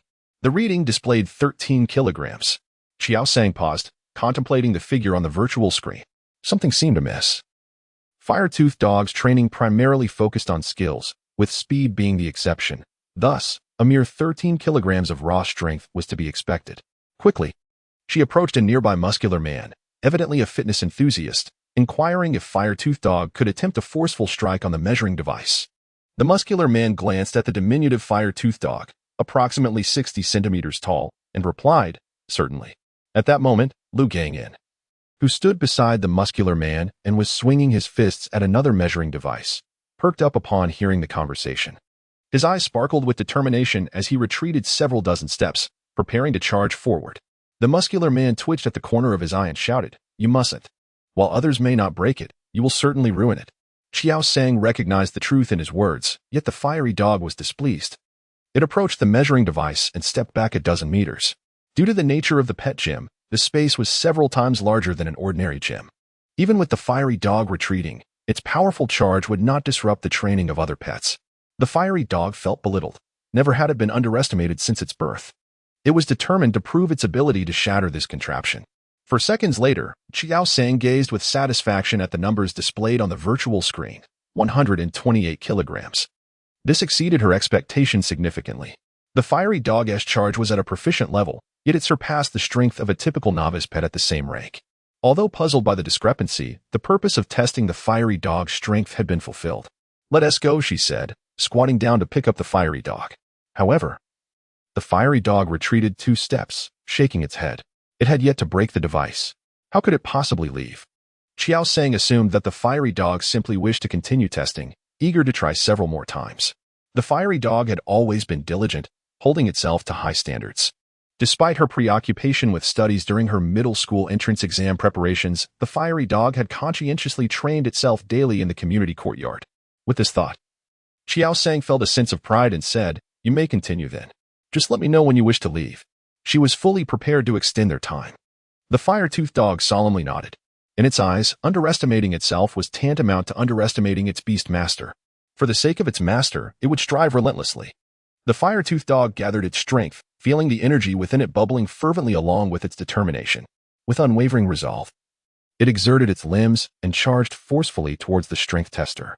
20 minutes later, Qiao Sang was astonished to discover that the power demonstrated by the fire-toothed dog was increasingly formidable. It had escalated from an initial 128 kilograms, then to 146 kilograms, and later to 159 kilograms, ultimately reaching an astonishing 298 kilograms. Yet, the proficiency with which the fire-toothed dog struck remained at a skilled level, and the power exerted through its abilities could not solely be a gradual enhancement.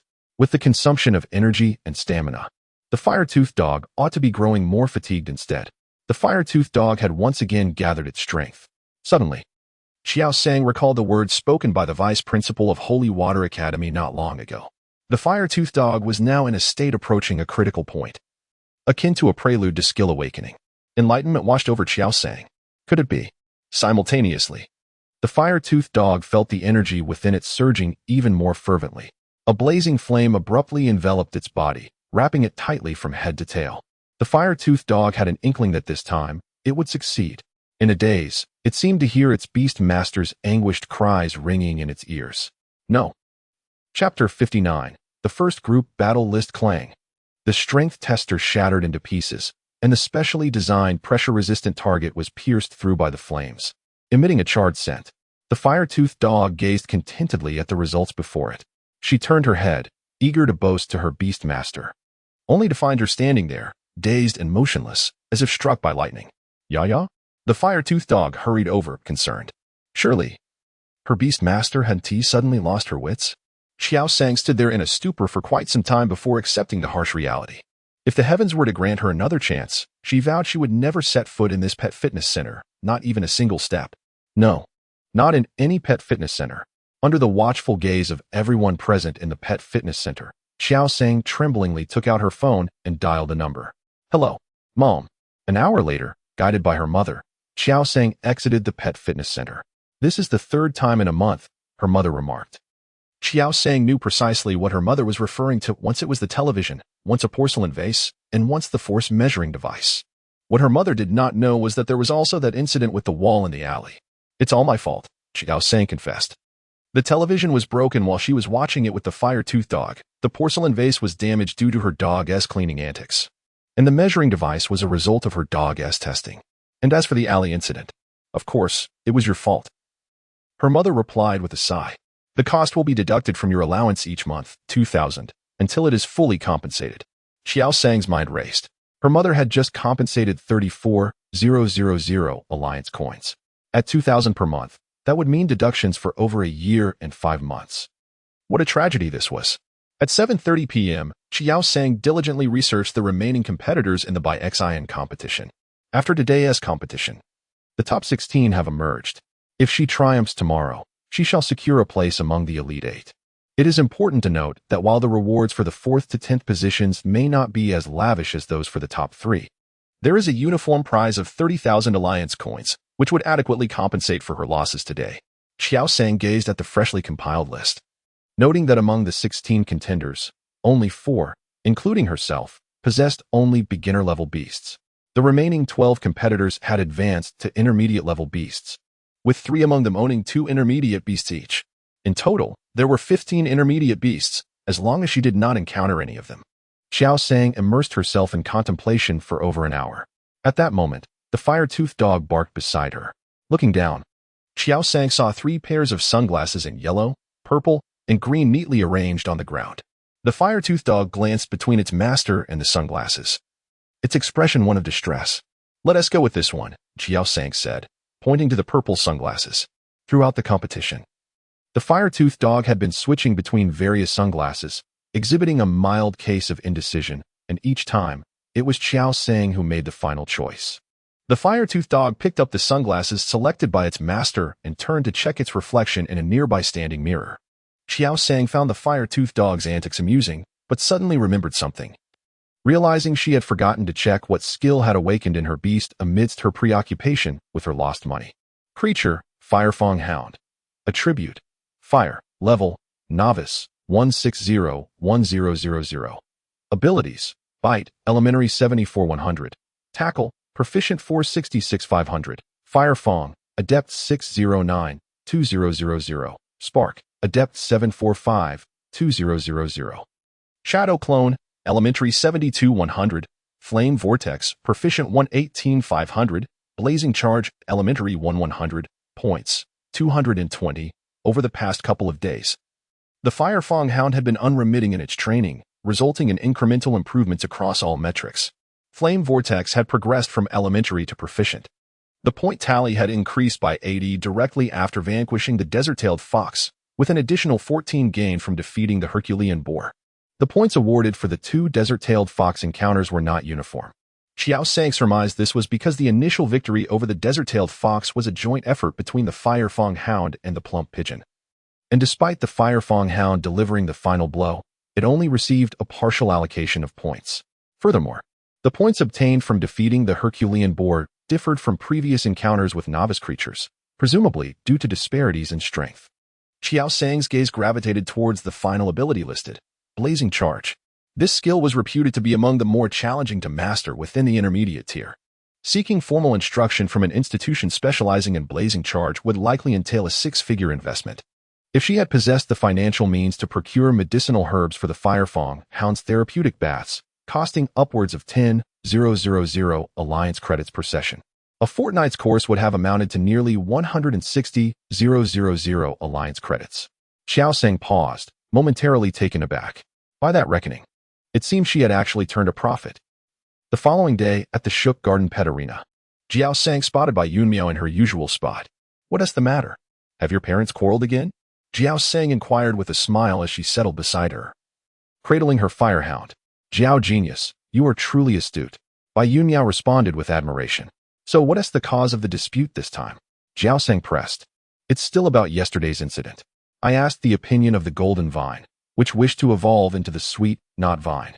I relayed this to my parents, and my father blamed my mother for my decision, which led to their argument," Bai Yunmiao clarified.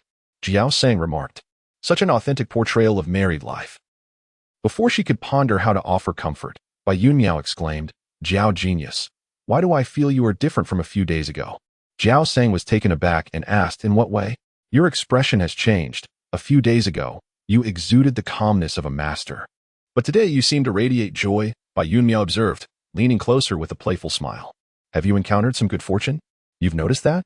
Qiao Sang replied with a hint of resignation. "What is it?" Bai Yunmiao inquired curiously. "Yesterday, the firehound accidentally damaged a force gauge." Qiao Sang paused. Bai Yunmiao's gaze instinctively shifted to the firehound, adorned with sunglasses. No wonder it's a fire-type pet. Only someone like Jiao Genius could tolerate such a temperament. If it were me, I could never manage it.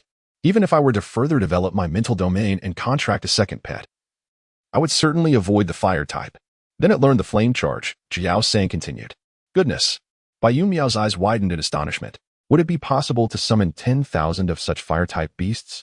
The 16-8 competition, due to the limited number of participants and the ample time available, did not display all the competitors' groupings on the large screen as it had in previous days. Instead, the results of one group would be shown on the screen only after its competition concluded, with the next Group S contenders announced subsequently. Contestants were also not required to queue backstage in advance. Amidst the jubilant sounds of fireworks, the Beast performers commenced their engaging display. Following the conclusion of the commentators' and guests' opening remarks, a series of photographs began to scroll continuously on the large screen above the Beast arena. After 5 seconds, a group of images appeared. The first matchup was revealed. It featured Lu Yu, a contestant symbolizing strength with his formidable little dragon, against Qiao Sang, the audacious competitor who had contracted the fiery firehound as his beast. The commentator enthusiastically introduced the pair. Chapter 60. Thick-skinned one was Lu Yu, who garnered attention the moment he appeared, his background and his little dragon being hot topics of discussion throughout the 100 tournament. The other was Qiao Sang, the only contestant daring enough to contract a fire-type beast. As these two took the stage, the barrage of comments on the platform surged. Exciting! Exciting! This grouping seems predetermined. This competition knows what we want to see. The Firehound's sunglasses have changed again. Please share the link. Upon observation, I believe Lu Yu will emerge victorious. I concur with the previous observation. Though both competitors drew substantial attention, the support for Lu Yu and his little dragon distinctly overshadowed that for Qiao Sang and the Firehound. The two had already taken their positions on the stage. The sparse audience in the stands fervently cheered, predominantly chanting the names of Lu Yu and Xiao Ji Long. Qiao Sang, preferring not to boast before the match, remained silent. As to the aloof Lu Yu, until the referee called for the start of the match. Dig. The first command came from Lu Yu. As a creature with dual attributes of ground and dragon, Xiao Ji Long effortlessly executed the fundamental skill of digging. Upon receiving the command, Xiao Ji Long began to claw at the earth and burrowed into the ground. However, due to insufficient proficiency, this task could not be accomplished instantaneously. Should Hui Go possess enough speed, it could potentially interrupt Xiao Ji Long's digging. Yet, Qiao Sang refrained from issuing any commands. It seemed Liu intended to resolve matters through close combat, leaving one to wonder how Qiao Sang would respond. Once Xiao Ji Long completed its digging, Qiao Sang finally spoke. Shadow clone. Hui Go immediately split into 5 identical copies, forming a straight line.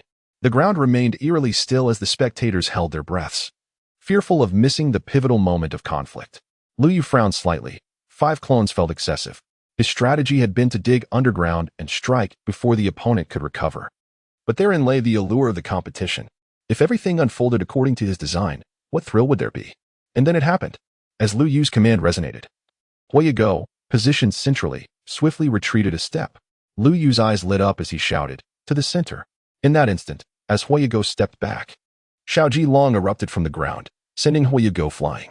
Unexpectedly, the instruction initiated by contestant Lu Yu was merely a ruse. Its true intent was to lure out the real form of the Firefang dog. What a cunning and ingenious tactic. A smile crept upon Lu Yu's lips. Although the process diverged slightly from his initial expectations, the outcome remained impeccably flawless. He raised his right hand and snapped his fingers, poised to issue the final command. However, the last syllable faltered on his lips as he gazed in disbelief at the scene before him. The Firefang dog in the center had been sent flying to the ground, only to vanish completely. Was this truly a mere illusion? He had been deceived. As Lu Yu came to this realization and prepared to speak, it was already too late. In that moment of distraction, Qiao Sang seized the opportunity to command an attack. The 4 remaining Firefang dogs opened their mouths in unison, unleashing 4 spiraling torrents of searing flames that struck the little dragon. Ka! The little dragon let out a cry of anguish. What a clever move by contestant Qiao Sang. She had completely misled contestant Lu Yu. The fiery vortex struck the little dragon from all directions. Could victory belong to contestant Qiao Sang? The commentator exclaimed excitedly. Yet, this was not the end. Observing the condition of the little dragon, Qiao Sang made her assessment. The adoration for dragon-type creatures was not unfounded. Their prowess in attack, speed, and defense is remarkably well-rounded. Additionally, the little dragon possessed ground-type attributes, which effectively countered fire-type attacks. The power of the Firefang dog's shadow clone technique was not as formidable as that of its true form. The combined force of 3 illusory and 1 real fiery vortex was insufficient to breach the little dragon's defenses and achieve a one-hit knockout. Fang of fire! Zhou exclaimed immediately. For the current state of the little dragon, this should suffice. Dig a hole, Lu Yu urged anxiously. In its prime, the little dragon could have been thwarted by the Firefang, let alone its current condition. The little dragon, enduring the pain, extended its claws toward the ground. Simultaneously, 4 fiery fangs latched onto it, one on its left limb, one on its right, one on its left shoulder, and one on its head. Chirp! The little dragon cried out in anguish. Accompanying its cry, a torrent of white dragon breath erupted uncontrollably in all directions, devoid of target. Everyone was riveted, wondering if a dragon-type beast, symbolizing invincibility at its level, was truly on the verge of defeat. 10 seconds elapsed. The little dragon had yet to succumb. While the fire fangs gripping its left limb, right limb, and left shoulder began to dissipate one after another with each violent struggle, only one ferocious fire fang remained, clamped tightly on its head. It seems this is the true essence. Li rejoiced, elated. Never before had anyone pushed his little dragon to such extremes. He was astonished to discover that the little dragon could endure such pain. He had believed it would succumb the moment the fire fang bit down. Use iron head to strike the ground, Liu shouted. The fire fang clung tenaciously to the little dragon's head, while the energy of the fire fang gradually waned. Yet, despite the shaking, the little dragon showed no signs of falling. The fire fang, perplexed, felt a sense of frustration. Typically, its opponents would have already perished under such relentless biting, but this creature had remarkably thick skin. Before it could dwell on its irritation, the sensation in its mouth began to feel increasingly off. Just then, it heeded the command of its beast master and leapt down. The fire fang hound, without hesitation, executed the order immediately. Thud! A tremor ran through the audience. The little horned dragon, employing its iron head technique, found the fire fang hound unyielding. Yet, in the instant of impact with the ground, the fire fang hound disengaged with impeccable timing. The little horned dragon lifted its head, swaying dizzily. Why are there suddenly so many people? Its footing faltered. The sky is so azure. I feel so drowsy. The little horned dragon was rendered incapable of battle. The victor is contestant Qiao Sang, the referee announced with fervor, having officiated countless matches. He had long grown indifferent to the outcomes. However, this triumph, achieved against unfavorable odds in both attribute and species, was truly remarkable. Contestant Qiao Sang possesses the aptitude to become a professional beastmaster. I anticipate encountering her in future regional tournaments, Sha Duo remarked. These words ignited a frenzy among the spectators, both in the arena and those watching the live broadcast. Chapter 61, Scam calls the regional tournament, as the name suggests, is the most significant competition within a region. Within the Yuhua region alone, there are 11 provinces, and Hangzhou City, where they are currently located, is merely one of the 12 prefecture-level cities in Zhejiang Province. One of the 11 provinces. There are 2 prerequisites for participating in the regional tournament.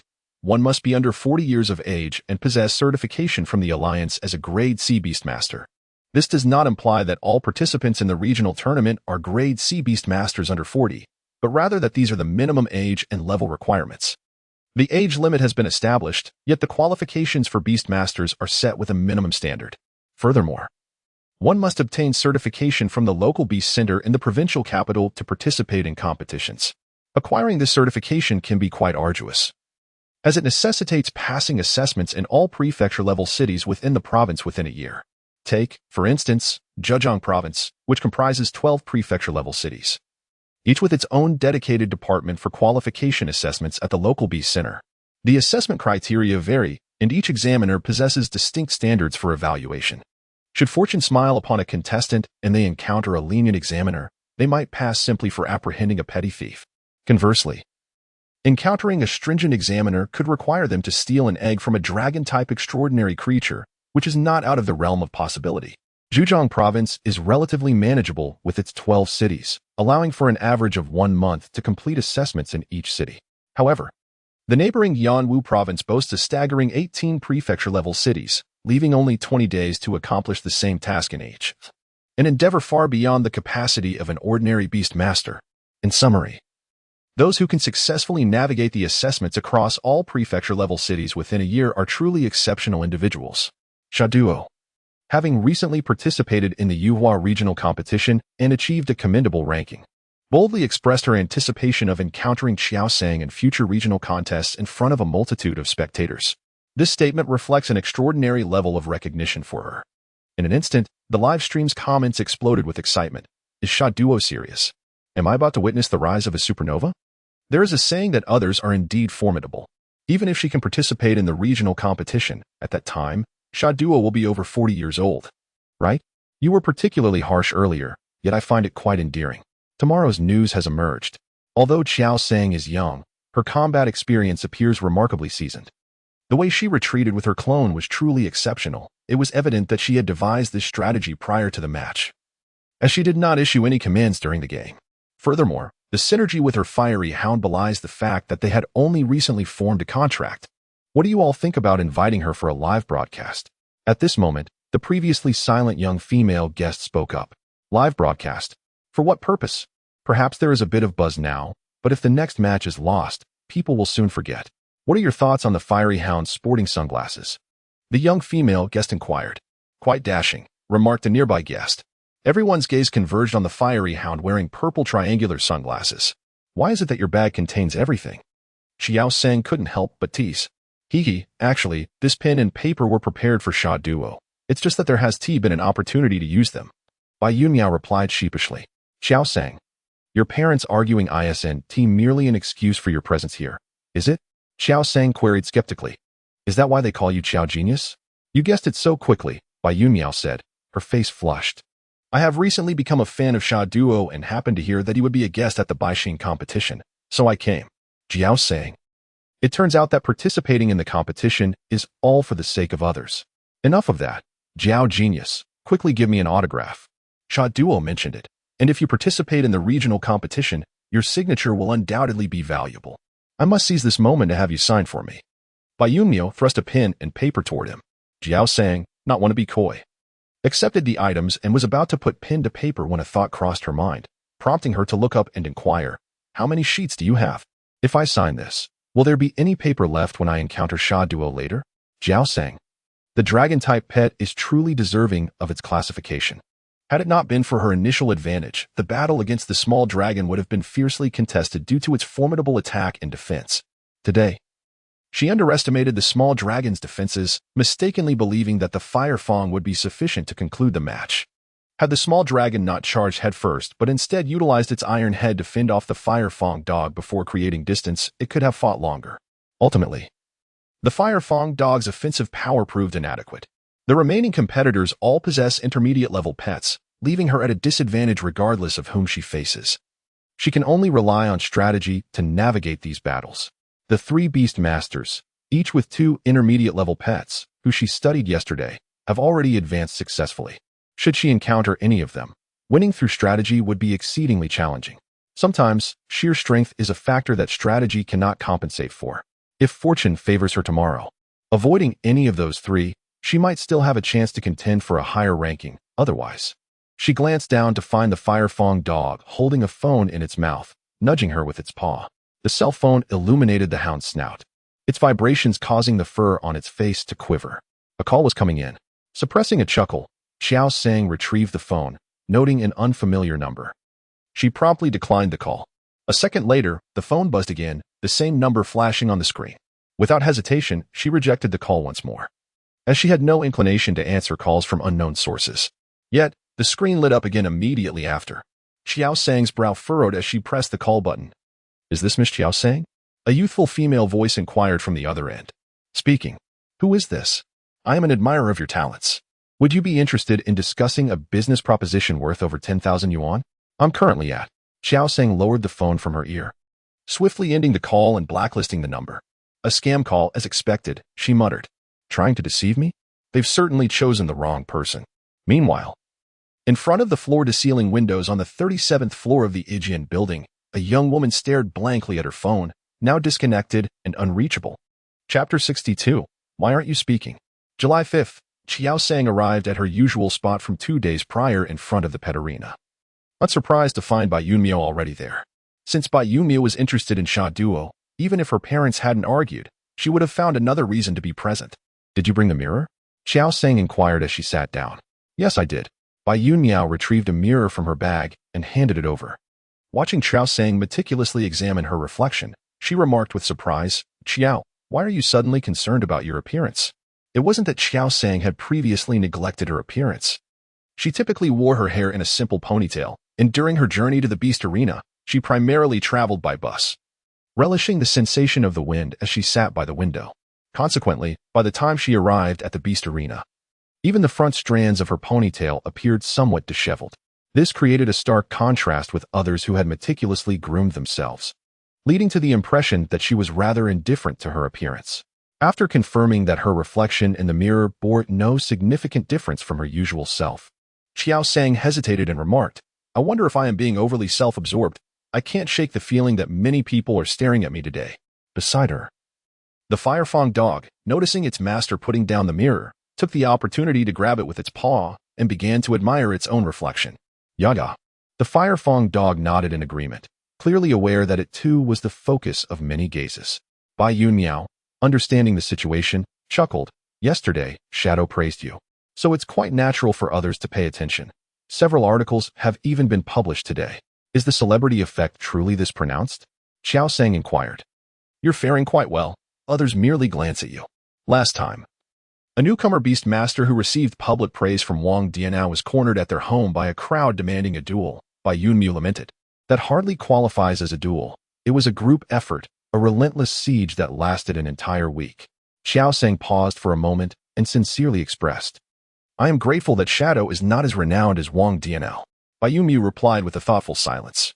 The remaining competitors in the 100 new competition numbered only 8. Given the brief duration of the F-grade Beast Master matches, even with the inclusion of Beast Performance Masters to extend the time, it was impossible to determine the top 4 in just 4 matches within a single day. The organizers had already announced the event schedule in advance. On the morning of July 5th, the top 4 were determined, and by the afternoon, the final 3 would be established. Today marked the concluding day of the Baixing competition. As time gradually elapsed, an increasing number of spectators filled the arena. Qiao Sang gazed at the packed audience surrounding the pet battle arena and sighed, wondering where the organizers had found so many people to attend, given that just yesterday, a quarter of the seats had remained unoccupied. Bai Yunmiao turned her gaze towards her and inquired, "Are you not keeping up with external information?" It was only upon their reunion that she realized there were indeed individuals capable of resisting the urge to check their phones. Qiao Sang dedicated her time to training with her fiery dog and studying her opponents. Bai Yunmiao explained that the official platform had announced a special exhibition match today featuring Gao Shulu and Sha Duo, with a chance for 5 lucky audience members to take photographs and receive autographs after the match. Understanding the reason behind the influx of attendees, Qiao Sang realized that Gao Shulu was also a contestant in this year's Yuhua regional competition. Although she did not make it to the top 10, her ranking was commendable. Most notably, Sha Duo had been defeated by Gao Shulu in their previous encounter. Qiao Sang glanced towards the commentary booth, which now housed 3 individuals instead of the usual 2. To the left of the middle-aged commentator sat a woman with chestnut short hair. Indeed, it was Gao Shulu. As the opening concluded, the images on the large screen above the arena flickered chaotically. Before long, the first matchup appeared on the screen. Ho Xiangyu versus Yang Qi. Both were beast masters possessing 2 intermediate-level pets, making them formidable contenders for the championship. Qiao Sang attentively focused on the arena. In the initial matches, the disparity in strength resulted in overwhelming victories for each competitor. The prowess of their companion beasts was scarcely exhibited, rendering it inadequate for meaningful analysis. This was one of the reasons for Qiao Sang's lack of confidence against them. However, Qiao Sang's contemplation was short-lived, for within a minute, the referee declared the outcome. Yang Qi, who had previously dominated others, found himself utterly overwhelmed by Ho Xiangyu. Ho Xiangyu's move, the illusory ray, caused Yang Qi's faith beast to descend into a state of confusion. Seizing the opportunity presented by the bewildered faith beast, Ho Xiangyu employed telekinesis to forcefully slam it to the ground, thus concluding the match. Qiao Sang fell into deep thought. The illusory ray is a skill exclusive to psychic-type companion beasts. It inflicts damage and carries a certain probability of inducing confusion in the opponent, albeit not a particularly high one. For a companion beast of the same rank to succumb so swiftly, it could either be attributed to sheer misfortune or to the illusory ray having reached at least a minor level of mastery. The likelihood of its effectiveness largely hinges on fortune, as the illusory ray does not guarantee a 100 success rate in inducing confusion. Nevertheless, recalling the fate of those who faced the Firefang dog, Qiao Sang sighed deeply. The match lasted only a minute. While the exhibition continued for half an hour, such was the current situation. Due to the swift conclusion of the first match, the organizers had to request the beast performers to extend their display. Fortunately, the beast performers were professionals, ensuring that the atmosphere remained vibrant. The second match featured Wei Wenye against Luo Xinlin. Wei Wenye was the final contender among the 3 who possessed 2 intermediate-level beast tamers. In the face of Luo Xinlin's fat pigeon, Wei Wenye deployed an electric-type creature, the electric cat, which was perfectly suited to counter flying types. The advantage of possessing two intermediate creatures was vividly displayed at that moment. The Beastmaster with only one creature had no choice, while the one with two could strategically summon a creature to exploit the opponent's weaknesses. Unsurprisingly, Wei Winya emerged victorious. Once the atmosphere of the creature performance was invigorated, the list for the third match appeared on the large screen: Qin versus Qiao Sang. In the guest area, Song Yuan remarked on Qiao Sang's impressive choice, noting that the fire-toothed dog, donned in sunglasses, looked quite dashing. With so much media coverage today, if the fire-toothed dog performed well, it could indeed drive significant traffic to her new online store. The creature belonging to Qin was a two-tailed tortoise, slightly underleveled, creating a challenging situation. Qiao Sang had previously triumphed over intermediate creatures, and Qin's two-tailed tortoise had recently evolved, suggesting it could put up a good fight. A guest, who had been observing since the early rounds of the Xian competition, remarked on the developments. By the way, Song Yuan, what did Qiao Sang say when you contacted him yesterday? Is the payment for the live broadcast calculated per match or based on the sales commission later? Song Yuan, why are you silent? Song Yuan expressed her reluctance to speak, pondering whether to reveal that she had been disconnected several times before being blocked, fearing the ridicule that would ensue. On the field, both competitors had taken their positions. At the referee's command, a 2-meter-long two-tailed tortoise, adorned with a brown shell, materialized before Qiao Sang. Chapter 63. Overly self-assured. The two-tailed land turtle, a terrestrial creature, inherits the deep-seated aversion to water characteristic of its forebear, the deep-furred tortoise. Were there to be a water-type companion at hand, it is likely that the two-tailed land turtle would retreat into its shell, reluctant to emerge for the contest. On one side stands the formidable defensive prowess of the two-tailed land turtle, while on the other, the striking offensive capabilities of the fire-fang dog raise the question, who shall prevail in this battle? The spectators, captivated by the announcer's fervent introduction, fixed their gaze upon the arena. Half a minute elapsed. Are they truly going to engage? Qiao Sang, go for it. The referee had just signaled the start, hadn't he? If they aren't going to fight, they should step down and allow us to witness the exhibition match between Gao Su Lu and Sha Duo. Amidst the crowd, a voice stood out, incongruous with the surroundings. Firefang dog, go for it.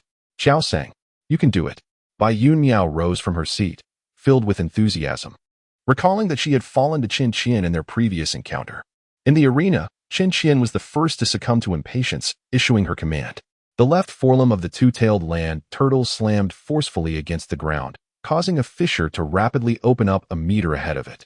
The crack soon widened, branching into numerous splits that advanced toward the position of the Firefang dog. At that moment, the Firefang dog shimmered and seemed to divide into two forms. In response to the ground fissures unleashed by the two-tailed land turtle, the Firefang dog executed its doppelganger technique. What is this? The middle-aged commentator was left baffled. Having been in this profession for over a decade, he had covered at least 20 competitions annually, including many large-scale events. Yet, he could count on one hand the number of times he felt utterly perplexed during a match like this. Qin, too, was at a loss. Before the match, she had meticulously devised her strategy. When the Firefang dog initiated its assault, she would have the twin-tailed tortoise retreat into its shell. Confident that the Firefang dog's offensive prowess could not breach the tortoise's formidable defenses, she intended to launch her counterattack once the Firefang dog had exhausted its energy. Alas, her opponent had no intention of adhering to her script. Now, the Firefang dog's response to the ground fissures was far from what she had envisioned. She fixed her gaze intently on her adversary, eager to discern their next move. Now is the moment, Qiao Sang declared as she spoke her first words after entering the arena. No sooner had she finished speaking than the Firefang dog on the left leaped onto the back of its counterpart on the right, delivering a forceful stomp. In an instant, the right Firefang dog was swallowed by the newly collapsed ground, vanishing from sight. Meanwhile, the left Firefang dog utilized this leap to ascend into the air, skillfully evading the ground fissure with the aid of its clone. However, what transpired next left the commentator momentarily speechless. The airborne Firefang dog, using some of the still stable rocks as footholds, surged towards the twin-tailed tortoise with remarkable agility. Such dexterity is extraordinary, one guest remarked in awe. Yet, another questioned, why not launch an attack while the ground was still stable? What distinguishes this assault from the previous one? There is a difference, Song Yuan interjected, observing the arena with a calm demeanor. After using the ground fissure, The twin-tailed tortoise will be unable to employ any skills for approximately 10 seconds. Song Yuan, I did not realize you could speak, another remarked. Indeed. This is the blazing charge, exclaimed a nearby guest in sudden astonishment. On the battlefield, the Fire Fong dog, leveraging the scattered stones, accelerated with increasing speed. Amidst the sprint, a fierce flame suddenly erupted from within the Fire Fong dog, enveloping its entire form. The blaze charge, a formidable mid-tier skill, amalgamates both special and physical attacks, while also possessing a chance to inflict a burn status on the opponent. Quick, retreat into your shell. Chun Qian swiftly devised a countermeasure. She was acutely aware that after the twin-tailed tortoise executed Earth Split, it would be defenseless for approximately 10 seconds. However, that did not deter her.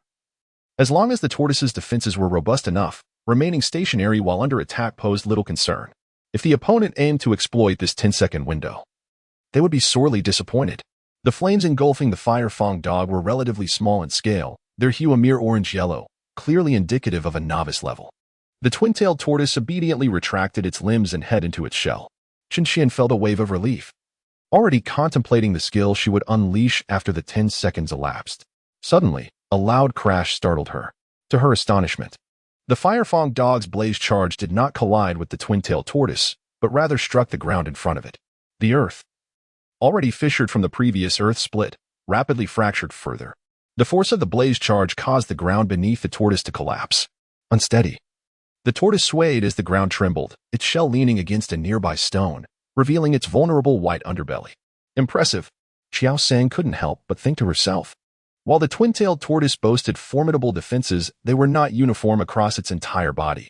Its underbelly was a weak point, and if the Fire Fong dog targeted that area, it could breach its defenses and inflict damage. At present, everything aligns perfectly with her meticulously devised strategy. All that remains is to seize this moment and unleash a fervent assault upon the underbelly of the two-tailed tortoise. Qiao Sang's gaze brimmed with anticipation. However, the Fire Fong dog hesitated upon observing the tortoise's position, propped against the stone. Their beast master had instructed them to flip the creature over to target its vulnerable abdomen. Yet, despite exposing its belly, the tortoise had not completely turned over, being wedged against the rock. The Fire Fong dog did not linger in indecision for too long. A spark erupted forth, striking the two-tailed tortoise against the very stone it leaned upon. Qiao Sang's thoughts momentarily froze. The Fire Fong dog gazed contentedly at the tortoise, now lying on its shell with its belly exposed, perfectly mirroring the position described by their beast master. Get up, Chun Qian urged anxiously. She finally grasped the opposing party's intent.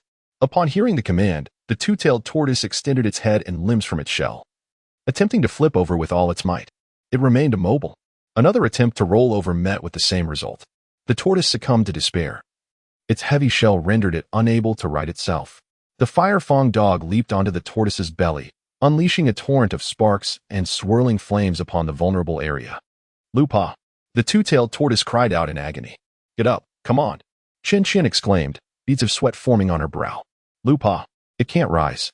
True to its reputation for formidable defense, the two-tailed tortoise proved to be a resilient opponent, even as the Fire Fong dog targeted its weak underbelly. It required nearly 2 minutes of relentless assault before the creature succumbed to unconsciousness.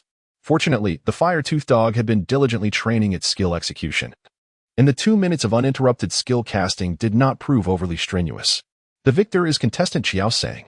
The fire-toothed dog excitedly sprinted towards its master. Yet it restrained its urge to grin, mindful of the many gazes upon it. Qiao Sang caught the approaching fire-toothed dog, her expression a tapestry of complexity.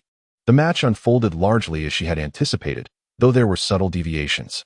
For instance, had she known that the twin-tailed tortoise would be unable to right itself, exposing its limbs and head, why then attack its shell? Would it not have been more prudent to target its head directly? Her beloved pet truly obeyed her every command. Chapter 64, Semifinals. Contestant Qiao Sang, with her exceptional tactical prowess, triumphed once again in an unprecedented match, securing her place as the third contestant to advance to the finals of the Bai Xian competition. She is also the sole contender to achieve victory with a novice pet. How do our commentators perceive this match? After the announcer spoke, he turned to his two guests. I stand by my previous statement. I look forward to encountering her in future regional competitions, remarked Sha Duo with a smile. The trajectory of this match was entirely unexpected. Contestant Qiao Sang performed admirably. Achieving victory through reverse attributes and surpassing her opponents was something I could not accomplish in my youth, and frankly, I am still incapable of such feats now," stated Gao Sulu earnestly. "Miss Sulu, please do not be so modest. The disparity between a novice pet overcoming an intermediate pet and a general pet besting a king-level pet is certainly considerable," the announcer interjected swiftly. The commentary echoed clearly from the backstage corridor to the audience seats. Before Bai Yunmiao could express her excitement, Qiao Sang inquired, "Who is more famous, Gao Shulu or Sha Duo?" Bai Yunmiao paused for a moment. "Then I can rest easy," Qiao Sang sighed in relief. "What were you worried about?" Bai Yunmiao asked in confusion. "Earlier, Gao Shulu praised me excessively, and I feared her fans might corner me with a barrage of challenges. Since their fame seems comparable to Sha Duo's, I feel reassured," Qiao Sang explained. Bai Yunmiao remained silent. In the arena, during a brief intermission of the pet performance, several staff members summoned their creatures to repair the competition grounds. After each match, it was imperative to restore the arena to its original state to ensure the next competition was unaffected. The frequency of repairs required after F-level Beast Tamers matches was relatively low. The victor of the fourth match was named Li Longyi, who, despite possessing 2 creatures, had one that was still at the beginner level. Unless unforeseen circumstances arose, he would certainly deploy his intermediate-level creature, the long-tailed snake, for the afternoon match. Qiao Sang gazed at the remaining 3 competitors in her notes, feeling somewhat distressed. Aside from Li Longyi, she felt uncertain against any of the others. Unlike the other contestants, Ho Xiangyu and Wei Wenyao relied solely on brute strength without employing tactics to secure their victories. Each possessed 2 intermediate-level creatures of different attributes, showcasing only a handful of skills, making it challenging to assess and strategize against them. Unlike her, whose tactics demanded considerable mental effort, her aces had all been exhausted. In the contestants' lounge of the pet arena, Bai Yunmiao entered with takeout, asking, "Qiao Genius, what are you up to?" Since the final round of the Baixin competition would take place in the afternoon, most participants had chosen to dine nearby in the Shoka Garden. "I was letting the fire-toothed dog draw lots, indicating that the opponent I would face in the afternoon would be the one it picked."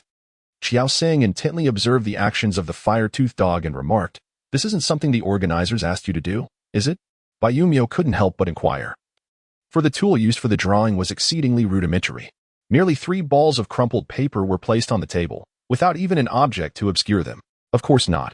I devised this myself," Qiao Sang replied. Bai Yunmiao was left speechless. Indeed. But is Qiao the genius truly so childish? He doesn't seem like it usually. The fire-toothed dog remained motionless, staring at the paper balls, seemingly perplexed about what was amiss. After 30 seconds, it finally nudged one of the paper balls with its paw. Qiao Sang opened it and nearly choked on his own blood. It was Ho Xiangyu again. The 3rd time. They say misfortune comes in 3s, and the fire-toothed dog had drawn Ho Xiangyu 3 consecutive times. Could it be that my opponent for the first match this afternoon is truly him? Ho Xiangyu was evidently the strongest among the 3. This is just too unfortunate. Why let the fire-toothed dog draw instead of doing it yourself? Bai Yunmiao suddenly questioned. Because the fire-toothed dog possesses a unique kind of luck. It has a remarkable accuracy indicating that those who win will generally lose, Qiao Sang explained. So, if it picks someone, does that mean they won't be my opponent? Bai Yunmiao countered. Qiao Sang paused for a moment, struck by a sudden clarity. It seemed to make sense. At 2 p.m., in the Beast Arena. Ladies and gentlemen, esteemed audience members present here and those watching our Baixin competition live stream, it is now time to unveil the matchup for the first group of the semifinals. Please direct your attention to the large screen. The remaining 4 images flickered and intertwined before coming to a halt after 6 seconds. Observing the groupings displayed on the screen, Qiao Sang rigidly glanced at Hoya Go, who was striving to maintain an expressionless demeanor. The first group matchup has been revealed. It features competitors Wei Wenyao and Li Longyi. Consequently, the remaining contenders, Ho Xiangyu and Qiao Sang, shall automatically face each other in the second group. Bai Yunmiao cast a sympathetic glance at Qiao Sang. "It's all right, Qiao Genius. Even if you lose, there is still a chance for 3rd place, at the very least. 4th place is quite commendable." It was evident to all that Ho Xiangyu, possessing the formidable ability of weight control, was the strongest among the 4. As for Qiao Genius, Qiao Sang forced a stiff smile. "Thank you. I do find solace in your words. Having come this far, who wouldn't he aspire for a higher ranking?" If her opponent in the semifinals were Li Longyi, given her understanding of the long-tailed snake, she would likely emerge victorious, thereby securing a spot in the finals. She never imagined clinching first place, yet second place had indeed crossed her mind. After all, the rewards for second place far surpassed those for third. Not to mention, the value disparity between the Alliance coins, motorcycles, and water-type evolution stones was considerable. She had even contemplated selling the water-type evolution stone on a certain website. She had already envisioned the price tag. In the arena, with the referee's whistle signaling the start, both sides summoned their long-tailed snakes and Shoya. The competition proceeded without any unexpected turns. As the first pet of Wei Winya, the powerful duck demonstrated a slight superiority in both synergy and ultimate skills over its opponent. The abilities unleashed by the long-tailed serpent were deftly evaded by the duck, ultimately concluding the match with a water cannon. It seems that her next contender will be Li Longyi. Qiao Sang was not the least surprised by the outcome. Soon, the second semi-final match commenced. Would contestant Ho Xiangyu once again dominate and claim victory, or would contestant Qiao Sang create a miracle and succeed in a formidable challenge? The final spot in the championship, who would it belong to? The commentator fervently articulated this before inviting the guests to share their thoughts. What are your opinions, esteemed guests? The majority of the audience had come primarily for the guests, thus it was only fitting to allow them to express their views. Emotionally, I hope contestant Qiao Sang triumphs. But rationally speaking, it should be Ho Xiangyu who prevails, chuckled Sha Duo. And what about Miss Shilu? Inquired the commentator. A succinct and clear answer indeed, came the reply. Now, let us direct our focus to the arena. Chapter 65. Just in time in the arena, a gray star formation illuminated before Ho Xiangyu. A creature, resembling a weight but far more pliable in nature, floated above the star array. Given that his opponent only had a fire-toothed dog, Ho Xiangyu chose not to summon the slightly weaker Baxi butterfly. Instead, he graciously called forth the scale control apparatus. Ho Xiangyu gazed at the poised fire-toothed dog across from him with admiration. He only observed the Baixin competition on the first day to gauge the general level of the participants, and for the following days, he paid little attention, except for this morning's quarterfinals. Although he had not seen all of Qiao Sang's matches before, he was nonetheless familiar with her name. After all, there were only a handful of standout competitors in the Baixin tournament, and the media continually reported on them. As the sole contestant with a contract for a fire-type pet, publicly acknowledged by Sha Duo as a potential future rival, it was difficult not to take notice of her. The morning's match indeed lived up to the media's acclaim, as she flawlessly demonstrated the concept of overcoming the strong with the weak through her tactical prowess. The strategy was ingenious. However, many overlooked that tactics require the pet's strength to be effective. In just a single match, the fire-toothed dog showcased 4 skills: Shadow Clone, Fiery Charge, Flame Vortex, and Spark. The scene where it leaped across the crumbling ground, stepping on stones to charge at the twin-tailed tortoise, illustrated an impressive level of reflexes, hardly believable for a pet just contracted by a middle school graduate. Watching that match made him contemplate contracting a fire-toothed dog himself. His decision to summon the control scale siphon was not due to any belief that Ba Shui Dai would falter. Rather, it was a gesture of recognition and respect for his opponent's strength by calling forth his most formidable pet. As everything fell into place, the referee's whistle signaled the start, and both competitors swiftly unleashed their skills. The control scale siphon emanated a translucent wave of psychic energy, its 2 short-clawed hands pointing toward the fire-toothed dog. Meanwhile, the fire-toothed dog dashed towards the control scale siphon as soon as the whistle blew, its form flickering, doubling, and then quadrupling. The 4 fire-toothed dogs synchronized their efforts to execute a powerful charge. The telekinetic fluctuations manifested on the short claws of the controlled absorption creature momentarily left it at a loss as to which target to direct its power. In that fleeting moment of distraction, a Firefang dog suddenly appeared before it. The Firefang dog lunged but missed its mark. How troublesome. Qiao Sang sighed inwardly. This controlled absorption creature surprisingly possessed the ability of teleportation, a skill that had not been demonstrated in previous matches. She had contemplated several strategies to defeat this creature. After all, any superpowered pet could be overcome by depleting its energy or striking with a faster response. However, with its teleportation ability, landing an attack became exceedingly difficult. Teleportation is a skill that can be executed with merely a thought, certainly swifter than the Firefang dog. Even if one managed to close the distance to less than a meter, the controlled absorption creature could instantly vanish to another location. Long-range attacks would also struggle to connect.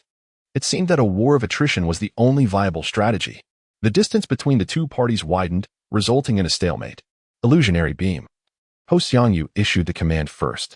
The short claws of the controlled absorption creature extended forward, unleashing beams of light in a myriad of colors from its claws. Upon striking one of the Firefang dogs, it vanished instantly, an illusion. After eliminating one illusion, the beam did not cease but continued to sweep towards the remaining 3 Firefang dogs. The energy of an illusion could not compare to that of the original, nor could its speed. Soon, 2 of the illusionary Firefang dogs dissipated under the barrage of the illusionary beams, leaving only the original Firefang dog evading the attack. As the scale-controlling creature concentrated its efforts on attacking the sole Firefang dog on the battlefield, Qiao Sang articulated his countermeasure, Shadow Clone. The Firefang dog's form flickered and instantly multiplied into 4. The scale-controlling creature was taken aback. Ho Xiangyu furrowed his brow, discerning the opponent's intent. The energy required for the illusion ray was significant, particularly to maintain such a sweeping attack. Conversely, the Firefang dog merely needed to evade and utilize Shadow Clone, which demanded little energy as long as its body was capable. Even though the scale-controlling creature was of intermediate rank, possessing far more energy than the Firefang dog, the unequal energy expenditure suggested that the scale-controlling creature would likely exhaust its energy first. Cease, Ho Xiangyu declared calmly. The scale-controlling creature lowered its claws, resulting in a momentary standoff. A swift resolution was necessary, and Ho Xiangyu promptly assessed the situation. Shadow Clone. A subtle shift of energy within the scale-controlling creature manifested 4 of them onto the battlefield. Qiao Sang was momentarily taken aback. The array of hidden skills was astonishing, especially those that had not appeared in previous rounds. The 4 scale-controlling creatures flickered, positioning themselves behind the 4 Firefang dogs. The confrontation intensified. As neither side had anticipated such an exchange, unlike the prior matches, Ho Xiangyu did not hasten to conclude the bout. The commentator pondered the source of the current predicament. Before Sha Duo could speak, Gao Su revealed the answer. It is undoubtedly because Qiao Sang is exceptionally formidable. The commentator responded, "Very well, let us continue to observe." Illusion Ray. Ho Xiangyu promptly issued his command. 4 beams of illusionary light simultaneously targeted the 4 Firefang dogs. Just as everyone anticipated the conclusion of the match, Qiao Sang exclaimed, "Shadow Clone! Shadow Clone!" Both the spectators present and those watching the live broadcast were momentarily taken aback. Wasn't this technique already in use? The Firefang dogs were also momentarily stunned, but soon sensed a shift in their internal energy. With a swift motion, the 4 Firefang dogs transformed into 8. What? One of the Firefang dogs tilted its head in confusion. How did its clone suddenly become stronger? The entire arena was in shock. Were the newcomers this adept at concealing their true capabilities? In the guest area, there was surprise at how the Firefang dogs had hidden their strength in the earlier matches. Indeed, I observed the previous contests, and this particular Firefang dog's Firefang and Fire Spark had already reached a minor mastery level, and its Flame Whirlpool was also at a proficient stage. I never expected it to have mastered the Shadow Clone technique as well. One guest remarked, "This Firefang dog appears diminutive. I assumed it was quite young. However, it seems to be rather mature. That shouldn't be the case. Typically, by the age of 1, the orange-red fur atop a Firefang dog's head would transform to match the color of its body fur, which is red. Yet, this one clearly still has orange-red fur." A guest who had passed the breeder qualification exam commented, "Are you suggesting that a Firefang dog with such a diverse skill set and high proficiency is still under a year old? Don't listen to him. He failed even the F-level breeder exam." The qualified guest retorted. Qiao Sang, observing the 8 Firefang dogs on the field, breathed a sigh of relief. Thankfully, he had made it just in time. Chapter 66. Great achievement. Just as she had transformed her control scales into 4 avatars, she swiftly comprehended the situation and allocated additional points to the Shadow Clone's attributes within the Beastmaster manual. Typically, the Fire-Toothed dog engaged in training focused on offensive skill releases. Thus, the Shadow Clone technique had not been practiced frequently, resulting in its proficiency not yet reaching mastery. However, this was of little concern. If not now, then when would the golden opportunity present itself? Qiao Sang silently commended her own cleverness. Meanwhile, Ho Xiangyu remained unfazed, calmly observing the unfolding scenario and promptly making a judgment. The one farthest from you. While others were perplexed by his words, the control scales understood perfectly. In unison, the 4 control scales unleashed illusionary beams toward the Fire-Toothed dog that was positioned farthest away. The targeted Fire-Toothed dog momentarily flickered and began to move. for illusionary beams simultaneously surged in from different directions. Just as it evaded one beam, another approached its feet. Fortunately, the fire-toothed dog skillfully maneuvered around it. Yet, under the relentless barrage, the fire-toothed dog appeared increasingly beleaguered. At the crucial moment when an illusionary beam was about to strike the fire-toothed dog, another fire-toothed dog suddenly dashed in, positioning itself beneath the beam to absorb the attack before vanishing from sight. At this juncture, the audience could no longer harbor any doubts. The fire-toothed dog under concentrated assault was indeed the original. It was nothing short of miraculous. How could it have been disowned? Unknown to the audience, Qiao Sang had already surmised the truth. Just moments ago, the fire-toothed dog had expressed confusion over the sudden enhancement of its shadow clone, tilting its head in a quizzical gesture. Among the 8 Firefang hounds present, only the original Firefang hound executed this vivid maneuver, instantly distinguishing itself from the other clones. Ho Xiangyu's perceptive insight is truly remarkable. However, this skill, seemingly devoid of energy expenditure, is precisely what she desires. As long as the Firefang hound can evade the energy-draining attacks of the control scale apparatus, then, before Qiao Sang could entertain any optimistic thoughts, the Firefang hound was struck by an illusory beam of light, sending it hurtling backward. Firefang hound. Qiao Sang could not help but exclaim, her heart racing with unease. It was undeniable that she felt a twinge of anxiety. The journey with the contracted Firefang hound had been remarkably smooth, and this marked its first encounter with harm.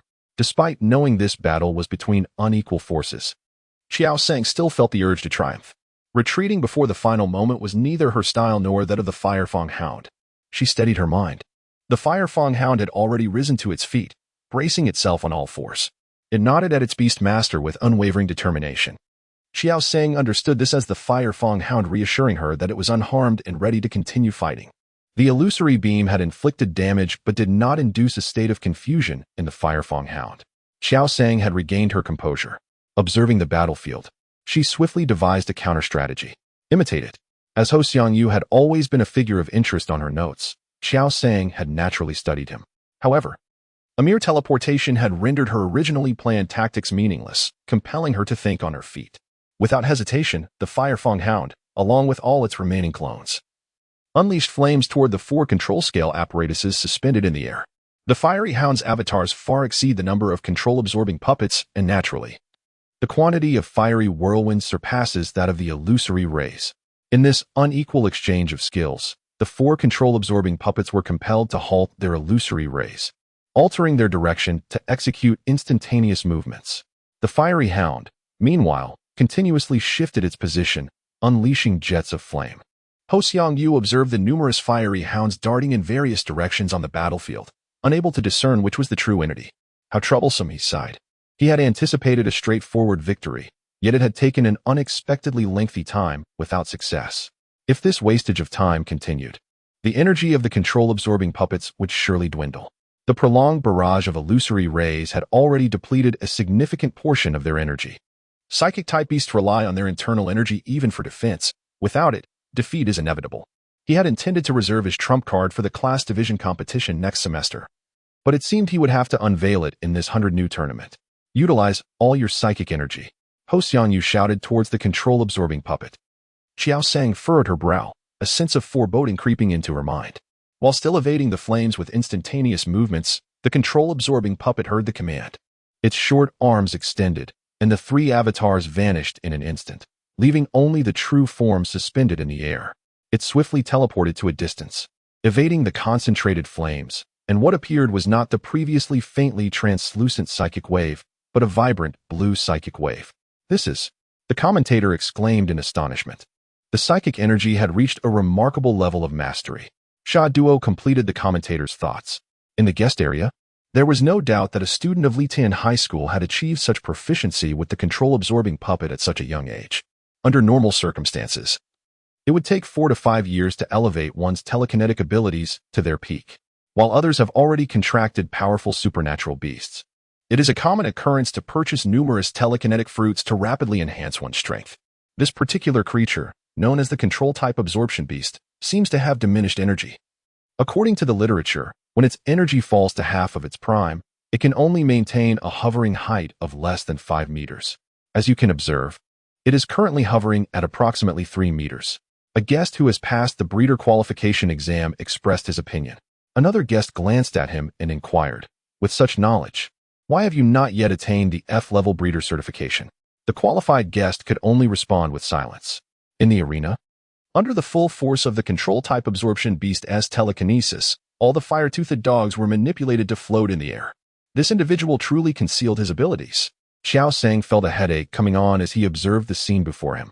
Telekinesis at the minor completion stage requires the targeting of specific objects for manipulation, whereas at the major completion stage, it can directly target an area, controlling a vast array of objects. How could one possibly evade such power? Unless the controlled beast is inherently stronger than the one manipulating it, escape is nearly impossible. The fire-toothed dog floated in confusion, pondering how it had come to be airborne. This sensation is rather delightful. However, before the fire-toothed dog could fully relish the experience of floating, its body suddenly plummeted uncontrollably to the ground. With a painful yelp, the fire-toothed dog cried out in distress. Following this fall, one by one, all the fire-toothed dogs vanished from the arena, leaving only one still lying on the ground. Will it concede defeat? Qiao Sang sighed inwardly. The telekinetic prowess of the superpowered beast has reached an advanced level, rendering victory seemingly unattainable. Continuing the battle would only exacerbate the injuries of the Firefang dog. Indeed, arriving at this juncture is commendable enough.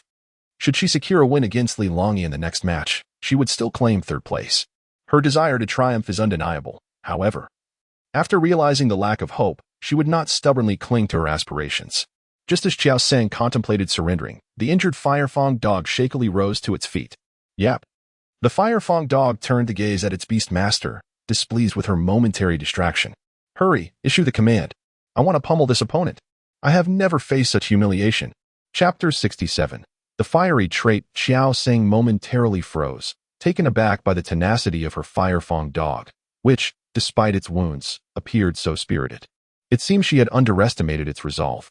With the Firefang dog expressing its intent, she felt compelled to lend her unwavering support. Observing the creature swaying yet exuding confidence in its ability to defeat the adversary, Qiao Sang's gaze grew resolute. The desire to win surged within her. Perhaps influenced by the fervor of the Firefang dog, she was no longer enveloped in the pre-match doubts that had plagued her. Gone was the meticulous strategy that had characterized her previous matches. Instead, a long-lost youthful impulsiveness ignited within her heart, a fervor unique to the young. What was stopping her from continuing the fight? At worst, the Firefang dog might sustain further injuries. If it could brave the battle, what was there for her? A mere beast master standing on the sidelines, to fear? Flame charge, Qiao Sang declared with unwavering determination. Some spectators positioned at a distance, fixated on the large screen, observed a remarkable moment where the expressions of the contestant Qiao Sang and the fiery dog seemed to intertwine, appearing almost identical. Without hesitation, the fiery dog sprang into action. Unlike its previous fiery charges, this time there was no need for a running start to unleash the energy within. With a powerful thrust of its hind legs, flames erupted from its body, enveloping it entirely. From the perspective of its imposing demeanor, one could hardly discern that it had recently sustained injuries. The current position of the psychic controller was not particularly elevated. During its charge, the fiery dog leaped with vigor, easily reaching its location. Just as the psychic controller had exerted a significant amount of telekinetic energy and had barely lowered its short arms to catch its breath, it was suddenly confronted by the fiery dog, shrouded in flames and advancing aggressively towards it. Taken aback, the psychic controller felt the temperature around it surge alarmingly. Regaining its composure, it realized that the flame-wreathed fiery dog was already upon it. Startled, the controller hastily teleported to another direction. Yet, before it could stabilize, it heard the command from its beast master. Quickly, it extended its short arms, mobilizing the scant energy it possessed. The fiery dog missed its target, but the flames enveloping it did not dissipate. It swiftly turned around and launched another assault on the psychic controller. However, midway through its charge, it found itself unable to move. Fiery charge. Qiao Sang issued the same command once more. The fiery dog struggled to rise, the flames once again swirling around it. Observing this scene, the audience could not help but engage in animated discussions. The perseverance of this fire-toothed dog is truly remarkable. How does your third pet, also a fire-toothed dog, compare to this one? You mentioned my plump companion, haha. No matter how many times it launches an attack, it proves futile. The opponents can instantly teleport, and their telekinesis has reached an advanced level. Is this not an exercise in futility? Why concern yourself with others' opinions? As long as you find joy in it, that is what matters. I am merely expressing sympathy for the fire-toothed dog. This is a competition. Feeling distressed over minor injuries is somewhat trivial, don't you think?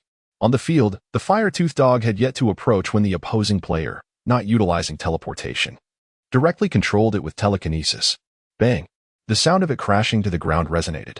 Qiao Sang clenched her fists, watching as the fire-toothed dog, battered and bruised, struggled to rise once more. Suppressing her inner turmoil, she declared resolutely, "Flame charge." At that moment, the spectators were perplexed. Hadn't it displayed cleverness in previous rounds? Though the flame charge possesses formidable power, what value does it hold if it cannot connect with the opponent? Perhaps it is a case of if I must lose, I shall at least demonstrate my own valor. From the commentary booth, the fire-toothed dog stood once again. It refused to concede, even if this match ends in defeat. The indomitable spirit of the fire-toothed dog shall be etched in our memories. The commentator expressed with emotion. Flames once more enveloped the fire-toothed dog. Witnessing its relentless advance, some tender-hearted spectators could not help but cover their eyes, dreading the ensuing spectacle. Bang! The sound of it crashing to the ground echoed once more. The audience, who had covered their eyes, lowered their hands upon hearing a sound, only to be left in a state of bewilderment. They were equally unaware of the cause. Qiao Sang felt a surge of excitement. Her strategy was indeed sound, although she was not well versed in the skills of psychic beasts. She had a vague sense of the unfolding situation. Initially, the telekinetic force employed by the scale control pixie was not at its peak. But it was only when pressed that it was fully unleashed. She contemplated that the power of telekinesis could be regulated. The greater the psychic intensity, the more energy it consumed. The previous two fiery charges of the fire-toothed dog were designed to create the illusion that the scale control pixie could manage to control it with merely a fraction of its telekinetic energy. Of course, the fire-toothed dog was oblivious to her scheme. It simply obeyed her command to unleash its fiery charge with all its might. However, during the third fiery charge, she entered the Beastmaster's codex and elevated the skill's proficiency from novice to adept. Although this was merely a transition from entry-level to mastery, the fiery charge was inherently a potent move among mid-tier skills. The scale control pixie had already been deceived by the might of the earlier fiery charges. Thus, the intensity of its telekinetic output in the third instance would likely mirror that of the prior two. Indeed, the outcome was as she had predicted. Ultimately, the telekinetic force exerted by the scale control pixie proved inadequate to withstand the abruptly intensified fiery charge. The fire-toothed dog barked twice. The first was one of joy, while the second expressed pain. It had completely forgotten to maintain its aloof demeanor, leaping in excitement before collapsing in fatigue. Fortunately, it quickly regained its footing. Meanwhile, the scale control pixie, although not engulfed in flames, felt as though it were being consumed by fire. The control scale Pokemon, engulfed in flames, rolled helplessly while emitting pain cries. Ho Xiangyu felt a weight in his heart. He knew that the control scale Pokemon had succumbed to a burning state. The Inferno Charge skill had a certain probability of inflicting such a status upon its opponent. Once inflicted, the burning state would continuously deal damage. The control scale Pokemon's energy was dwindling, and its defenses were feeble. If this continued, defeat was imminent. However, the opponent was not faring much better. "Stand up. Illusory Ray," Ho Xiangyu shouted. "Flame Vortex," Qiao Sang called out simultaneously. The Firefang dog had already sustained severe injuries. If the opponent's energy could still sustain the sweeping illusory ray, it would be unavoidable. In that case, they had to confront it head-on. The control scale Pokemon, enduring the relentless burn, rose to its feet and lifted its short claws, gathering all its remaining energy. Meanwhile, the Firefang dog also strained to amplify its own energy. Bang! The two forces collided, and instead of canceling each other out, the illusory ray surged over the flame vortex, directly targeting the Firefang dog. Victory was within reach. Ho Xiangyu thought to himself. The words of the referee halted on the tip of his tongue. To his astonishment, the fallen Firefang dog pushed itself up once more. Unlike previous instances, this time its gaze was fierce, tinged with blood, and its body was entwined with flickering crimson flames. This was not the Inferno Charge. This was the Blaze ability. The commentator leaped up in excitement. Ho Xiangyu nearly spat blood. Was it not going to fall? Simultaneously, the control scale Pokemon's energy was completely depleted. Its eyes closed as it succumbed and collapsed. A profound silence enveloped the arena. Chapter 68. The fearless glasses store. A moment later, the audience erupted into deafening cheers. How did this happen? I love you, Fire-Tooth Dog. Hey, please, Joe. Send me Fire-Tooth Dog. Joe, you were so handsome. An unexpected turn of events. The scale-controlled absorption Pokemon has fallen. The final contender entering the championship is contestant Joe. The commentator exclaimed excitedly. This is undoubtedly the most thrilling match of the 100 new competition.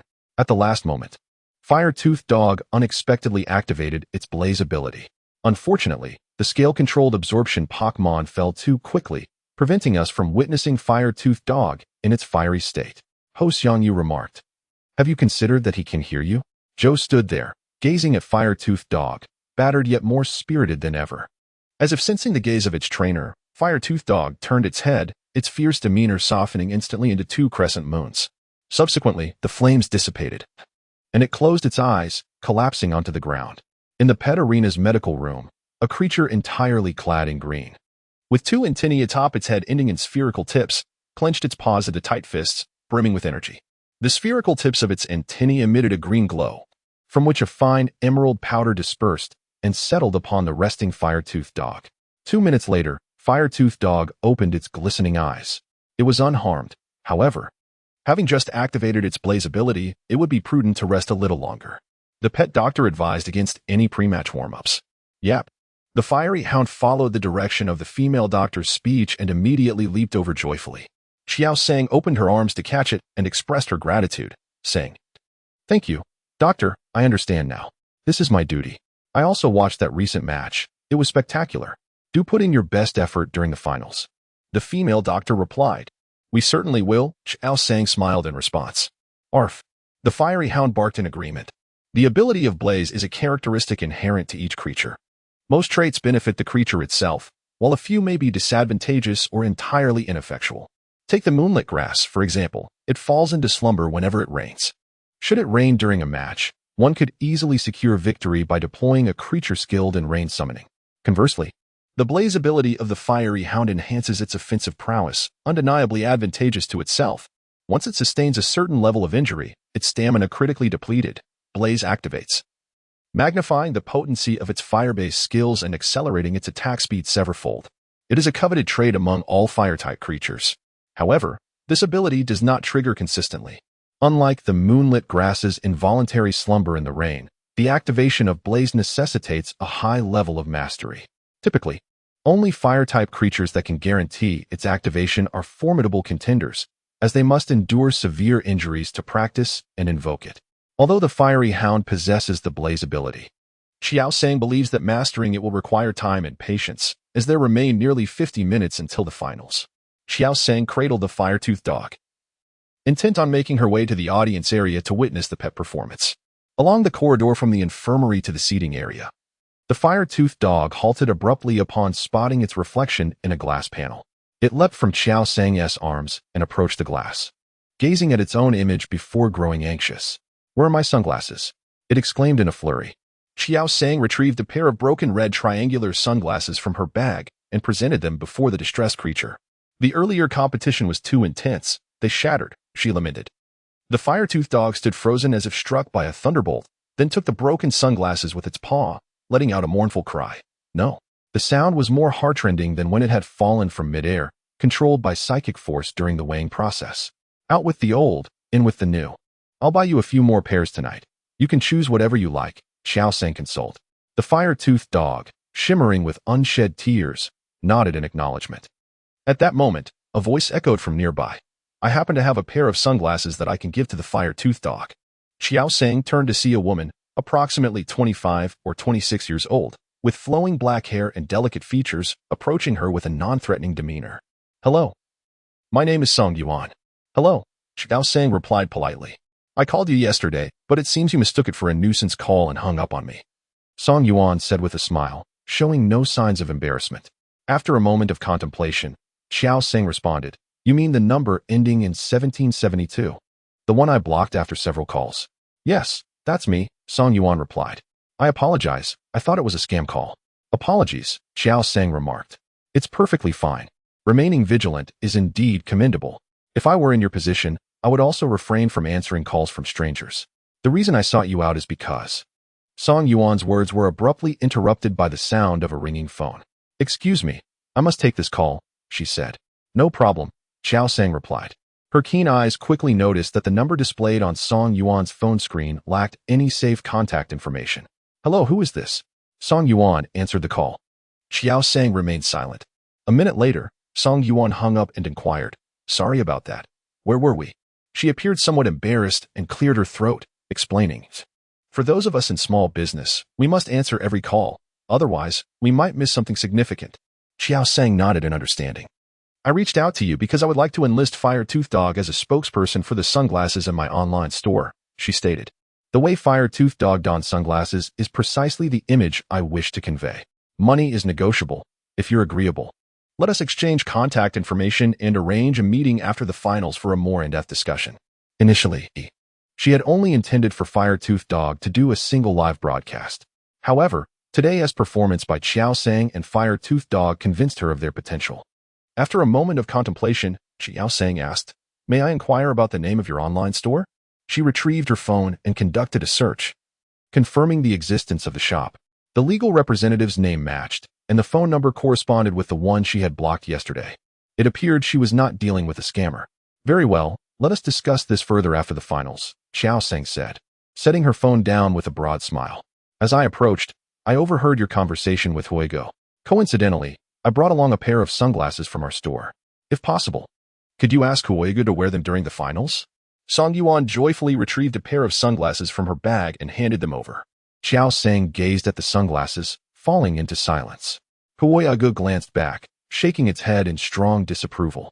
It possesses an aesthetic sense, after all. Chapter 69. Was there a favorable outcome? The sunglasses before me boasted a trendy design and vibrant colors, exuding a sweet and charming aura. Indeed, they were eye-catching.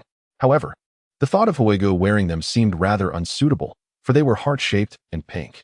After a moment of contemplation, Qiao Sang politely declined, saying, "Perhaps not. As you can see, Huigo's sunglasses from the last competition were damaged. I fear that your sunglasses might meet the same fate during the finals."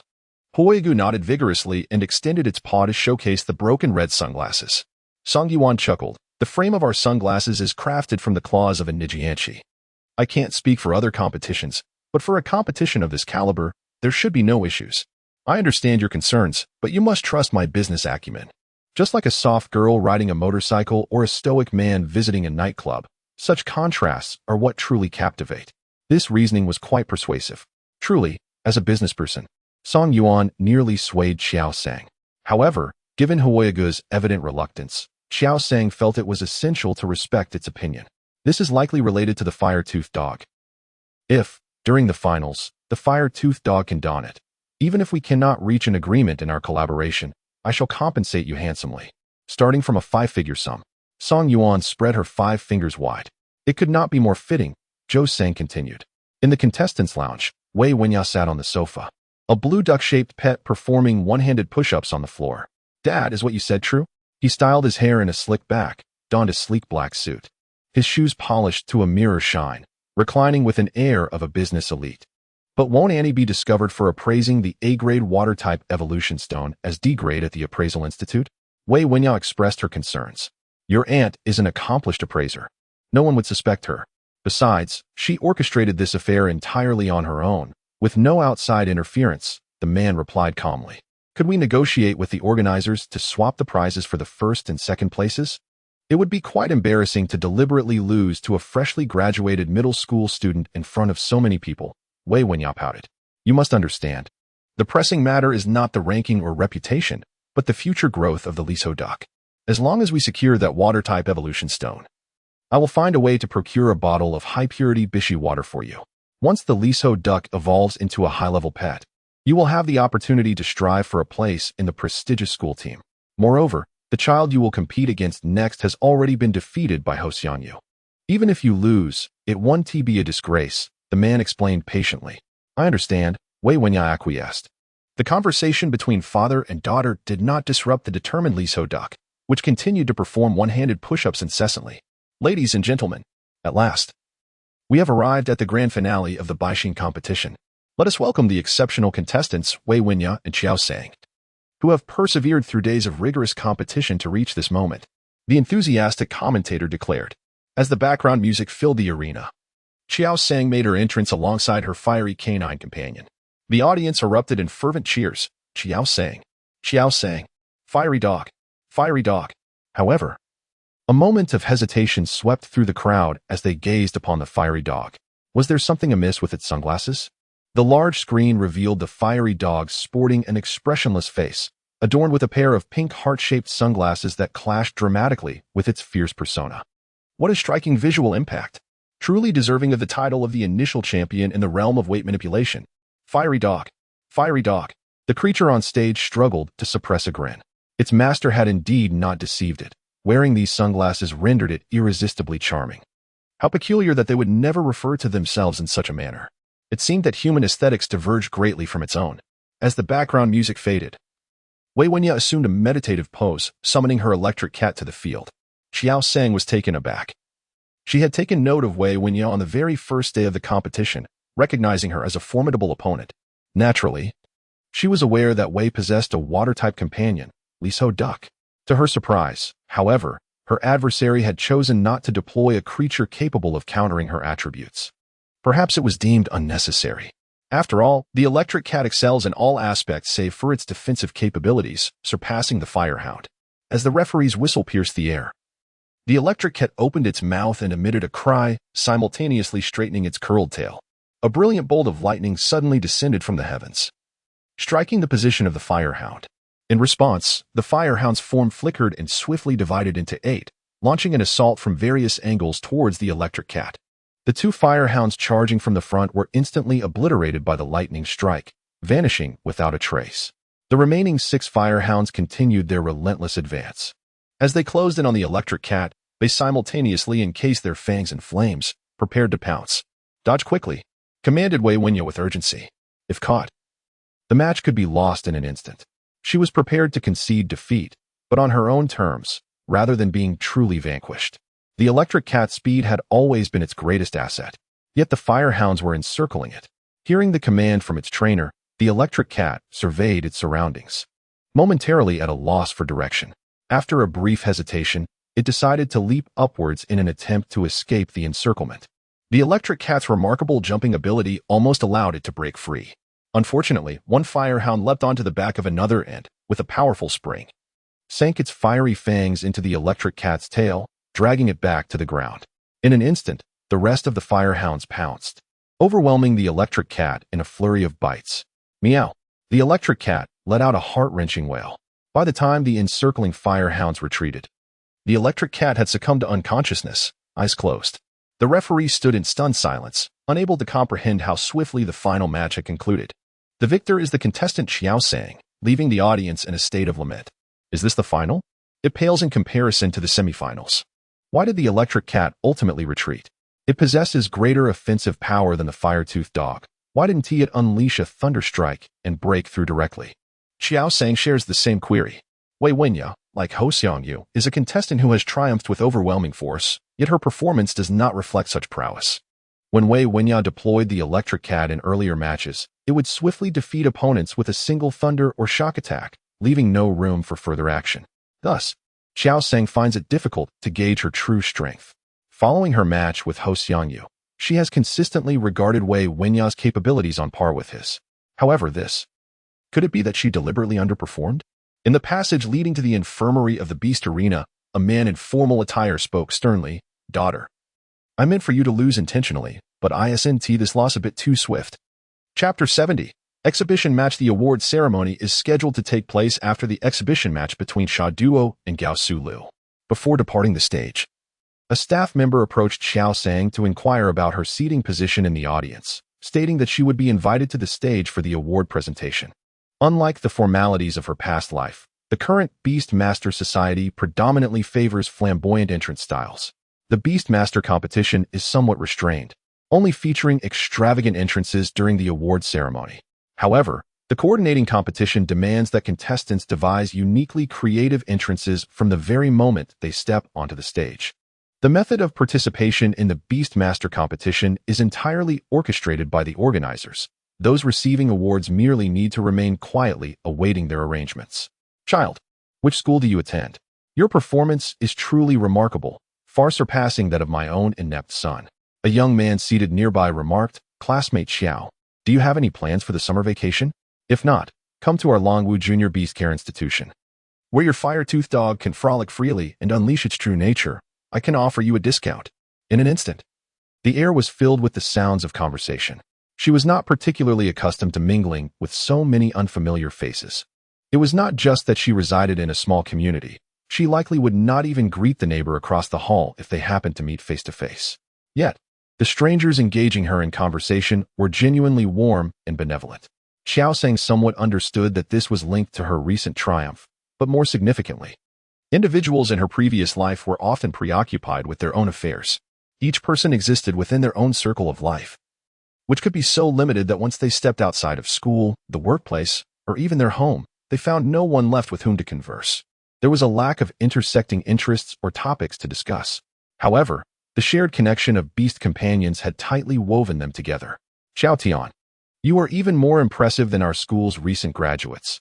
I doubt they could claim the top spot if they participated, Bai Yunmiao exclaimed, her face filled with admiration. She had found the sight of the sunglasses perched on Fire-Tooth Dog's face rather awkward for some time. Tooth? Qiao Sang replied. Who was it that adamantly refused to wear them at first? After all, the timing of the Interstellar Cup coincided with this event. Yet, even so, let us not dwell on the past. Looking ahead, you must consider your competitors, Ho Xiangyu and Wei Wenya. One hails from Litan High School, while the other has just gained admission to Yangda University. And you, at such a tender age, which normal person? Bai Yunmiao's words were abruptly interrupted by Qiao Sang.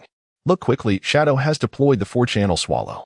Bai Yunmiao immediately muted herself and gazed toward the arena. The red star array before Shadow had just dissipated. The star array of an F-level Beastmaster is white. That of an E-level is gray, a D-levels is green, and a C-levels is orange-yellow.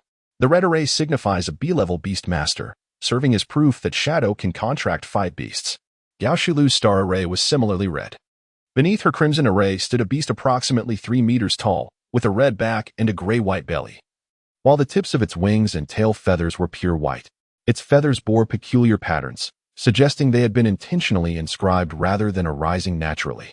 With her limited knowledge, Qiao Sang vaguely recognized these markings as quite valuable. Numerous professions have emerged from the realm of beast mastery, among which are the beast spirit engravers. They possess the ability to inscribe various patterns on beasts using special techniques, producing a range of effects. Such patterns may accelerate energy condensation, bolster defensive and offensive capabilities, enhance reproductive abilities, or even suppress them. In summary, the potential effects are myriad. Yet they are bound by time and frequency limitations. In formal competitions, it is prohibited for participating beasts to bear markings, as such powers resemble the effects of wielding external props, which do not inherently belong to the creature itself. However, the event at hand is merely an exhibition match. Thus, not only are markings permissible, but even the use of props goes unchallenged. The purpose of an exhibition match is not to determine a victor, but rather to showcase skill and artistry. Yet, some supporters of Shadow express their confusion, particularly Bai Yunmiao. Gao Shilu, whose prowess surpasses that of Shadow, has deployed a fire arrow all adorned with markings. Does this not constitute an unfair advantage? Perhaps the effect of these markings does not augment strength, conjectured Qiao Sang. You make a valid point. Bai Yunmiao was promptly convinced. Their gaze shifted to the fierce aerial duel between the 4-way swallow and the fire arrow owl. Although the 4-way swallow is somewhat smaller than the fire arrow owl, its presence is equally formidable. The two creatures exchanged blows in rapid succession, unleashing skills that seemed to require no energy at all. After each clash, they instinctively retreated, only to launch into another attack from a different angle. Much to the delight of the spectators, Shadow and Gao Shilu refrained from issuing commands. After about 10 minutes of this exhilarating exchange, the 4-way swallow evaded a fiery assault from the fire arrow owl and suddenly veered toward the audience. The fire arrow owl, seeing this, pursued closely, unleashing a powerful fiery gale in its chase. The 4-way swallow, though not looking back, sensed impending danger and deftly dodged with a flick of its wings. The experience was exhilarating, especially as the two flying companion beasts darted towards the audience, intensifying the thrill. My goodness! Oh my! Help! The two creatures were headed for Zone A, causing the spectators to huddle down in fear of being caught in the chaos. The swift flight of the creatures was alarmingly low, brushing perilously close to the audience. Fortunately, the blazing fire all behind them refrained from unleashing any more skills. Yet, The sight of the two beasts racing through the stands, each time descending closer to the spectators, was a thrill that surpassed even that of a roller coaster ride. Qiao Sang watched, her heart pounding with trepidation, as the swift flight was about to reach Zone C. She clutched her fire-toothed dog with one hand while pulling Bai Yunmiao down to crouch beside her with the other. Within 3 breaths, the swift flight appeared in the audience of Zone C. Qiao Sang felt the fierce rush of air above her, and as the creature passed, it sent her ponytail whipping wildly in the wind. Thankfully, the swift flight soon soared away. With a sigh of relief, Qiao Sang raised her head, only to be abruptly yanked from her seat, finding herself suspended several meters in the air. The fire-toothed dog was ecstatic, while Qiao Sang was terrified. 6 seconds later, she appeared pale on the awards stage, alongside Wei Wenye, who bore a similarly ashen countenance. I hereby declare the commencement of the Baixin Awards ceremony. Chapter 71. A name? Qiao Sang remained shaken, while the dashing fire owl that had carried her off turned gracefully and departed, embodying the essence of a hero whose deeds are hidden, shunning fame and recognition. Still seated in Section B, Ho Xiangyu gazed in bewilderment as Qiao Sang and Wei Wenye were whisked away by the fierce firehawks and the swift swallow. Had the awards ceremony commenced? What about him? After all, he was the 3rd-place winner. Why was no one coming to fetch him? Such a lack of recognition. Was he expected to walk up there himself? Before he could voice more complaints in his mind, his body suddenly lost balance and found itself suspended in midair. Qiao Sang watched in a daze as the robust hawk swooped in from the crowd and carried Ho Xiangyu onto the stage. So this was how it felt to see someone else being taken up to the podium. How embarrassing. Qiao Sang made a decision. If the organizers allowed her to deliver a speech upon her victory, she would certainly take the opportunity to voice her frustrations in front of such a large audience. The awards were distributed starting from the 3rd place, and it soon came time for her to receive her prize. The 1st-place reward was a substantial sum of 200,000 alliance coins along with a pet egg. However, what was handed to Qiao Sang was not a pet egg, but rather a voucher allowing her to select any pet egg from the pet base. The organizers were generous. It dawned on Qiao Sang that the platform had announced the 1st-place prize as a random pet egg. She had initially thought the organizers withheld the type of egg to build suspense, only to find out it granted her the freedom to choose one herself. While the voucher permitted her to select a pet egg valued at no more than 500,000, it was infinitely better than receiving an unknown egg without choice. The slots for Beastmasters were limited, each requiring careful consideration before making a decision.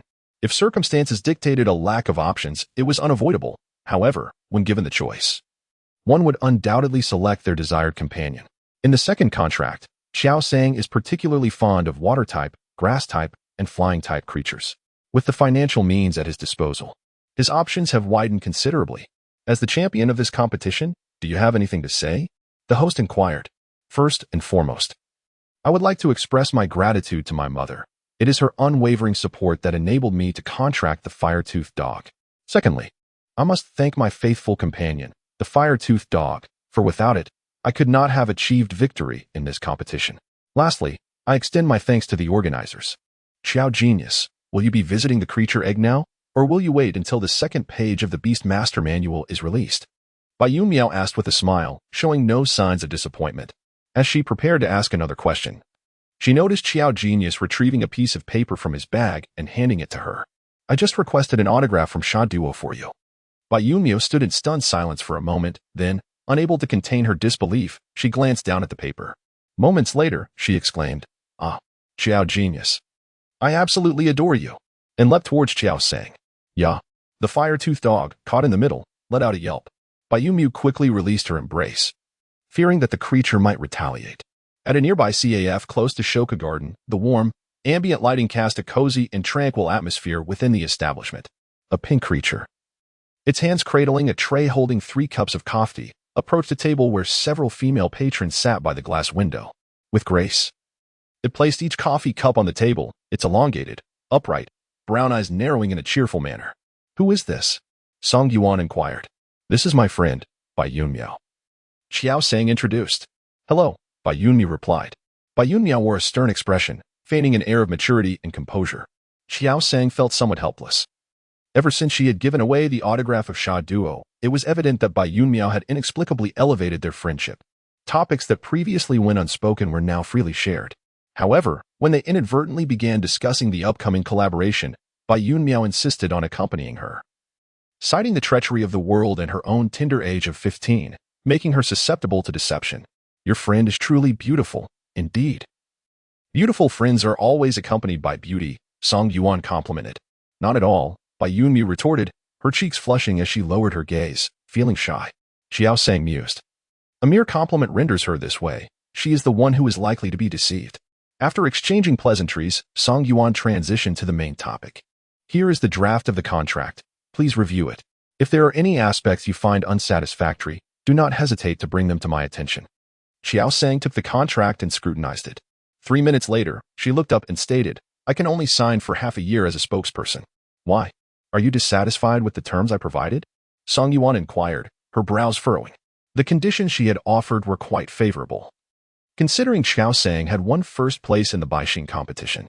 However, such a claim would wane in a matter of days, ceasing to attract customers. Future success would rely on her marketing efforts. The annual spokesperson fee of 600,000 was a gesture of goodwill, reflecting Song Yuan's belief in Qiao Sang's potential. Since Huigu will evolve in 6 months, and the contract specifies Huigu rather than Finhugu, should an image emerge that does not represent Huigu, I would be in breach of contract, Qiao Sang explained with precision. To represent sunglasses, one must shoot a popular product every quarter, after 6 months. It is certain that the Firefang dog will not be available for this undertaking. Song Yuan pondered. Evolution in 6 months? What gives her such confidence? Is it the title from Bai Xian Sai? In that moment, she felt a twinge of regret for having approached Qiao Sang regarding the endorsement collaboration. Often, some novice beastmasters, upon achieving minor successes by defeating a few opponents, easily lose touch with reality, only to awaken to it as time passes.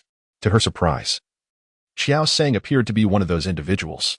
6 months it is then. If there are no other issues, I will proceed with the formal contract as printed. Song Yuan affirmed. Though a slight bias against Qiao Sang had begun to form in her mind, she maintained a cheerful facade, behaving as if nothing had changed. Qiao Sang, however, perceptively noted the other's noticeably subdued tone, but she harbored no ill thoughts, merely assuming it stemmed from dissatisfaction over the 6-month contract duration. Once the contract was finalized, the trio engaged in casual conversation, at which point Song Yuan abruptly inquired, by the way, what is the name of the Firefang dog? Qiao Sang was taken aback for a moment, hesitantly responding, name? Song Yuan clarified, she is asking what name you have given the Firefang dog. Though you probably haven't decided yet. Bai Yunmiao chimed in with a smile, this won't do. We will need to promote it. We cannot keep calling it Firefang dog. It requires an alternative name to distinguish it from other Firefang dogs. What do you think of calling it the handsomest Fang of Hangang? Chapter 72, The Most Wanted Fang.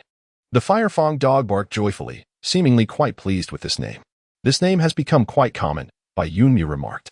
The last time, my neighbor's daughter's boyfriend brought his Firefang dog, which was also called that. Qiao Sang fell into contemplation beside her. She had not truly considered the matter of names. In this society, not all beastmasters bestow names upon their companions. Some beastmasters opt for names akin to online pseudonyms, lacking in seriousness, simply to stand apart from the crowd and attract attention. Others consult experts who specialize in naming pets based on attributes, birth dates, and places of origin. However, the majority merely select a random name from the species and add a repetitive syllable to complete the task. Yet, as these creatures evolve, such names can become rather awkward. It is not only the beastmasters who feel this way. Many pets, upon evolving, find dissatisfaction with their previous names. At that point, being called Wormy becomes unacceptable. However, Wormy has been a habitual name for quite some time, and transitioning to Butterfly feels quite strange. Consequently, some beastmasters simply refer to their pets by their species names. After all, the bond is contractual, and the pets themselves are aware of whom they are being called. While using species names is generally acceptable, when a pet gains a spokesperson, it certainly requires a name of its own. Let us call it Yabao, Qiao Sang suggested, reasoning that it would be a name that would not feel out of place even if the Firefang dog evolved. Yaya, protested the Firefang dog, clearly preferring to be called the handsomest Fang in Hangang. Qiao Sang replied, naming you Yabao implies that you are my treasure. Do you not like it? Qiao Sang feigned disappointment. The firehound paused momentarily, then quickly rallied to cheer up its master. Yeah. If it likes it, let's call it Yabao. With that, Qiao Sang's forlorn expression instantly transformed. Bai Yunmiao observed the exchange with accustomed indifference, while Song Yuan was left in a state of shock. Truly, one could not underestimate the talent of the individual who dared to contract the first fire-type beast. It was remarkable that the creature could comfort her in return. Thus, the matter of the name was settled. In the Qiqing Jiayuan, the speedy fruit was priced at 1,500 alliance coins each. A luxury Qiao Sang would usually hesitate to indulge in. Yu Xiaoting furrowed her brow.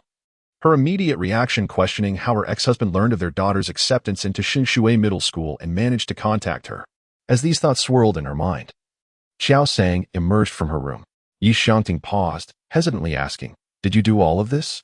"Indeed, it was to celebrate my victory in the Baixing competition," Qiao Sang replied, pulling out a chair at the dining table to sit down. Just then, the firehound burst into the room, leaping onto Qiao Sang's lap. First place in the Baixing competition. Yu Xiaoting was momentarily taken aback.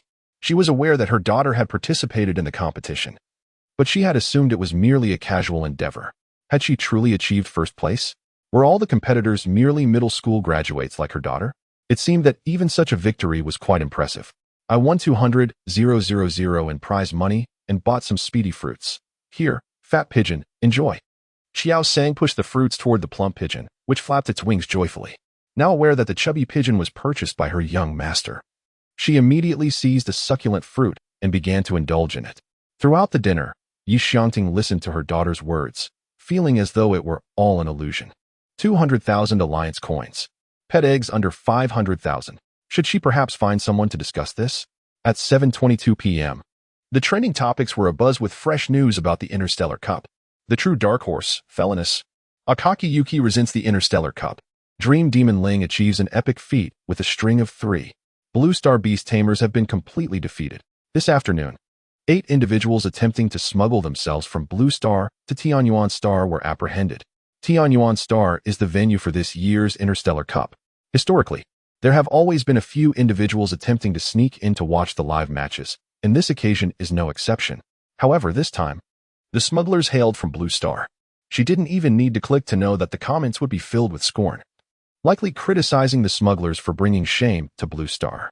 The Interstellar Cup is a sensitive period. Among the participating beast tamers, there is not a single representative from any nation. The sense of honor has transcended national boundaries, evolving into a contest between planets.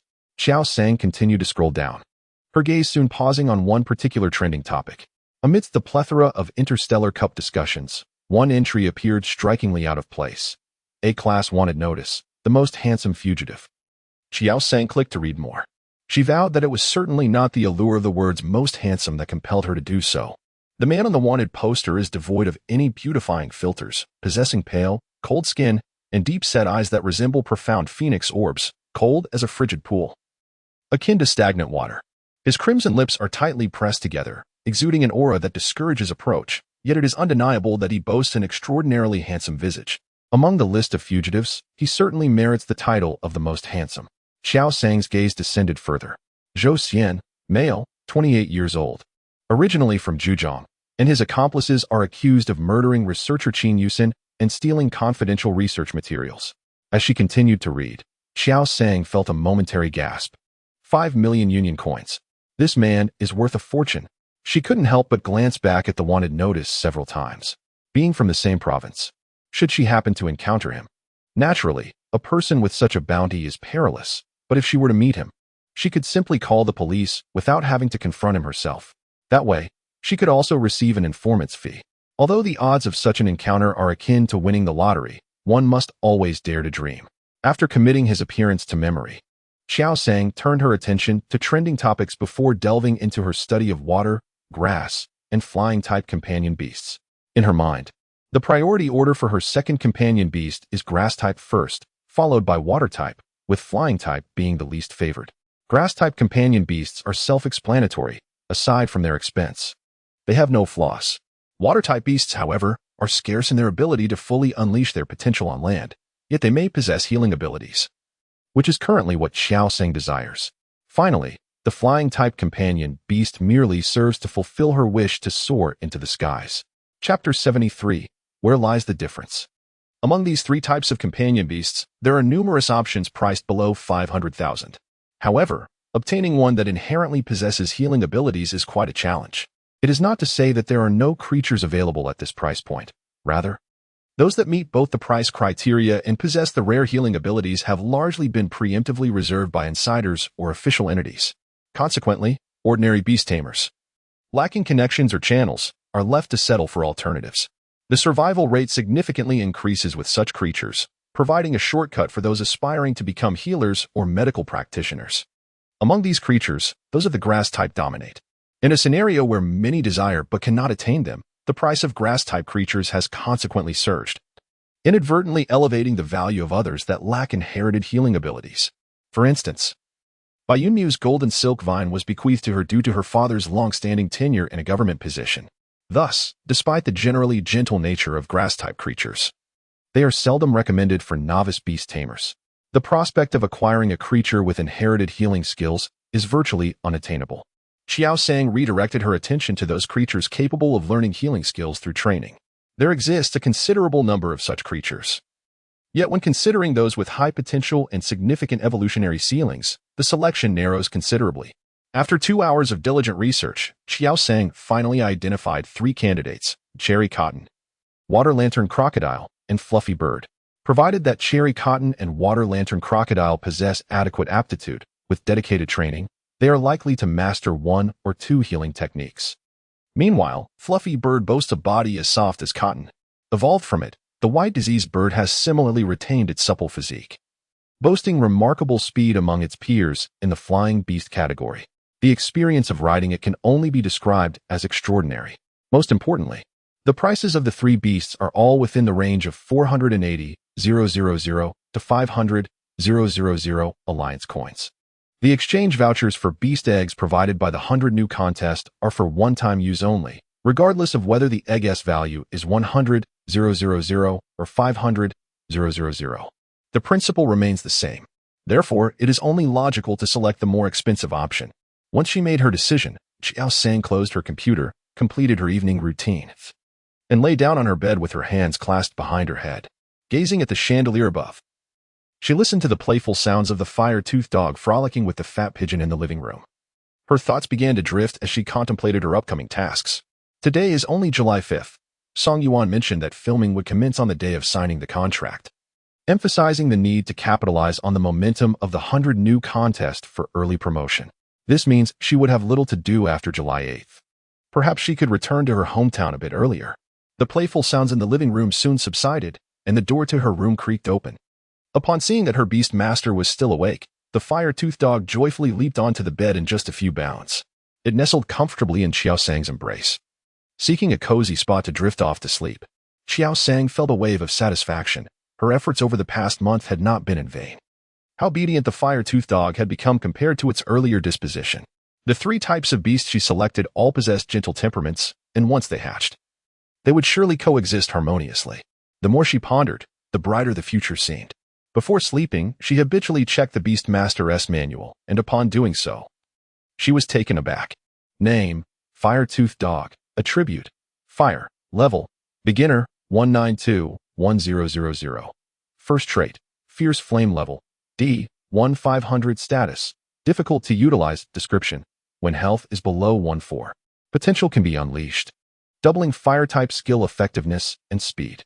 Skills: Bite, Novice 74-100, Charge, Mastery 483-500, Tooth of Fire, Minor Achievement 645-2000, Spark, Minor Achievement 786-2000, Shadow Clone, Mastery 3-500, Flame Vortex, Mastery 164-500, Blazing Charge, Mastery 109-500. Points: 454, oh my. The level points of Fire-Toothed Dog have increased by 1 or 2 points daily. Yet suddenly there's a surge of 30 points compared to yesterday. Moreover, a trait has manifested. It appears to be far more detailed than the skill descriptions. Furthermore, it seems that points can also be directly added to it. Just like skills, Qiao was intently observing the data that starkly contrasted with yesterday's, her heart racing. She recalled that after defeating the minor Dratini yesterday, the points had surged by 60, rising from 220 to 280. This further solidified her belief that the system augments points based on the opponent's strength. Otherwise, It would be inexplicable why the beginner pet Dratini and the intermediate pet Moa Fox differed by merely 20 points. However, during the semifinals today, in her battles against the Scale Absorber, she had added 25 and 91 points to Shadow Clone and Blazing Charge respectively. Logically, the remaining points should be 164. Based on the 80 points awarded for defeating each intermediate pet, the total should indeed be 404. However, it currently stands at 454 points. This suggests that one of the intermediate pets vanquished today has yielded an unusually high number of points. Presumably, it is due to some form of manipulation. Yet, this is not the most significant concern. The crucial issue lies in the anomalous patterns of the data fluctuations compared to previous experiences. Traditionally, after the fire-toothed dog employs a skill, the corresponding skill points would increase by 1. After the match against the little dragon yesterday, the fire-toothed dog trained as usual, resulting in a slight increase in data. However, today, despite the fire-toothed dog triumphing over 3 intermediate pets in succession, the displayed data does not reflect the number of skills released during the matches. Rather, it has inexplicably surged. No, the data for Spark, Flame Charge, and Shadow Clone still adheres to the normal patterns as before. The anomaly arises with the skills of Tackle, Fire Fong, and Fire Whirl. What distinguishes these skills? 3 minutes later. Oh! Qiao Sang instinctively covered her mouth. The fire-toothed dog had dozed off, nearly rousing it with her noise. Nevertheless, perhaps it would be better to awaken it. It is not too late. She could descend and validate her conjecture, if it aligns with her thoughts. The efficiency of skill release training could indeed see a substantial enhancement, thereby reducing the time required. This would free up more moments for other pursuits. Qiao Sang gazed at the drooling, soundly sleeping fire-toothed dog under the light. Ultimately, she could not bring herself to wake it. Habitually, she picked up a tissue from the bedside table to wipe away the drool from the fire-toothed dog's mouth. Let it sleep.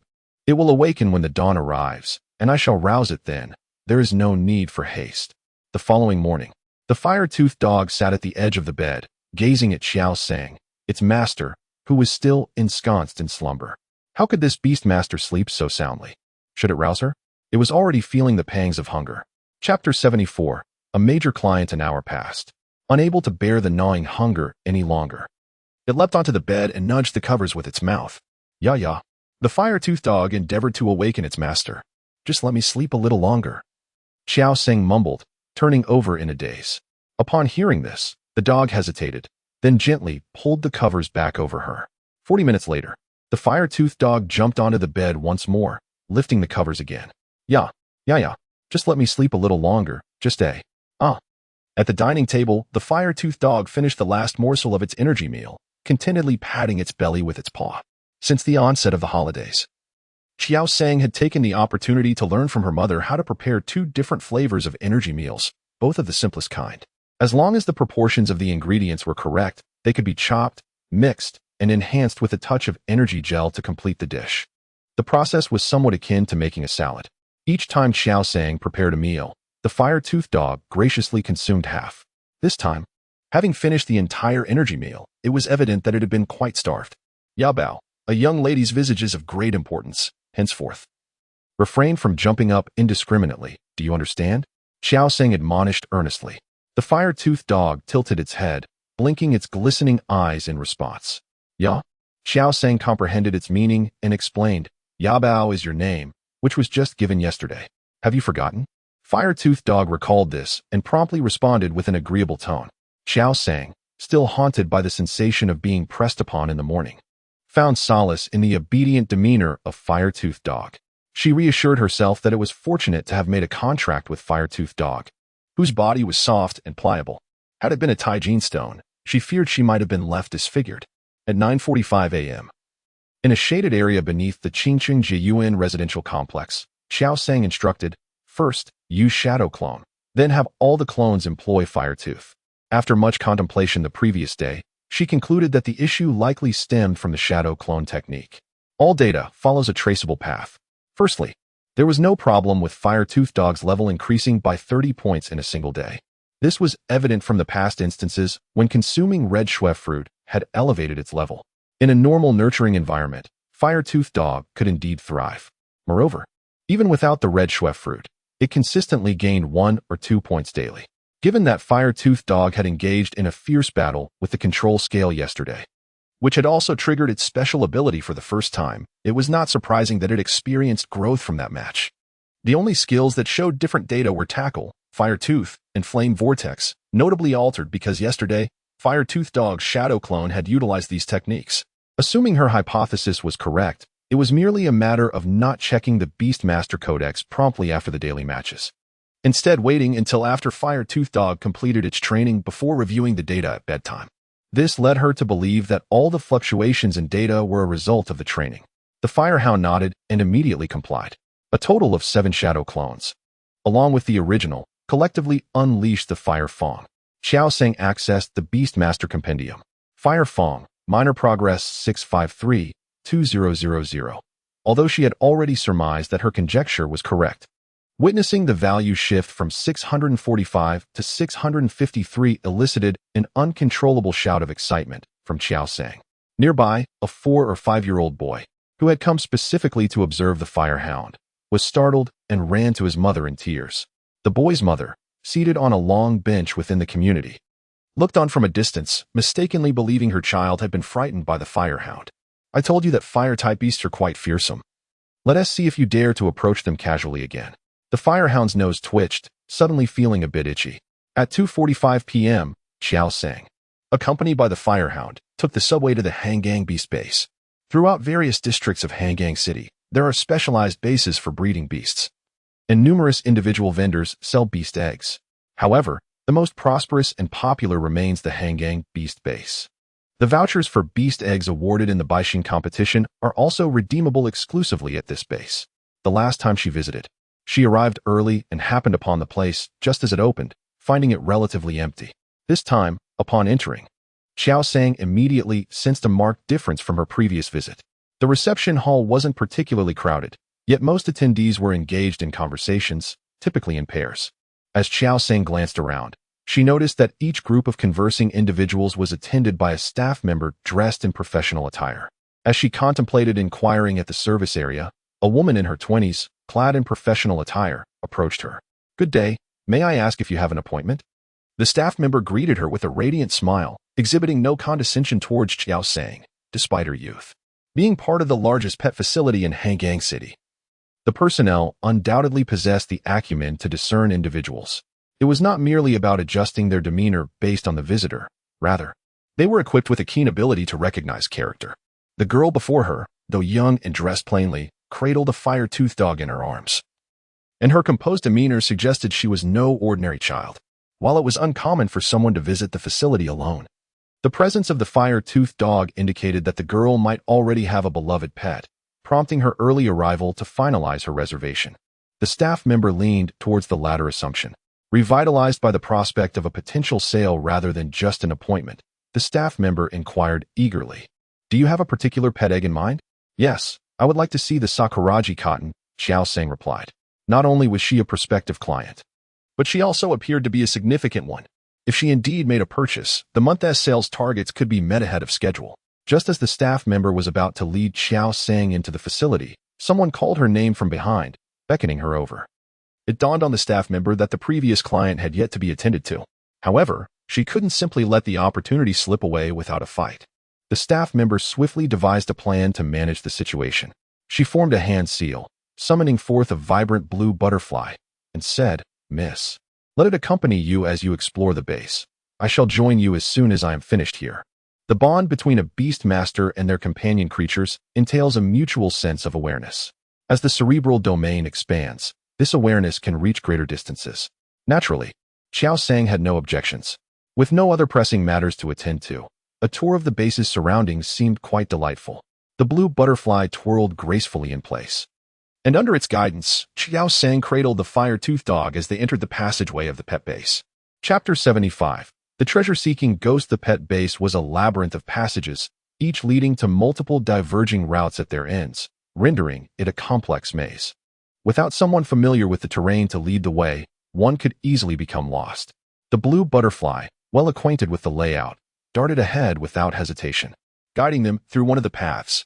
Throughout their journey, the butterfly chattered incessantly, though Qiao Sang couldn't comprehend its words.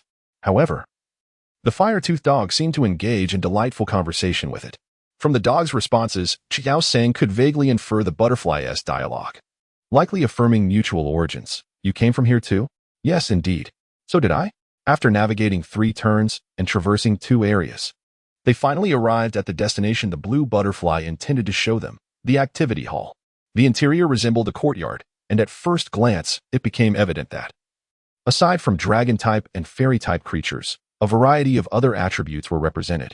Among them, ghost-type creatures were the rarest, with only a scant few present, followed closely by fire-type creatures, also numbering in the single digits. The entire activity hall disregards the attributes of the beasts, focusing solely on the variety of species present. Undoubtedly, there are numerous distinct races of pets, certainly not merely hundreds, but dozens. The majority of our base's pets reside here. If one is indecisive about which pet to contract, it is advisable to engage with them up close before making a decision. Not far from Qiao Sang, a male staff member addressed 3 young individuals, stating, "Most of the creatures found here possess gentle temperaments, so you need not worry." Qiao Sang, with her keen ears, overheard the conversation. She surmised that Yabao had likely never appeared here before. Indeed, the fiery hound nestled in her arms radiated excitement and curiosity. Had it not been for its owner's embrace, it would have dashed forward in an instant. However, certain precautions must be observed. One should refrain from photographing the fire sparrow when it is unprepared, and the sole fire hound in the hall, having recently experienced heartbreak, shows little interest in anything. We brought it here in hopes of lifting its spirits, so as long as you do not flaunt affection in its presence, all will be well, the male staff member continued. Qiao Sang paused momentarily, surveying her surroundings. Indeed, beneath a scenic rock, she spotted a fire hound resting with its eyes closed. Could this be one of the contenders that once fought over a female fire hound? But what of the other one? Had it found its beloved? Just as Qiao Sang contemplated approaching to listen more closely, the Qingweb butterfly gracefully fluttered in front of her. It remembered its owner's words well, to warmly attend to the guests and ensure they do not feel neglected. The Qingweb butterfly enthusiastically began to introduce the surroundings. Yeah. You, yeah. Joy. Qiao Sang. The words of the male staff had become somewhat indistinct, and without lingering any longer, Qiao Sang embraced her fire-toothed dog and ventured into the pet activity area. After just a couple of steps, she was halted by a pet creature predominantly adorned in green. Qiao Sang recognized it as the grass-type pet, Huang Bao Huazi. Its most distinguishing feature was the yellow bud atop its head, yet to bloom. When that flower finally opened, it would signal the day of its evolution. The creature extended a small yellow flower of the same hue towards her, displaying a bashful demeanor. Qiao Sang's pupils widened in astonishment. Just as she was taken aback, Qing Yudai dutifully stepped in to elucidate the intentions of Huang Bao Huazi. Joy. Qiao Sang. Fire-tooth, please translate, she instructed. The fire-tooth dog diligently commenced its translation. Yeah. Qiao Sang felt a wave of relief wash over her. It turned out that the creature merely wished to be her pet, and she had thought. Upon grasping the essence of Huang Bao Huazi's message, Qiao Sang felt a pang of sorrow. What a splendid creature it was. Beautiful in appearance, discerning in taste, and possessing admirable attributes. Alas, she lacked the funds. The exchange vouchers from the Bi-Xian contest were solely applicable to pet eggs and could not be redeemed for already hatched pets. Even if her endorsement fee were to arrive, it would avail her little, as the price of Huang Bao Hua was around 500,000. She certainly could not deplete her entire fortune on its acquisition, sacrificing both her prize and endorsement fee. I am sorry, Qiao Sang knelt down and sorrowfully declined. Huang Bao Huazi responded with a gentle shake of its head, appearing indifferent, which only deepened Qiao Sang's heartache. What a delightful personality. Perhaps I should call Song Yuan to request an advance on the endorsement fee. After all, the Huang Bao Hua perfectly aligns with her desires. A contract for a pet beast that allows for mutual selection would undoubtedly be ideal. However, the matter of money. Just as Qiao Sang wrestled internally, torn in her decision, Huang Bao Hua turned to approach another young man who had just entered. The same small yellow flower, the same bashfulness. Qiao Sang. Ultimately, she had misplaced her affections. Most of the pet beasts here possess gentle temperaments and are not timid. After several interactions, Qiao Sang's spirits lifted even further. Just as she was about to investigate a small fire owl nearby, her fire-toothed dog suddenly halted, its body tense, gazing up at a tree. Following its line of sight, Qiao Sang beheld a pet beast, yellow and gray, hanging upside down from a branch. It lacked wings and legs, yet its bottom clung firmly to the branch. A yellow ring adorned its head, and its eyes were entirely yellow, with pupils the size of peas. As if sensing the intense scrutiny, it looked back at her, its mouth curling into a mischievous grin, eyes twinkling with mischief. Qiao Sang hurriedly scooped up her fire-toothed dog and changed direction. My goodness, why is there a treasure-seeking spirit here? The treasure-seeking spirit is not only an enigmatic ghost-type pet, but also one of the more troublesome entities within that category. It delights in seeking treasures, yet not those that humans deem valuable, but rather objects that it finds intriguing and appealing. Anything that captures its interest is destined to be collected. The yellow ring atop its head serves not merely as decoration, but as a vessel for its prized possessions. The ring resembles another realm, encapsulating objects within it. And unless one retrieves them personally, those items remain eternally trapped inside. This concept may appear immensely beneficial. However, individuals with ulterior motives often seek to contract treasure-seeking spirits. Yet, these spirits possess a rather troublesome trait. They tend to extract items of personal interest. If the contracted spirit favors more conventional items, it may be manageable. However, if it prefers the bizarre, one could potentially bear the stigma of a lifetime. Once, a man was reported by a neighboring resident for theft. When the police arrived, he did not resist, believing that his innocence would be proven through cooperation. Upon discovering that he possessed a treasure-seeking spirit, the officers instructed him to summon it forth. Confident in his integrity, the man complied, allowing the spirit to retrieve everything from the ring. To his dismay, the spirit produced several pieces of women's undergarments, leading to a lengthy explanation on his part. Even after being exonerated, he could never hold his head high in that community again. In a state of urgency, Qiao Sang hurriedly turned away, fearful that she might possess something of interest to a treasure-seeking spirit. However, after only a few steps, the spirit materialized before her. Startled, she came to an abrupt halt, narrowly avoiding a collision. The spirit wore a mischievous grin as it removed the ring from its head and extracted a gray egg adorned with a yellow circle. Chapter 76. A collusion. Most pet eggs, aside from a few exceedingly similar ones, are relatively easy to identify. The egg in the spirit's possession, gray with a yellow hue and a circular shape, clearly belonged to the same species as itself. Qiao Sang's heart raced. Could it be that? Like the previous Huang Baohuazi, this spirit desired the egg's treasure-seeking spirit to become its pet? However, one had completely overlooked the existence of ghost-type pets. Not to mention novice beast tamers. Even some professional beast tamers dare not form a contract with ghost-type creatures. Unlike the fiery temperament of fire-type pets, which express their anger in a straightforward manner, ghost-type pets may appear calm on the surface when enraged, yet they can be quite ruthless in secret. If it were a treasure-stealing spirit, it would certainly engage in mischievous acts such as pilfering toilet paper or stealing clothes while one bathes. Qiao Sang feigned ignorance and walked past it. The treasure-stealing spirit grinned wider upon seeing this and nodded at a shadow in the upper right. The shadow, upon receiving the signal, gestured to two other shadows, after which the three shadows darted off in different directions. After taking just a few steps, Qiao Sang found the treasure-stealing spirit once again in her path. Before she could sidestep it again, the spirit shifted the pet egg to its left hand. With its short limbs, each hand possessing 3 stubby fingers, the spirit cradled the pet egg in its left hand while waving one of its short fingers in front of Qiao Sang. Qiao Sang, perplexed, wondered what this meant. Was it the price of the pet egg? 100,000 or 1,000,000. Just as she was trying to decipher the meaning, the spirit poked the pet egg forcefully with its short finger. Qiao Sang was taken aback as the egg cracked open, revealing an extraordinarily tiny gray finger emerging from within. Gradually, the pet egg split apart, and soon a miniature treasure-stealing spirit, about 20 centimeters tall, blinked its eyes as it locked gazes with Qiao Sang. 2 seconds later, the little treasure-stealing spirit spread its arms wide, cutely calling out for attention. Qiao Sang stood frozen in place. Could it be that she was being treated as a mother? Noticing that Qiao Sang did not embrace it, the little treasure-seeking spirit pouted, and tears cascaded down its cheeks. The treasure-seeking spirit smirked in triumph. But soon its own lips quivered, and it began to wail inconsolably. Seek, seek. Onlookers turned their attention towards the scene, where a large and small treasure-seeking spirit were weeping profusely before a young girl. It was difficult not to draw connections between them. Qiao Sang found herself in a quandary. unsure whether to stay or leave as she observed the two treasure-seeking spirits crying bitterly.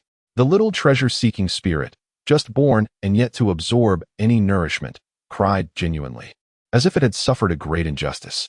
In no time, its cries diminished in intensity, seemingly lacking the strength to continue weeping.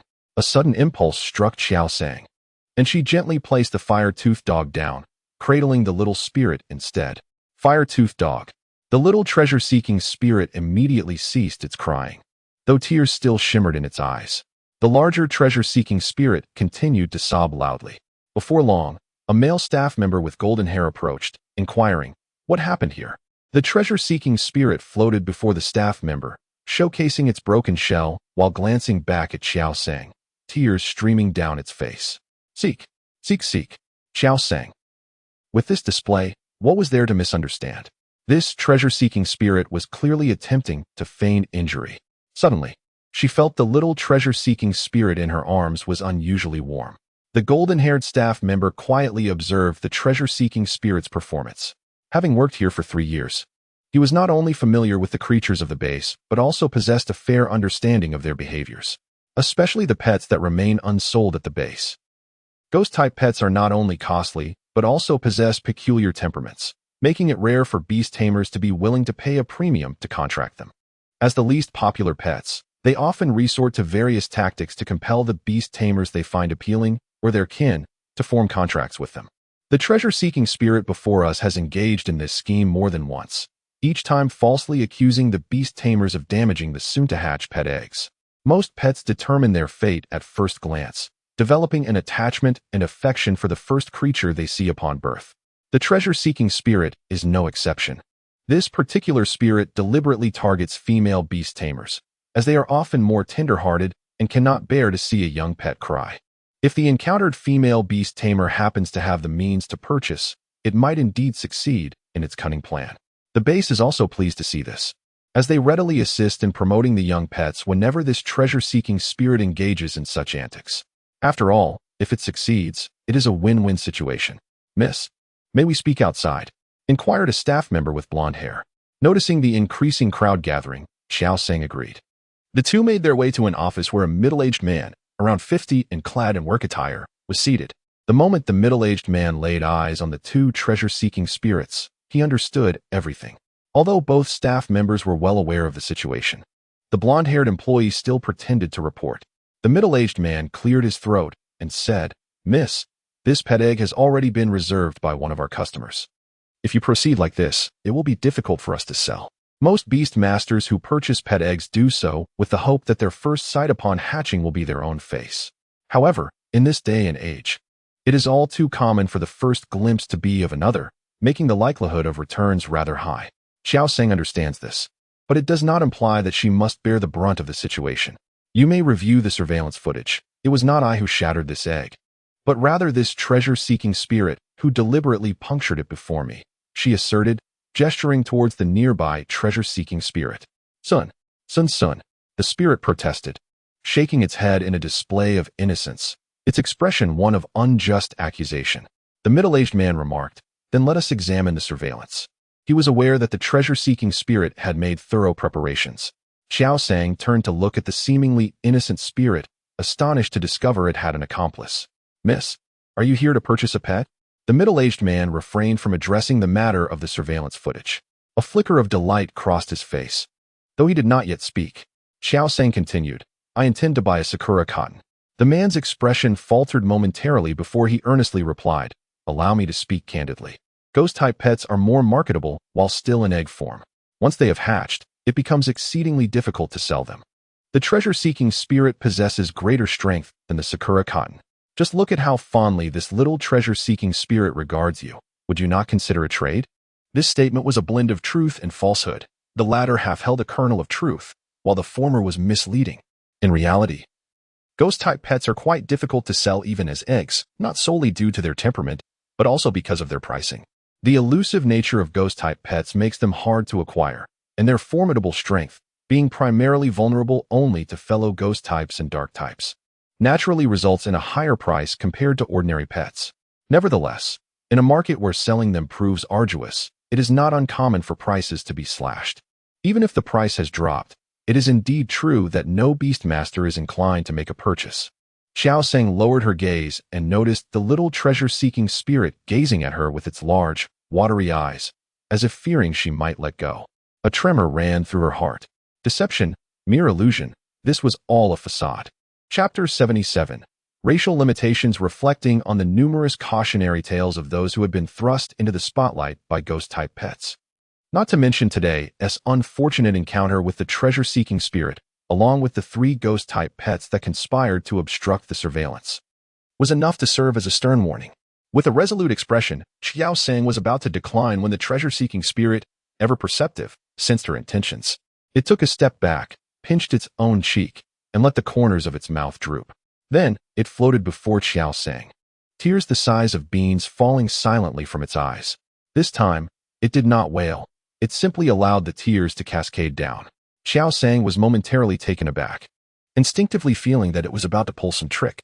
The little treasure-seeking spirit clutched tightly to Qiao Sang's clothing with its short arms, turning its head in refusal. Soon, the treasure-seeking spirit called out in a hoarse voice, imbued with a sense of sorrow. The 2 staff members exchanged a knowing glance. This treasure-seeking spirit was its mother, and its actions stemmed from a desire for its child not to be confined to the pet base forever. The middle-aged man, filled with melancholy, remarked, "Didn't you previously mention that the pet egg had been reserved by someone?" Qiao Sang inquired. The middle-aged man remarked, "The beastmaster who reserved it has simultaneously booked 2 other pet eggs.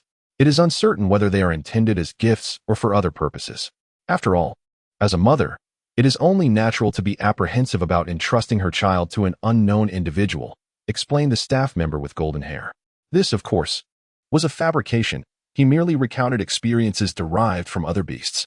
Although this treasure-seeking spirit was not its mother, its true aim was to prevent its kin from languishing in the pet beast base as it had. The 5-year-old male treasure-seeking spirit shed tears more swiftly, appearing as though it had been deeply affected by the conversation.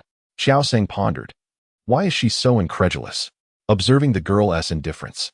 The middle-aged man adopted a different approach.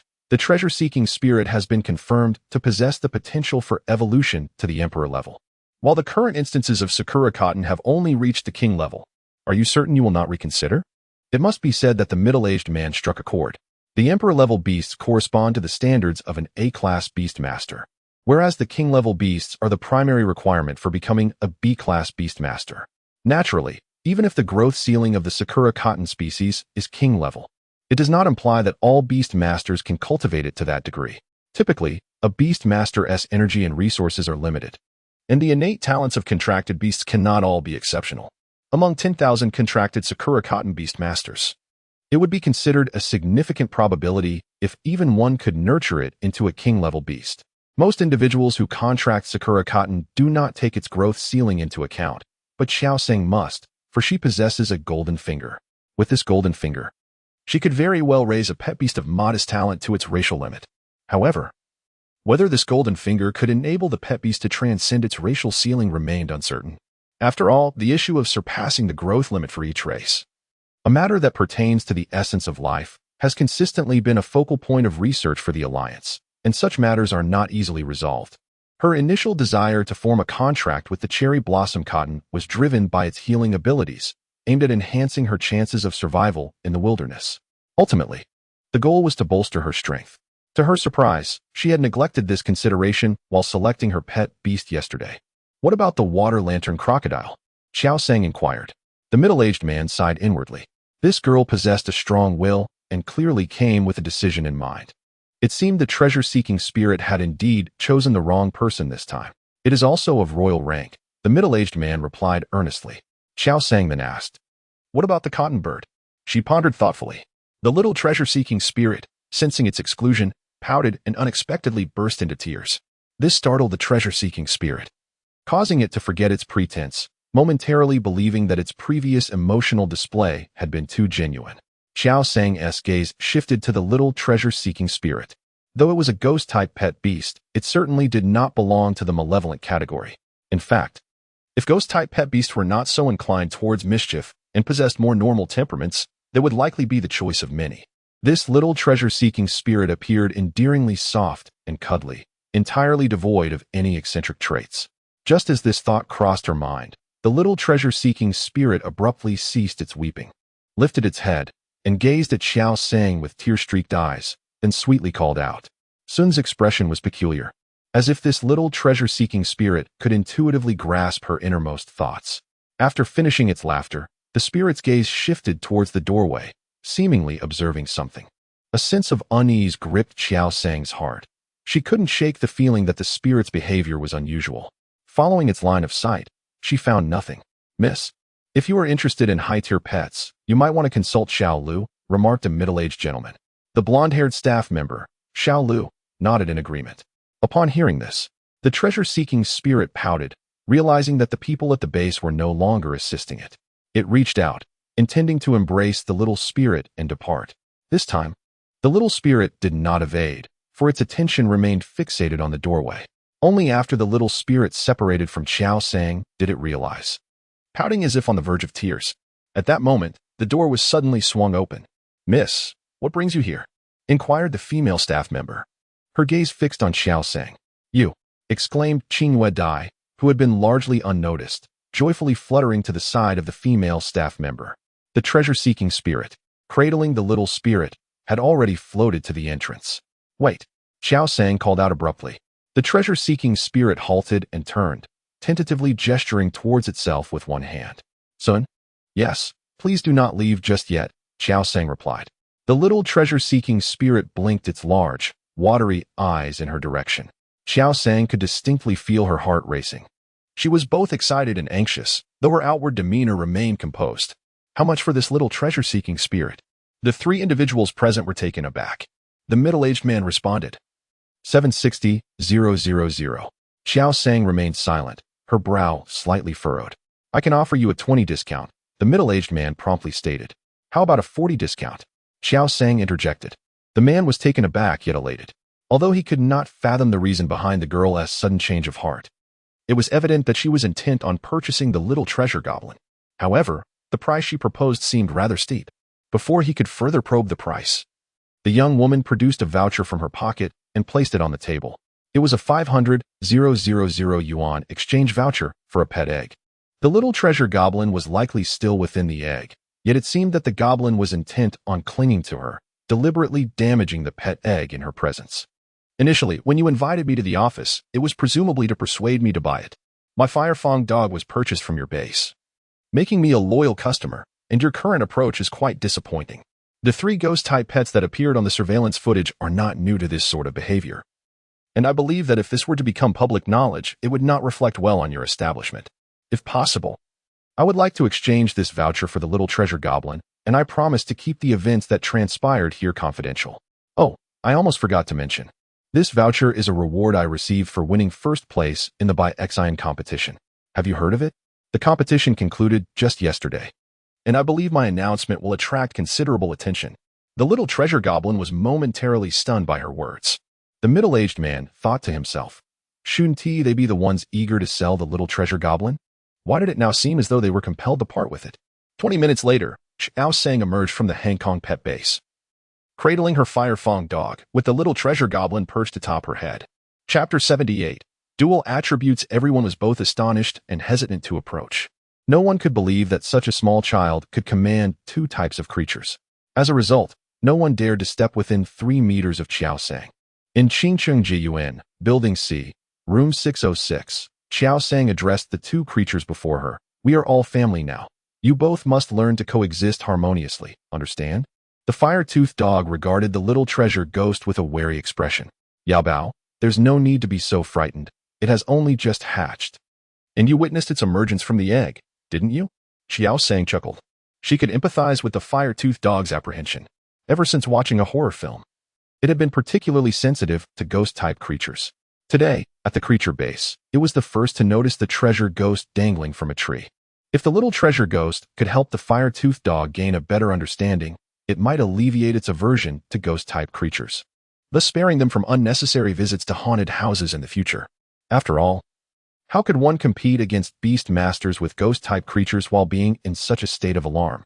"Yao Bao," the fire-toothed dog obediently responded, yet remained on guard. The little treasure ghost seemed to sense the vigilance directed at it. It slowly floated closer, But the fire-toothed dog abruptly leaped onto the nearby sofa to create distance. Undeterred, the little treasure ghost swayed as it attempted to ascend. However, it barely rose a meter before losing control and tumbling down. Fortunately, Qiao Sang was quick-witted and caught it just in time. After a sweet call, the little treasure ghost emanated a faint blue glow. This time, it stabilized and floated gracefully at an altitude of approximately 1.5 meters. Qiao Sang felt almost moved to tears as she gazed at the child. A prodigious talent indeed. From birth, this exceptional little treasure-seeking spirit could harness the energy of superpowers. Had it not been for her keen observation and quick-wittedness, she might have missed this extraordinary creature. During her time at the beast nurturing facility, she distinctly sensed the unusual nature of the little treasure-seeking spirit. Its every reaction seemed to align perfectly with her innermost thoughts. When she internally deemed the little spirit adorable, it would smile in response. This ability to perceive one's innermost thoughts, commonly referred to as telepathy or extrasensory perception, is a rare gift exclusive to superpower-affiliated beasts. At that moment, she was not entirely certain, until the little treasure-seeking spirit inexplicably focused its attention on the door. A newly born beast tends to be sensitive to external stimuli, easily captivated by novel sights and sounds. With so many distractions around, staff members engaged in conversation and the treasure-seeking spirit crying before it, there seemed no logical reason for it to be drawn to the door unless something outside piqued its interest. If the little treasure-seeking spirit truly possessed superpower abilities, then all its actions would be entirely justifiable. Its extraordinary powers allowed it to sense the commotion outside. And as it had just been born and was experiencing this ability for the first time, it naturally became curious about the noises emanating from beyond the door. If her hypothesis proved accurate, this would indeed be a ghost-type beast endowed with superpower capabilities. In a world teeming with extraordinary beings, many possess dual or even multiple attributes. For instance, the little dragon she had once encountered was a ground-type beast combined with dragon attributes, while the fiery arrow owl was a creature of both flying and fire types. However, these are relatively common attribute combinations. In contrast, both the psychic and ghost types are rare attributes, and the fusion of the two is so uncommon that one would be hard-pressed to find even a few specimens worldwide. If the personnel at the Hangang Beast Base were to discover that they traded away such a potentially extraordinary creature for merely a 500,000 value beast egg voucher, they would surely be filled with regret. Upon exiting the Beast Base for the 6th time, Qiao Sang once again admired the data regarding the little treasure ghost from the Beast Master Compendium. Name, Treasure Ghost. Attributes, Ghost. Psychic, Level, Beginner, 3-1000. Traits, First Trait.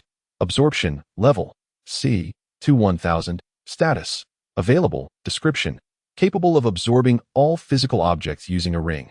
Currently able to hold 15 cubic meters. Second Trait, Penetration, Level, B, 1-2000. Status, Functional. Description, Can penetrate obstacles or substitutes to launch an attack on the opponent. Third Trait, Supersensory, Level, C, 1-1000. Status, Available. Description, In doubles battles, can read our side S attacks and evade ultimate damage. Hidden Trait, Cursed Body. Level, B, 1-2000. Status, Functional. Description, When attacked, has a 30 chance to immobilize the opponent. Skills, Lick, Entry 1-100. Hypnosis, Entry 1-100. Dream Eater, Entry 1-100. Barrier, Entry 1-100. Telekinesis, Entry 1-100. Every time Qiao Sang gazed upon it, excitement surged within him. After the excitement, a hint of concern arose regarding whether the fire-toothed dog would be surpassed. After all, the fire-toothed dog is quite competitive, and having a younger yet formidable companion beside it might provoke a strong reaction. Meanwhile, the little treasure seeker floated in front of the fire-toothed dog, clumsily removing the ring from its head and producing a small bottle of milk from within, offering it to the fire-toothed dog. The bottle bore the inscription for young pets. This milk was a gift from the base, specifically intended for newborn pets, which the fire-toothed dog had also consumed during its time at the base. After a moment of hesitation, it extended its paw to accept the offering. When Qiao Sang emerged from the Beastmaster Codex, she was greeted by the sight of the fire-toothed dog and the little treasure seeker sitting side by side, enjoying their milk in a harmonious tableau. Qiao Sang. Could it be that she had been in the Beastmaster Codex not for a minute, but for an hour? At 6:10 p.m., when her daughter exited her room, she immediately spotted the ghostly extraordinary creature perched atop her head. Yu Shanting quickly covered her mouth, fearing she might exclaim. After forcing herself to regain composure, she took out her phone. "Mom, what are you doing?" Qiao Sang inquired. "Why are you calling the inspection department?" she asked, puzzled. Noticing her mother's serious demeanor, Qiao Sang nodded, feeling a surge of anxiety. 3 seconds later, she glanced at her phone. "You have a treasure seeker on your head." Qiao Sang.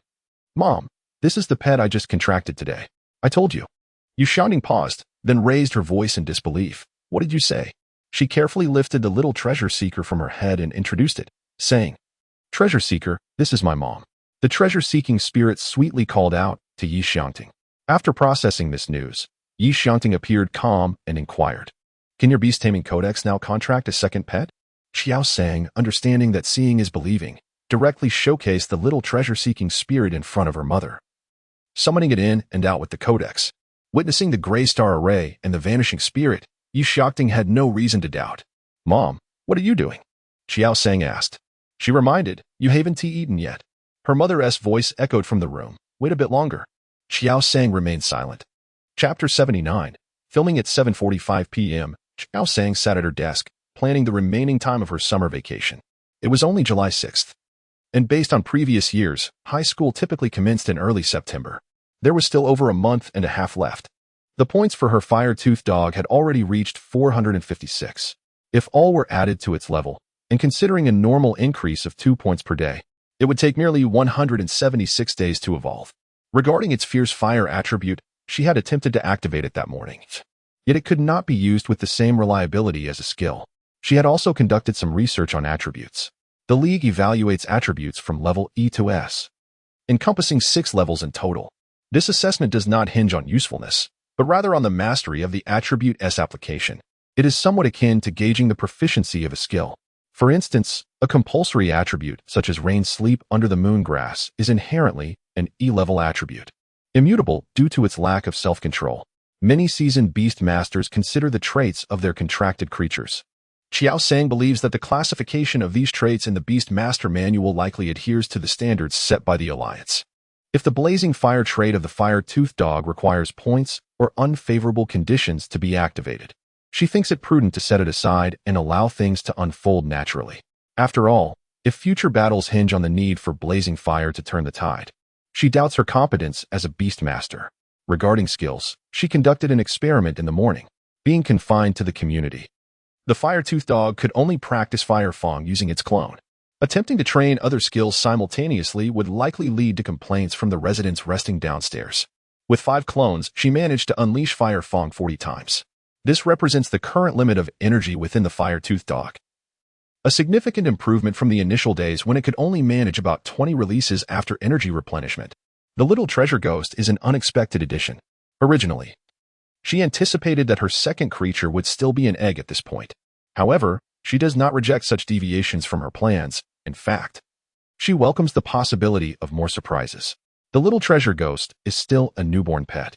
To initiate training at such an early stage would be quite inhumane. She believes it would be better to let it enjoy its childhood and postpone training for a month. The summer break must still be devoted to the fire-toothed dog. Under the light, the girl rests her chin on one hand while the other wields a pin, pausing intermittently to write. In the living room, her 3 pets engage in a game of hide-and-seek, with the little treasure ghost boldly floating above the television. Observing the aimless search of the fire-toothed dog and the chubby pigeon in the kitchen, their short paws curled into fists near their mouths, a peculiar excitement surged within. In another room, a phone conversation ensued. "Hello, is this second sister-in-law?" "It's nothing, just calling to chat. My family sang." The following day, Qiao Sang embarked on her journey to the Golden Entertainment Building, with a little treasure hunter perched atop her head and the fire-toothed dog nestled in her arms. The treasure hunter, sipping from a milk bottle, curiously surveyed the world around. Passers-by, when their gazes met, would instinctively avert their eyes, hastily looking away. This amused the treasure hunter greatly, prompting it to seek out individuals to stare at until they acknowledged it. In contrast, the fire-toothed dog exhibited a sense of maturity and composure, markedly different from its usual demeanor, for it understood the significance of the day ahead. Their beast master had declared that if today's photographs were satisfactory, an abundance of milk would be theirs to indulge in. The funds for the new subordinate's milk powder might very well hinge on this occasion.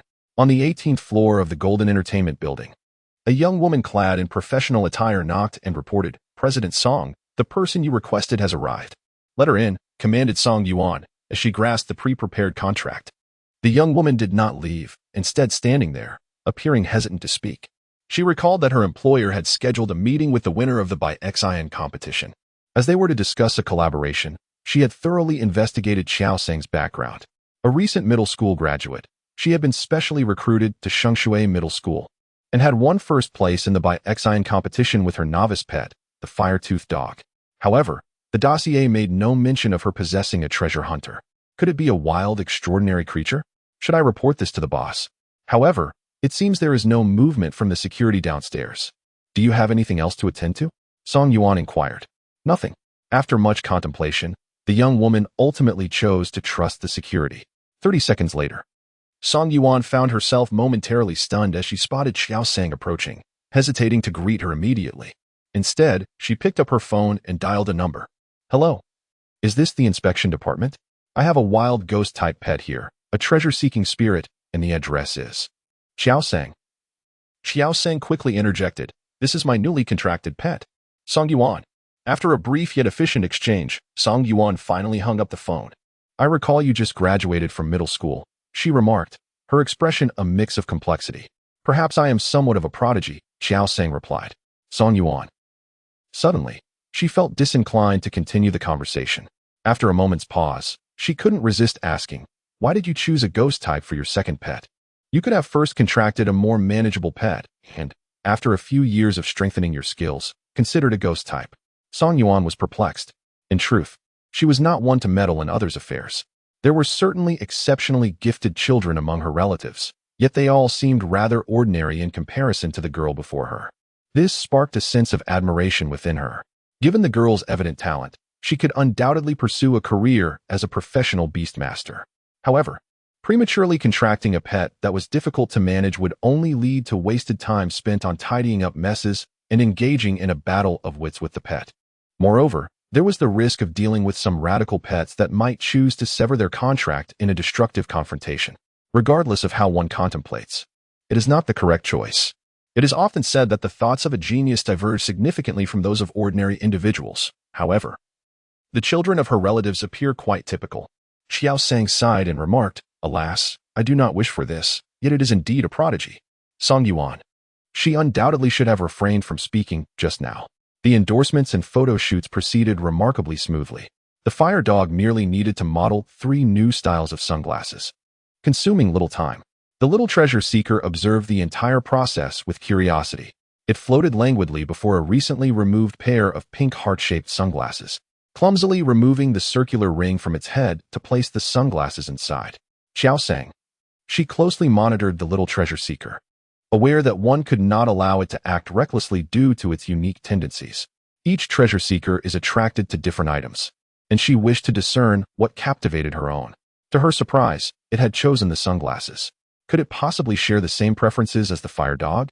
Just as Qiao Sang was about to request the little treasure seeker to retrieve the sunglasses, before she could utter a word, it removed the circular ring and took the sunglasses out on its own.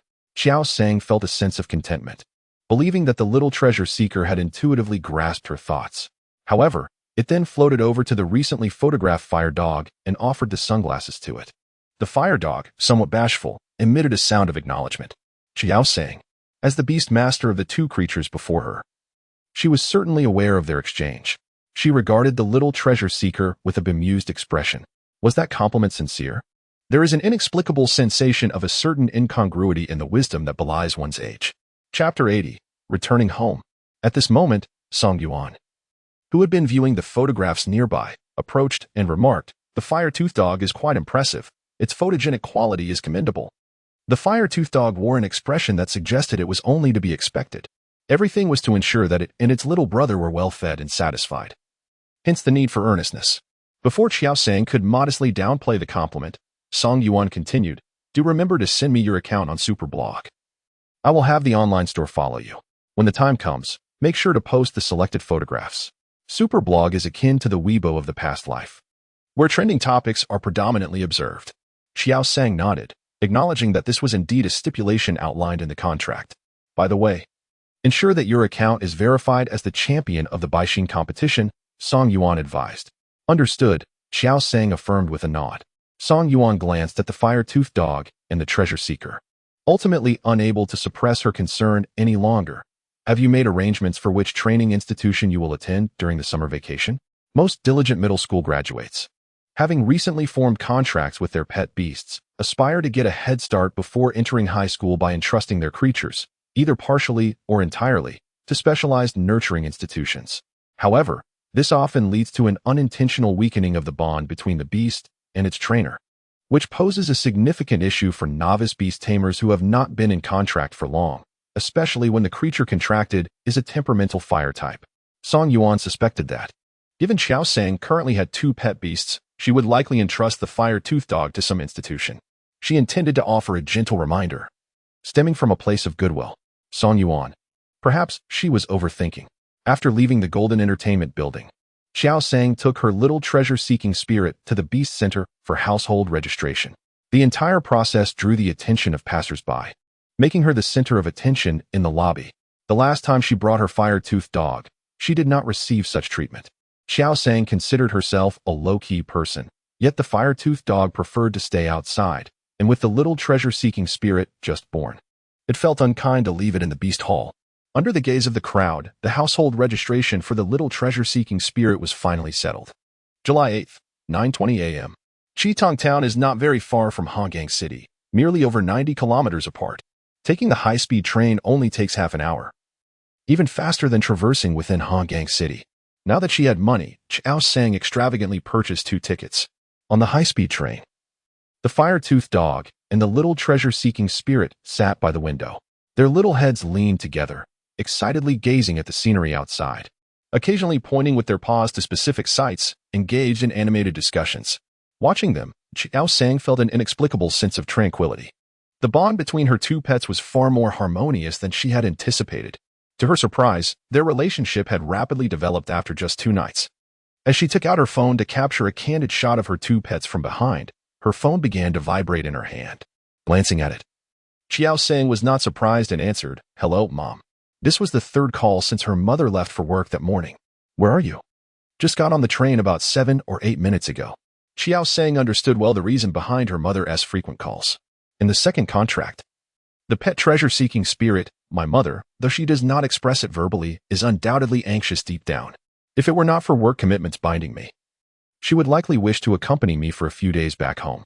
Remember to feed the treasure-seeking spirit a bottle of milk every 3 hours. Do not forget, she instructed. Also, I placed a bag of red dates in your bag. When the firehound gets hungry on the way, make sure to give it to him. Mom, you've already mentioned that several times, Qiao Sang replied helplessly.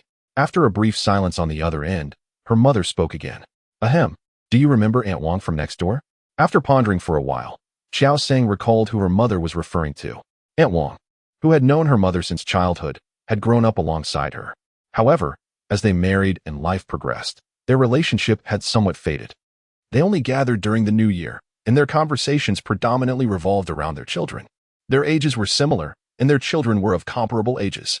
Yet, every time they finished talking, her mother seemed less than pleased, as Qiao Sang struggled academically while Aunt Wang's son excelled. I remember, what's the matter? Qiao Sang inquired. I called Aunt Wang to discuss your situation, but she doesn't believe me. Make sure to take the fire hound and the treasure-seeking spirit to her house for a visit, her mother urged. Qiao Sang glanced at the little treasure-seeking spirit. It appeared that her mother had developed quite a bond with it, unaware of when it had happened. By the way, I think I may have bought too much. Could you take some to Aunt Wang for me? Her mother continued. Qiao Sang sighed. Qitong Town is located in the Jiajing County under the jurisdiction of Hongang City. Though it belongs to Hongang City, the number of beast tamers here has sharply diminished. In rural areas, the proportion of beast tamers has never matched that of urban centers, and whenever someone in the town awakens as a beast tamer, they tend to seek opportunities in more prosperous locales. The remaining beast tamers in the town can be categorized into 3 types, with a 4th type being those who have secured positions as local civil servants. Qiao Sang's cousin, Yiranran, is of this latter category.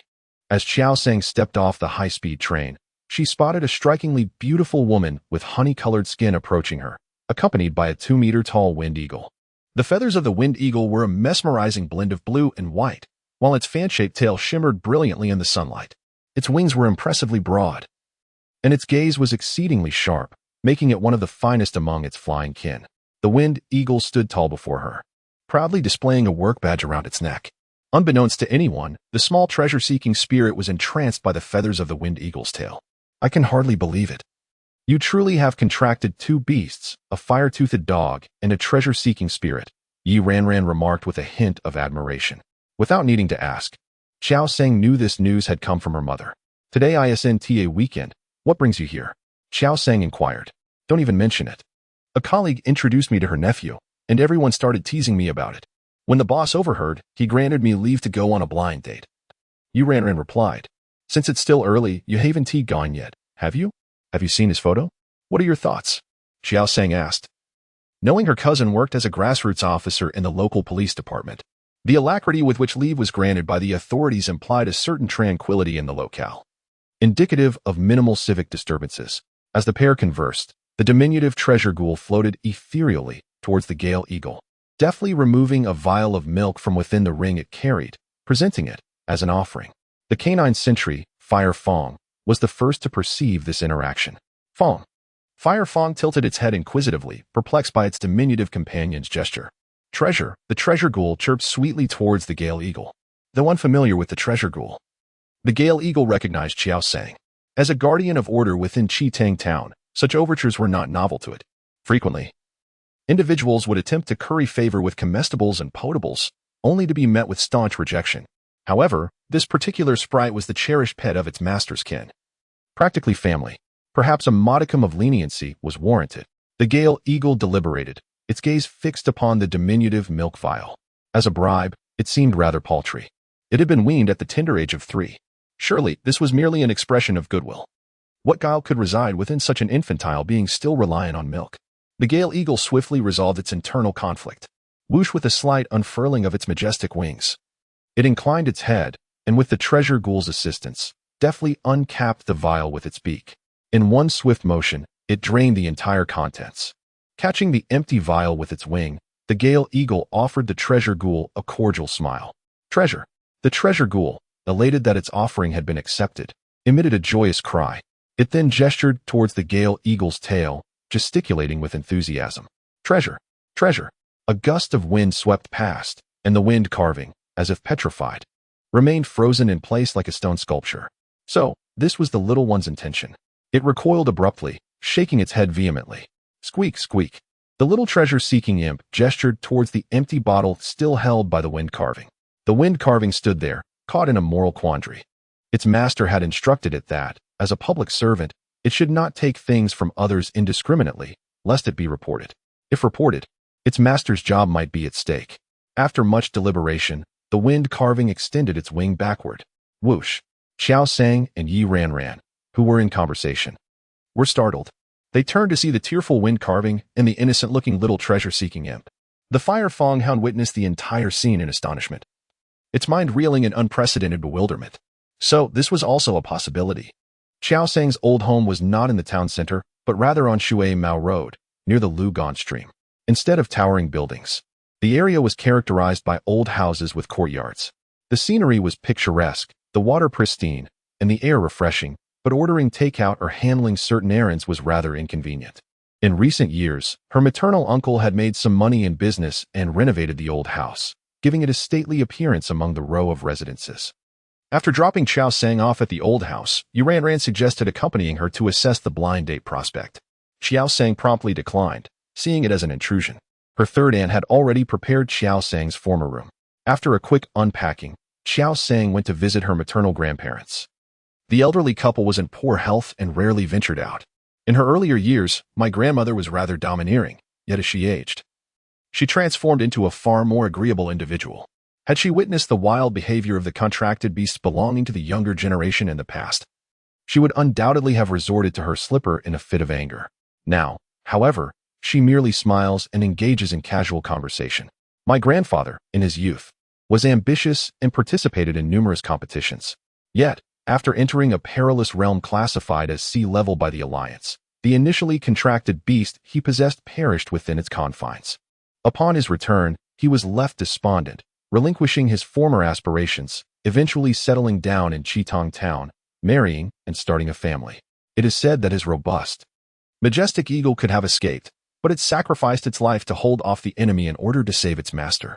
My grandfather gazed at the fire fang dog and treasure-seeking spirit surrounding Qiao Sang, reflecting in silence for a moment before softly advising her to treat them well. After lunch, Qiao Sang took the fire fang dog and the small treasure-seeking spirit to the yard, hoping for an unrestrained training session. However, upon seeing the yard overflowing with flowers, vegetables, and fruits, she was momentarily bewildered. Was the yard always like this? Just then, Aunt San approached with a spray bottle, observing the dazed Qiao Sang with a smile. What do you think? Isn't it beautiful? Qiao Sang snapped back to reality and inquired, Aunt San, when were these planted? With a proud expression, Aunt San replied, Isn't it because your sister Jingwen aspires to attend Nanji University to become a spirit gardener? Your uncle specially brought these in for her to study. Qiao Sang understood that a spirit gardener is one who specializes in cultivating energy-infused plants. Aunt San has 2 children, and Yi Jingwen, her younger daughter, had not awakened her mental domain by the age of 15. Born into an ordinary family, one might find it challenging to access the realm of extraordinary creatures. However, the Yi family boasts numerous beast tamers, allowing Yi Jingwen to continually engage with knowledge pertaining to pet beasts. According to the conventional path for university admission, aspiring students wishing to pursue a specialization in pet beasts must be certified beast tamers, a requirement that also applies to the spirit plant major. Nevertheless, there exists an alternative route through autonomous enrollment. This method predominantly relies on professional scores, thus providing a glimmer of hope for those who are not beast tamers. Due to household registration issues, Yi Jingwen attends a high school in Qitong Town, having just concluded her 2nd year and transitioned into her 3rd year. But where is Sister Jingwen? I didn't see her during lunch, Qiao Sang inquired. So competitive. Qiao Sang couldn't help but sigh inwardly. This courtyard appears less suited for training than the residential complex below. The plants in the complex are merely ordinary. While these are indeed spirit plants that must have cost a fortune, Lu Ganshi, situated roughly a kilometer from the ancestral home, is tranquil to the extent that one could linger for 20 minutes without encountering a soul. Yabao. Utilize your clone and unleash the fire whirlwind until your internal energy is depleted, Qiao Sang instructed. The fire-toothed dog nodded, adeptly executing the training. The little treasure-seeking ghost observed curiously from the sidelines. Qiao Sang retrieved her phone, preparing to note the frequency in her memo. The objective of this training session was not merely to enhance the proficiency of the fire whirlwind, but to assess how many times the fire-toothed dog could unleash the fire whirlwind under optimal conditions. After recording the fire whirlwind, she would also need to document the release counts of other skills, such as spark and flame charge. Thus, one can effectively observe the skills that the fire-toothed dog can unleash based on the energy released within its body. In future battles, there will be a clearer understanding of the fire-toothed dog's limits. Soon, the energy within the fire-toothed dog was completely exhausted. Seeing the panting creature, the little treasure seeker skillfully removed the ring and presented a bottle of milk. The fire-toothed dog stiffened for a moment, then retreated a step before trotting over to its trainer. Its eyes brimmed with longing. Understanding the unspoken need, Qiao Sang retrieved a bottle of milk from her backpack, opened it, and offered it to the fire-toothed dog, which gratefully accepted and began to drink contentedly. The little treasure seeker tilted its head in confusion, unable to comprehend why everything seemed fine in the morning but had changed now. Unbeknownst to Qiao Sang, a subtle tension stirred between the 2 pets as she focused on her notes. The fire whirl could allow the fire-toothed dog to create 7 clones, releasing a total of 56 times. However, the flames required for the tooth of fire were not as abundant as those for the fire whirl. Yet, the energy consumed by the tooth of fire was undeniably greater. Qiao Sang did not ponder this for long. The tooth of fire had already reached a minor proficiency, while the fire whirl remained at an advanced level. The higher the proficiency, the greater the power, and consequently, the more energy consumed. This was hardly surprising. Just as Qiao Sang came to this realization, her phone rang. She answered casually, "Hello, Mom. Dear daughter, have you given the specialties to your aunt and grandmother?" "Yes, I have. And what about Aunt Wang?" Qiao Sang paused. Chapter 82. Energy Recovery Potion. Aunt Wang had been neighbors with her mother since childhood, and their hometown was also on Shuimao Road. However, she married someone who lived in the central town area at Qinshan Community. Qiao Sang rode an old bicycle, typically used by her aunt for grocery shopping, towards the town center. The fire-toothed dog sat in the front basket, while the little treasure seeker rested comfortably atop Qiao Sang's head. Qiao Sang had grown accustomed to this endearing habit of the little treasure seeker. Who could resist a beloved pet providing shade on a sweltering summer day? Upon reaching the morning Chuan community, Qiao Sang secured her bicycle and made her way to Building A. Apartment 501. The door was opened by Aunt Wang. Although they had met only a handful of times and exchanged little conversation, Qiao Sang remembered her vividly, as her mother had mentioned her among a few friends. Aunt Wang stood at the threshold, momentarily stunned, her gaze traversing Qiao Sang before lingering on the fire-toothed dog and the little treasure seeker, before exclaiming in disbelief, "Qiao Sang?" "Yes, Auntie, it's me. My mother asked me to bring you something," Qiao Sang replied. Come in, come in. You've grown into quite the young lady. I almost didn't recognize you," Aunt Wang exclaimed, ushering her inside. Qiao Sang recalled her reflection in the mirror that morning, her round cheeks and modest figure. A young lady? No, she still considered herself a little girl, Auntie. "This is what my mother asked me to bring you," Qiao Sang said as she entered the room and discreetly signaled to the little treasure seeker behind the sofa. Understanding her cue, the little treasure seeker dutifully retrieved the specialty items from the circular basket. "Your mother is too kind, sending you here with gifts. What a thoughtful gesture." Aunt Wang chuckled as she rose to pour 2 cups of tea, placing them on the table, ready for an intimate conversation. "I heard from your mother that you've been accepted into Shishui Middle School?" Aunt Wang inquired. "I also heard that you participated in a competition right after graduation and secured the first prize." Aunt Wang probed cautiously. Qiao Sang was not the least surprised by her mother's remarks. To her astonishment, it turned out that what Xiang Ting had said was indeed true. Just yesterday, after questioning her, today her daughter came to confront her. Suddenly, Aunt Wang felt that her pride in her son had diminished. "What do you usually eat?" Aunt Wang inquired abruptly. It seemed she would need to consult Xiang Ting about the menu. And then she would have to endure her boasting for quite some time. "How's your daily routine?" Aunt Wang continued to ask. Qiao Sang was momentarily taken aback. This felt eerily reminiscent of a doctor questioning a patient. "Did you attend any supplementary classes in the 3rd year of junior high? What does Fire-Toothed Dog usually eat? How do you typically interact with Fire-Toothed Dog?" "Initially, my son had wished to contract a fire-type creature, but I refused." "What do you think of him contracting a second fire-type?" Qiao Sang. She understood. This was an interview. Politely declining Aunt Wang's invitation to dinner, Qiao Sang stepped outside and called her mother to report the completion of her task. Her mother was quite pleased. Qiyuan milk can restore a creature's stamina, but its effects are not immediate. Fire-Toothed Dog had consumed several bottles yet had not returned to peak condition. Qiao Sang soon devised a plan.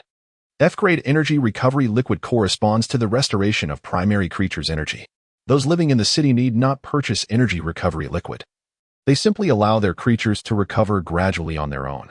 For competitions, the organizers provide specific supplies and treatments, so beast tamers need not acquire them independently. The majority of those who purchase energy restoration potions are beast masters venturing into the mysterious realms. Those who can access these enigmatic places do not summon basic pet beasts lightly, for such creatures hold little significance within the confines of these realms. Consequently, the sales and pricing of F-grade energy restoration potions exhibit a considerable disparity compared to those of other grades. Nevertheless, even so, an F-grade energy restoration potion commands a price of 2,000 alliance coins, as it may prove crucial for beast masters whose pets lack healing abilities while in the mysterious realms. Like many young women, Qiao Sang finds herself irresistibly drawn to online shopping. She is no exception. After completing her purchase of the F-grade energy restoration potion, she begins to peruse other items. Having previously lacked funds, she now delights in exploring her newfound financial freedom. Reclining on her bed and scrolling through her phone, she is soon joined by her curious little treasure-seeking spirit, who floats over to gaze intently at the screen, which displays items required for fire elemental pets. Qiao Sang contemplates acquiring an item that accelerates the absorption of fire energy for her Fire-Toothed Dog. Such items have always been in high demand on the market, as they expedite the energy absorption process, thereby shortening the growth cycle of the pet and facilitating faster evolution. Although the Fire-Toothed Dog possesses a unique advantage, it cannot engage in battles continuously, nor can it guarantee victory at all times. Thus, having an additional means of energy absorption is undoubtedly beneficial. Furthermore, these items also enable pets to unleash their corresponding attribute skills more swiftly. While they are prohibited during competitions, they are certainly valuable at other times. After extensive deliberation, Qiao Sang selects an E-grade fire condensation orb. The prices of pet items vary significantly, influenced not only by the grade of the item, but also by the identity of the creator.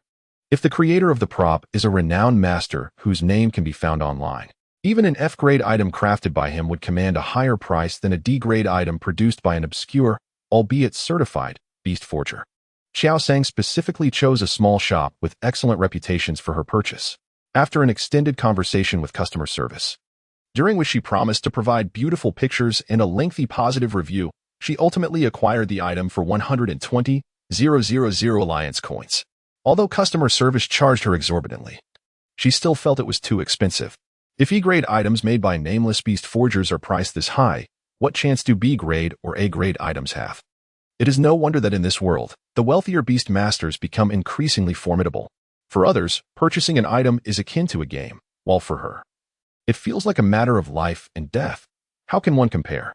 Just as Qiao Sang was about to exit the online store and browse for other items, a gray little creature appeared suddenly on her phone screen.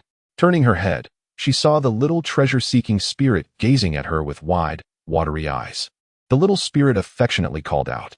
Qiao Sang replied, "You are still too young. I will buy you something in a month." The little spirit paused for a moment, then skillfully removed a ring and presented a bottle of milk to Qiao Sang. "This is for you to drink," Qiao Sang gently said as she patted the little spirit's head. Upon hearing this, the little spirit hesitated but still chose to push the milk forward. "If you drink this, how will you grow?" Qiao Sang chuckled. The little treasure-seeking spirit paused in its action of delivering milk, staring blankly at Qiao Sang. Lacking the cleverness it had displayed just days prior, it was now permissible to purchase the milk, provided that it promised to drink it regularly and to communicate its preferences. Rather than surreptitiously placing items in the ring, Qiao Sang seized the opportunity to make her request. After all, acquiring the milk was inevitable. It was merely a question of time. Thus, it would be wiser to comply with the little spirit's wishes and make the purchase while asserting her conditions. Altering the habits of an entire species is a formidable challenge. Rather than allowing the little treasure-seeking spirit to secretly hoard items, it was preferable to engage with it, demonstrating that cherished possessions could be obtained openly and without stealth. The little spirit gazed at Qiao Sang for a prolonged moment before suddenly leaping into her embrace, weeping uncontrollably. "Why are you crying?" Qiao Sang asked, taken aback. The little spirit continued to sob, unable to articulate the reason, overwhelmed by an inexplicable urge to cry. The fiery dog, engrossed in watching television and sipping milk, was startled by the little spirit's wails. It glanced between the weeping creature and the half-consumed milk, recalling what its master had said about everyone being part of one family. After a moment's hesitation, it approached and offered the milk it had been drinking. The little spirit turned to observe the fiery dog's gesture, its cries gradually subsiding. The two pets engaged in a harmonious exchange. Qiao Sang watched this scene unfold with a sense of contentment. In the past, the fiery dog would never have relinquished its possessions so willingly. Once the little treasure-seeking spirit calmed down, according to its whims, Qiao Sang selected a prop akin to the fire-toothed hound. Although the style was identical, the energies it encapsulated differed. The little spirit possessed dual attributes. After much contemplation, Qiao Sang ultimately chose the gathering orb that could expedite the accumulation of psychic abilities. With the capability to enhance levels through the golden finger, regardless of whether the energy being amassed was spectral or psychic, the outcome remained the same. The only distinction lay in which skills casting time could be reduced. It was well acknowledged that the little treasure-seeking spirit was a ghost-type companion. Thus, when everyone was on guard against its spectral abilities, the sudden emergence of a psychic prowess would surely take them by surprise. The essence of surprise resides in swiftness, precision, and decisiveness. In light of this analysis, procuring the gathering orb appeared to be the more prudent choice. After finalizing the purchase, Qiao Sang hastily shut her phone, fearing a lack of restraint might lead to further impulsive shopping. Rare attribute companions commanded exorbitant prices, and similarly, items with scarce attributes were costly as well. Fortunately, since it was the same online store and the previous chat records were still accessible, the customer service representative offered a friendly price of 139,999 alliance coins. Considering Qiao Sang had purchased 2 items in a single day, one online shopping spree had nearly depleted half of her wealth, leaving Qiao Sang with a sense of unease. This money seemed to vanish all too swiftly.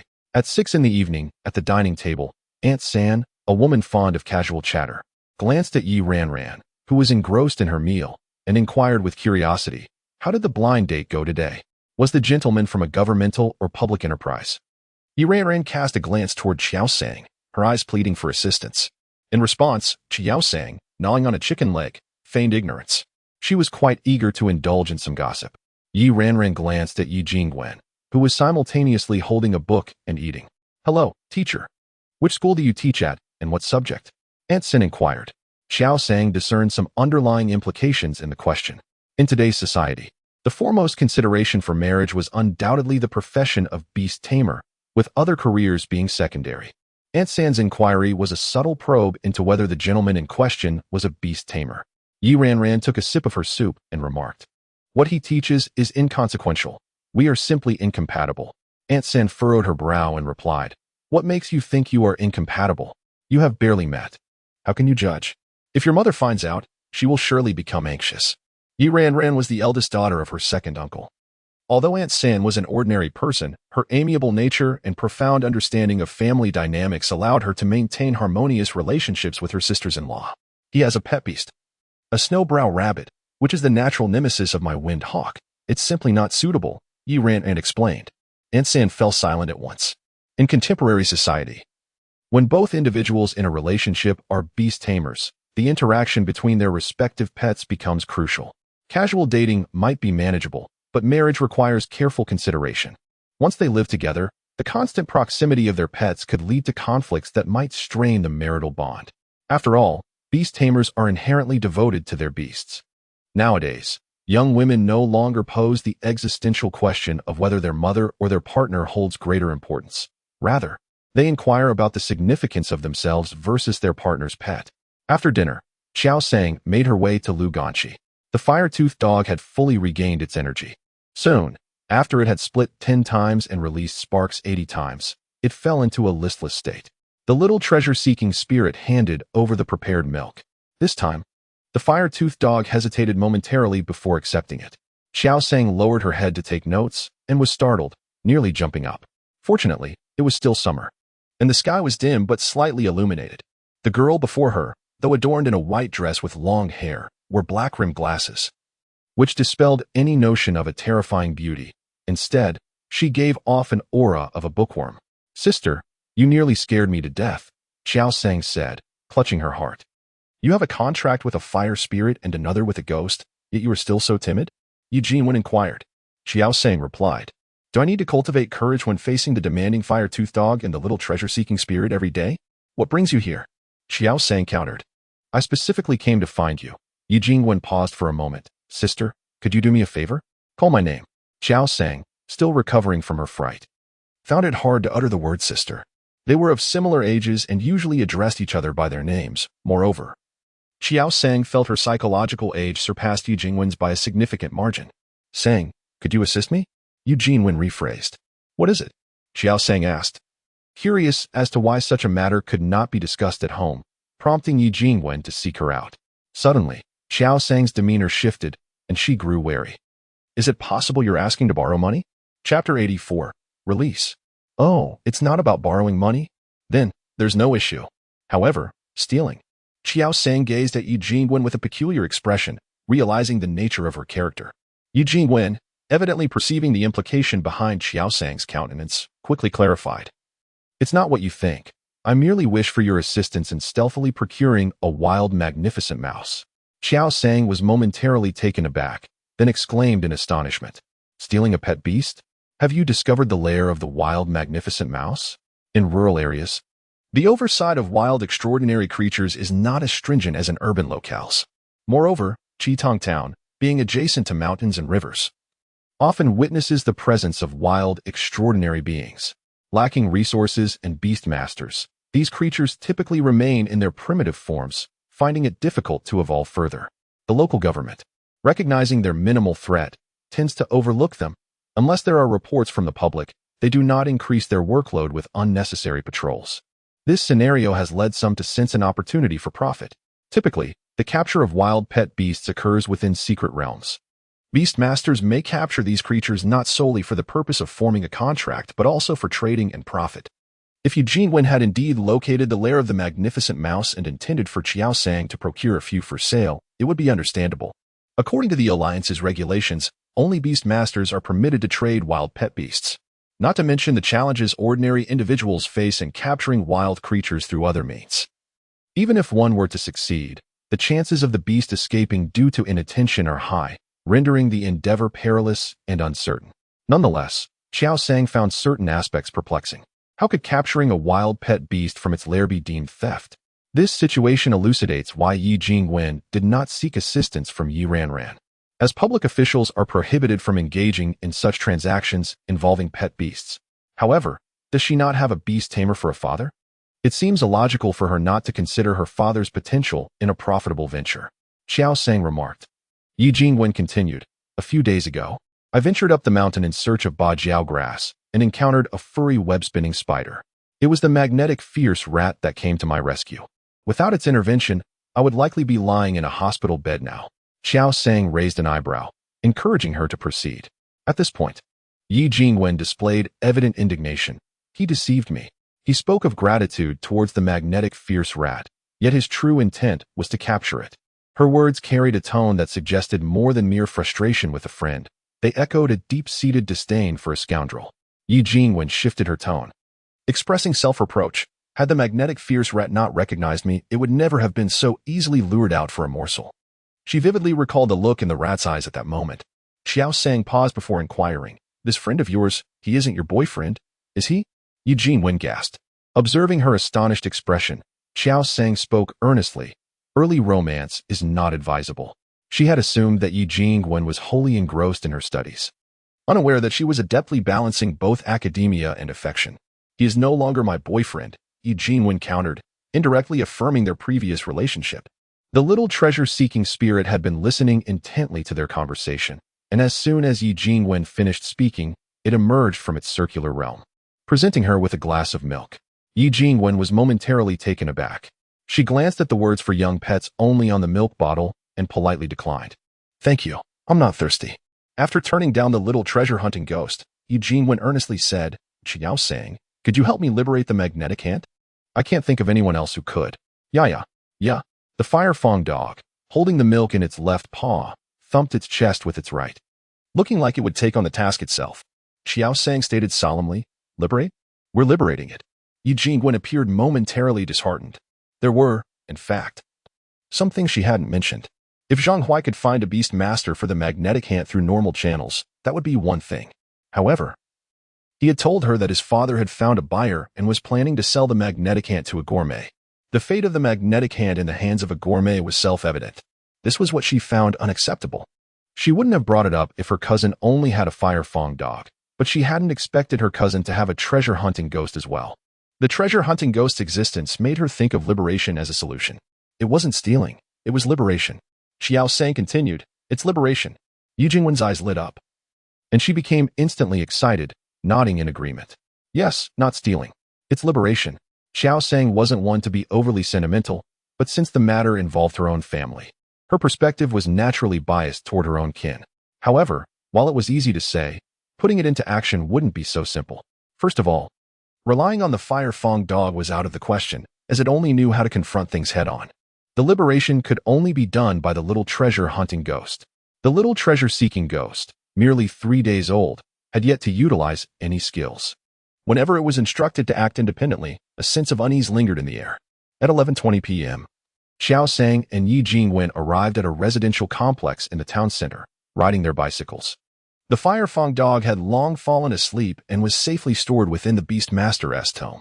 The little treasure-seeking ghost, being a spectral creature, was particularly spirited at night and had little desire for slumber. Is this the place? Qiao Sang inquired. Indeed, Yi Jingwen affirmed with a nod. The little treasure-seeking ghost called out, yet its form was nowhere to be seen. Only Qiao Sang, who had forged a bond with it, accurately pointed in a specific direction. Meanwhile, in a dimly lit room, the sound of gnawing echoed, occasionally interspersed with the crackle of electricity. The magnetic mouse gazed despondently at the unchanged cage, its heart heavy with despair. It stared out into the night, pondering whether its beloved would seek solace in another's embrace upon realizing its absence. The fruit on the mountain would soon ripen. It wondered if it would ever have the chance to taste it again. Humans, they are all the same. It lamented, recalling the tantalizing food that had lured it out, which it had been unable to savor. What a loss. The more the magnetic mouse contemplated, the hungrier it felt. Rising in indignation, it sank its teeth into the iron bars, channeling its sorrow into strength. Suddenly, a bottle of milk materialized before it, frozen in its gnawing posture. The magnetic mouse paused, an epiphany striking. It swiftly turned to inspect its tail, which had inexplicably transformed into a lightning-like shape. Goodness, it's a spectral entity. Chapter 85. Together, magnetic. The pharaoh rat darted to the corner of its cage, emitting a terrified squeak. The occupant of the inner room merely stirred and continued to slumber, undisturbed by the pharaoh rat's recent commotions. Initially irritated, the individual had grown accustomed to the sounds. These individuals specifically sought freshly captured pet beasts as ingredients, valuing the health and vitality of their fare. Such activity was welcomed, as it indicated the pharaoh rat's vigor. A listless creature was liable to be rejected. The pharaoh rat cowered in the cage's corner, trembling. It recalled its mother's warnings that spectral entities were far more dreadful than the spine-tailed lizards of the mountains.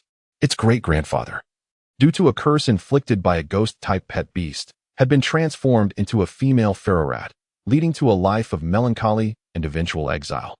It shuddered at the thought of suffering a similar fate. As the pharaoh rat wallowed in despair, the bottle of milk, unable to pass through the cage bars, vanished.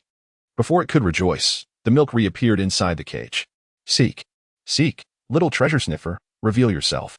The pharaoh rat's voice faltered, as it stared blankly at the diminutive spectral being before it. Perhaps, it mused, they were not as terrifying as its mother had claimed. Seek, seek, seek, seek, seek. The little treasure sniffer earnestly conveyed its purpose. The pharaoh rat paused, then incredulously sought confirmation. Pharaoh? Pharaoh, pharaoh. The little treasure sniffer nodded. Pharaoh. The pharaoh rat exclaimed ecstatically. It nodded solemnly, pledging its full cooperation. Yet, in the next moment, the magnetic mouse appeared despondent once more. It gestured towards the cage and then pointed at itself. Magnetic. Search. At that moment, the little treasure hunter removed the hoop and placed milk inside. The magnetic mouse was taken aback. It looked at the little treasure hunter again, its eyes brimming with admiration. Search. The little treasure hunter pointed at the hoop and then at the magnetic mouse. Magnetic. The magnetic mouse nodded vigorously, with no hesitation, and leaped into the hoop. The dimly lit room fell silent. The people inside remained oblivious to any oddity, instead feeling a sense of relief as their ears finally enjoyed some peace. Outside the community. Why did you go up the mountain to look for bajiao grass? Couldn't you just buy it online? I mainly wanted to save some money. With nothing better to do, the two engaged in idle conversation. What about you? What made you decide to come back home for the summer vacation? Yi Jingwen inquired. Yi Jingwen paused, itching to retort. Do you not remember that you just graduated from middle school? If it were so easy for pets to evolve, the mountains of Qitong Town would have long since become perilous territories. However, she quickly reconsidered in light of Qiao Sang's recent circumstances and chose to swallow her words. What right did she have to criticize others? She could very well end up in the hospital just from climbing a mountain. And now she needed to rely on her cousin to save the magnetic mouse that had once saved her. If she were a beastmaster, Zhang Huai would never have dared to so openly capture the magnetic mouse in front of her.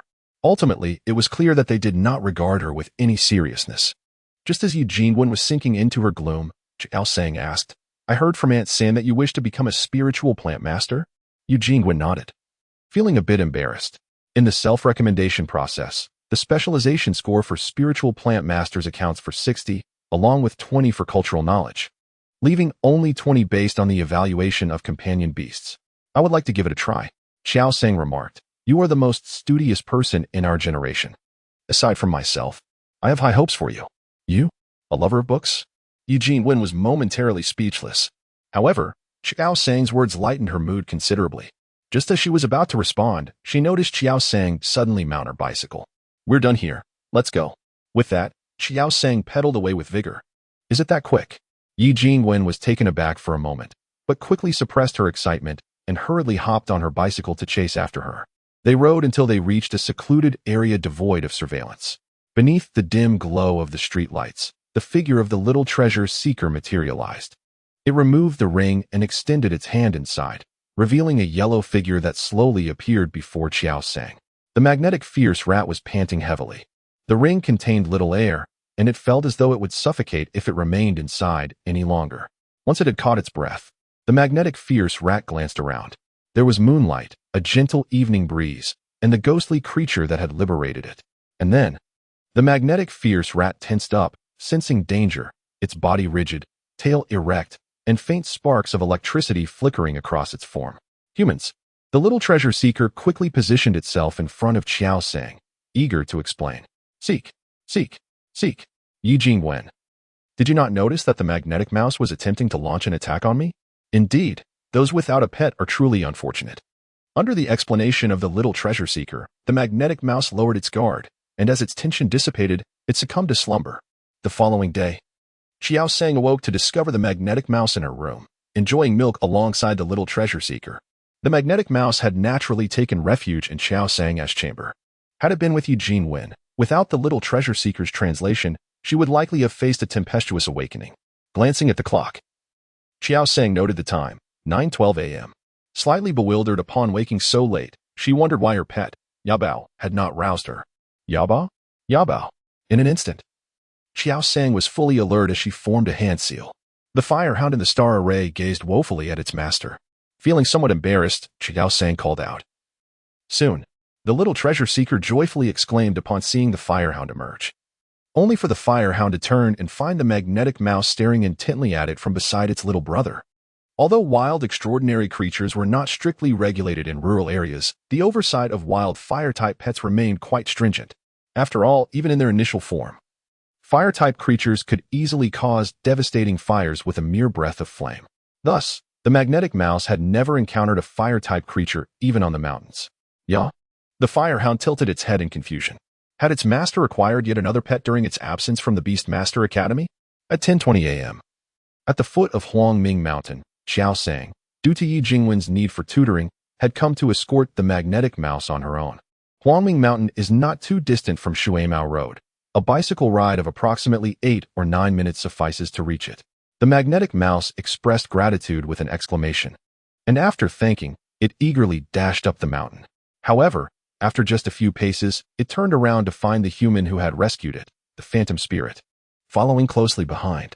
Magnetic mouse? I too am headed up the mountain. Let us go together, said Qiao Sang.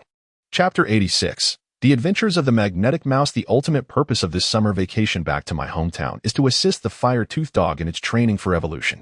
Searching for wild, extraordinary creatures to engage in combat is inherently a part of that training. In truth, Qiao Sang's preferred locale is the small grove over in Tanan Township. Nonetheless, now that she has reached the foot of Huangming Mountain, she intends to take the opportunity to ascend and seek wild pet beasts for training. Upon reaching Huangming Mountain, Qiao Sang vigilantly surveyed her surroundings. Although this place is not a secret realm and high-level wild extraordinary creatures are unlikely to appear, maintaining a requisite level of safety is essential. In an environment where wild pet beasts may exist, the gravest error is to be careless. The mountain path wound its way along, with Qiao Sang traversing the narrow trail, while the fire-toothed dog and the magnetic mouse led the way ahead. An eerie silence enveloped the area. After walking for several dozen minutes, not a single wild pet beast had been sighted. Qiao Sang focused her attention on the magnetic mouse leading the way.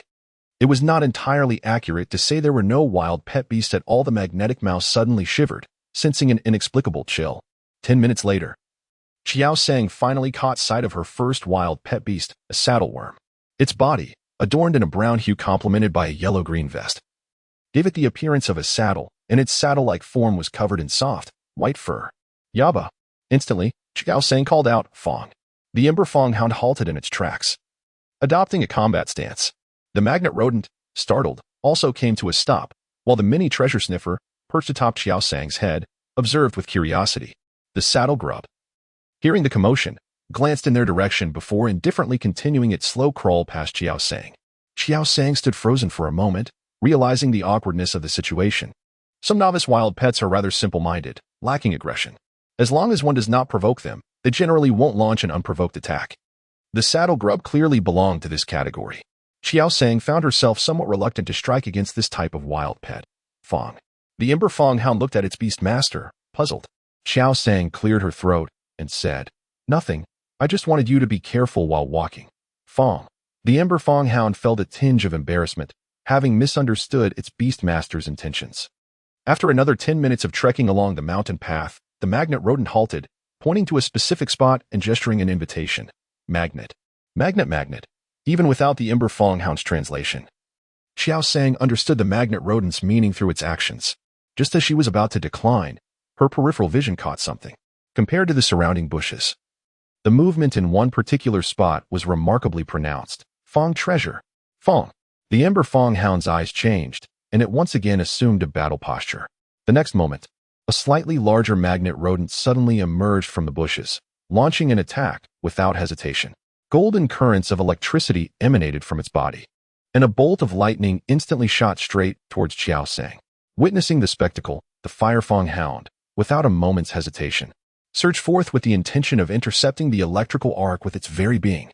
Fortunately, Qiao Sang, with remarkable alacrity, seized the Fire Fong hound, which had abruptly darted in front of her and executed a swift roll to the side. The electrical discharge impacted the earth, igniting a shower of sparks and leaving behind a diminutive crater. Fong Fang, she exclaimed, promptly rising to her feet and shaking her head, assuring that she was unharmed, apprehensive that any delay might invite another electrical assault. Upon ascertaining the well-being of its beast master, the Fire Fong hound was enveloped in a sudden burst of crimson flames, its gaze fixed upon the newly emerged magnetic armored rat, poised to launch an offensive. However, as the Fire Fong hound was about to advance, it observed the magnetic armored rat ascending into the air, suspended aloft. The hovering magnetic armored rat vehemently struggled, its eyes blazing with animosity toward Qiao Sang, as if yearning to rend her asunder. Qiao Sang, too, noticed the commotion, her expression momentarily blank, before turning her gaze toward the diminutive treasure-seeking ghoul. At that moment, the treasure-seeking ghoul's eyes were devoid of curiosity. A cerulean aura emanated from its form, its body levitating in midair, its amber irises now transformed into a vibrant blue. Qiao Sang was taken aback for a protracted moment. Employing telekinesis to manipulate objects and to control living organisms are entirely disparate concepts. The disparity in energy expenditure is not insignificant. Yet, the treasure-seeking ghoul was capable of employing telekinesis to subdue another being. And that being was a wild pet beast in the throes of a desperate struggle. One must bear in mind that the treasure-seeking ghoul was merely 4 days old. Its hind limbs plowed backward, the flames enveloping its form expanding once more, and it surged forth with the velocity of a fleeting red streak of light. Just as the Fire Fong dog leapt forward in a fierce charge aimed at the magnetic rodent, a yellow figure abruptly interposed itself in front of the creature.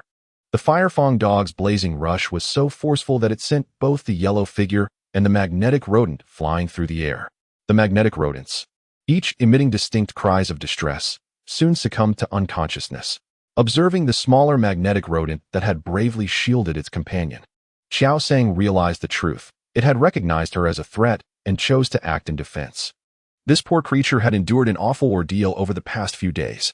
Just when it seemed they were nearing safety, another calamity struck. She had even decided on a title for her tale, The Adventures of the Magnetic Rodent. The Fire Fong dog, realizing it had inadvertently knocked out its little companion, hurried over to Qiao Sang, whimpering in distress. "It's all right, you didn't mean to do it. Even if you had recognized it in that brief moment, there was no way you could have controlled your fiery charge in such a short distance," Qiao Sang consoled, gently patting the dog's head. She had brought along some medicinal supplies, perfect for treating the injured creature. Lacking a contracted pet with healing abilities, Qiao Sang had procured some healing potions, just in case. After contracting the little treasure ghost, she had acquired these remedies from the pet base. It was always prudent to be prepared, even without venturing into the secret realms. Indeed, her foresight had proven invaluable. "Little treasure, bring the medicine," Qiao Sang called, turning her attention to the little treasure ghost. Having christened the Fire Fong hound, Zhou was keen not to show favoritism. Yet, struggling to conjure an equally pleasing appellation, she opted to simply excise the spectral element, naming it Xiao Xuanbao. This moniker, having been in use for a couple of days, was evidently well received by the diminutive specter. At that moment, Xiao Xuanbao was hovering beside the sizable magnetic ant rat, poised to unleash a dream eater technique to replenish its depleted energy reserves. However, upon hearing Zhou's summons, Xiao Xuanbao froze, seized by the sensation of being caught in a mischievous act. It promptly abandoned its intended course of action. Chapter 87. The most significant case: this medicinal spray is exclusively for the treatment of external injuries, to be applied directly to the wounds. Unlike healing abilities that yield instantaneous results, it took a quarter of an hour for the magnetic ant rat to regain consciousness. Upon awakening, the magnetic ant rat was momentarily disoriented. Once it regained its bearings, it anxiously scanned its surroundings, quickly spotting its unconscious mother on the ground. Seeing that her wounds had been treated, the magnetic ant rat sighed in relief. It was then that it noticed the human figure nearby. CI. CI. The magnetic ant rat urgently conveyed its message to Joe. With the fire fong hound acting as an interpreter, Joe swiftly deciphered their familial connection, mother and son. Just as she was about to speak, the other magnetic ant rat stirred and awoke. The fire fong hound immediately assumed a defensive posture. As it turned out, this vigilance was justified, as the magnetic ant rat's mother, upon opening her eyes, almost immediately sought out Joe's location. Just as arcs of electricity began to emanate from her body, signaling an impending attack, flames enveloped the fire fong hound. A fierce battle was on the verge of erupting. At that critical juncture, Joe swiftly scooped up the slow-reacting magnetic ant rat beside her, hoisting it up as a shield. Refrain from discharging electricity. Let us engage in a civil discourse. The magnetic mouse and its mother exchanged glances, one filled with confusion, the other with a mix of concern and anger.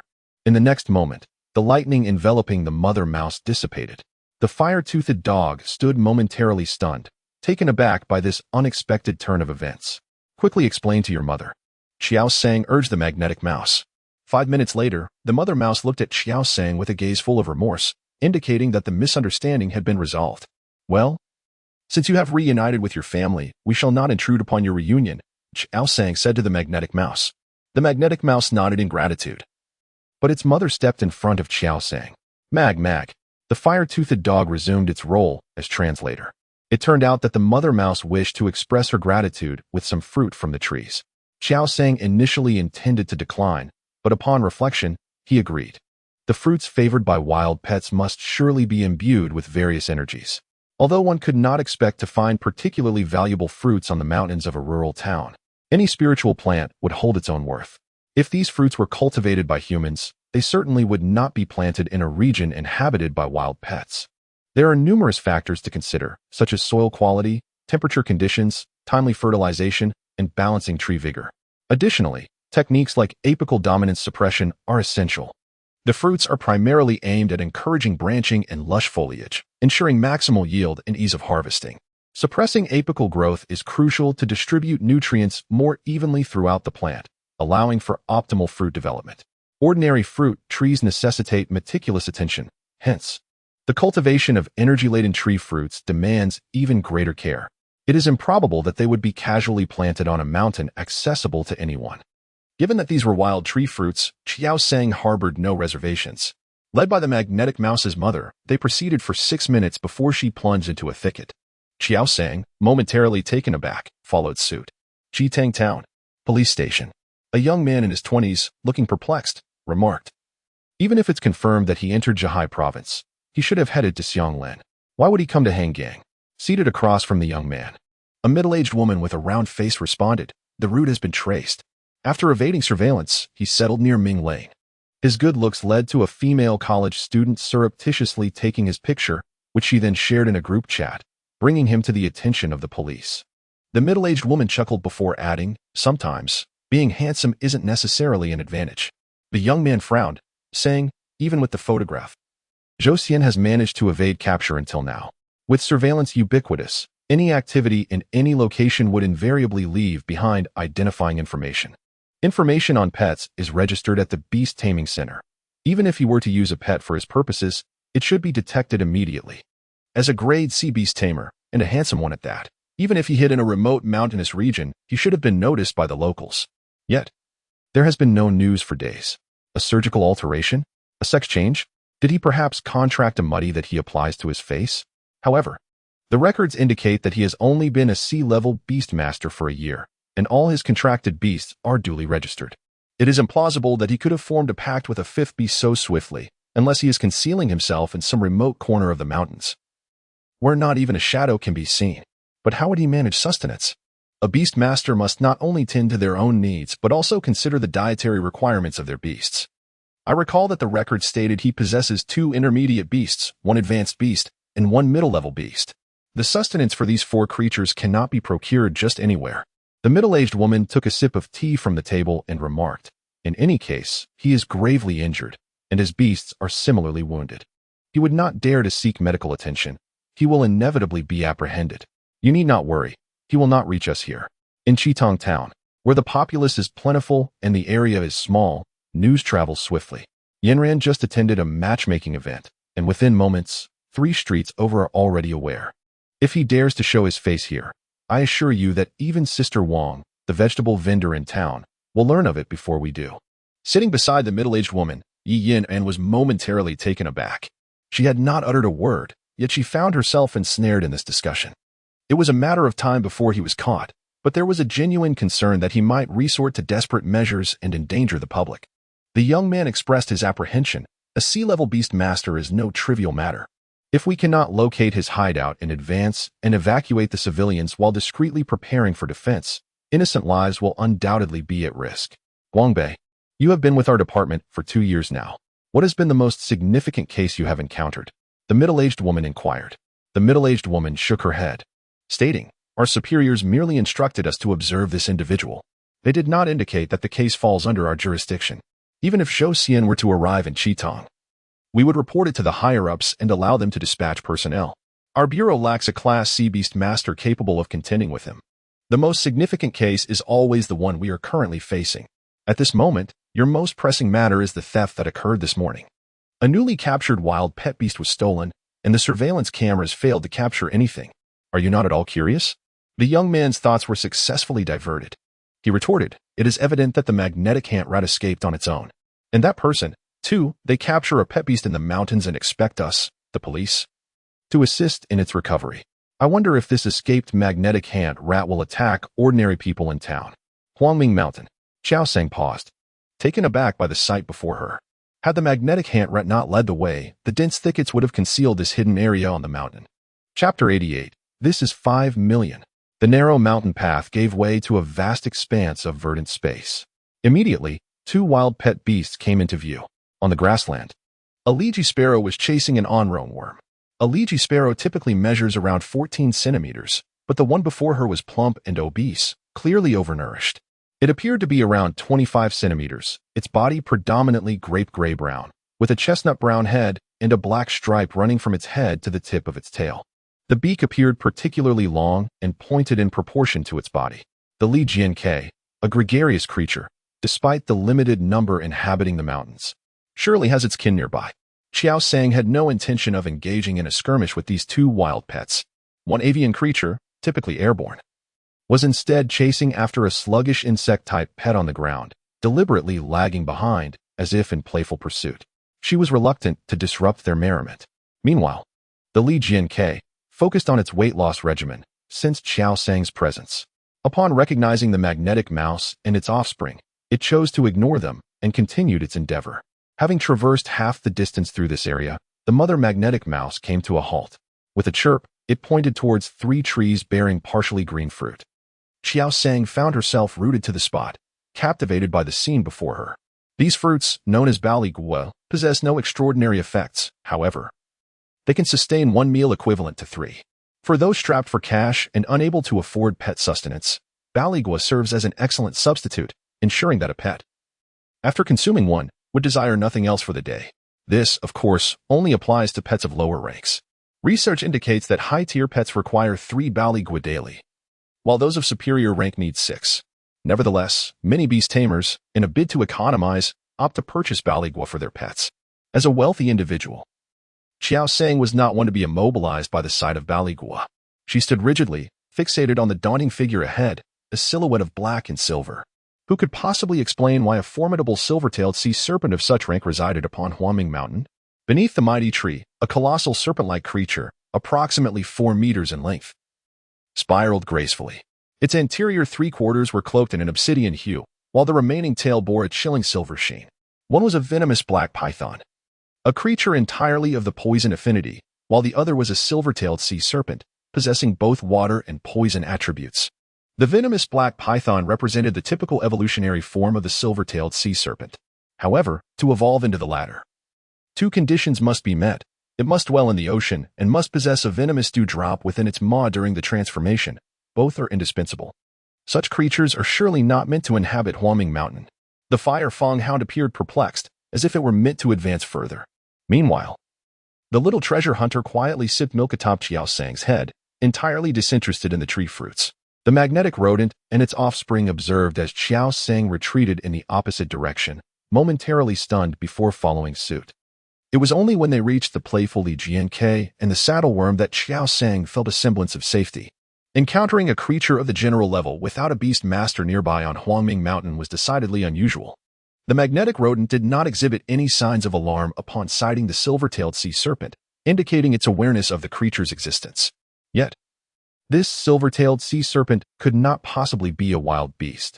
Setting aside the absence of the venomous dewdrop, the very condition of being in the ocean was unattainable, not merely on Huangming Mountain, but within the entirety of Hangang City, which lacked any sea. Its dark visage concealed much. Yet the lower half, adorned with a silver tail, bore 3 deep, untreated wounds that were festering. For a short-tailed serpent to evolve into a silver-tailed sea serpent, it was inconceivable that its beast master would lack the means for treatment, even if one were momentarily strapped for cash. A creature of such caliber would compel any reasonable individual to seek financial assistance for its care. Beside her, there was no beast master in sight. This was highly unusual indeed. It was exceedingly strange.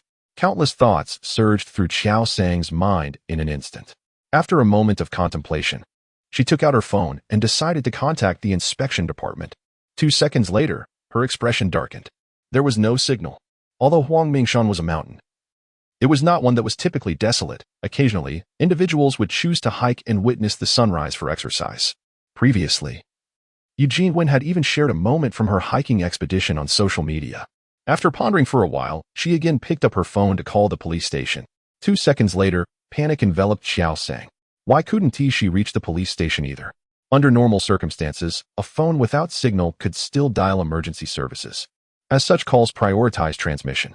The signal here had been deliberately blocked, and Qiao Sang immediately deduced a conclusion.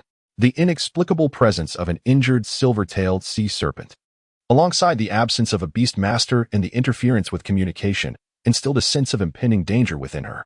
She felt an urge to descend the mountain. At this moment, the mother of the magnetic fierce rat called out in confusion. Curiosity still lingered. Qiao Sang inquired, "Have you ever seen the beast master of that silver-tailed sea serpent?" The magnetic fierce rat's mother shook her head. With no further questions to pose, Qiao Sang turned to descend the mountain when the magnetic fierce rat she had rescued pointed towards the left. Magnetic? Qiao Sang was taken aback. You know? The magnetic fierce rat nodded. It had encountered the beast master during clandestine meetings.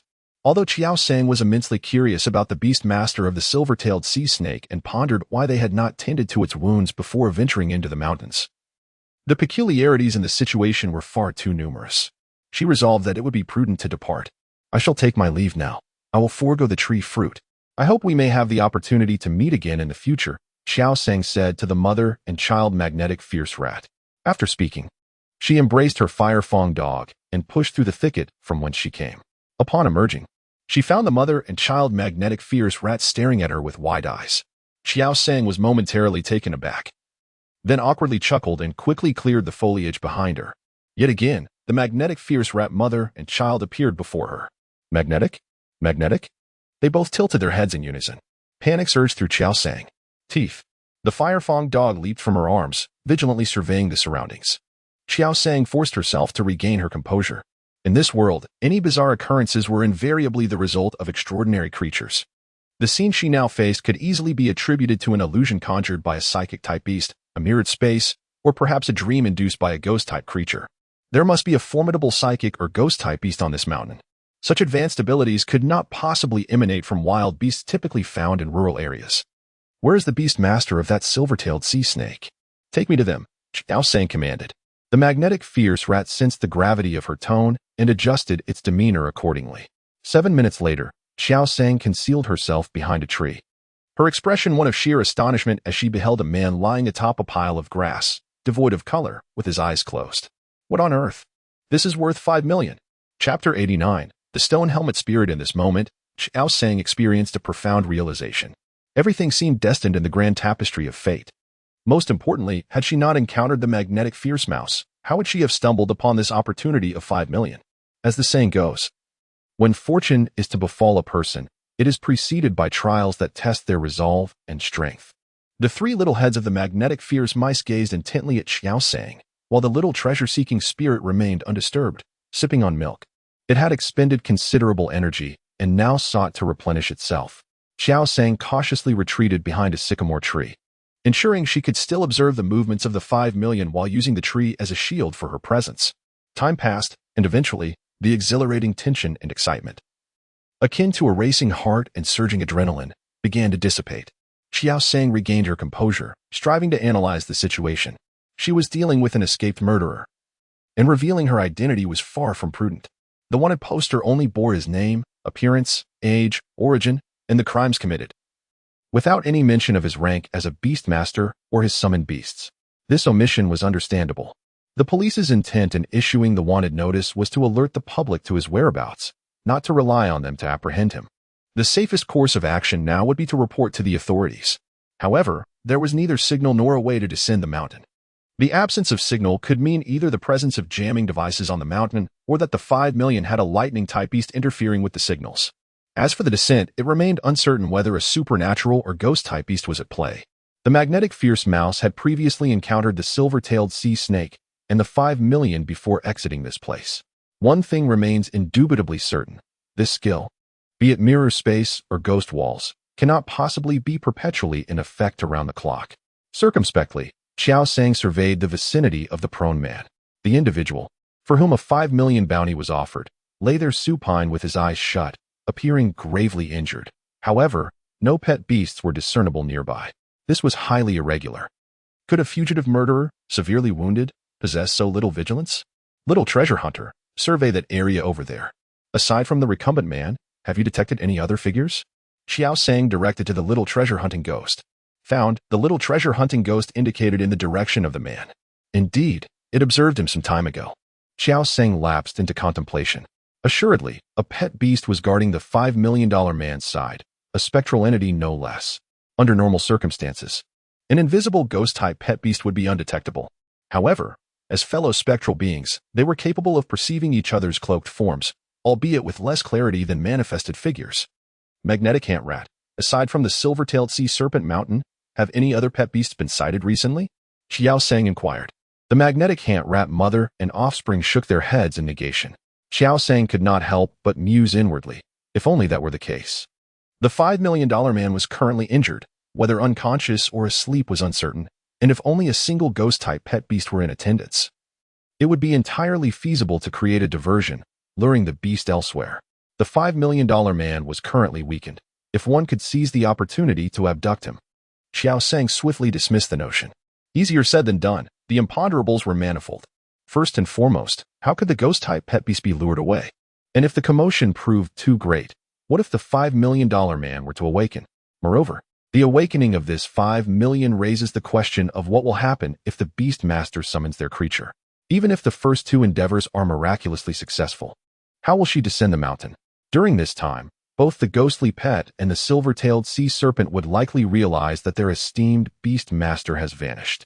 While Qiao Sang was deep in contemplation, the little treasure-seeking spirit tilted its head, glancing at its beast master and then at the ghostly creature, which wore a pained expression. It seemed that its master wished for the ghostly being to depart. As an understanding treasure-seeking spirit, it felt compelled to resolve this matter on behalf of its master. After finishing the last sip of milk, the little treasure-seeking spirit leisurely floated towards the spot where the ghostly creature lingered. At this moment, the little treasure-seeking spirit had drifted in the direction of a man. Qiao Sang was bewildered. When did the little spirit make its way over? What was its intention? Did it wish to greet a fellow creature? Anxiety gripped Qiao Sang, fearing exposure. No, she must never admit to knowing that the individual was a wanted criminal. In a state of disarray, she cast a glance in that direction and saw the little treasure-seeking spirit calling out to the air. Suddenly, a pet, approximately 1.5 meters tall, adorned with a helmet made of stone, revealing only a singular purple eye, materialized. Qiao Sang recognized this as the advanced pet. Stonehelm spirit. Among ghostly creatures, the Stonehelm spirit had a decent reputation, primarily known for its penchant for lurking in the shadows at night, allowing only its helmet to float ominously in the air to frighten others. At that moment, the little treasure-seeking spirit produced a bottle of milk from within its ring and offered it forth.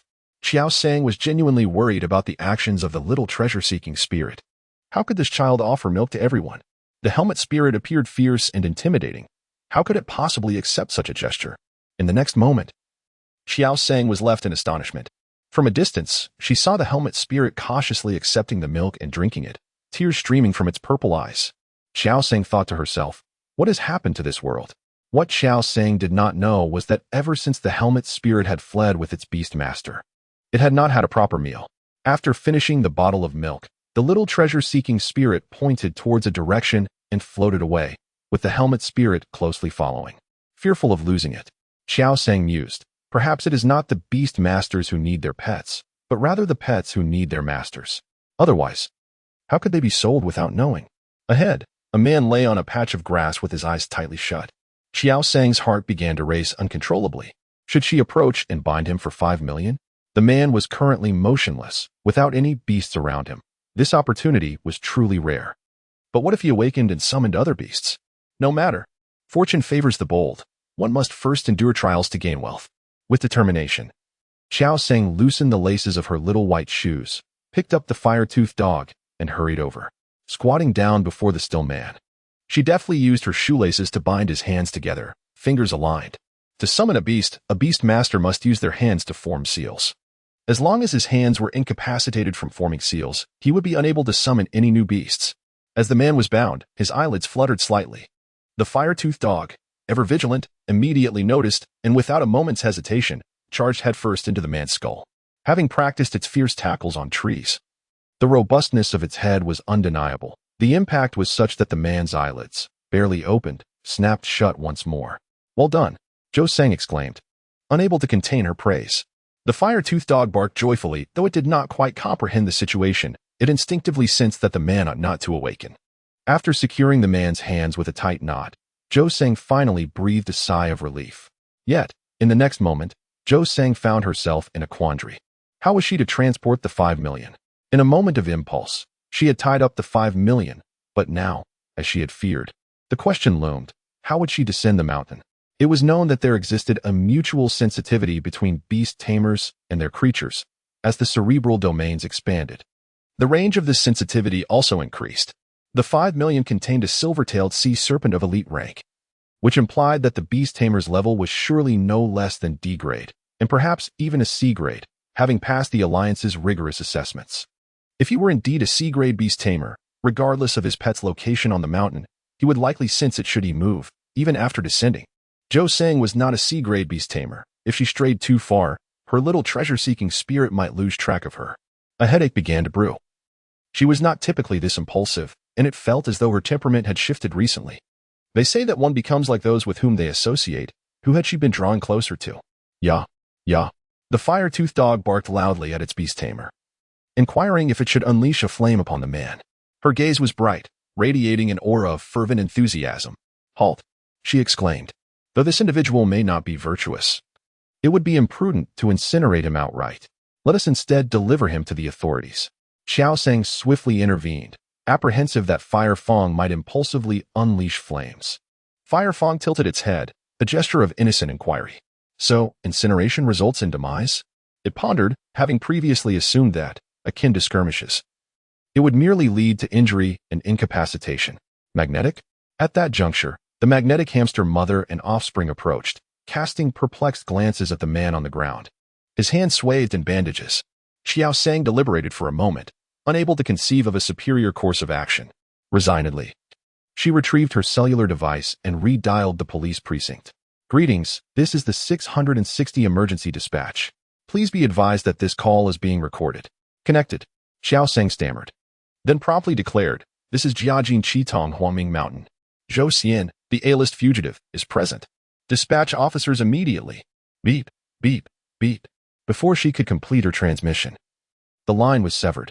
The oppressive heat of the summer day, coupled with the surge of adrenaline, had rendered the fabric of Qiao Sang's back saturated with perspiration. Yet, in that instant, a sudden chill permeated the atmosphere, eliciting a sensation of icy foreboding. An ominous shadow loomed over Qiao Sang's head, prompting her to instinctively clutch the cellular device still pressed to her ear and slowly raise her gaze. Qitong Township, Police Precinct. Hello. This is the Qitong outpost of the Jiajin County Public Security Bureau. The dispatcher answered the call. The Qitong Township Police Outpost comprises 2 units, with 1 unit on duty each day. The officers on duty are divided into 2 categories: internal affairs and street officers and case officers. The former handle cases and respond to calls during the day, while the latter are on call 24 hours a day to respond to cases. However, in Qitong Town, those who manage to become civil servants and police officers are primarily beast masters, while the majority of the town's populace consists of ordinary people. Consequently, the local police are more than capable of handling their duties, and it is rare to witness 2 teams of officers being dispatched simultaneously. Yet, at this moment, both teams are in action. 4 police vehicles, accompanied by 3 flying beast companions, a plump dove, a winged eagle, and a fierce hawk, are racing towards a common destination. On the winged eagle, a middle-aged woman sighed. What sort of luck is this? With so many places in Hangang. Why did Zhou Xian have to come here of all places? Do you think we can apprehend Zhou Xian? The records indicate he is a C-grade beast master with 2 commanding beasts. Yi Randian expressed her concerns. We cannot, the middle-aged woman replied. There was a moment of silence in the air. The middle-aged woman continued. Indeed, I heard the one who reported it was a girl. I wonder how she is faring now. Meanwhile, on Huang Mingshan, Qiao Sang lifted her head to meet the gaze of a purple-eyed apparition, her heart tightening. Is that a stone helmet spirit? Where's my little treasure? Looking around, Qiao Sang spotted her little treasure, the ghost, staggering out from behind the stone helmet spirit. Its gray cheeks tinged with a rosy hue. It lazily floated above Qiao Sang's head, finding a comfortable position to rest its eyes, appearing as though it were intoxicated. Thank goodness. Qiao Sang felt a wave of relief wash over her. With a flick of her right hand, she successfully summoned the little ghost into her beast tome for the first time. The stone helmet's spirit squinted its purple eyes, glancing at its master who lay on the ground, sporting a swollen bump on her head and her hands bound, looking even worse than before. Stone helmet! Stone helmet! The spirit of the stone helmet cried out in fury. Its violet pupils suddenly constricted, and a purple glow emanated from its eyes. In the next instant, its figure vanished, and the ground at the point of its disappearance rapidly turned black, expanding outward until it reached an approximate radius of 4 meters before halting. A sense of foreboding washed over Qiao Sang. It was the Dark Night Spirit Feast. Unlike the Dream Eater skill, which consumed the dreams of targets in a state of slumber to restore half of its own energy, the Dark Night Spirit Feast could drag a conscious target into the abyss of night and inflict damage upon them to replenish its own power. It could be described as an advanced version of the Dream Eater skill. Qiao Sang's expression grew grave. What should she do? The fire-toothed dog stood no chance against the stone helmet spirit. Was she destined to fail here? The stone helmet spirit was so easily deceived. Would offering it milk still be effective? Unfortunately, all the milk was contained within the ring of the little treasure-seeking ghost, just as Qiao Sang's thoughts raced. The fire-toothed dog suddenly leaped onto the man, its jaws wide, fangs enveloped in flames. Teeth. Teeth. The fire-toothed dog lowered its head towards the man's neck. Casting a threatening glance around, Qiao Sang was momentarily stunned by the dog's actions. Goodness, how could her innocent and adorable toothed treasure be so cunning? When had it learned such a thing? It felt eerily familiar. Simultaneously, the nearby magnetic tough mouse and its offspring shared a similar sense of recognition. Stone helmet. Stone helmet. The stone helmet spirit hurriedly reappeared, fearing that if it delayed, its master would perish. Tooth treasure, hold that position and do not move. Qiao Sang urged excitedly. Teeth. The fire dog maintained a bowed posture, acknowledging the situation. It understood that this ethereal creature had to surrender, just as its master had done with the magnetic mouse moments ago. Withdraw your skills. Qiao Sang seized the opportunity to command. The stone helmet spirit nodded, and in the next instant, the darkness on the ground gradually dissipated. Produce the device that disrupts your signal, Qiao Sang instructed. Moments earlier, she had been able to make a call, but the signal had abruptly vanished with the appearance of the stone helmet spirit, leading her to suspect a connection. Stone helmet? The spirit tilted its head in confusion, not comprehending the term. Qiao Sang was taken aback by its reaction, wondering if she had misjudged the situation. At that moment, a yellow flying beast, with one wing partially plucked, limped into her line of sight. Chapter 91. Thunder Swiftbird. The Thunder Swiftbird, a pinnacle-tier beast, boasted lightning-fast speed, ranking among the top 3 flying beasts of its tier in the Yuhua region. Its well-developed thigh muscles, agile swiftness, and resplendent appearance had captivated many beast masters. Qiao Sang stared in shock at the Thunder Swiftbird before her, its condition devastating. Had its overall form not remained recognizable, she would scarcely believe this was the king among pinnacle-tier flying beasts. Her body involuntarily tensed. Undoubtedly, this beast, which could not possibly exist in Huangming Mountain, was also worth 5 million. Qiao Sang silently observed the two beasts before her, her face betraying no emotion.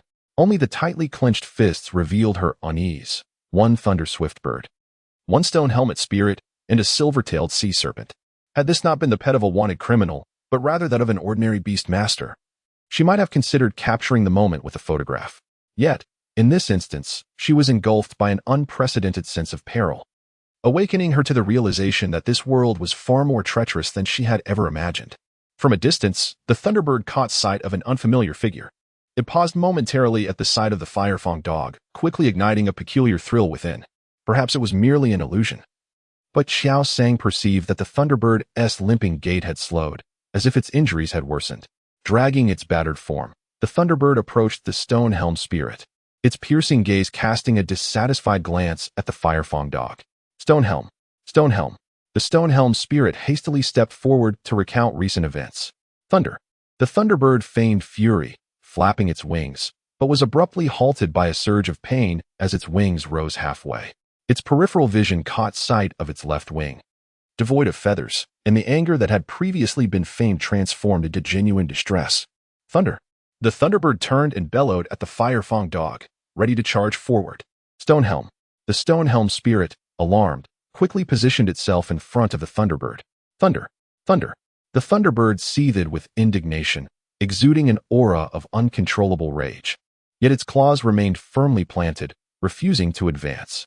Qiao Sang observed the tug-of-war between the two beasts with a peculiar expression. While the concern of the stone-helmed spirit was evidently sincere, the Thunderbird seemed to exude an air of insincerity.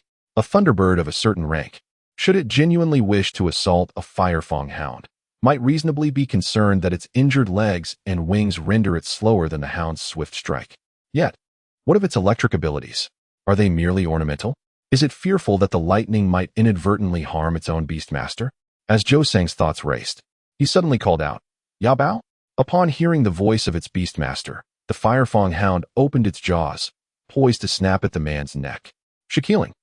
The Shakiling let out a heart-wrenching wail. Meanwhile, the Thunderbird halted its movements, eagerly observing the Firefang hound. The flames on the hound's fangs came perilously close to the man's neck before halting just in time. Shakiling breathed a sigh of relief. However, the Thunderbird displayed disappointment, then continued to angrily squawk at the Firefang hound, prompting Shakiling to swiftly intervene. Witnessing the starkly contrasting behaviors of the two beasts before him, Zhou Sang came to an understanding. The Thunderbird's apparent fury was, in fact, an attempt to provoke the Firefang hound into truly biting down. Not every bond between a beastmaster and their creature is akin to that of family or companionship. Some beastmasters simply regard their beasts as instruments for profit, relentlessly exploiting them. If a lesser-ranked beastmaster lacks sufficient intimacy with their creature and incites dissatisfaction, it is quite possible that a temperamental beast might prefer to suffer backlash rather than remain bound by the contract. Conversely, a higher-ranked beastmaster, with a more developed cerebral domain and a more potent beast codex, would find that even if their creature faced backlash, the contract could never be severed. Once a beastmaster awakens their beast codex to 3 pages, achieving the rank of D-grade beastmaster, the contracted creature loses all opportunity to unilaterally dissolve the bond. Unless the level of a pet far exceeds that of its beastmaster, such a scenario is virtually impossible. High-level, uncontracted pets predominantly reside in hidden realms. Their cognitive abilities have matured sufficiently, making it nearly impossible to form a contract without overwhelming force. Only beastmasters who surpass these creatures in strength can establish such bonds. However, even if one were to succeed in contracting a high-level pet through sheer power, compliance cannot be taken for granted. Pets that have not been nurtured from a young age are prone to develop divergences with their beastmasters for various reasons. Consequently, even beastmasters who attain an A-grade level prefer to contract low-level pets in their initial forms and cultivate them gradually. Nevertheless, there exists a faction of individuals with differing aspirations. They dare to take risks by opting to contract high-level pets in pursuit of rapid enhancement of their abilities. Qiao Sang suspects that 5 million might belong to this group. The behavior of the Thunderbird starkly contrasts with that of the stone-armored spirit. If we assume that the stone-armored spirit was contracted while it was still a low-level pet, then the situation with the Thunderbird, which was contracted only after reaching a high level, becomes comprehensible. The Thunderbird, even at the cost of self-harm, cannot dissolve the contract, and under the contract's influence, it cannot harm its beastmaster. Thus, the intention to use a malicious ploy to sever the contract becomes evident. Upon clarifying her thoughts, Qiao Sang felt a wave of relief wash over her. She raised her gaze towards the two pets still engaged in a tussle and warned, "You must not fight. If you scare me, I will have the Firefang dog sever your beastmaster's neck." The Thunderbird paused, momentarily taken aback by her words, and then assumed a furious stance, ready to charge forward. Stone-armored. The stone-armored spirit once again positioned itself in front of the Thunderbird. This time, the Thunderbird exhibited a different action. It tilted its head skyward and let out a resounding cry, and in an instant, a bolt of lightning descended from the heavens, striking the very spot where the stone helmet spirit had been. Startled, the stone helmet spirit swiftly concealed its form. The next moment, the lightning mercilessly struck the ground where it had just stood, leaving behind a deep crater. The stone helmet spirit materialized behind the Thunderbird, furiously chastising it. "Stone helmet! Stone helmet!" it shouted in outrage.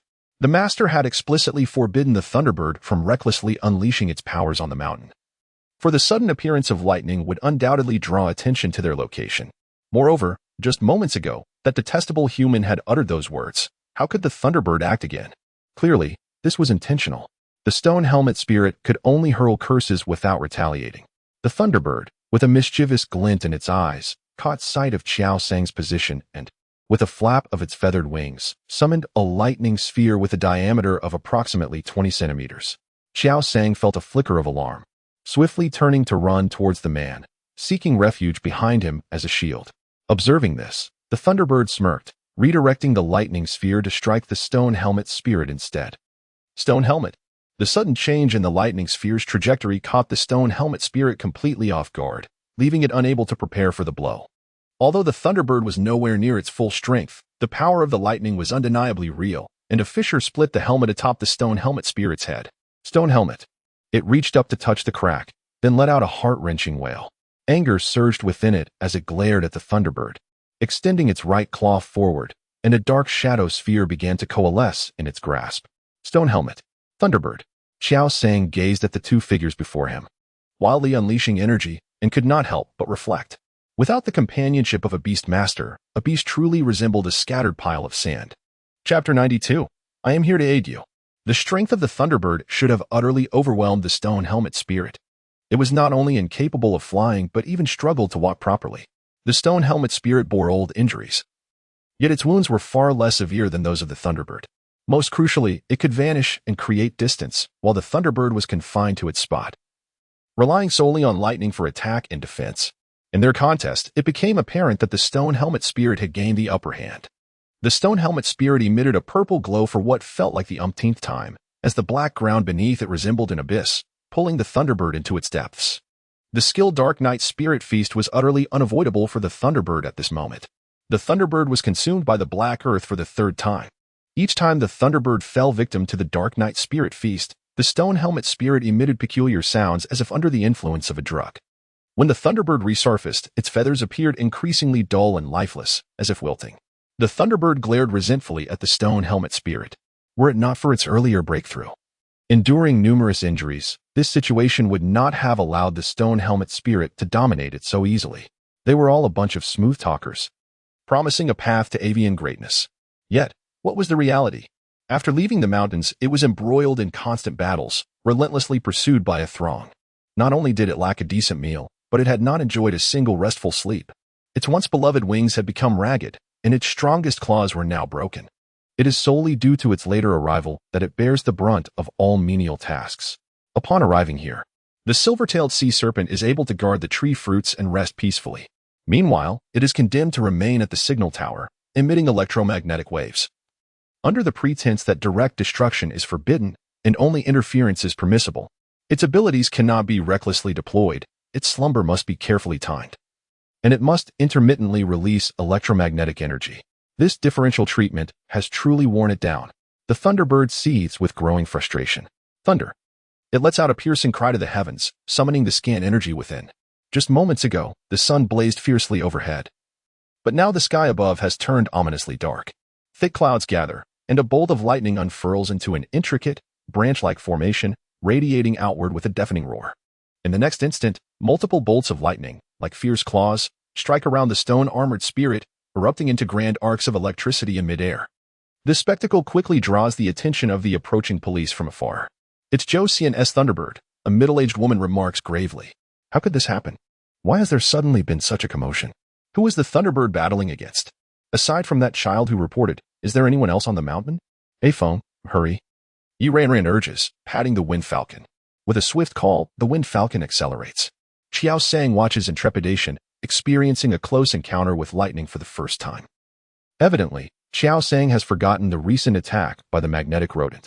The range of lightning strikes is extensive, yet within a 2-meter radius centered around the man. Not a single bolt descends. The stone helmet spirit, in a state of frantic panic, desperately sought refuge, yet due to the expansive range of the attacks. No matter where it moved, lightning continually struck. Soon, a bolt of lightning descended directly upon the stone helmet spirit, knocking it to the ground in an instant. The creature let out a harrowing scream. The sky remained relentless, with lightning continuing to cascade down without a hint of respite. Captivated by the scene of devastation wrought by the lightning, the Fire Fang dog momentarily forgot to maintain the energy of its fiery fangs, staring, entranced, at the dazzling flashes before it. A glimmer of yearning shone in its eyes, contemplating when it too might possess such formidable power. At that moment, the man on the ground was startled awake by the tremendous noise. Frowning slightly, he gradually opened his eyes. Just as the Fire Fang dog turned its gaze and locked eyes with him, both the man and the beast were taken aback. In the next instant, the Fire Fang dog's expression shifted to one of ferocity as it charged forward, striking with its head. The man had not yet comprehended the situation before he succumbed to unconsciousness once more. The Fire Fang dog exhaled a sigh of relief, narrowly avoiding a disaster. Qiao Sang remained oblivious to the brief incident involving the Fire Fang dog. Her gaze fell upon the 2 battered beasts before her, and a bold idea began to take shape in her mind. After nearly half a minute of relentless lightning, the storm finally abated, and the dark clouds dispersed. The Thunderbird, already drained of energy due to 3 previous encounters with the night-devouring spirits, found itself nearly depleted. The thundercloud storm, unleashed with all its might, consumed the last vestiges of energy within it. The Thunderbird's form wavered, yet it clung to a flicker of resolve to keep from collapsing.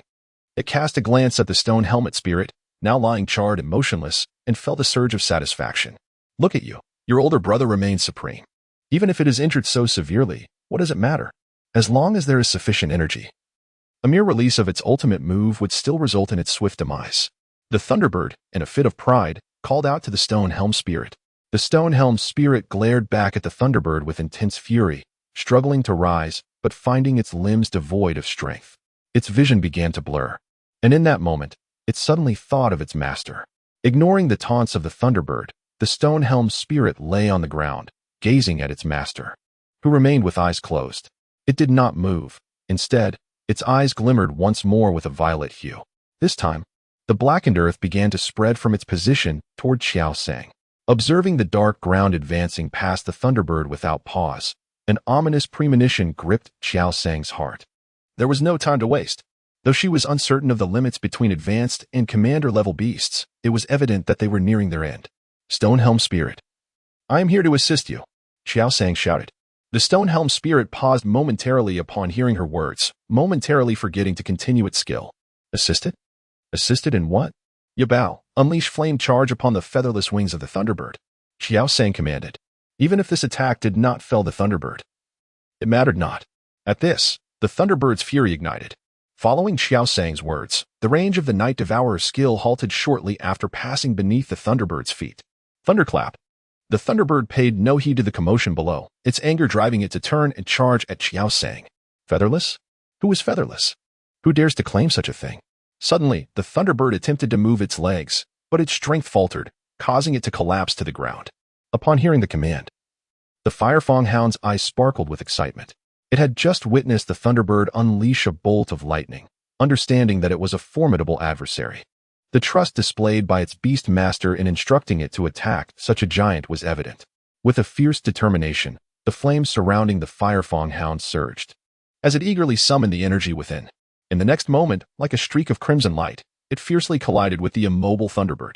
The Thunderbird let out a pained cry, feeling an overwhelming sense of humiliation as it gazed upon the Firefang hound, which was nearly the size of its own claws. It struggled to move its feathered wings, attempting to launch an assault against the Firefang hound.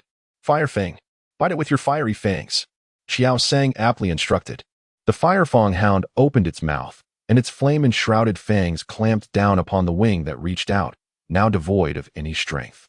With a final cry of Thunderbird, the Thunderbird succumbed to unconsciousness, filled with a sense of unwilling defeat. When the Wind Eagle arrived, Yuran and the others beheld this very scene before them.